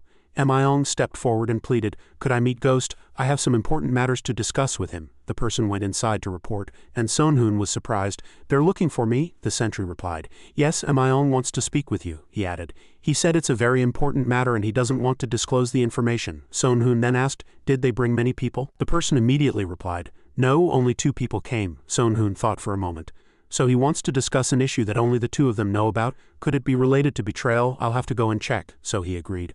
"All right, let's go meet them. Oh, just in case, report it to Kong Muhan as well." Son Hoon turned to her and instructed, "I want to prevent unnecessary misunderstandings." Rina hastily said to Son Hoon, "Ghost Nim, I want to go with you too." Son Hoon casually said, I don't think I need an escort. They won't attack me unless they're crazy, especially since Muhan is here." But Rina also had her own reasons and perspective, which Son Hoon hadn't anticipated. "Who knows, what would they think if they saw you going alone without an escort?" Sonhoon asked, sounding puzzled. What would they think? They'd just think I'm being weird as usual, she replied in an unyielding tone. Then I must go with you, Hung Nim. No, Sonhoon habitually tried to refuse, but seeing her expression he had to correct the words in his mouth. Do as you wish, and so he went forward, but Sonhoon's mind was far from at ease. Marina was like a ticking time bomb. It was best to let her do as she pleased. Since he and Ellie had taken control of the city through various means, she would likely maintain her respect for him. He didn't know how long this misunderstanding would last, but thinking of the future a chill ran down his spine. He felt a shiver and resolved to treat Marina better. Quickly approaching the meeting place, Sonhoon calmly greeted them. I heard we were supposed to meet tomorrow, so I'm quite surprised that Myong suddenly wants to see me today. In contrast, Myong showed no sign of being pleased. As soon as he opened his mouth he said, I apologize, but I couldn't stop what happened. Sonhoon cleared his throat. What happened? He noticed her behind him, and his smile softened even further. It was fortunate that that person from the story was here. He glanced at her, suspecting that Myong wanted to meet him because of Marina. He said, Is this perhaps related to your previous conflict with Song Il-hai? Myong quickly said, No, it's not that. He pointed to one person and introduced him. A master wished to meet her, so I arranged this meeting. Yo Qian approached and greeted them courteously. Pleasure to meet you.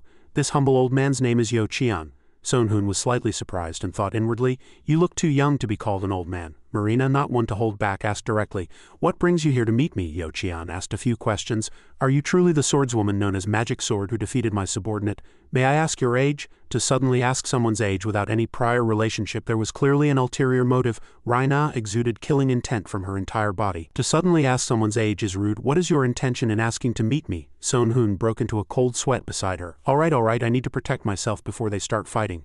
Yo Qian, sensing her killing intent, was rather pleased and praised. What magnificent killing intent. I am truly curious about your age. Raina felt she was being disrespected. Suppressing her anger, she glared at him and asked, How should I interpret these words? It seems you're trying to provoke me in some way. Sonhoon cut off her thoughts. Answer him, Marina. Raina mumbled incredulously. Hung Nim Ghost, he calmly explained. It's not some grand secret, it's just an age. Why are you making such a fuss? It was, in a word, the typical reaction of someone socially inexperienced. Raina was angry and displeased, but eventually pouted and replied, TW23. Master Yo Qian, hearing that, was quite excited and surprised. 23, only 23? Unbelievable. I thought you looked younger due to some technique. But it seems your appearance truly matches your age. Raina quickly noticed something strange. Looks younger. How old are you? She asked back. My age, if I tell you, you'll treat me like an old man. He said it like a joke but seemed to have no intention of hiding it. I am 86 this year, Raina exclaimed in surprise. 86? Yo Qian put on a resigned expression. Sonhoon also, no matter how he looked, thought he appeared to be in his late 40s, so it was truly unbelievable that he was 86. He awkwardly scratched the back of his neck. He spoke again. It's my turn to be surprised. I didn't expect the rumored magic sword to be so young. If it's all right, may we have a match? Sonhoon was in a difficult position. That's quite difficult. We haven't even decided how to resolve this, and you're suddenly calling us out to challenge us to a duel. Yo Qian knew he was being too demanding, but he couldn't help himself. He gently persuaded them. This is merely a request from an old man. For just 10 seconds we shall only spar for 10 seconds. I will not make any moves that would endanger life. If there are any signs of such, I will stop immediately. Would that be acceptable? But at that moment he looked back at her. Raina cut in directly. All right, I agree. Sonhoon was surprised. Marina. She exuded killing intent. It's just a small friendly match, isn't it? To be fair, since you insulted me, I think you should pay a small price to appease my feelings. Sonhoon found it difficult to intervene after hearing her words and finally cautioned, That's right, but remember, you only have 10.5 seconds. Yo Qian immediately responded with delight. Thank you for granting this old man's unreasonable request. Sonhoon closed his eyes. Thoughts raced through his mind. Marina won't lose, nor will she be overwhelmed. Yo Qian was also slightly surprised inwardly. Unbelievable. There is a term Danryan. While it refers to the process of refining metal in a furnace to purify it, in the martial arts world it has a slightly different meaning. Dan signifies 1,000 days of training and Ryan signifies 10,000 days of training. Therefore martial artists must train for at least 30 years before uttering the word Danryan. He gazed at the girl before him with tension. Sometimes a few geniuses can shorten that time to 10 years. That's almost 20 years of training. But she's 23. Even if she started wielding a sword at 10, that's only 13 years. And the killing intent that bursts forth so naturally isn't solely dependent on mere technique. Yo Qian gestured to her. Come here, young lady, I'm too curious to bear it. Let me see how skillfully you wield that sword. Before he could finish speaking, a sword tip appeared above his head and struck down powerfully. Yo Qian was still smiling. He nimbly dodged, extended his hand and swung his sword, deflecting Raina's blade. Emion, watching from the side, couldn't close his mouth. What astonishing speed, but to deflect at that angle, how is that possible from such a stance? How could she? Marina repositioned herself and swung another sword to attack. He immediately countered and blocked. She put force into pushing her sword, then nimbly moved her body, aiming her remaining sword at an opening. Yo Qian merely smiled faintly and swung the sword in his hand again. He blocked her second sword with his sword hilt and praised her unreservedly. Impressive. Rhina also didn't underestimate him. She thought inwardly, to wield a long sword and block an attack with the hilt. Let's see. Thoughts rapidly flashed through her mind and her sword intent was also unleashed. Rhina withdrew one sword and with the remaining blade performed a sharp technique called danbangen. Her sword intent swirling and overwhelming. Yo Qian was slightly surprised. He gripped his sword firmly, vibrated its blade and again praised unreservedly. To be able to use that sword for defense, that is truly commendable. Marina was slightly displeased. He still has time to talk, it seems. She calmly looked straight ahead. Sonhun Hung Nim warned me, so I have no intention of drawing blood, but I at least want to make him drop his sword. And should we not let our guard down? Yo Qian's expression instantly changed. A penetrating sharpness and coldness spread throughout his body, and his voice was filled with pressure. If one does not fight with one's whole heart in battle, sword intent will rage like a storm, continuously swirling and fiercely sweeping through the surrounding air. Maon couldn't close his mouth, shocked and questioning his life. Good heavens, that person can fight master on equal terms. Sonhun also couldn't help but be surprised. What? That monster is fighting Marina on equal terms in an instant. The two separated from each other. Yo Qian, delighted, praised repeatedly. Excellent, excellent. Rhina also said, you are very frank, she thought.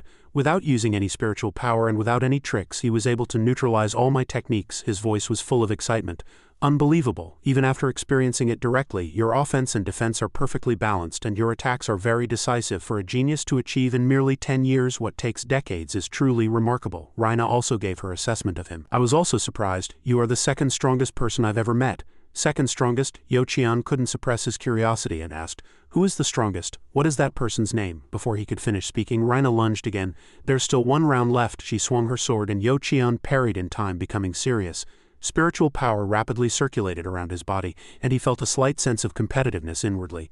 Let's see if this young lady still considers me second. Then spiritual power erupted. Rhina reacted quickly, blocking with her sword. With a single sound, her sword shattered into pieces. Rhina's gaze was cold. Sonhun's eyes widened. Her sword broke. Yo Qian withdrew his spiritual power and looked at her silently. He questioned inwardly, I got too engrossed and used my true power. That was truly childish behavior, but now this young lady must acknowledge that I am first. Thinking so, he asked, am I still second? She replied with a confident voice, yes, you are still second. Yo Qian was slightly bewildered. Rhina, holding her trembling arm, replied, although I took the hit, I could anticipate it. If you were to use that technique again, I would confidently be able to block it. He paused upon hearing that, then replied again, I am not foolish enough to be defeated twice by a technique I've already faced, but that person is different.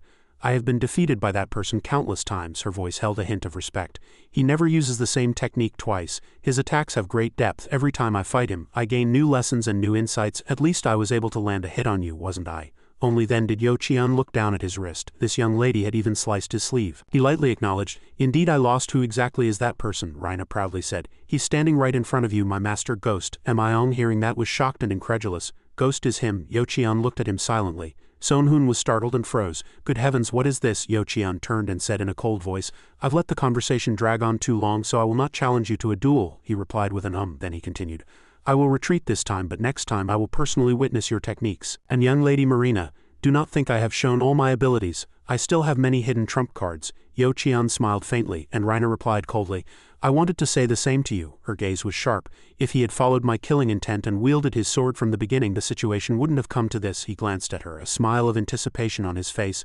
Oh, truly formidable. Then next time we meet, let's have a proper match. As the two left, Rhina, her face somewhat sad as if a burden had been lifted, slowly said to him, I apologize. I was too overconfident and ended up showing such a poor display. Sonhun was slightly distracted. He was flustered and worried. Someone as strong as Marina, or even stronger, will face me directly in the next battle. His voice was calm. Commander, Rhina stammered, I apologize. The scene shifted to Jiang'an Castle. Yo Qian, as he walked, instructed, as soon as we return, gather all the disciples. I will personally supervise and guide their swordsmanship. Maong, hearing that, asked back, you're not joking, are you? Tell them to be ready to risk their lives. If they cannot keep up, I will abandon them mercilessly. Maong said in a firm voice. Understood, master. Upon returning, Yo Qian thought inwardly, a child with demonic talent indeed. Is this ghost truly much stronger than that young lady? How exciting. Returning to him, Sonhun simply covered his face and groaned despairingly towards the sky. He regretted and blamed himself. I made a mistake from the beginning. I shouldn't have gotten involved with Marina. But if I hadn't, I wouldn't have been able to get this far. Damn it, it's fine if only Marina misunderstands, but for my enemies to misunderstand too. What is this? When he took off his mask, a deathly pale face was revealed. Sonhun considered the worst-case scenario. In the worst case, I'll have to take off my mask and escape this whole situation. But his thoughts quickly changed. He put his mask back on. He muttered inwardly, "No, running away by taking off my mask would be the most foolish decision. Complaining is useless. I need to examine what I have, what I can do, and make the best choice among them. I have a total of 3 trump cards. First, Marina's misunderstanding. Second, the overwhelming quantity of my techniques. And third, time. The only hopeful thing was that he had a schedule to meet them after arrest.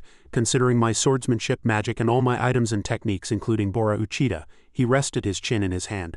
My chances of defeating Yo Qian are a maximum of 40, but if I only manage to fight him to a draw using a pathetic strategy, what will Marina think?" Recalling her irritated face, Son Hoon trembled with fear inwardly, and the hand supporting his chin also shook. He covered his face and despaired. "If I only use swordsmanship, magic, tools, and a few ordinary techniques, my chances of winning will drop to less than 10. Son Hoon quickly realized, to fight a monster I need to use a monster. It seems the answer lies with Marina. A moment later, Son Hoon appeared at the door. He cautiously knocked and a voice came from inside. "Who is it?" Son Hoon replied. "Ah, Marina, may I come in for a moment?" Rina was startled. "That voice is Son Hoon Hung Nim," she hurriedly said. "Oh, just a moment, please wait a moment." A moment later he entered and Son Hoon, looking around, said, "The room is a bit bare." He thought inwardly, "There isn't a single book, so it seems like it's just a place to sleep." Rina, slightly embarrassed, hurriedly explained, "I just tidied up the whole office, that's why it looks so bare." Son Hoon pressed his lips together. "This is how it looks after tidying?" Then he slightly turned his head and gently called her name, Marina. Looking straight into the emerald eyes of the blue-eyed girl before him, Son Hoon said in a sincere voice, "I have a few questions for you about our future. Can you answer me truthfully without lying?" Rina, surprised, echoed, "Future?" She suddenly became confused and flustered, her voice tinged with embarrassment. "I haven't thought about that yet. I need more time." Son Hoon coldly cut her off. "Do you think you can defeat Yo Qian?" Rina looked at him with a hint of displeasure. Son Hoon, as if not looking at her, still waited with expectation. "Tell me honestly." Rina finally gave up. She recalled that battle and answered truthfully, "I think it will be a bit difficult. Yo Qian's swordsmanship has been refined over many years. It's as solid and sturdy as a giant rock, completely devoid of flashiness. It comes from long experience and isn't something that can be easily suppressed with a moment's thought."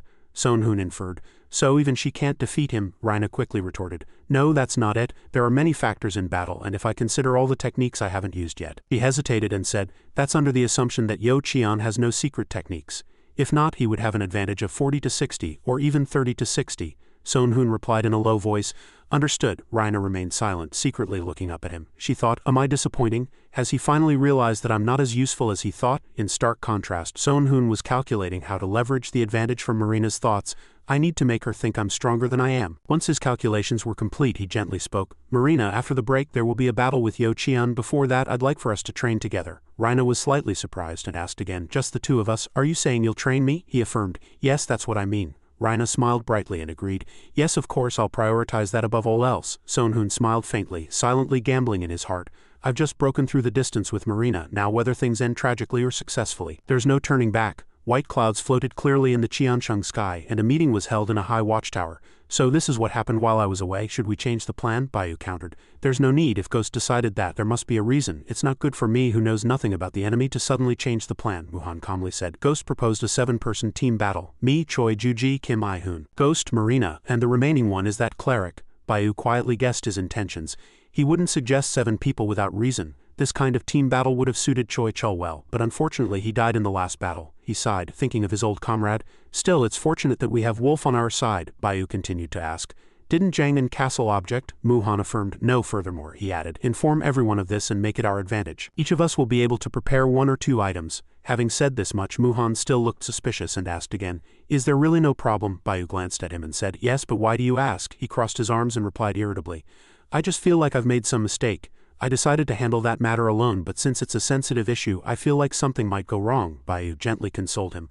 "Don't worry too much, Kong Muhan Nim. Of course, if we were to buy just 1 ordinary item with public funds, Kim I-hoon would overreact, but in this situation, he won't say anything." He analyzed methodically with a serious expression. "Even if we diverted funds to create other slush funds, he would cover it up." Muhan was surprised and his jaw dropped. "Diverted funds?" In contrast, Baiyu calmly added with little interest, "I just mentioned it in passing.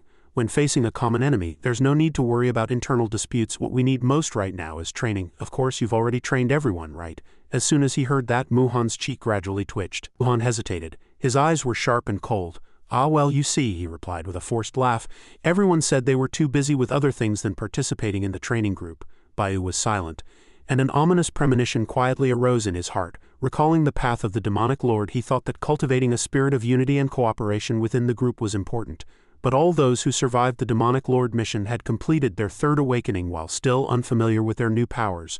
Many thought it better to spend time training themselves rather than participating in group training with others. The soft sound of the wind was heard incessantly on the green grassland. Sonhoon and Marina stood facing each other. He slightly closed his eyes, deeply inhaling and exhaling, calming his mind. Rhina wore a smile as gentle as melting snow. The wind rustled her waterfall-like hair and she calmly said, "Then please take care of me." Sonhoon asked her casually, "Marina, what does the sword mean to you?" Marina answered honestly, "When I hold a sword I feel completely liberated. I'm happiest when I wield a sword. There's nothing more enjoyable than improving my swordsmanship.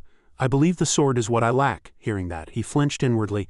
Fortunately, she's reacting as expected. Marina, Purplemon, Uchida and I were tricked into participating in several trials. Sonhoon recalled when he made Purplemon smile by teaching her the sword. He thought, in Marina's eyes, I am the ideal swordsman she wants to be. Marina's misunderstanding is the most important part of this play. Sonhoon's eyes gleamed sharply. "Majesty," he muttered the incantation. Skills that create powerful debuffs are based on differences in stats.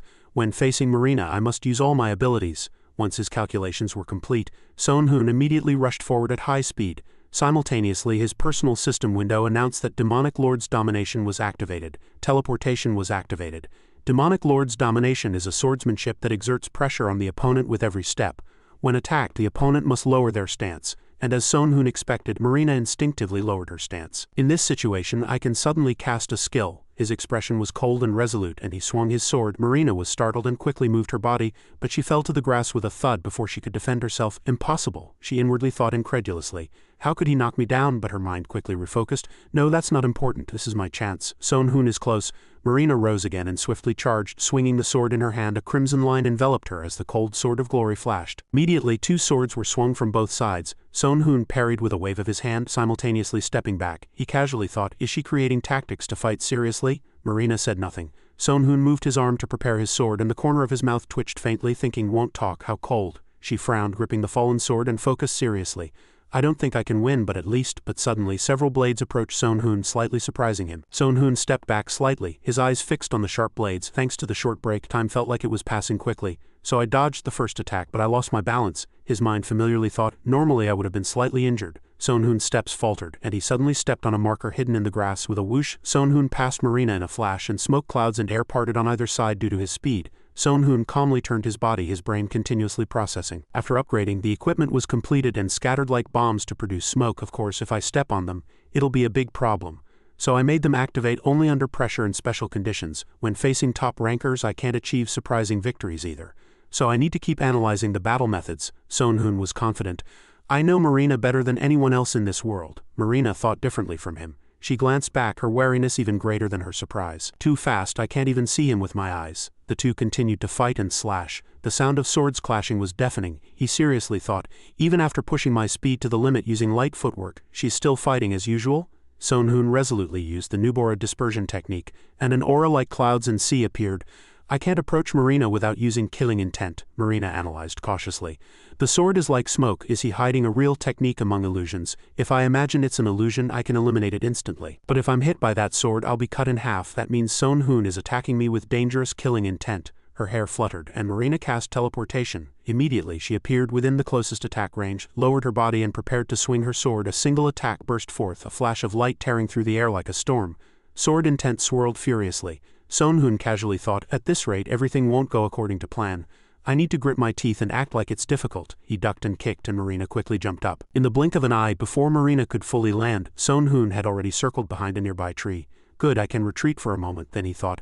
Items are also part of the technique. Descendant of Heroes was activated, and Sonhoon's vigor immediately returned. Good, my stamina and mana have recovered. Marina was flustered. It's only been a few minutes, but my momentum is clearly different from just now. Truly terrifying. She admired that Sonhoon was attacking with all his might, just like a real battle. The corners of Marina's lips curved up slightly. "But I want to face this fear and overcome it." She couldn't hide her excitement and charged, and a single blow landed. A storm erupted again, pushing everything back, and blue sword energy enveloped the space. Marina inwardly laughed. "Too fast, I can't even see him with my eyes. According to training, I need to move my body quickly and wield my sword skillfully." She and Sonhoon exchanged blows, clashing their blades relentlessly. In Marina's heart, a silent cheer erupted. "Good, I blocked one attack. Now if I retreat, Sonhoon will use this opening to subdue me." she quickly decided. Then I have no choice but to advance. Controlling the sword with her hand, she grazed his shoulder. Sonhoon swung his sword to parry. He returned to his old technique of ducking and kicking Marina's feet. She had no choice but to jump up. Marina had to step back. Nubora dispersion exchanged illusions and broken tree fragments flew, making her dodge. Sonhoon's face brightened, filled with excitement. Was I too hasty? Why am I so anxious? The body reacted before my head could think. I've never been like this before, Sonhoon calculated. No, I have to inflict a small wound on Marina. After using Marina's blind spot, he tried to reduce his lack of confidence. If I lose like this, it won't be convincing. He narrowed his eyes and recalled the wish he had previously made to himself. I have to overcome that wall. That wall is me, Sonhoon cunningly thought. Since I said that to make it more effective, I need to wound her. He swung his sword strongly again, asking himself gloomily. Will it be unconvincing if I lose too easily? Sonhoon struck downwards. Marina frowned and blocked.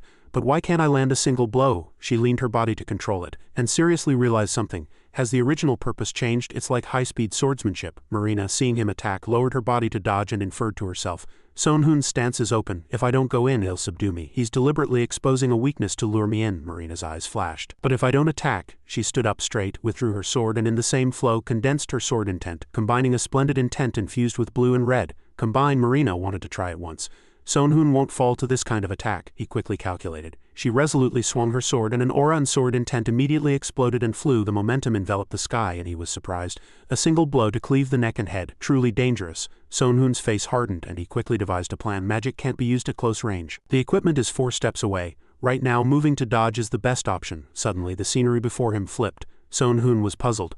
Why did everything flip like this? Suddenly his entire body came into his vision. My body? No. Sonhoon's eyes widened in surprise. He belatedly realized. Isn't that a bit much? Surely not. He was decapitated by Marina's technique, his head flying off and blood spurted from his neck. Damn it, he thought it was over, but it wasn't. Sonhoon was startled and came to his senses. He clutched the collar of his cloak with a pale face and his pupils constricted, indicating he was quite surprised. Sonhoon's mind was temporarily confused. What exactly is happening? My neck was clearly cut off and I should have died. But I can still vividly feel my limbs moving. He recalled that shocking sight, and a conjecture arose in his mind. Is this just a hallucination caused by fear? Sonhoon was drenched in sweat, unable to suppress his heart from pounding madly, but he thought, the sensation feels real. I can understand what's happening. Something inside screamed, if I turn my body even slightly, this nightmare will become reality. He was terrified, seeing 2 streams of sword energy approaching. Any further retreat and he felt he would fall. Sonhoon's face hardened with tension.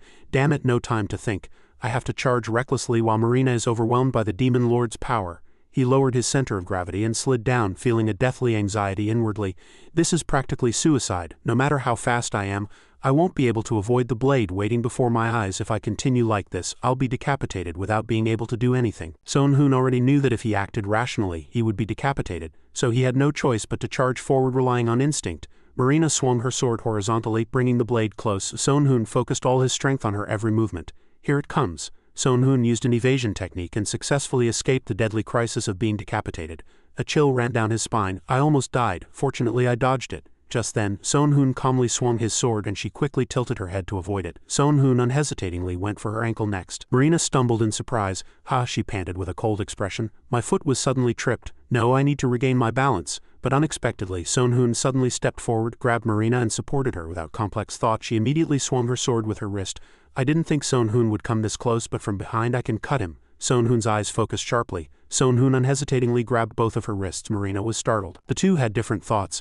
My wrists are caught. I can't move my upper body. If I let go of Marina, it's over. Their footsteps quickly interwove. Marina decided she had to break free from this stance by any means, but Sonhoon exerted force. I have to match Marina's rhythm with all my strength. In the end, it was unclear how the two moved around each other and danced, but that short distance transformed into skillful dance movements. Marina exclaimed in confusion, "What is Hung Nim trying to do?" Her face flushed with embarrassment as she questioned him. "This isn't a sword match." Sonhoon was speechless, inwardly flinching. To react instinctively, how can I argue? I can't keep dancing to this rhythm. I need to find a way to buy time. He bit his lip and retorted, "What does it look like I'm doing?" Marina was annoyed.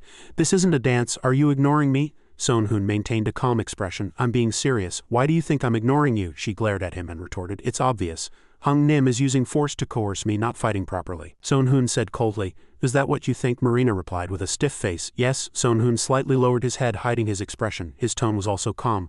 "Really, you still have a lot of work to do then." As he finished speaking, Sonhoon swung his hand and she was startled, stepping back to regain her balance. Marina was wary, and Sonhoon continued, "Then I'll have to keep going until you understand." Sonhoon smiled faintly, and with a confident face he placed his hand down. Come again. Somewhere his image was reflected in a green orb. Sonhoon was a strong individual among thousands, maintaining calm reason and acting rationally in any situation.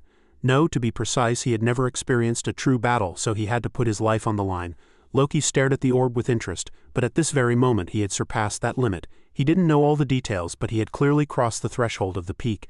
Again, Sonhoon's emotions swayed, somewhat approaching madness. He thought about it as he fought. I don't know what it is, but something inside me is definitely changing. I still can't overpower Marina, but at least I can block a few of her blades. A fierce wind mixed with blades violently shook the small ground. Innumerable blades clashed intensely. Marina thought seriously, exactly what am I supposed to learn? He said he'd guide me, but he's been doing nothing but clumsy movements since earlier. She recalled what she had thought in annoyance. I'm not joking right now. If it had been anyone else she would have dismissed it, but with Sonhoon she felt it was completely different. Surely all his actions must have a clear purpose, but I'm too ignorant to realize it. Marina paused her attack. She withdrew her sword and pondered everything deeply. Why is he only doing clumsy movements instead of utilizing the true beauty of aerial combat? Marina's eyes suddenly widened as if she realized something. She realized that she had been captivated by the sword and had survived until now solely thanks to it. She had been so focused on the sword that she had never even thought of using anything else. But the distance between the two was gradually narrowing, and soon she would be surpassed herself.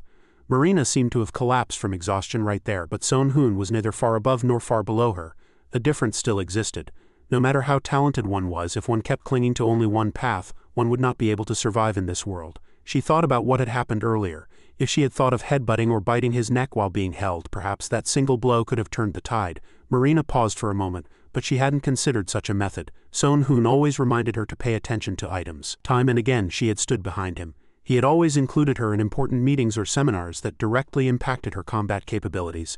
Marina recalled Sonhoon's back. Despite reaching a martial arts realm unparalleled by anyone, he rarely used that power to solve problems. Instead, he chose to destroy enemy bases or utilize tactics to suppress conflicts. Finally, she understood the true meaning behind Sonhoon's puzzling words. He wasn't just teaching her swordsmanship, he was teaching her how to use her own body. She was momentarily stunned. Someone had said something similar before, but she had merely laughed it off. She looked at him seriously and said, "Break your limits. Don't confine yourself within a fixed framework."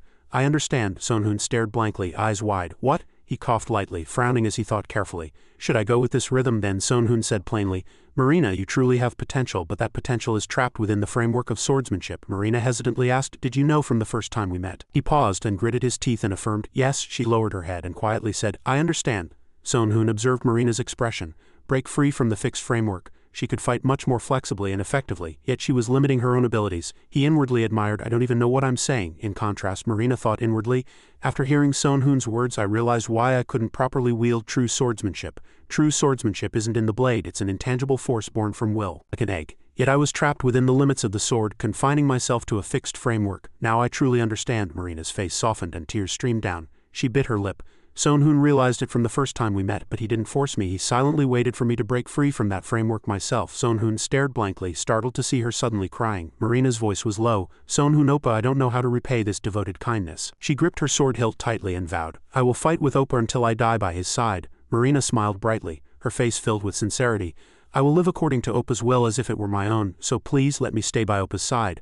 Sonhoon bit his lip and nodded. Inwardly he thought, what is she talking about? What kindness did I bestow? I'm dying to get out of this awkward situation. The scene shifted, showing the city of Chengdu and Chang'an Castle, fortresses with feudal-era architecture featuring pavilions, tiled roofs and brick walls. If the two cities merge, the total population is estimated to be around 200,000. The reasons they staked their fate on this medium-scale battle are as follows. First, to minimize damage in preparation for the final battle. Second, because the power of some individuals among them is so strong that the majority cannot help but admire and obey their strength. Knowing that the top rankers possess far superior power than themselves, it is natural to trust and entrust them. Strong but persistent, that was Sonhoon's motto in life, but creating the identity of Ghost and appearing before the public was also sufficient reward for him. Various weapons were laid out on the table. Besides intangible rewards such as confidential information or connections with powerful factions, they also received fully commensurate tangible rewards. Sonhoon spoke seriously. "Since we were suddenly gathered, I think we should at least synchronize our breathing." Baiyu also offered his opinion. "After all, the Demon Lord's tomb mission was considered a training opportunity," Muhan said, crossing his arms. "This gathering is for everyone to choose 2 items from the collection here." Baiyu rejoiced inwardly. "No matter how much money I have, buying legendary-grade equipment at a city shop is almost impossible. So I persuaded those with good items to sell them for a slightly higher price than usual. and I bought them in bulk. It wasn't a cost-effective solution, but it was the most optimal method within budget. Kim I-hoon stepped forward and said, "All right, I'll choose these two," Bayu named them. Judgment of Justice and Divine Law. The Judgment of Justice was a hammer that could unleash a very powerful counterattack proportionate to the amount of holy mana infused, though its cooldown was quite long. Divine Law was a cloak that could automatically defend against attacks below a certain damage threshold. This could be a trump card for Kim I-hoon, who played a rear support role. Choi Ju-ji also seriously chose two items. "I'll choose this dagger and hood," Wolf smiled gently and said. "This small holy cross and holy book are enough for me." When it was Kong Muhan's turn, he frowned, thinking with difficulty. There are no items that increase stamina. Anyway, I have the venomous dragon spear, so I don't really covet anything else." Muhan grabbed whatever was available. "I'll choose these two. A long spear and a short spear." Sonhoon looked at the remaining items with boredom. "Even if they're free, they don't seem very useful," he quickly decided. I should pick the most expensive-looking one." When it was Marina's turn, Bayu asked with slight surprise. "Marina, are you really choosing that ring?" she retorted. "I think I can choose what I want." He of course had no opinion. "Yes, but I was just a little surprised." Bayu lowered his eyes, clenched his fist and covered his mouth, thinking inwardly. "That item is called the Oath of Oracle." It was the item least associated with her. Bayu quickly dismissed the matter and put away the remaining items, saying loudly, "Now all items have been distributed. I will explain the next battle plan. While fighting together is best, we definitely need to divide into two teams. Kong Muhan and Choi Ju-ji, Kim I-hoon and I, Ghost and Marina and Wolf. These two teams will have the highest chance of success in Chang'an Castle," reports continued. "As far as I know, Chengdu has various professions. They possess clerics specialized in healing and mages responsible for long-range attacks." Yo Qian frowned, thinking coldly. "Furthermore, considering the temporary skill enhancement effects from the past few days of training, the mage is not a problem. The real threat is that person." Yo Qian rested his chin in his hand, thinking unpleasantly. "The person Marina once called her rival, brimming with arrogance, the person even she couldn't handle, Ghost, who is in the palace. Myong, as you yourself saw, we have a swordsman on our side who can fight on par with me, or perhaps even stronger." Yo Qian's voice was serious. "If we approach directly, we will definitely lose. So Myong, you will not participate this time." He tilted his head and continued. "I will take the Grand Vizier with me in your place." The four people next to him raised no objection. Yo Qian crossed his arms and said honestly, "Everyone here knows the meaning of going with the Grand Vizier, yet no one objects." Song Il-hai bowed his head and said sincerely, "Surely Master must have a reason for his decision. We just need to trust and follow Master's instructions." Wang Dan also looked at his master. "He must have thought a lot. If we lose this battle, the lives of our people will be at risk. If I have to sacrifice my life to light the way for others, I will gladly do so." His other disciple also agreed and continued. "This is an emergency. We cannot be picky." Yo Qian's gaze softened and he was moved. He lightly thanked everyone. Inwardly, he as their master couldn't help but admire. Their upright and unwavering hearts were truly touching. Yo Qian quickly made a decision.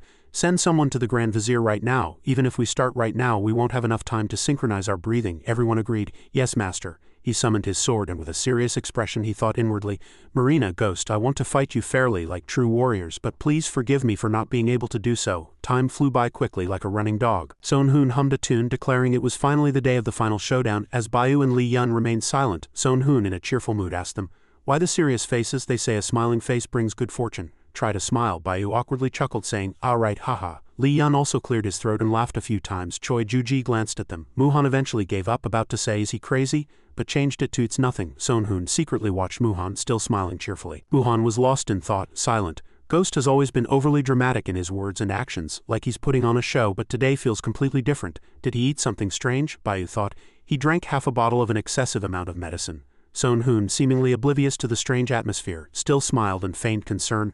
"My goodness, Mr. Kong Muhan, you don't look well. Are you worried about the upcoming battle?" Muhan coldly glanced at him and replied dismissively, "Somewhat, but I'm more worried about you." Sonhoon was startled by his words. He asked with an innocent expression, "Me? Why, what about me?" Kong Muhan looked at Sonhoon with a worried glance, inwardly assessing, his calmness isn't an act, it's real. That bothers me even more. But as everyone was unaware, there was a reason for Sonhoon's cheerfulness. He recalled how his confidence in his abilities had grown thanks to his training with Marina. To think someone like me, who made up for a lack of skill with trickery, would get such an unexpected opportunity. I've finally taken the first step to becoming a true master. I want to fight and see for myself. I'm really looking forward to it.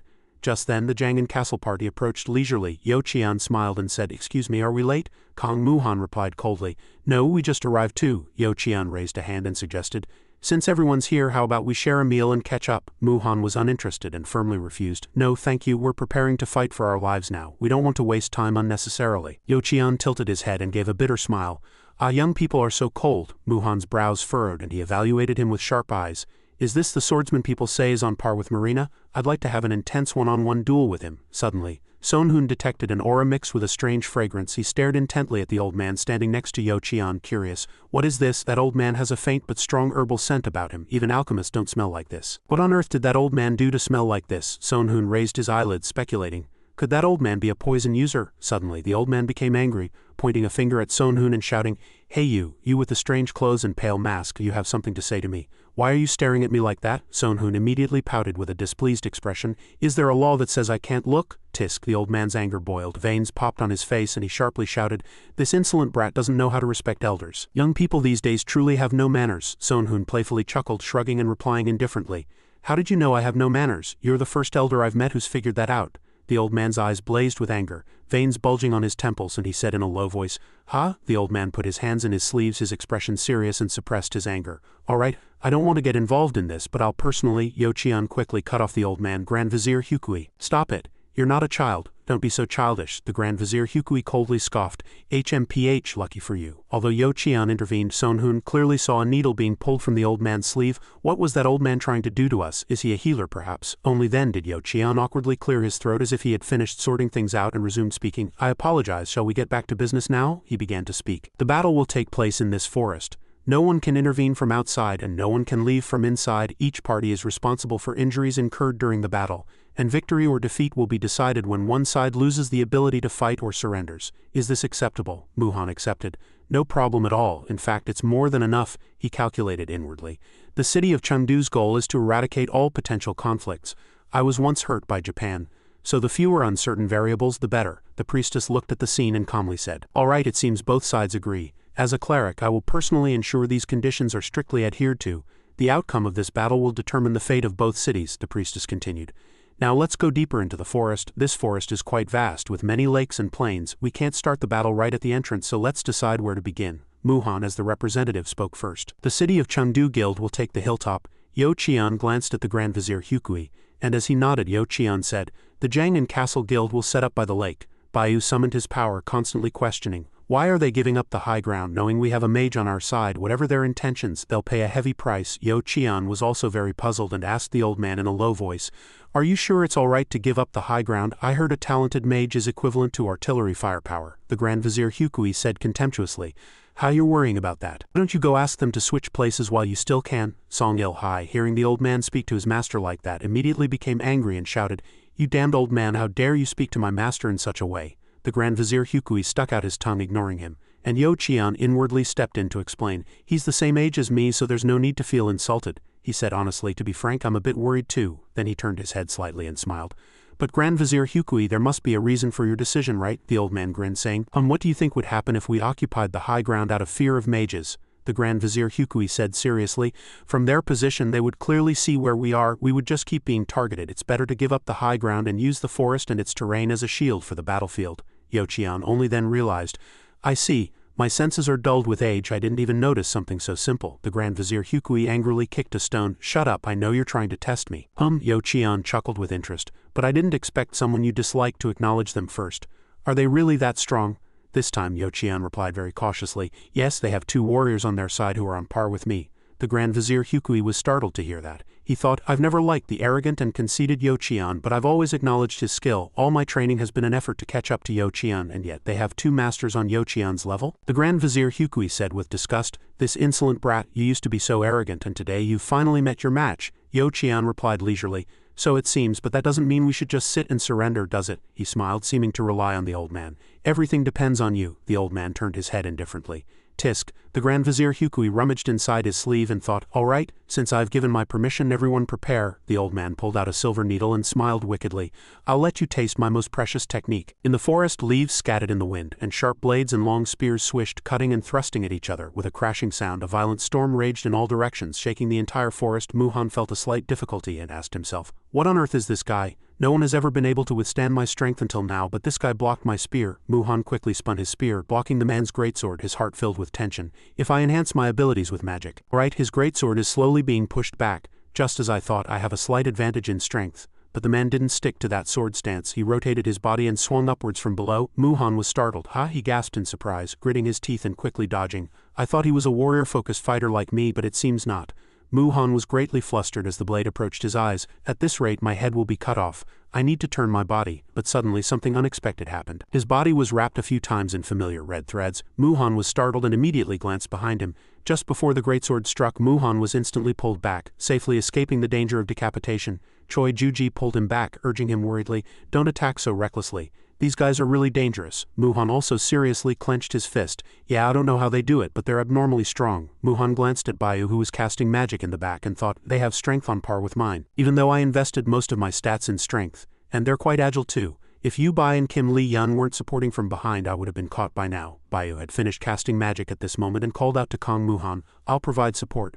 But as soon as the magic orb flew up, a silver needle flew from somewhere and burst the magic orb. Bayu gritted his teeth, ducked and defended, complaining inwardly, "Damn it again. Something keeps flying over and neutralizing our magic." Kong Muhan and Choi Juji were on the front line. Choi Juji was reinforcing the center right behind them, and Kim Lee Yun and he were supporting the attack with skills and magic from the rear. Bayu was silent, incomprehension and sweat visible in his eyes. To think the strongest forces of the city of Chengdu Guild are being held back by 3 people. That we would be in such a situation, we shouldn't have separated from Ghost and Marina then. At this moment, Son Hoon and Marina were facing Yo Qian, a master swordsman from Jiang'an Castle. Yo Qian and Kong Muhan's group were facing each other at this moment. Both were wary of each other, and the atmosphere was tense. Yo Qian smiled sinisterly. "Shall we begin now?" Before Kong Muhan's group could even move, Yo Qian had already rushed past and stood behind the two. His speed was like the wind. He smiled arrogantly and said, "Excuse me for a moment." Kong Muhan and Ghost froze for 5 seconds, and the two stared blankly at each other, their faces filled with confusion. Bayu also broke out in a cold sweat at his speed, thinking inwardly. He broke through Kong Muhan and Ghost's defenses simultaneously. Suddenly, Son Hoon and Marina also appeared, joining Kong Muhan and Ghost to surround Yo Qian. He still calmly said to Marina, "Children shouldn't butt in when adults are playing. Let's move elsewhere and spar." Then he looked at Son Hoon. "You too, Ghost." Son Hoon was slightly worried by Yo Qian's arrogance, but outwardly said coldly, "Do you think you can move as you please?" Yo Qian crossed his arms and pointed to his disciples behind him with his chin. "It seems you're misunderstanding." His voice suddenly turned cold, his expression changed, and his eyes glared at Son Hoon's group as if to kill them. "Here, I'm not making a suggestion, I'm informing you." He suddenly attacked Kong Muhan's group, swinging his sword and splitting the ground in 2, separating Kong Muhan's group and Son Hoon's group. Kong Muhan hastily shouted, "Rejoin!" The 3-person team formed a triangular formation, combining offense and defense, and Yo Qian's disciples also seized the opportunity to attack Kong Muhan. He hastily defended, and with just a few attacks, Kong Muhan could gauge their skill. He thought in terror, "These bastards have stats on par with top rankers." Bayu supported him from behind. He used his magic staff to blast away Yo Qian's disciples. "At this rate, I'll be separated from Ghost and Marina." The ice orb created by Bayu flew fiercely. Bayu also saw through Yo Qian's tactics. He thought inwardly, to use such a reckless tactic. In the end, Yo Qian's group successfully evaded Kong Muhan's group. Now only Son Hoon and Marina remained. The current situation was Son Hoon and Marina against Yo Qian and his 3 disciples. He casually approached and said, "Finally we can talk properly. Long time no see, Marina and Son Hoon." Marina held her twin swords in her hands, not letting down her guard. "I'm not in the mood for idle talk, unlike Marina." Son Hoon seemed calmer. "Your name is Yo Qian, right? Long time no see, Yo Qian." Marina frowned, wary of him. Yo Qian grinned, but his tone was sarcastic. "Heh, impressive. Who would have thought you could turn the master of such fearsome swordsmanship into a docile lamb in an instant?" Marina immediately knew he wouldn't say anything good. She calmly replied, "No matter how much a firefly shines, it can't compare to the sun." When his attempt to sow discord failed, he was slightly disappointed. "Oh, do you compare yourself to a mere firefly? Someone like Marina could at least compare herself to the moon." Marina replied indifferently. "The most insignificant thing I know is a firefly." He chuckled awkwardly to save face. "If you're a firefly, I don't think I'm much different either." Marina coldly said, as if pouring cold water on him, "Certainly." Yo Qian froze. This time he was truly speechless. Embarrassment washed over him, and he felt a subtle anger inwardly. He thought helplessly to himself. "I tried to provoke her a bit, but Marina clearly believes there's a huge gap between Son Hoon and herself." Son Hoon, drenched in sweat, looked at Marina and worriedly thought, "Marina, what on earth are you doing? You're making me look like a pervert." Son Hoon smiled as if reassuring himself, "No, I can't waver here." He had intentionally brought only himself and Marina here, which was proof that he was wary of them. The fact that he was acting so calmly also meant he didn't view them as a threat. Yo Qian calmly said, "Ghost, may I make a suggestion?" Son Hoon thought, a suggestion, not a declaration. He cut off Yo Qian's words. "Honestly, I'm not really interested. I think it would be most effective to quickly take down everyone who obstructs us and end this battle." Yo Qian asked again, as if hearing a joke. "You're saying, you'll take down everyone? If someone like Marina acknowledges you, then that shouldn't be a problem. If you're acknowledged to that extent, it's not arrogance but a matter of course." Son Hoon replied nonchalantly. "Well, something like that," Yo Qian said seriously, "but I still hope you'll consider this offer. This is an offer on the honor of the Yo Qian warriors." Son Hoon asked about honor. In a battle with tens of thousands of lives at stake, Yo Qian was secretly calculating that the reason he had sent out Qian Miang and brought in Huke Debu was because of acupuncture. If the three of them could optimize their abilities thanks to acupuncture, they could suppress Ghost's movements and inflict damage. If he defeated Marina in a one-on-one battle, then used Huke Debu's acupuncture to optimize his abilities and faced Ghost, he would gain an advantageous position.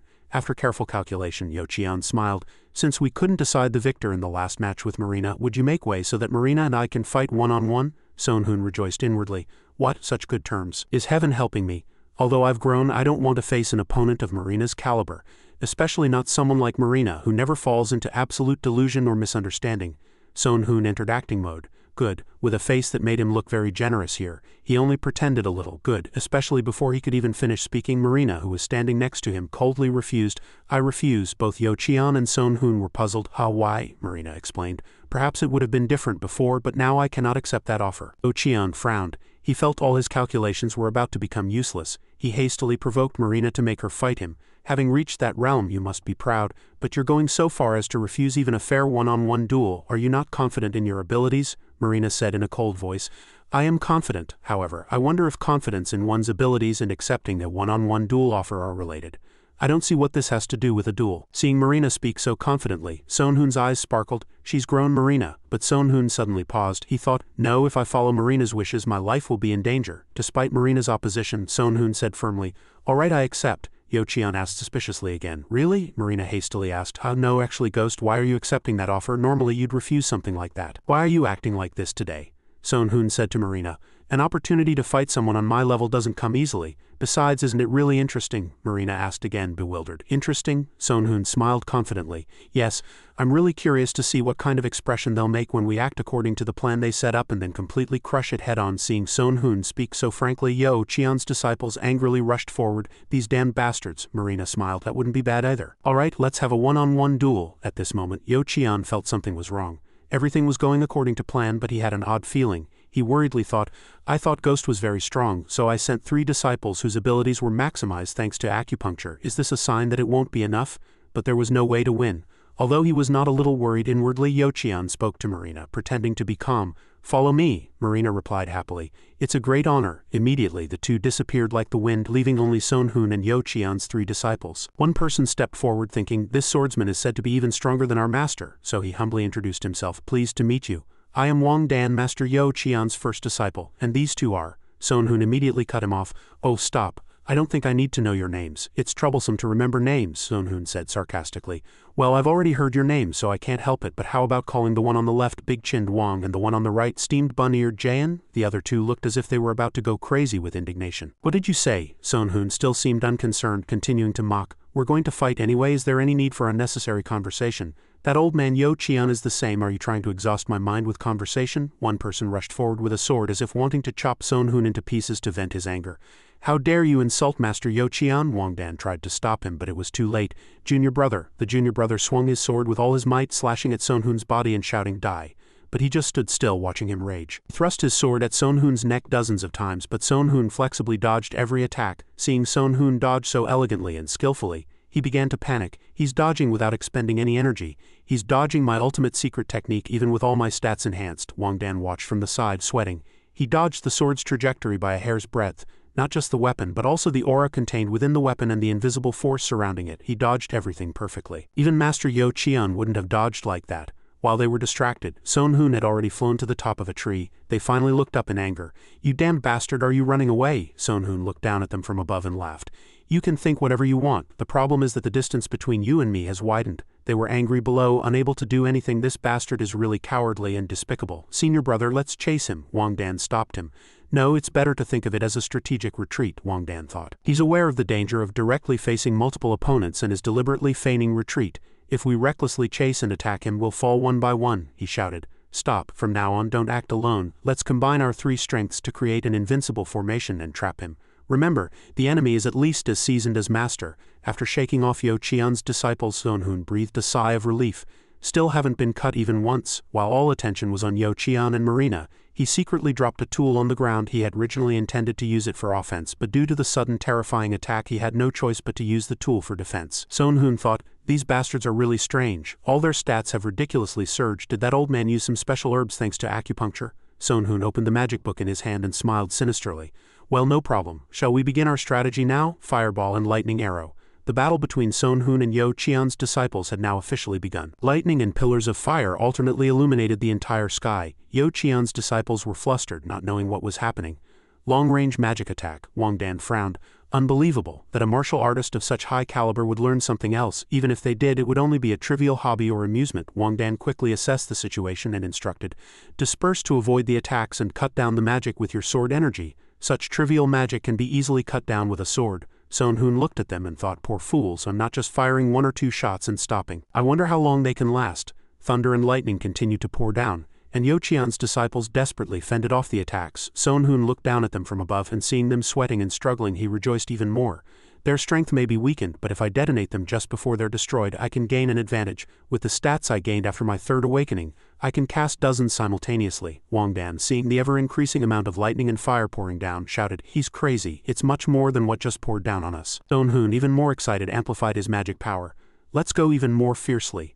On Kong Muhan's side, explosions occurred in the sky. Yu Bai looked up, thinking angrily, damn it again, even the illusion magic, silent and invisible magic I deliberately cast is being nullified by the light emanating from somewhere. It's been like this ever since the battle started. Even though we had a numerical advantage of 5 against 3, it was almost a stalemate. One of Yo Qian's men was flustered as thin threads wrapped around his body, and he didn't know how to react. Hori Hanzo shouted, right now. The man was immediately bound tightly by the threads, forming an immobile ball. Kong Muhan saw it and laughed happily. Could keep it up. Suddenly a sword grazed his shoulder, and Kong Muhan was slightly surprised. What? He quickly raised his long spear to block. The person who ambushed him was a muscular, bald warrior. Wolf observed the situation from afar, thinking, the swordsman and assassin are in a stalemate, so I need to break through this encirclement. Song Il-hai, despite having just been bound by Hori Hanzo, tore off the threads and furiously charged at Wolf with a sword. What, you dare to run away like a rat? Wolf blocked his sword with a dagger.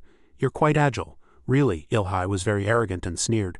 I don't know where a non-warrior gets the courage to stand on the front lines, but everything ends here. He smiled smugly, thinking, the only weapon you, wearing that priest's robe, have is a mere ordinary dagger.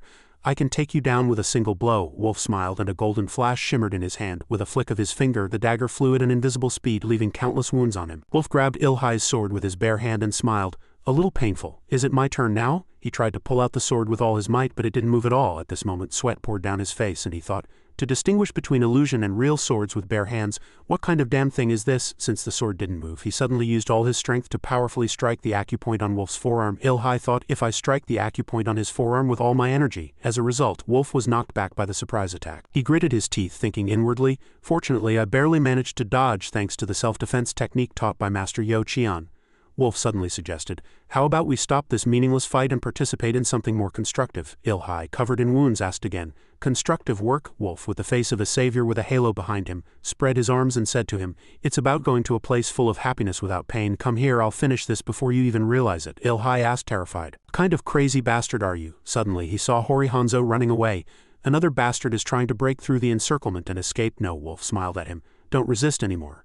Before he could finish speaking, a sword grazed Wolf's neck. The speed was incredibly fast, to say the least. He left a long wound on Wolf's shoulder and arm. Wolf quickly used his healing ability. The wound healed in the blink of an eye, and he thought, they're the same. Even though they possess the power to shatter walls and cleave the earth with a single move, they're still bound by the ordinary common sense of their original world. The only ones who truly utilize their stats are the commander and ghost. As a blade flew towards Kong Muhan's back, he quickly sensed it and immediately leapt, knocking the blade far away. He thought, the moment I lose focus, they'll fly over and bother me. The blades aimed at Kong Muhan. He quickly spun the spear in his hand, deflecting all the incoming blades. The blades scattered on the ground. He evaluated Yo Qian's subordinates one by one. These bastards have incredible stats and skills, but their teamwork was truly astonishing. The bald man held his sword, enhancing his physical abilities through acupuncture, and even though he displayed techniques honed through ceaseless training, he could still barely contend with their level. It was truly humiliating. Il-hai held his sword and thought, but he felt relieved that he could barely hold on to the knight. He whispered to Grand Vizier Hukui, hey old man, this acupuncture isn't going to suddenly stop, is it? Grand Vizier Hukui, who was watching from afar, replied, ha ha ha, don't worry. With your stats you can last at least half a day. Grand Vizier Hukui chuckled sinisterly, thinking to himself, of course if you keep using buffs until the time runs out, your stats will drop by 100. Lost in thought, he suddenly looked up and saw fire pillars flying, and he exclaimed, good heavens, it's that guy again. Immediately casting magic to destroy the fire pillars, he thought to himself, we're barely holding on here. The outcome depends on them. Master Yo Qian will surely not lose. Yu Bai, who was far away, finally realized that their goal was not to defeat them, but simply to hold them back. There were only 3 of them here, and the other 4 were with Son Hoon and Marina, so they considered Ghost a greater threat, especially considering he was on par with Marina. Yu Bai immediately used a spell to send a message to everyone. This is a magic communication, so please don't react and just focus on my voice. In this battle, moving to the enemy's rhythm is most effective. If anyone tries to break away to save Ghost and Marina, they will likely be individually eliminated, therefore we must completely subdue these 3 in front of us before helping them. Dispersing our forces hastily will lead to defeat. They still seem to be holding up well. Mr. Kong Muhan, from now on I want you to focus the enemy's attention on you as much as possible, and Gu Pi, please use healing magic now. Mr. Kim I-hoon, conserve your magic power as much as possible. Kong Muhan smiled at Yu Bai's instructions. Yu Bai, I can't believe it, that guy thought of this. The orders were also easy to understand at that moment. Kong Muhan called Yu Bai. Just then Il-hai took advantage of the distraction to launch a surprise attack from behind. Yu Bai quickly warned Kong Muhan. He hastily turned around and fought him. As Yu Bai reminded him to not lose focus, Kong Muhan gritted his teeth and resisted. I know, he thought to himself. I was going to ask what to do if Ghost and Marina couldn't hold out, but Yu Bai must have already calculated that. Yu Bai held a magic staff in her hand and thought, oh, I'll have to try first, but if things go wrong I'll have no choice but to blow up the entire forest as a last resort. On Yo Qian and Marina's side, he thought, this is really annoying. The outcome of this battle depended on a small part of a small part. Moreover, after fighting Marina, he would have to fight Ghost, who might be even stronger than her. Marina was in an equal fight. She had simulated everything from direct approaches to various unorthodox methods, but there were no satisfactory results. Only now did she understand why Son Hoon had created this situation. Marina suddenly stopped. If we keep wasting time like this, we'll only get tired at this rate. That battle over there will end first, so please listen to my suggestion. Yo Qian was surprised. That was close. I almost attacked thoughtlessly again. Marina asked, don't you intend to attack? There's no point in dragging this out. I'll take a step back. Yo Qian asked back suspiciously. You'll take a step back? Marina said bluntly. If you can't even defeat someone like me and keep dragging this out, you'll only be more embarrassed when you fight Ghost, so I'm deliberately giving you a chance. Yo Qian frowned. Arrogant. Truly arrogant. Is she speaking without considering the strength of her opponent? Marina confidently drew her sword. I only consider 2 possibilities, winning or losing, and you are someone I can defeat. Hearing that, Yo Qian covered his face and laughed loudly. Marina lowered her sword and suggested, let's negotiate again. Are you still not coming even after all this? Seeing that, he stepped back, greatly surprised. No one in my life has ever provoked me so shamelessly, but this young swordsman, not even in her 30s, is confident she can defeat me. I'll make her regret this arrogance. Both sides resumed the remaining battle, and Yo Qian skillfully wielded his sword. He didn't forget to praise his opponent. As I felt last time, you have perfectly mastered twin sword techniques. Marina asserted, they are no different from my hands and feet. Hearing that, he smiled and said meaningfully, there are countless people in the world who can't even properly control their own hands and feet. Even someone like me, who skillfully handles countless weapons, wouldn't be half as good as Marina when it comes to twin swordsmanship. He admired her fluid movements. Her movements are like a robot, perfectly reproducing textbook basic techniques. Clean movements. This is swordsmanship that only someone who has trained for decades, tirelessly dedicating everything, can display. Even I can't imitate it. Yo Qian recalled while blocking the attack. When I was young I wandered quite a lot. I tried to swing as many swords as possible in one breath or create impressive flashy techniques. He closed his eyes and proudly recalled. I tried to spar with masters and take the best parts of their martial arts to create the ultimate martial art I envisioned. As Marina charged, he thought, but what you're showing now isn't like that, is it? Yo Qian continued, speaking without stopping. As I got older I realized all those things were meaningless. He excitedly boasted and explained, no, saying meaningless is wrong. It just didn't suit me. From then on I started to cut down unnecessary parts of flashy techniques, simplifying and condensing them. For decades I strived to create perfect movements that suited me. Thanks to this, Yo Qian gained experience, and in the process he realized one thing. No matter how flashy a technique seems, it is always built upon the most basic movements, slashing, stabbing, blocking and dodging. After decades of wandering I finally returned to the starting point. He moved even closer and said, I don't feel the need to swing the sword multiple times. I just swing it as much as possible at the most appropriate position. Yo Qian swung decisively, and Marina retreated according to his familiar movements. He thought she had honed her skills to a level equal to his with about 10 years of training. Truly astonishing, Marina humbly replied. It's not that I'm particularly outstanding, but that others have fallen behind. In fact, there are many people stronger than me. Hearing that, Yo Qian immediately understood. Is she talking about the young man named Ghost? He's also noteworthy, but don't you think something strange about that? Why do you think I challenged 2 people as strong as you? His gaze slyly drew closer, and his answer was similar to what she had mentioned earlier.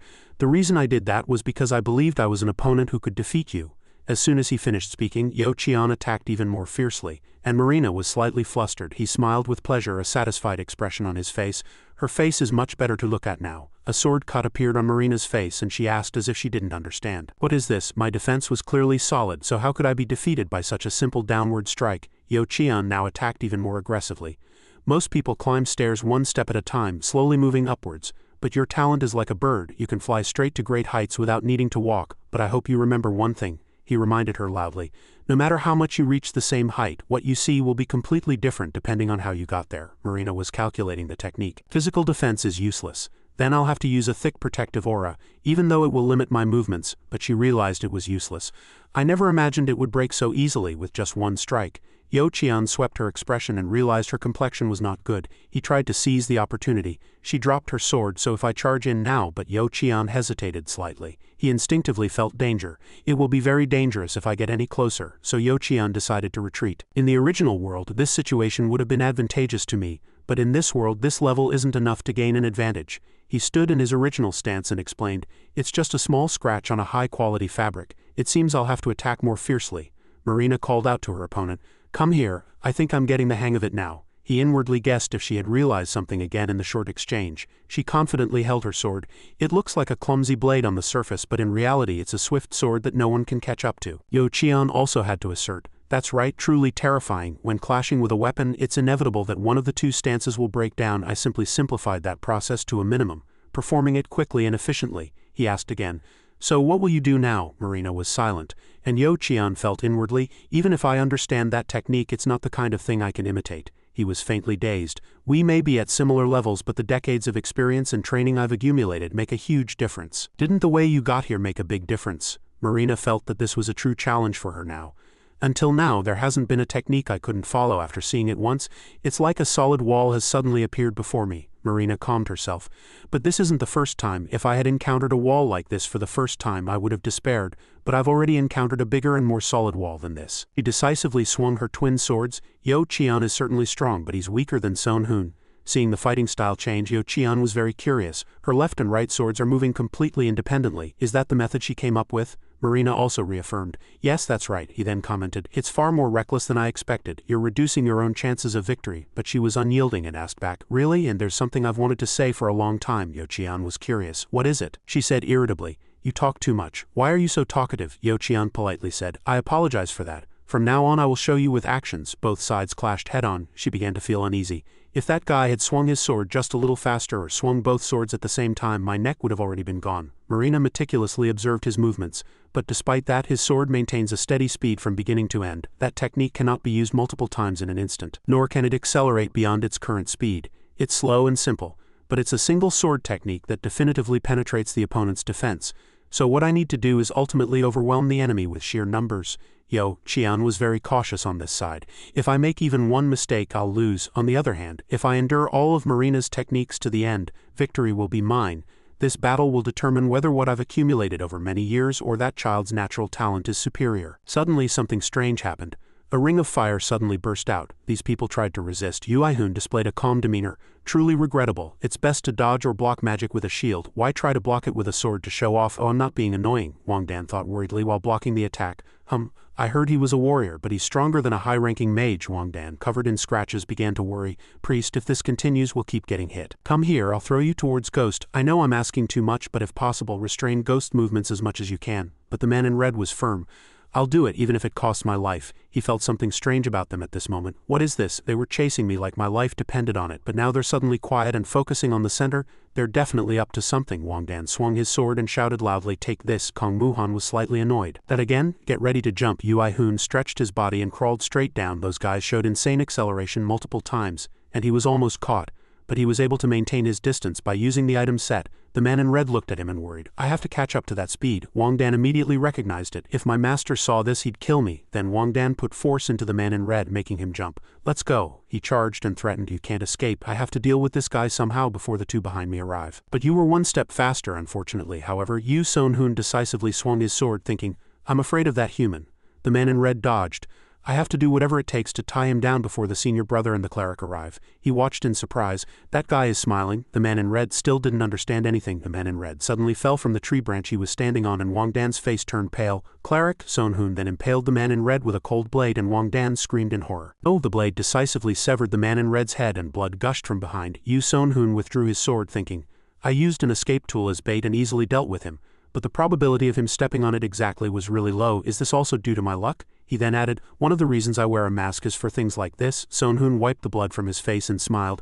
Blood splashing on my face is quite annoying. The brown-haired man looked at him in disbelief. Wang Dan felt that the sight was very bizarre. He was a disciple whose master praised his defensive swordsmanship style for producing maximum efficiency with minimal movement, but to be subdued so easily, he held his sword in his hand and stared straight at Sonhoon. Sonhoon, sweating slightly with worry, said inwardly, in this situation, I have no choice but to fight head-on. I have to buy time somehow. Let's talk for a bit. Wang Dan swung his sword, opening a formation, and chased Sonhoon from behind. Yu Sonhoon judged, he doesn't intend to follow. Yu Sonhoon turned around and counterattacked, spirit sword. Wang Dan admired Sonhoon. It was like a person controlling two bodies. They complemented each other, creating a synergistic effect. Wang Dan struggled to keep up with the speed. Gasped. Wang Dan attacked, accompanied by countless daggers. Dong Chuha, the brown-haired man behind him, was also charging, but Sonhoon was one step faster. He spun a few times on the ground. Wang Dan was utterly astonished at this moment. If he just touches me, I'll be shattered. The brown-haired man, flustered, shouted, Senior brother. Wang Dan fortunately barely managed to dodge. Yu Sonhoon stood on another tree branch. He stood and assessed his situation.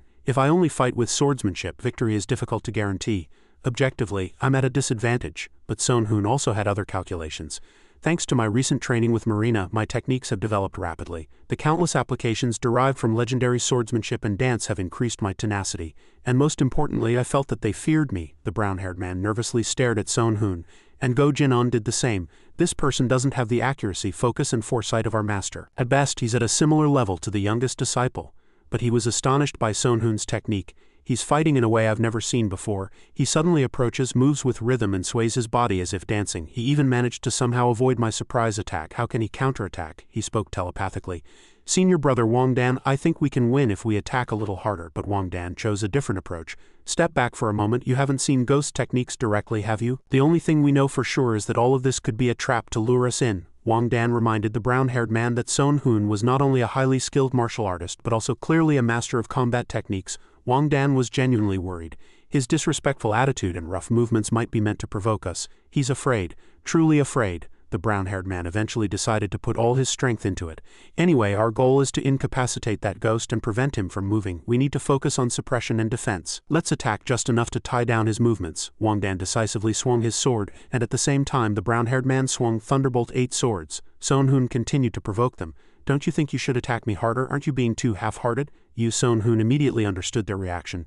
These guys don't want to fight. He anticipated their plan. Their plan is clearly to hold me down, deal with Marina first, and then together, slowly subdue me. I don't think Marina will lose, but I can't let everything go according to their plan. Is there no way to escape? Yu Sonhoon watched the two people rushing towards him. Since they were only focusing on defense and suppression, it became really difficult to break through. If they had attacked me a little more carelessly, I could have used that to create an opening, but I can't use any traps. If I throw a tool in front of them, they'll undoubtedly notice me using magic. I'll get caught up in it myself. He was conflicted and afraid. Damn it, should I use hellfire? Just then a sudden ah was heard. That's right, Yu Sonhoon opened his mouth wide and smiled. He focused even more on the technique he learned from Yu Sonhoon in the black and white battle. The secret art of Hongwon. Thank you for teaching me such a wonderful technique. Sonhoon was very confident. Fusing two energies and maintaining that during battle is easier said than done. At first I could only create a small amount when not in a combat situation, but now it's different. He recalled that moment and felt very lucky. Thanks to Marina, I can control my body better, calmly assess the battlefield and not be overwhelmed. Moreover, I have copy, a skill optimized for copying and reproducing everything. Yu Sonhoon smiled very confidently and said, Sorry, but I'll tell you in advance. Wang Dan looked at Sonhoon with extreme fear. What is that? It's really unsettling. If that's completed, it'll definitely be an extremely serious problem, Wang Dan telepathically urged. Brother, keep a close eye on his fingertips, Wang Dan emphasized even more carefully. I'm watching. In the worst-case scenario, I'll make sure to tie Ghost down. Brown-haired man heard that and worried, but only nodded to Wang Dan. He put his life on the line for this mission. But Sonhoon had no intention of continuing the battle. It's not bad to play like this, but I'm a busy person in many ways, so I'll have to end it here. The brown-haired man shouted in anger. Who told you to end it? Yu Sonhoon charged excitedly. Martial arts are mainly about creating great power with minimal effort, but since my base stats are already very high, there's no need to conserve strength to create great power. What I need now is a truly powerful blow. Hawk's Eye was activated. Throw skill was activated. Chain effect was activated. Directional support skill was activated. Precision skill was activated. He stammered and swung his sword. Unfortunately, his elbow was pierced by the sword. Wang Dan, flustered, called out, "Junior brother." Sun Hoon approached him and said, "Did you underestimate me too much?" The brown-haired man screamed in fear, let go, you." Sun Hoon continued to stab him, sneering, "In this situation you can still say such things?" The brown-haired man then pleaded, "Stop, please. Stop." Sun Hoon understood his technique very well and continued to sneer. "Even if the wound incurred in tactics is small, the pain will reach every part. Skin, bone, nerve, blood vessel. I've seen it many times, but this technique is truly cruel. Where's that arrogance from earlier?" Wang Dan shouted. "Let go of him, you bastard," the man over here wailed in pain. "Senior brother, you." Sun Hoon didn't forget to tease. "You shouldn't do that," the brown-haired man signaled. "Brother, now." Wang Dan seized the opportunity.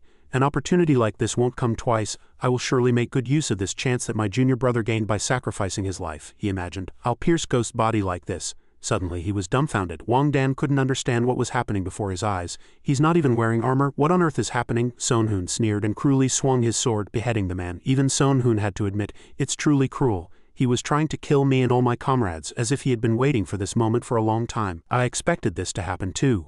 Since I was casting spells from an anonymous book from the beginning, he probably didn't think I could use them for physical attacks, right?" System notification. "You have created a new type of energy by combining different kinds of energy. This skill is not yet fully developed. Please name it." Sun Hoon was quite amused to hear that. "Oh, I created a new skill. If it were Marina, I'd understand, but I didn't expect to create one myself," he speculated. "Perhaps it's because the original creator died and disappeared." Sun Hoon finally decided. "Then I'll call this skill Yumyangjirik." System notification. "The new skill has been named Yumyangjirik." Sun Hoon thought, "It's a bit reluctant to reuse the original name Hanwan." Then Sun Hoon made a plan. "Now I need to decide whether to support Kong Muhan or Marina. If I join the battle I can easily subdue the remaining three." He leaped from the branch. "Wait, what if Kong Muhan's team has already lost?" Sun Hoon was very excited. It wouldn't hurt to prepare a little in advance, would it? The battle grew more and more intense, with both sides clashing with palpable tension. Song Il-hai barely dodged an attack. Kong Muhan spoke. "At first I was a bit flustered, but he's not very impressive." He didn't care much. "Tisk, he's just a brute with strength." Kong Muhan provoked him again. "Just strength, is that really true?" Song Il-hai meticulously observed every movement. "Kong Muhan's technique isn't that excellent either. The problem is that his monstrous strength cannot be blocked with martial arts alone. Dodging is the only way. Equipment boosts stats and adds special skills like footwork, but he can't wear armor." Meanwhile, Kong Muhan sneered. Kong Muhan was still very confident, and the people behind him were very surprised. "Damn it, he easily blocked the flow of demonic energy." Song Il-hai also tensed up. "What on earth is this irrational defense?" Began to fear. "I thought I could create a momentary opening with a fatal combo attack, but he stands firm like an old tree in a storm. To make matters worse, he keeps making us dodge by swinging his spear as if swatting flies." Kong Muhan suddenly spoke. "Now I realize he has cultivated his swordsmanship to an extremely high level, almost on par with Marina. But the difference between them," he said with a mocking tone, "the gap in skill is like heaven and earth compared to her. Your technique is truly shabby and worthless." Hearing that, Song Il-hai became even more enraged. "How dare you mock my swordsmanship? How dare you dismiss martial arts as mere tricks? Not even worthy of being called techniques. If you hadn't cowardly hidden behind armor blocking my attacks, you would have been dead long ago." The blade continued to brush past, but it didn't hit. He was astonished. "How can this be?" Song Il-hai didn't understand Kong Muhan's tactics. "In the blink of an eye I launched a shadow strike, but most of it was nullified. Right at the moment he launched an unexpected counterattack. Fortunately, my senior brother's sword barely blocked Kong Muhan's spear tip, creating a brief opening. Thanks to that, I avoided a fatal blow." He was still utterly astonished. "Everything happened in less than a second. I thought he was just a strong brute, but he's keeping up with our speed." Song Il-hai now realized. He's no longer dodging or blocking, he's just pushing forward with overwhelming strength and physique. He was dumbfounded. An earthquake attack. Song Il-hai desperately held on and defended. Kong Muhan seized the opportunity. "If I press a little more I can take his head." Bai said telepathically from afar. "Kong Muhan, don't be too reckless. If you underestimate their coordinated attacks you'll lose your life," he said, cooperating from afar. "Now, as promised, it's time to create a false opening and lure them into a trap." Kong Muhan was slightly worried. "Are you serious still?" Bai nodded confidently. "It's fine." Song Il-hai couldn't understand from his side. "What is this? He never surpassed that limit before." He carefully calculated. "The assassin is busy suppressing the cleric and the cleric is on the other side." Song Il-hai was extremely tense. "That will create an opening to attack both of them simultaneously. My main goal is to hold out until Master returns, but I can't keep relying on just those two." He charged, trying to seize the opportunity. "If I can deal with those two right now," one person shouted. "Senior brother," another, flustered, turned around. "No, stop," one person blocked and stabbed with his sword. "It's over." But Song Il-hai realized in astonishment what? Their faces changed. The sword tip is now pointed at Bai. He immediately seized the opportunity. Magic link, restraining net. Bai had calculated in advance. Restraining magic is usually ineffective against top-tier enemies because it needs to hit precisely.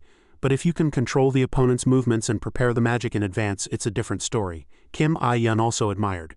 Bai, he deliberately exposed an opening to make the opponent act according to plan. I can't believe how brilliant he is, he urged Kim I-yun. Kim I-yun now, he immediately refocused. I almost missed the opportunity because I was lost in thought. Song Il-hai felt helpless. Damn it, I have to protect my body with internal energy. He was still confident that he was not so weak as to have his defense breached by a single blow from a priest. Furthermore, this talisman of illusion wouldn't be able to hold him. Once free, he would sever his head. The ground shattered, and everything became chaotic. Muhan laughed cunningly and swung the weapon in his hand. He thought it was an ordinary mace, but in fact it possessed a very peculiar characteristic. Its power increased the more holy power was infused into it. System description. Judgment of Justice, elite-grade mace. Its power increases proportionally to the amount of holy power infused.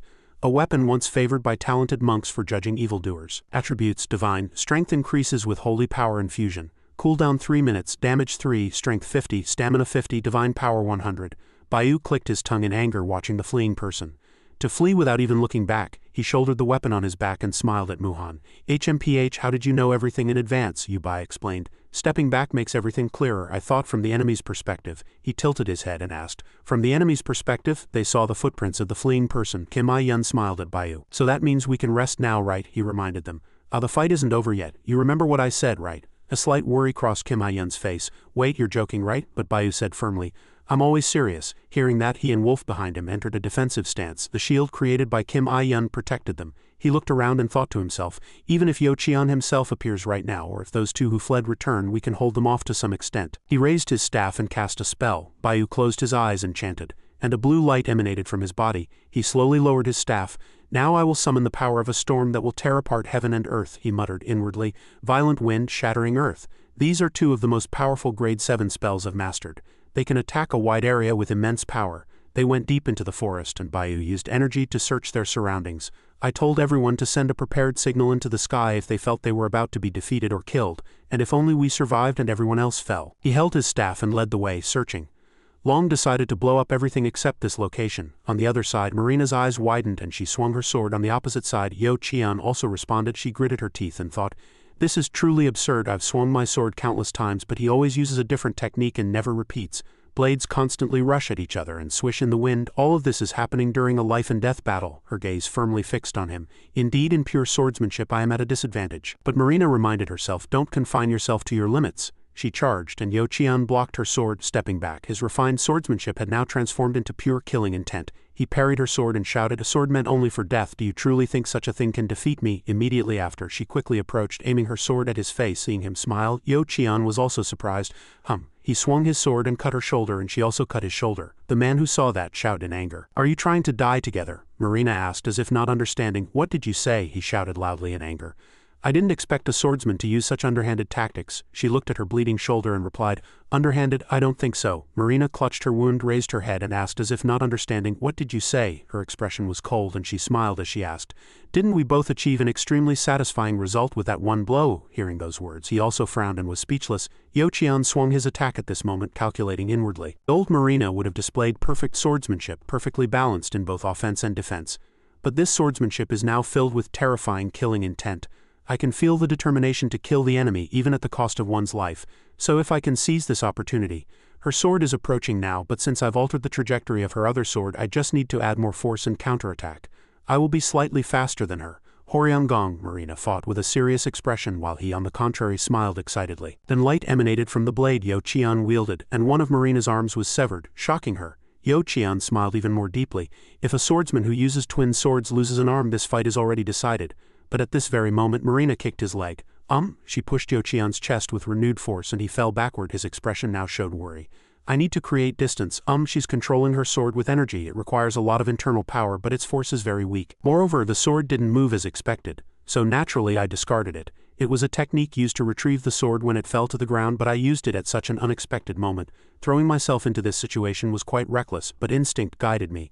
After a series of attacks, Marina seemed to close her eyes and sense the space, then cut with a technique called Valiant Sword. Immediately, one of Qian's arms was severed. She leaped back, creating distance. I slipped. A technique that creates sword trajectories with the caster's intent cutting through space and objects. Thanks to Son Hun, I could activate it perfectly, but it's not yet complete. For now I must be satisfied with having severed one of Yo Qian's arms. On this side, Yo Qian grimaced in pain but barely managed to regain his posture. I had anticipated this, but this kind of pain is quite unfamiliar to me. If I hadn't been prepared, I would have dropped my sword. Then he spoke first. Did I misjudge you? Marina asked back. How do you see me? Yo Qian replied. In our last swordsmanship exchange, I thought you possessed talent beyond belief. You had already shown the realm where sword and person become one, where the sword is you, and you are the sword. Then Yo Qian suddenly thrust his sword forward and said in a louder voice, I even felt a sense of intimacy and excitement at meeting someone like myself, and I thought you would feel the same way I did. I believed we could understand each other if we put all our strength into it. But you completely betrayed me, Marina replied with a faint smile. Unfortunately, if I had met that man before I met you, I might have lived up to your expectations. He asked again. Ghost, did he make you like this? He ruined you. Hearing those words, she reminded him unpleasantly. Watch your words or I might accidentally end you more painfully. Suddenly, Yo Qian opened his mouth, wildly wielding strange sword energy. I don't know what this ghost fellow told you. This is completely wrong. As a swordsman, I cannot stand by and watch you go down the wrong path. Power naturally follows when you diligently hone your sword. If you forget this simple truth, you will deeply regret it someday. With those words, a powerful aura erupted. Marina calmly thrust her sword forward and retorted, They say a frog in a well doesn't know the vast world. Those words truly seem to suit you. I feel strange, as if I'm looking at my past self. Her technique was called aerial swordsmanship. Yo Qian held on, flustered, thinking, damn it, with a blow to the ankle and an arm severed, my stance is broken. Seizing the opportunity, Marina approached, grabbed his arm. Yo Qian was immediately thrown down hard with no time to react. He fell to the ground. Marina looked down from above and said, It seems the first round has been decided. Then she strongly stepped on Yo Qian's shoulder and he gritted his teeth, screaming, Ah ah ah ah. Marina picked up her sword again and continued to speak. No matter how high your rank, it will take quite some time to recover from such severe injuries. If a swordsman cannot hold a sword, the fight is already over. Yo Qian suddenly smiled faintly. I thought I might lose, but not like this. Before it ends like this, would you grant my 2 requests? Marina also cheerfully asked back. Why should I? He laughed and replied. This is my last life, so you won't meet me again. Marina, still aiming her sword at her opponent's forehead, said, I'll consider it if you don't ask me to forgive you. Yo Qian struggled. Unfortunately that's not my request. I have lost now. The defeat of Jiang'an Castle is inevitable, and the problem is what comes next. I hope you will treat the survivors of Jiang'an Castle with sincerity. Do not use them as tools but respect them as true warriors. Marina, don't worry. There will be someone who treats them sincerely. And your second request? Yo Qian still smiled, showing his teeth, and continued. It's more of an advice than a request. Don't forget what you breathed into your sword when you first held it. If you forget that, you will. She hid her face in shadow and replied. When I first saw the sword, I was fascinated by it. That passion hasn't changed for a single moment until now. It's just a little different. Back then I was so obsessed with the sword that I set limits for myself and confined myself within those limits. I realized that the sword doesn't just represent myself. It also suppressed me and took away other possibilities. Yo Qian then dropped his smile and shouted in surprise, What? Ah ah ah ah. As soon as he finished speaking, Marina severed his head after cutting him down. She frowned and thought, if we had fought with pure swordsmanship, he might have been slightly superior to me. But I treated the sword as a tool and utilized numerous strategies which allowed me to win, compared to Son Hun, who calculates everything: swordsmanship, magic, words, movements, alliances, and even terrain. I am still very lacking, but someday, instead of chasing him, I will stand by his side. On this side, Son Hun muttered, I've dealt with 3 out of 7 enemies, so my job is done. If I just hide somewhere quietly now, wait until the fight is over and then reappear, no one will say anything. Then he calculated inwardly. Of course, I need to consider unpredictable factors like Marina. While it's largely unrealistic, even in the worst-case scenario, it doesn't seem like we'll lose. Compared to the top rankers of other cities, our Chengdu top rankers can be said to be stronger. If they were to perfectly coordinate their attacks as before, we could delay them. But with a 5-on-3 power difference, there's no way we'd lose. If we lost, that would be strange. No, the problem is that Marina is too unpredictable. Suddenly, he sensed something and hastily retreated. Someone is coming. Son Hun quickly leaped onto a tree branch and hid. Seeing the person passing below, he quickly recognized him. Isn't that one of Jiang'an Castle's top rankers? His footsteps are heavy. He must be quite flustered. A trap in a place like this. At this moment, the newly appeared bald man stepped on a trap and was extremely flustered. Son Hun leaped down from the tree branch and strongly choked the man. You ran exactly into the perfect position for me. As soon as the person fainted, he was also surprised. I didn't expect to defeat a top ranker so easily. Is this due to luck, or am I truly that strong? Was that their last life? Their bodies aren't disappearing immediately. There are Kong Muhan and Choi Juji. Should I hide for a moment and observe the situation? Below, Kong Muhan and Choi Juji were running. After stopping, Choi Juji spoke. There's a trap nearby. They were planning a surprise attack while feigning retreat. Kong Muhan asked back, Can't we just pass through? He replied, I don't recommend that. We need to go around carefully. Then in the worst case scenario, we might have to use our last resort. The two picked up speed and ran again. Son Hun followed them, thinking, I can already guess what will happen.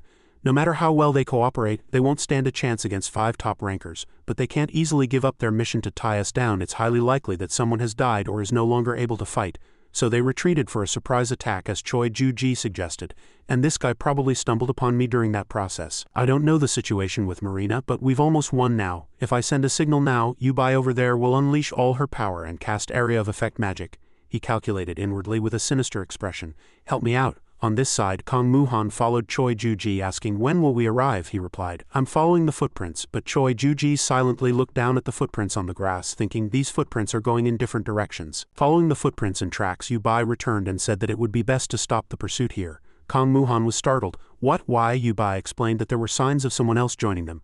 I thought they fled without a plan, but this could be a trap to lure us in. They might have joined someone, or other people who came with Ghost. It's also highly possible that Marina is hiding nearby. Kong Muhan said with a worried expression. Ghost is annoying and uses a few tricks, but he can't directly confront the magic sword. Still, it's really unbelievable. Choi Ju-ji continued. Doing so would only bring disaster. If they really tried to separate us and kidnap us, or if they were that confident, I could handle 1 or 2. But with 3 or more joining forces like this, the outcome is uncertain. Unless Ghost and Marina fight together. Kong Muhan listened and then made a gloomy expression.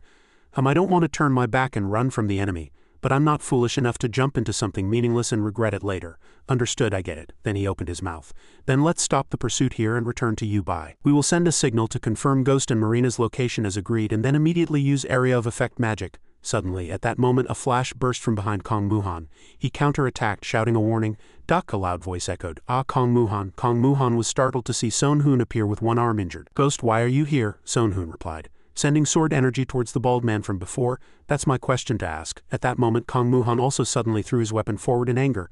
So you finally ran away and crawled in here. Just then, Uchida suddenly appeared and blocked the sword energy. He blocked my attack, and by supporting the center, Kong Muhan frowned warily. What the hell is this guy? Son Hoon said while fighting the bald man. He's one of the guys I was fighting. Kong Muhan was startled to see Son Hoon's arm. Ghost, your arm is injured? Then, confronting Uchida, he said, Choi Ju-ji, I'll take care of this guy, so you support Ghost. Choi Ju-ji replied, understood.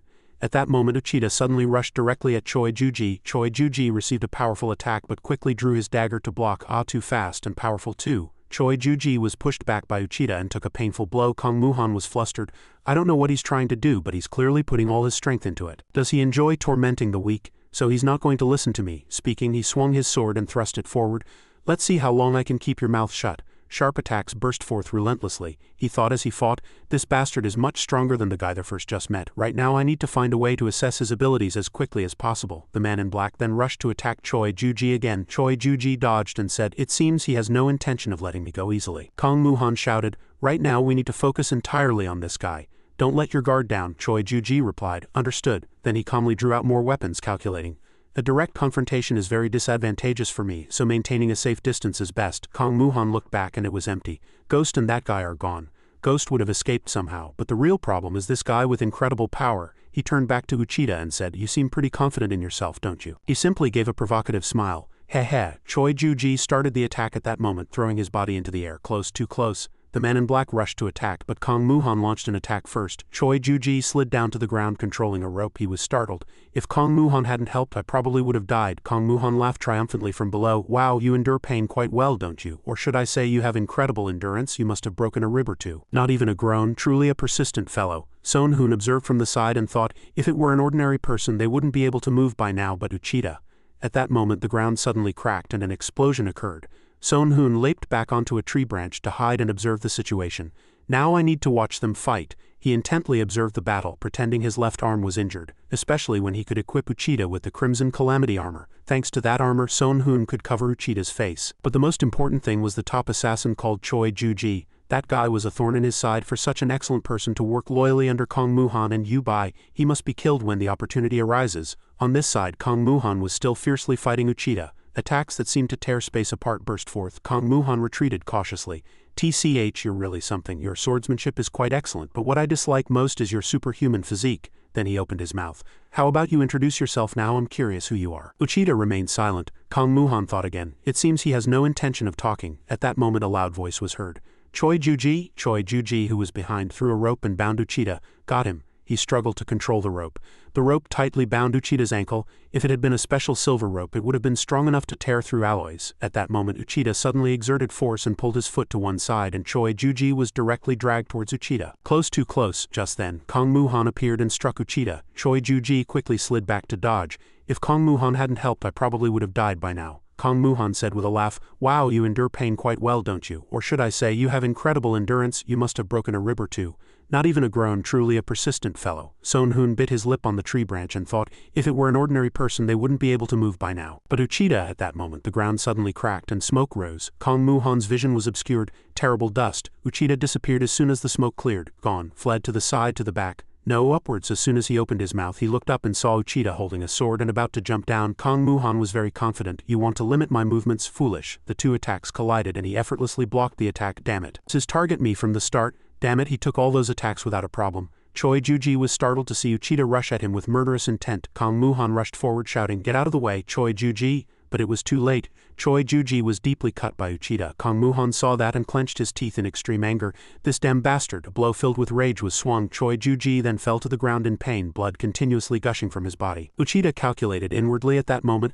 I pierced his heart, so he won't survive. His death is only a matter of time, so there's no need to waste time here. Thinking so, he turned and fled like an arrow. Son Hoon observed the situation from the tree branch and thought, he's definitely dead. This time he's certainly dead, or he only has one life left. I'll find Uchida and join the other group. It'll be a bit late though. He calculated that. But then he was suddenly surprised to see Choi Juji still moving. He's still alive. Son Hoon's face hardened with tension. Choi Juji then struggled to get up, drinking some potion and inwardly startled.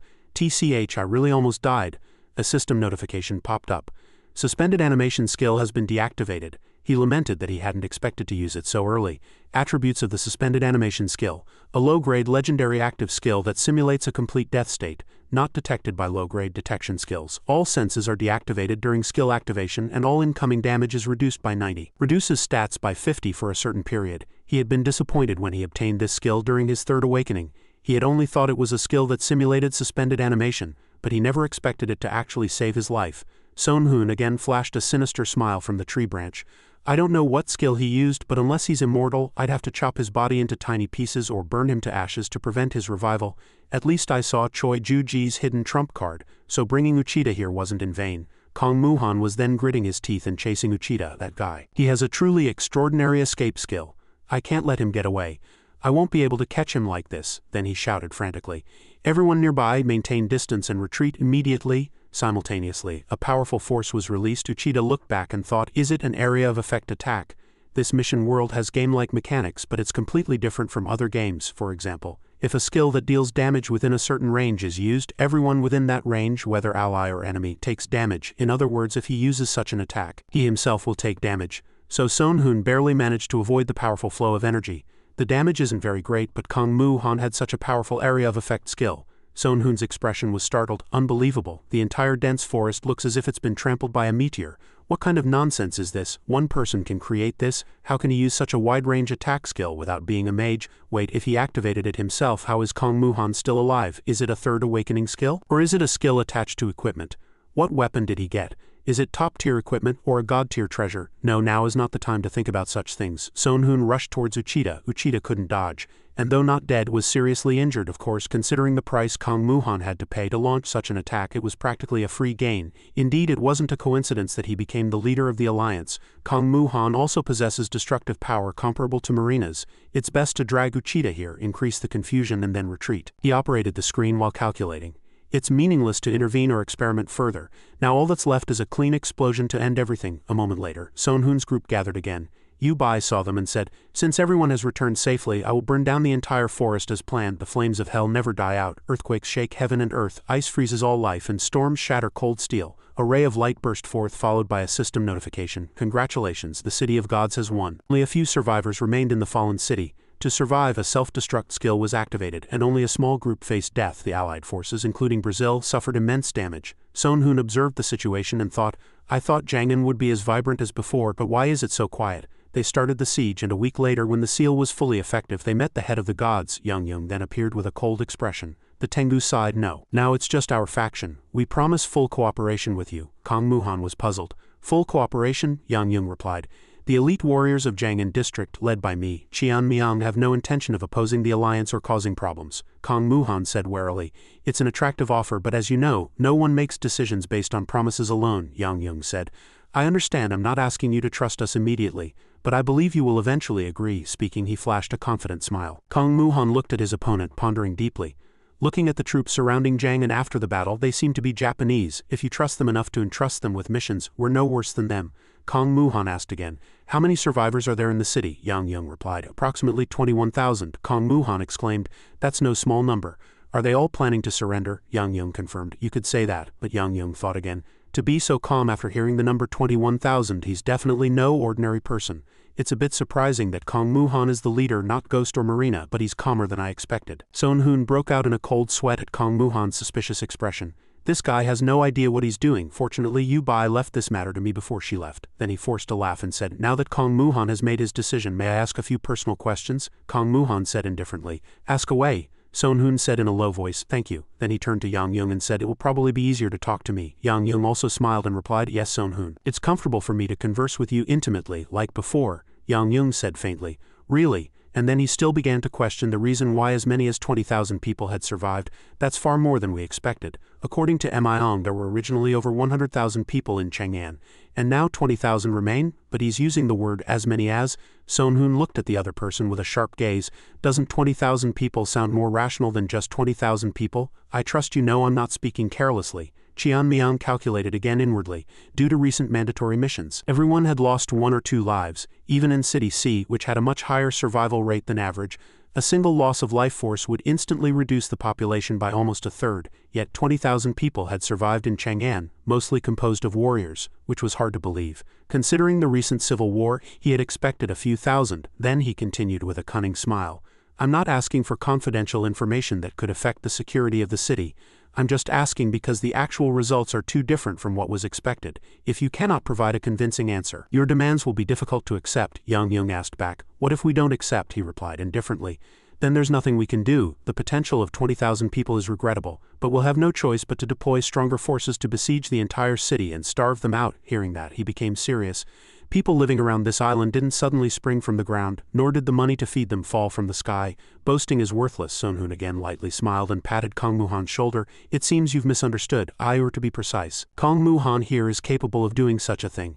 Even if it means incurring some losses, Kong Muhan is a person with unwavering will and determination, capable of making even Marina and me follow him silently. He is the type of person who can put an end to all future threats, even if it comes at a great cost. Isn't that what unwavering conviction is all about? Kong Muhan said displeased. Enough, stop with the useless talk. Yang Yung now closed his eyes and sighed wearily.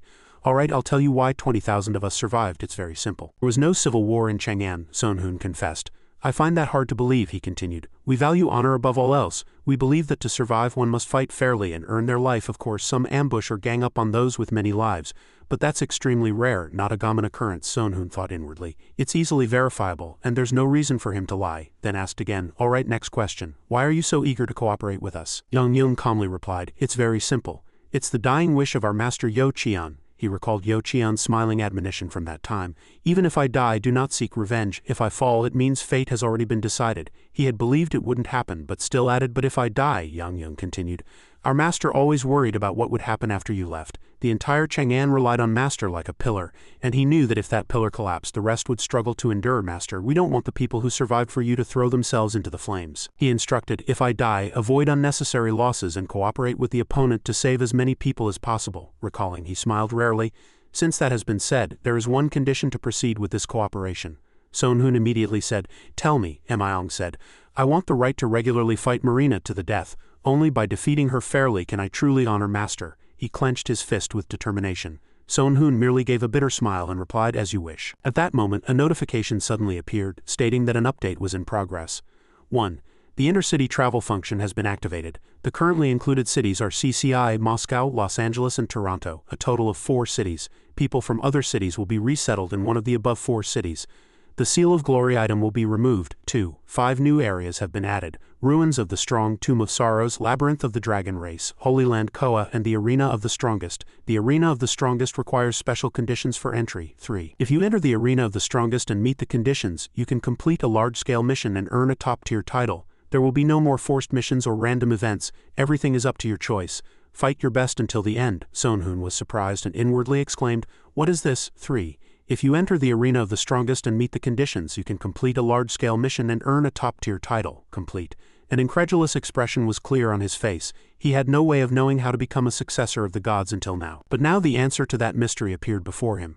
Not only a chance to escape this crazy world, but also a chance to become the successor of a transcendent being called a god. At this moment everything else was in chaos. Damn it, can't anyone do things properly? So where is the 6th team now? I apologize. People from outside suddenly return, so enough excuses, restore the communication network immediately. I'll dispatch forces to where it's possible. Ancient City, this is an emergency. Switch the Myth Team and Flower Legion to battle-ready status. Sonhun then knocked on the door and asked, "May I come in?" Kong Muhan said coldly. "You're already in, why ask? Fine, no use complaining. Welcome, sit down." The person sitting next to him in armor cleared his throat. Ahem, Sonhun also wasted no more time. "Then if you'll excuse me, Kong Muhan, I trust you're well aware of the gravity of the situation," he replied. "That's why I'm here. Have you discovered anything new?" he answered. "We urgently dispatched scouts and spirit priests and gathered some information. First, it seems that ancient Tokyo and Chang'an have merged into one. The people there were also extremely confused, but that's not the main problem. The communication network has now been restored." Sonhun asked back, "You mean the existence of other cities?" Kong Muhan said firmly. "Exactly. So far 4 other cities have suddenly merged into one. When only 2 cities merged, blood flowed like a river. But now 4 cities? I can't even imagine what will happen." At this moment the person in armor next to him spoke. "I don't think this will end well." Kong Muhan looked at him in surprise. "What did you say?" The person continued. "Think about it. Until now we've fought because one side had to win.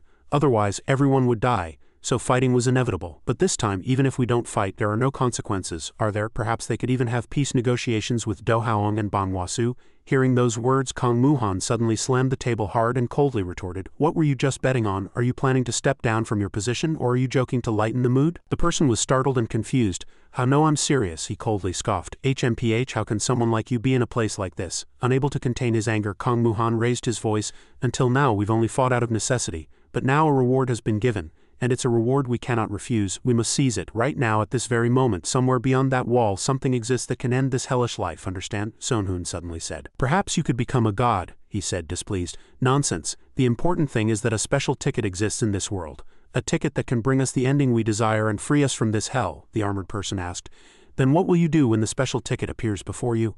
Sonhun stated his opinion. "It will be an all-out war with no retreat. Because it's the final battle, there's no need to conserve strength for the future or worry about what might happen. We must pour everything we've gathered and prepared for this battle into it. It must be activated simultaneously across all 4 cities." The person listened and silently stared at him. Sonhun again laughed teasingly. "But I never expected Mr. Kong Muhan himself to handle such matters." Kong Muhan frowned. "What kind of person do you think I am?" "Sonhun, I'm not saying anything. Speaking would only make the atmosphere more tense." Kong Muhan glared at him.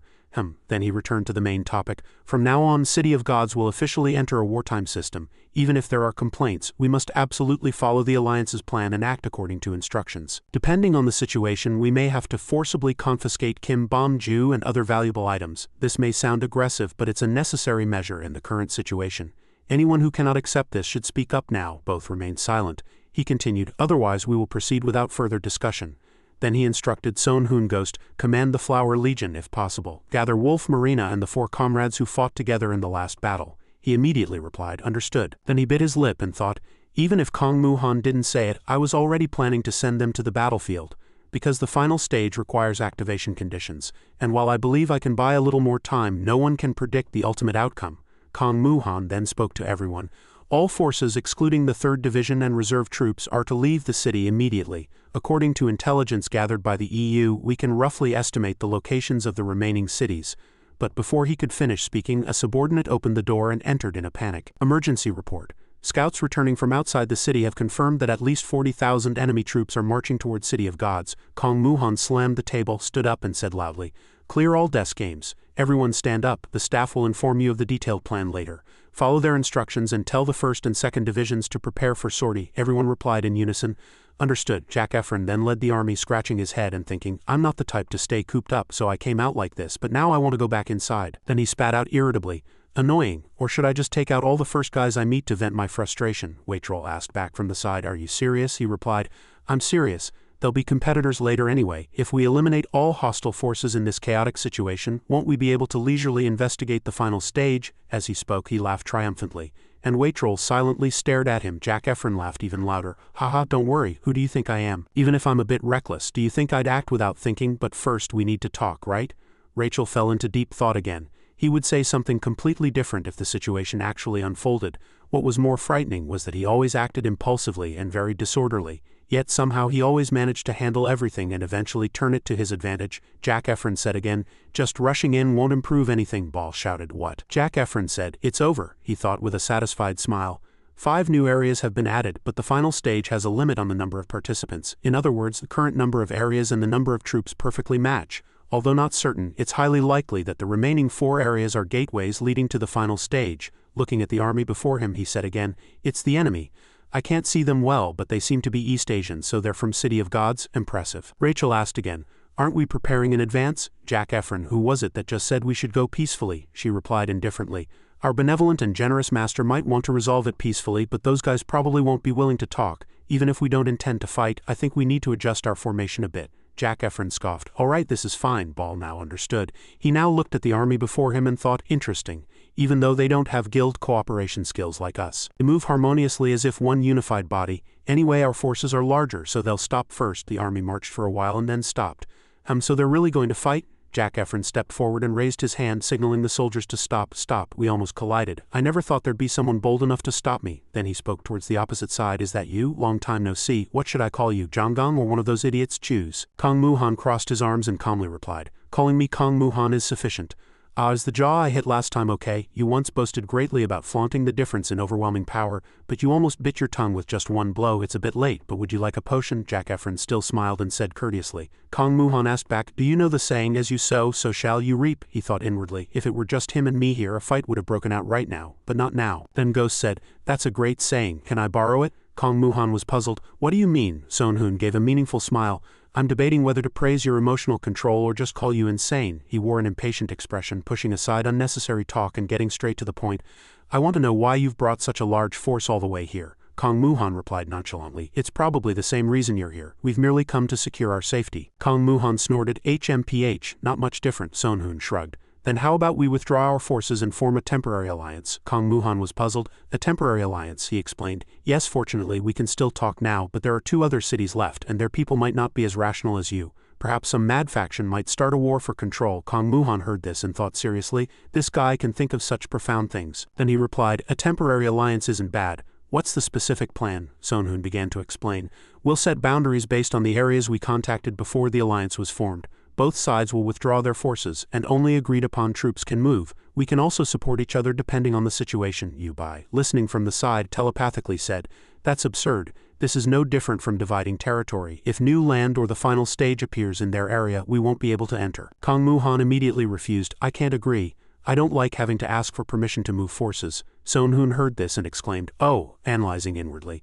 Considering his intelligence, he should have agreed immediately. This means someone advised him. He instantly recalled Marina's face at this moment. Sonhun flashed a cunning smile. I'll make another proposal. The territory of both sides won't be here, but at the midpoint where our 2 cities meet. If necessary, I'll send 3,000 second awakened individuals to assist for free. You can do whatever you want with those troops. Send them to the front lines, even sacrifice them. Kong Muhan was startled to hear this and exclaimed, what, are you crazy? Why are you making such an absurd offer? He continued, of course I wouldn't just give everything away like that. Sonhun pointed to Sonhun, who was hiding behind Marina, and said loudly, that masked guy. His name is Ghost, right? If you hand him over to us, everything will be simply resolved, won't it? Kong Muhan worriedly bit his lip. Ghost, what on earth are you doing? At this moment, Sonhun poked his head out, forced a laugh, and waved his hand. Oh, I didn't realize it was you, Jack Efron. Long time no see. Sonhun laughed without a smile in his eyes. Long time no see. I didn't think you'd still be alive. Looking at your oily face, it seems you're living quite well on the money you swindled from me. Sonhun replied with a forced laugh. If others heard you, they'd think I really swindled you. You got what you wanted and I got what I needed. Wasn't it a fair deal? His expression suddenly turned cold. That's right. Then he smiled brightly at Kong Muhan again and continued, have you thought about my offer? I'm giving you 3,000 troops in exchange for borrowing him for a while. Don't worry, I won't kill or harm him. Sonhun broke out in a cold sweat. Do you really think he'd accept that offer? Am I right? Kong Muhan's face was extremely strained with conflict at this moment. He was flustered by this attitude. Kong Muhan, but he replied helplessly, damn it, as much as I regret it, no matter what conditions you offer, I can't sacrifice my comrade, unfortunately. Sonhun said again, I can offer even better conditions, but Kong Muhan was still firm. But I still refuse. He clicked his tongue. Tisk, and let me know if you change your mind. I'll keep waiting. His meaningful gaze turned to Sonhun. He just stared silently at the other person. Sonhoon spoke again. Unfortunately that's how it is, but we still need to get back to business. Let's discuss the boundaries again. Kong Muhan coldly refused, and Sonhoon was puzzled. No, Kong Muhan and Yu Bai exclaimed simultaneously. That's something all your factions need to sit down and decide together. A few days later, people from various places gathered in one spot. It was none other than the four factions facing each other. Boris spoke first. How would such a strategy even be possible? Sonhoon continued. It's not entirely impossible for us, but it would be very difficult for non-elite units to move with such discipline. Then he turned around and thought, when we first faced the Toronto forces they weren't very threatening, but the armies of the two cities from Los Angeles and the Holy Land cannot be defeated head-on. Boris exclaimed in surprise. How, that masked person? You mean Ghost? Sonhoon waved his hand at them and smiled. Yes, that's right, he said. He's truly one of the good ones, rare indeed. Boris, I'm not entirely sure, but anyway, it's a bit reassuring to meet someone I know here. At this moment, Sonhoon had a look as if he was introducing himself. It's a pleasure to meet all of you. My name is Jack Efron. Just call me Jack. Sonhoon replied. I've heard a lot about you. He laughed again and asked, we haven't met before, have we? Sonhoon glanced at him and said, even if we haven't met, you'll soon find out. All sorts of accusations and slanders against you are reaching the sky, he replied nonchalantly. Thank you for the compliment. Sonhoon then turned back to Sonhoon and Ghost. I didn't expect to meet you again here, he replied with a bright smile. It's the first time we've met since then, isn't it? I'm glad to see you're doing well. Sonhoon wore a displeased expression. Stop with the nonsense. If not for the current situation, I would have charged at you immediately. Then Sonhoon prepared to draw his sword again. Still the same. Can't we resolve this with words, or are you itching for a fight? Kong Muhan gritted his teeth at his arrogant attitude and shouted, Shut up. He suppressed his anger inwardly. Who on earth is this guy that everyone knows? Then he crossed his arms and reminded, whatever grudges you hold, I'll arrange a time for you to settle them separately later. Sonhoon asked Kong Muhan, are you sure that's not wrong? At this moment, Kong Muhan said loudly to everyone, I am Kong Muhan, leader of the City of God's strongest group. Alliance members, quiet all of you. Only those qualified to represent a city may speak. Sergei then laughed and said, My name is Sergei, leader of the Moscow Storm. Kong Muhan, I admire your confidence. Jack Efron also wore a serious expression. I'll properly introduce myself again. Jack Efron, president of Utopia Los Angeles. Sonhoon said calmly, and I am the president of the Toronto Alliance of Hope. Sonhoon said, I apologize for showing such a shameful display to everyone. Kong Muhan continued, I think we can finally have a real conversation now. You all have a lot to say, but let's put it aside for a moment. The important thing is that 5 new areas have been added. Jack Efron, let's talk about the territory each city will occupy. Kong Muhan immediately countered, we won't discuss territory here. No, how can such an idea of dividing territory be rational? Jack Efron frowned and thought, look at that guy, it's unbelievable that he's questioning the very existence of territorial rights. Sonhoon glanced at his side and said, Sonhoon telepathically said, as if it were obvious, look up, now is the time to decide. Kong Muhan reluctantly complied. I don't like this guy, but I have to follow his words, but he's Yu Bai's representative, so I have no choice. Then he began to analyze the situation. Excluding the last area, which requires special conditions to enter, the remaining 4 areas are the battlefield of the Fallen King, the Tomb of Sorrows, the Labyrinth of the Dragon Race, and the Garden of Ancient Gods. Damien asked again. So, Kong Muhan continued, 4 factions and 4 new areas have been added. Everything matches perfectly. So the final stage is probably not an issue to be dealt with here. Am I the only one who thinks so? Sergei then laughed loudly. Oh, I see, quite clever, Kong Muhan. This is just a rational conclusion anyone could come up with, Sonhoon said with slight unease. But in the end, isn't this still just a hypothesis? It's not enough to draw a definite conclusion. Jack Efron laughed again and interjected. Actually, I think what that guy is saying makes a lot of sense. Aren't you planning to intervene in the new areas? Sonhoon replied calmly. That's not it. I'm just reminding you all. I'm not certain either. He thought inwardly, as he said, there must be something related. There will be no more forced missions or events, and finding a way to enter the new areas through dozens of missions is an extremely low probability, Kong Muhan continued. So my proposal is clear. Fairly divide the new areas. Jack Efron was displeased to hear this. I don't like this.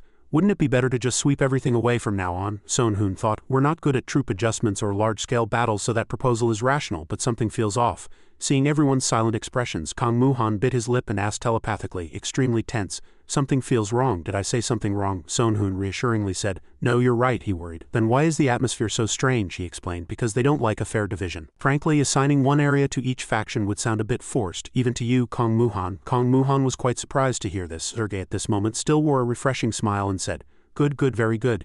You have a good personality, a sharp mind, and you're even fair. I accept the proposal, Boris said worriedly. Wait, Sergei, if you accept so hastily, problems might arise. Sergei turned around and simply replied, what problem? My gut feeling tells me now is the time to agree. And he looked seriously at Kong Muhan. However, something bothers me, so may I ask one thing? He replied. Of course. Sergei was curious. If the area is easy to attack it doesn't matter, but if the difficulty is too high for one faction to handle, can they transfer ownership of the area or something similar? Kong Muhan answered in detail. Of course it's not strictly necessary to transfer ownership, but if compensation is distributed reasonably, you can seek cooperation from other factions. If anyone disregards this condition and uses force to invade, the remaining factions will form an alliance and retaliate. Those are the conditions I wish to propose. Sonhun heard this and nodded. Reasonable. Jack Efron interjected again and asked, Wait, is all of this your idea? Kong Muhan replied, Of course. He thought again. Ghost must have whispered to him. Then he flashed a cunning smile. Come to think of it, these conditions are quite good. Alright, let's do that. Since your faction endured until the end, if the system applies a competitive system again, perhaps only 2 cities will remain. Sonhun looked out, lost in thought, but it didn't turn out that way. The others should have fought until only one side survived. But thanks to that, everything became complicated in many ways. Or should I call this luck? Jong-won opened his mouth from the side. It doesn't matter, right? In the end, everything was easily handled, Marina explained. No matter how great he is, there are limits to acting only in the shadows. Sonhun can't do everything. The boy said, but nothing has happened so far. She was serious, but retorted, Who can guarantee that nothing will happen in the future? If it were a one-on-one duel, it might have been different, but if all 4 factions act and something goes wrong, we could suffer unnecessary losses and benefit others. Jong-won heard this and exclaimed in surprise, Wow, I never thought Marina Nuna would say something like that. Marina, that's just a possibility. If everything proceeds as instructed, nothing will happen. Sonhun heard this and secretly assessed her. Marina has changed since the last battle. Of course, she still seems to have some lingering emotions. Jong-won asked again. Then what are you going to do from now on? Sonhun was still lost in thought. The final stage is very important, and the new areas are too, but something even more important than that exists. That is diplomacy. He had already hurriedly sent Ellie, but she alone was definitely not enough. So Jong-won currently prepared to mobilize association forces, of course as secretly as possible. The boy asked regretfully, Hung is planning to leave me here and go on a mission with Marina Nuna? Half right, half wrong, Sonhun said, a cryptic smile on his face. We are going, just the 2 of us, but not for a mission. The scene shifted to an outdoor setting bathed in the brilliant glow of a setting sun. Everyone exclaimed in surprise, This is Los Angeles. At that moment, a woman in a sexy outfit smiled at them all. You will enjoy the rights of a first-class citizen during your stay. Please let me know if you need anything, she thought to herself. First-class citizen, as expected, the class system here is very strict. Earlier, Ellie recalled asking Sonhun with sparkling eyes, Are you really sending someone as fragile as me to such a dangerous place, Oppa? Sonhun replied with a hint of resignation, Stop acting. You're the most suitable person for this mission. Ellie asked, Wouldn't it be more efficient for you to go yourself, Oppa? Sonhun explained, It would be efficient, but the moment Jack finds out, everything will be ruined. You're the only person I can entrust this to, he added with a fawning smile. Ellie pouted, thinking, he always talks a good game. If I had the power, I'd love to punch that smirking face. In any case, she had to penetrate deep into enemy territory, so extreme caution was necessary. The gatekeeper continued to speak with a beautiful smile. Then please wait here for a moment. At that moment, a knight appeared. Thank you for the welcome. However, we are not here for leisure, we have urgent matters to decide, Ellie said awkwardly. I'm sorry, but most of the chairmen and directors are currently out of the city. The knight became irritated. TCH, I have to waste my time coming all this way, what is this? At that moment, Ellie raised her hand and said, Then I'd like to rest in a private room, the woman exclaimed. A private room, I'll show you to it right away. Afterwards, Ellie was guided to a door. This room is currently empty, so you can use it. Ellie replied, Thank you. And one more thing, the woman looked at her curiously. Yes, Ellie unleashed a magic attack on her. She pulled the woman into the room, closed the door, and thought to herself, It's only the power of a 3rd awakener, but they're so weak that it succeeded on the first try. Well, there's no reason to deploy high-ranking forces in a place like this anyway. Ellie asked, What's the name of the faction that manages this city? Who's the leader? The woman replied subconsciously, It's Utopia. The current chairman is Lord Jack Efron, Ellie then asked. Okay, then is there anyone who opposes Jack Efron or is on bad terms with him? The woman replied, It's Lord John Collin, the current vice chairman. Hearing that, she flashed a sinister smile, thinking this is getting more and more interesting. She continued to ask, So where is he now? A moment later, a knock was heard outside the door. John Collin, currently sitting in his office, said, Come in. Ellie followed the woman who opened the door. He asked, I don't recognize you. Are you new? She smiled and replied, Yes, I recently joined. Hearing that, John Collin's expression darkened. Really, I see. Then he suddenly released his power. Ellie dodged but sustained a cut on her face. Did I underestimate him? John Collin then stood behind her with a knife, questioning, Who sent you? Is Jack sending you to tease me again? Ellie replied. Someone sent me, but it wasn't Jack. Are you John Collin? He affirmed, Yes. She introduced herself with a smile. Nice to meet you. I'm Ellie. John Collin's eyes changed ominously. All right, you can call me Collin. Then he quickly regained his composure and held the knife to Ellie's throat. I don't know what you did, but it's interesting. I felt a strange sense of familiarity with you for a moment. Is it a mind control technique? He replied, yes it is, sweating inwardly. That technique was prepared in advance, but to be thwarted so easily. At that moment John Colin asked curiously, if it were him he wouldn't send someone like you. I'll ask again who sent you, and withdrew his knife. Ellie, I am an envoy from Chengdu. John Colin, Chengdu, I'm sorry, it's fine, turn around. Ellie turned, and he smiled again and asked, I misunderstood. So what is your reason for seeking me out? She analyzed inwardly. If this person is someone Jack used as bait, we can catch a bigger fish. If he's truly Jack's enemy, we'll gain an ally. I'll have to reveal everything. Then she cautiously spoke. Someone from Chengdu wants to cooperate with you. John Colin walked towards his workbench and sneered, are you telling me that Efren sought me out in Los Angeles, one of your cities not officially recognized anywhere else? As Ellie tried to explain, I know it's hard to believe. He continued, no, I believe everything you've said, and I can guess who sent you. That guy Ghost, right? She was startled to hear that. How did you know? John Colin, smoking a cigarette, said, I just guessed. Ellie asked incredulously. Guessed? You just vaguely guessed, he explained. Jack handles everything his way, and even his anger is a calculated act. That's the Jack I know, but just once he completely lost his mind during a mandatory mission. The entire city plunged into chaos at the news that some guy had killed him. He swore he'd tear that guy to shreds and drag him around the city on a dog leash. He was truly enraged. He said that, covering his head, and laughed cheerfully. Ellie looked at him and thought, Opa Son Hoon, if you get caught, I don't think you'll live long. John Colin continued. You're from Chengdu and you were affected by Jack, so I guessed it would be Ghost, she admitted honestly. That's exactly right, we communicate better than I thought, he immediately said. Communicate? First, tell me what you want, Ellie replied with sharp eyes. We simply want some information and for you to grant our requests, that's all. John Colin asked curiously, even if you oppose Jack Efren, I am still Utopia's vice chairman. Didn't you consider that I might just capture you and hand you over to Jack right now? Ellie replied. If that happens, I'll have no choice but to accept it. Please don't tie me too tightly. John Colin was slightly surprised. You came into the heart of enemy territory without high-ranking bodyguards. You're no ordinary envoy either. I commend your bravery. She smiled brightly and said, thank you for saying so. He continued to ask, what's in it for me if I cooperate with you? Ellie replied, a chance to eliminate Jack, John Colin muttered. A chance, huh? Then he agreed with a confident smile. All right, I accept your proposal. Ellie was slightly worried. It's too simple. His easy agreement makes me suspicious, he explained. There was no other way. No, to be more precise, we don't have time. This city of Los Angeles is completely rotten. Humans exploit humans, and human rights disappeared long ago. This city prioritizes pleasure above all else. Slaves are used like consumables, but it wasn't like this from the beginning. Essence of the legendary Demon Lord. This city changed after Jack Efren obtained the special Demon Lord position in his first mandatory mission.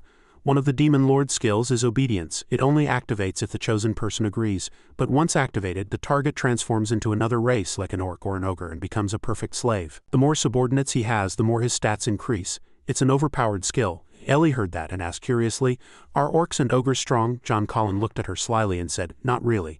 Their base stats are only slightly higher than ordinary races and many items are forbidden, so they can actually be said to be weaker. Hearing that, she said, then there's no need to worry, right? Who would willingly become a slave? John Colin suddenly fell deep into thought and she was startled. Many people had no choice. Yes, Jack used it to subjugate people from defeated cities. He offered countless slaves to Los Angeles. Of course, there was fierce opposition at first. Arguments about human rights, morality, and many other issues arose daily. At that time, Los Angeles still maintained some moral standards that should be upheld in the 21st century, even without justification.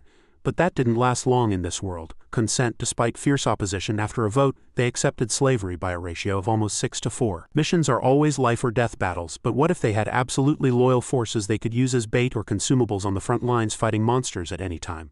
Most people opposed this, but Jack skillfully persuaded them. In the end, they agreed to accept slavery, and at that very moment, the citizens of Los Angeles could no longer escape the trap Jack had set. Ellie said, sweet poison, John Colin sneered. It was truly an irresistible sweet poison. Even knowing it was wrong, they couldn't escape it. Jack then assigned ranks to the people within the city. High-ranking individuals with strong loyalty or important positions were given the title of special citizen. Top rankers, people with hidden races, and those with both ability and loyalty were classified as first-class citizens. Ordinary citizens, politically neutral individuals, those hostile to him, and those without talent were classified as second-class citizens, and those who caused riots or serious problems were separately classified as third-class citizens. And at the lowest level were the slaves. High-ranking rankers had more authority, so there was no reason for them to oppose the system. The number of third-class citizens was too small to do anything. Theoretically, the only group that could stand against this system was the lowest class of slaves. His expression grew more helpless the more he spoke. Ellie continued, and the slaves were under the obedience skill, so they had no choice but to obey, right? John Collin affirmed. That's right, in the lower ranks loyalty was proven by skill and ability, and in the upper ranks loyalty was proven by providing more slaves. In Utopia, the chairman is elected through democratic procedures. But Jack always won with overwhelming support and held absolute power through democratic methods. But not everyone is like that. Even in this mire there are people who believe that everything destroyed must be repaired. Ellie asked, "Is that you?" He replied, "Me and a few others." She still didn't understand. "Honestly, I still can't believe it. If this is true, why did Jack just leave you alone?" John Collin again gave a bitter smile. "It's simple. It was more convenient for him," Ellie said, bewildered. "Convenient?" He laughed heartily. "Just because he suppresses us doesn't mean we disappear. On the contrary, we might hide in the shadows and bother him. So he leaves us alone." He even conceded the vice-chairman position to the opposition leader. People would admire his foresight. "Do you believe me now?" Ellie replied rationally.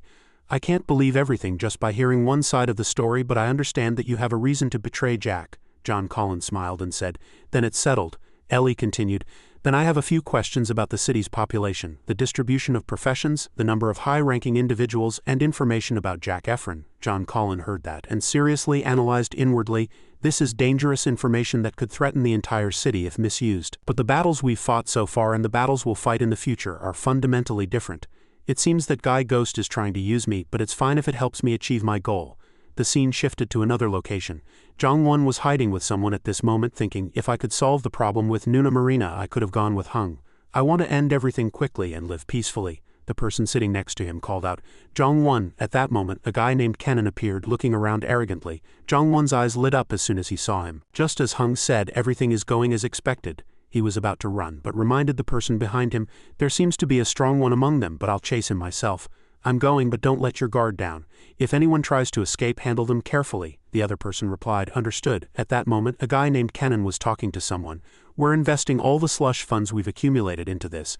This is the fate of Japan." Zhang Wen secretly thought, "I need to get a little closer." Then he pulled his hood over his head and walked casually using stealth. A man with his face covered by cloth was talking to Cunning. "Actually, it was quite fortunate that we merged with a Chinese faction into one city. As the population continues to grow and everything changes, the alliance's surveillance has also loosened," Cunning replied.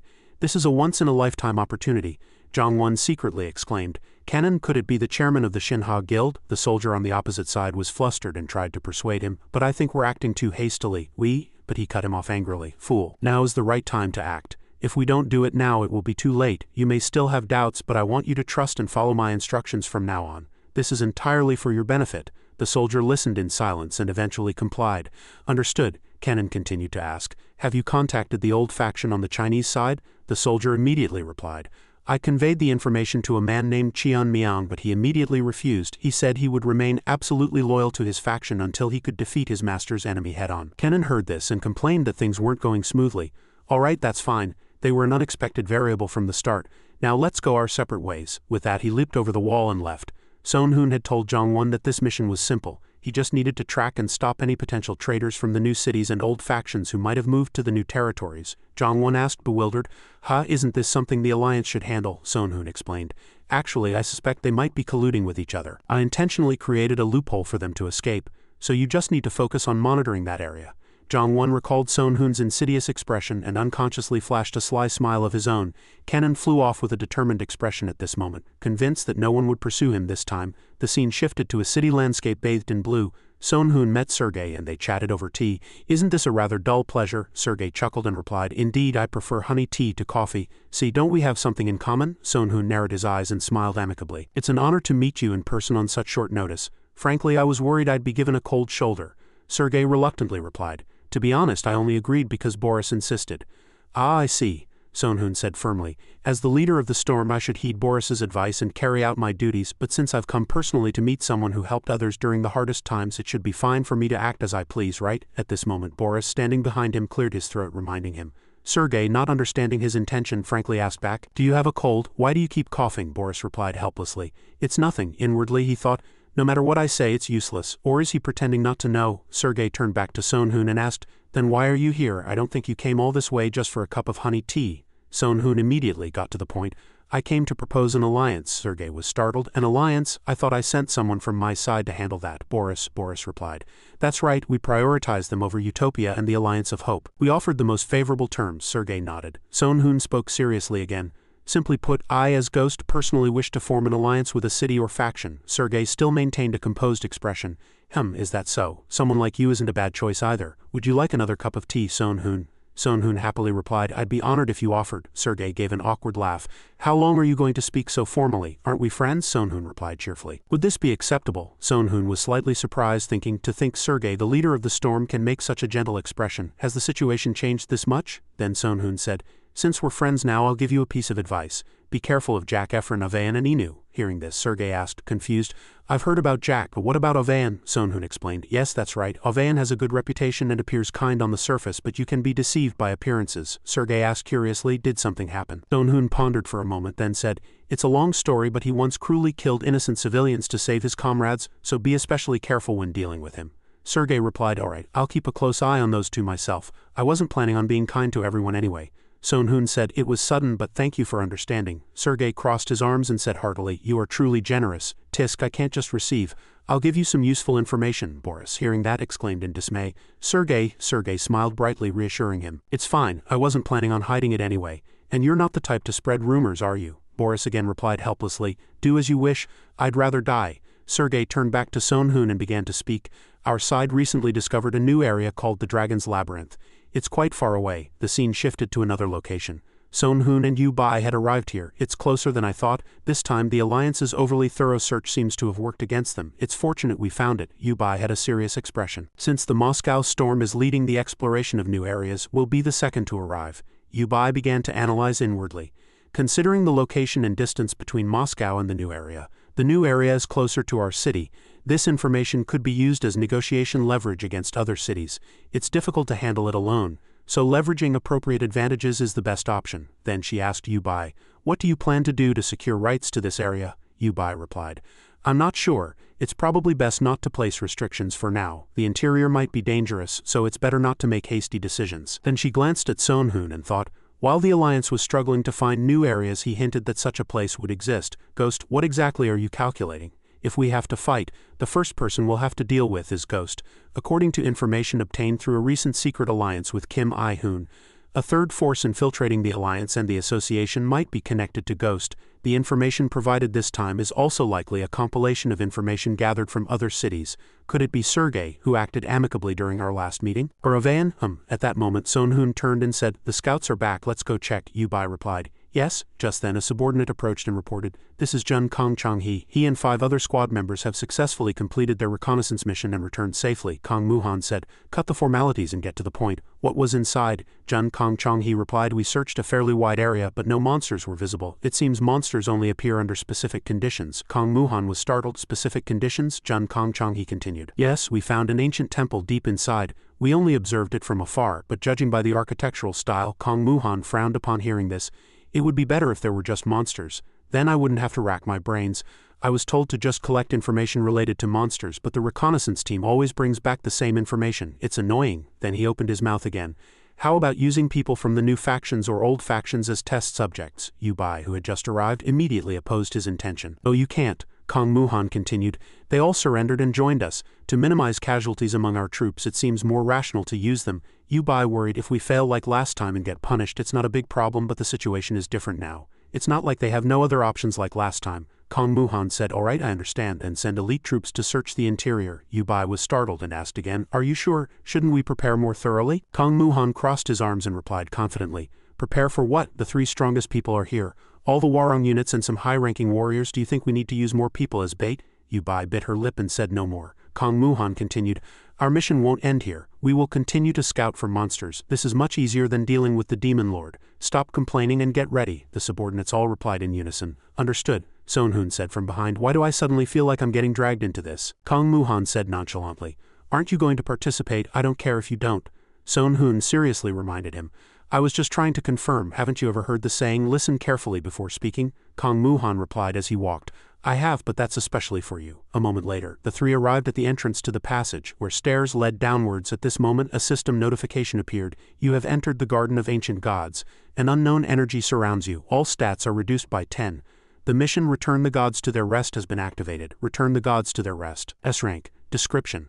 A blessed garden where gods once gathered to forget all worries and sorrows. It was cursed after an incident caused by a fallen god. The fallen god received severe punishment, but his vengeful spirit was sealed somewhere in the garden and not completely destroyed. Your mission is to return the gods to their rest. Goal: defeat the fallen god. Reward unknown, everyone exclaimed in surprise.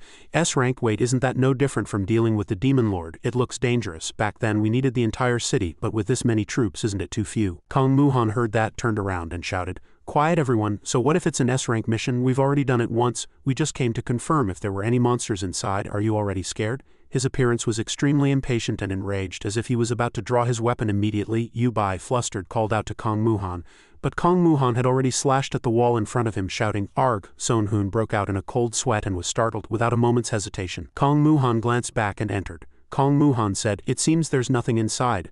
Sonhun reminded him, How about being a little more careful? Kong Muhan replied confidently, I have already calculated everything. Then he said loudly to his subordinates, There are no monsters currently. Consider this a dungeon exploration, and everyone maintain high alert. The subordinates all replied in unison, Understood. Then they all entered the inner sanctuary together. The interior was cleaner than expected. Rather than clean, it was desolate. Kong Muhan instructed again, All search specialists, thoroughly search this area. Everyone carry out your mission immediately. Understood. Sonhun stood in a corner observing and thinking, These structures must have been built with intention. Perhaps I can find clues to fulfill certain conditions or to proceed. Suddenly, the stone statue Sonhun was leaning on moved, then looked at him in surprise. The statue then collapsed and shattered. Everyone turned around in confusion. What was that just now? What broke? No one touched it, did they? Kong Muhan then stood in front of Sonhun, crossed his arms and said, Problems always start with you. Sonhun, sweating, explained, I swear it was an accident. I was just leaning on it, but the statue was lighter than I thought. At that moment a spell was carved into the spot where the statue had stood. Kong Muhan had an incredulous expression. You accidentally broke a statue and it provided a clue. Isn't that too ridiculous? Yubai said. Ghost, you're really lucky. Sonhun also wondered inwardly, Is this because of my luck stat? Kong Muhan looked at the spell and asked, What is this? Yubai touched it and speculated. It's highly likely to be a magic circle designed to seal specific monsters. Statues within this temple served as seals. But since one has been broken, it seems the seal has been undone. Sonhun was startled. A seal? So if we destroy everything, monsters will be released? Yubai continued. If releasing monsters is our goal, then yes. Kong Muhan again took the lead and walked forward. Alright, here's the plan. Only the elite troops and high-ranking rankers will remain, and the rest of the Warong unit members will go outside and stand guard. Yubai, hearing this, exclaimed in dismay. Wait, are you really going to break the seal? Kong Muhan affirmed. Having come this far, wouldn't it be a waste not to? Yubai tried to persuade him. This is an S-rank mission. We need to prepare thoroughly. However, Sonhun had already opened his mouth. I agree with Kong Muhan's decision. Yubai felt helpless. Why are you like this too, Ghost? Kong Muhan resolutely turned inward. Alright, let's begin. Those who wish to stay, stay. Those who wish to leave, go now. Yubai, hearing this, complained loudly. Kong Muhan, calm down, Yubai. This is no joke. Yubai explained, Precisely because it's no joke, we can't let anyone get hurt. However, Kong Muhan said with a firm expression, I object. Yubai said, incredulous. What? Kong Muhan coldly turned and said, This is no joke. We have no choice but to take risks. Then he swung his hand and split the statue in front of him in two, and Kong Muhan stopped and commanded, What are you waiting for? Break them. The subordinates quickly obeyed. Understood, we'll do it right away. Then the statues inside the temple were shattered. A moment later, a new entity appeared. Everyone looked at it, and simultaneously, a system notification appeared. A rampaging angel has appeared.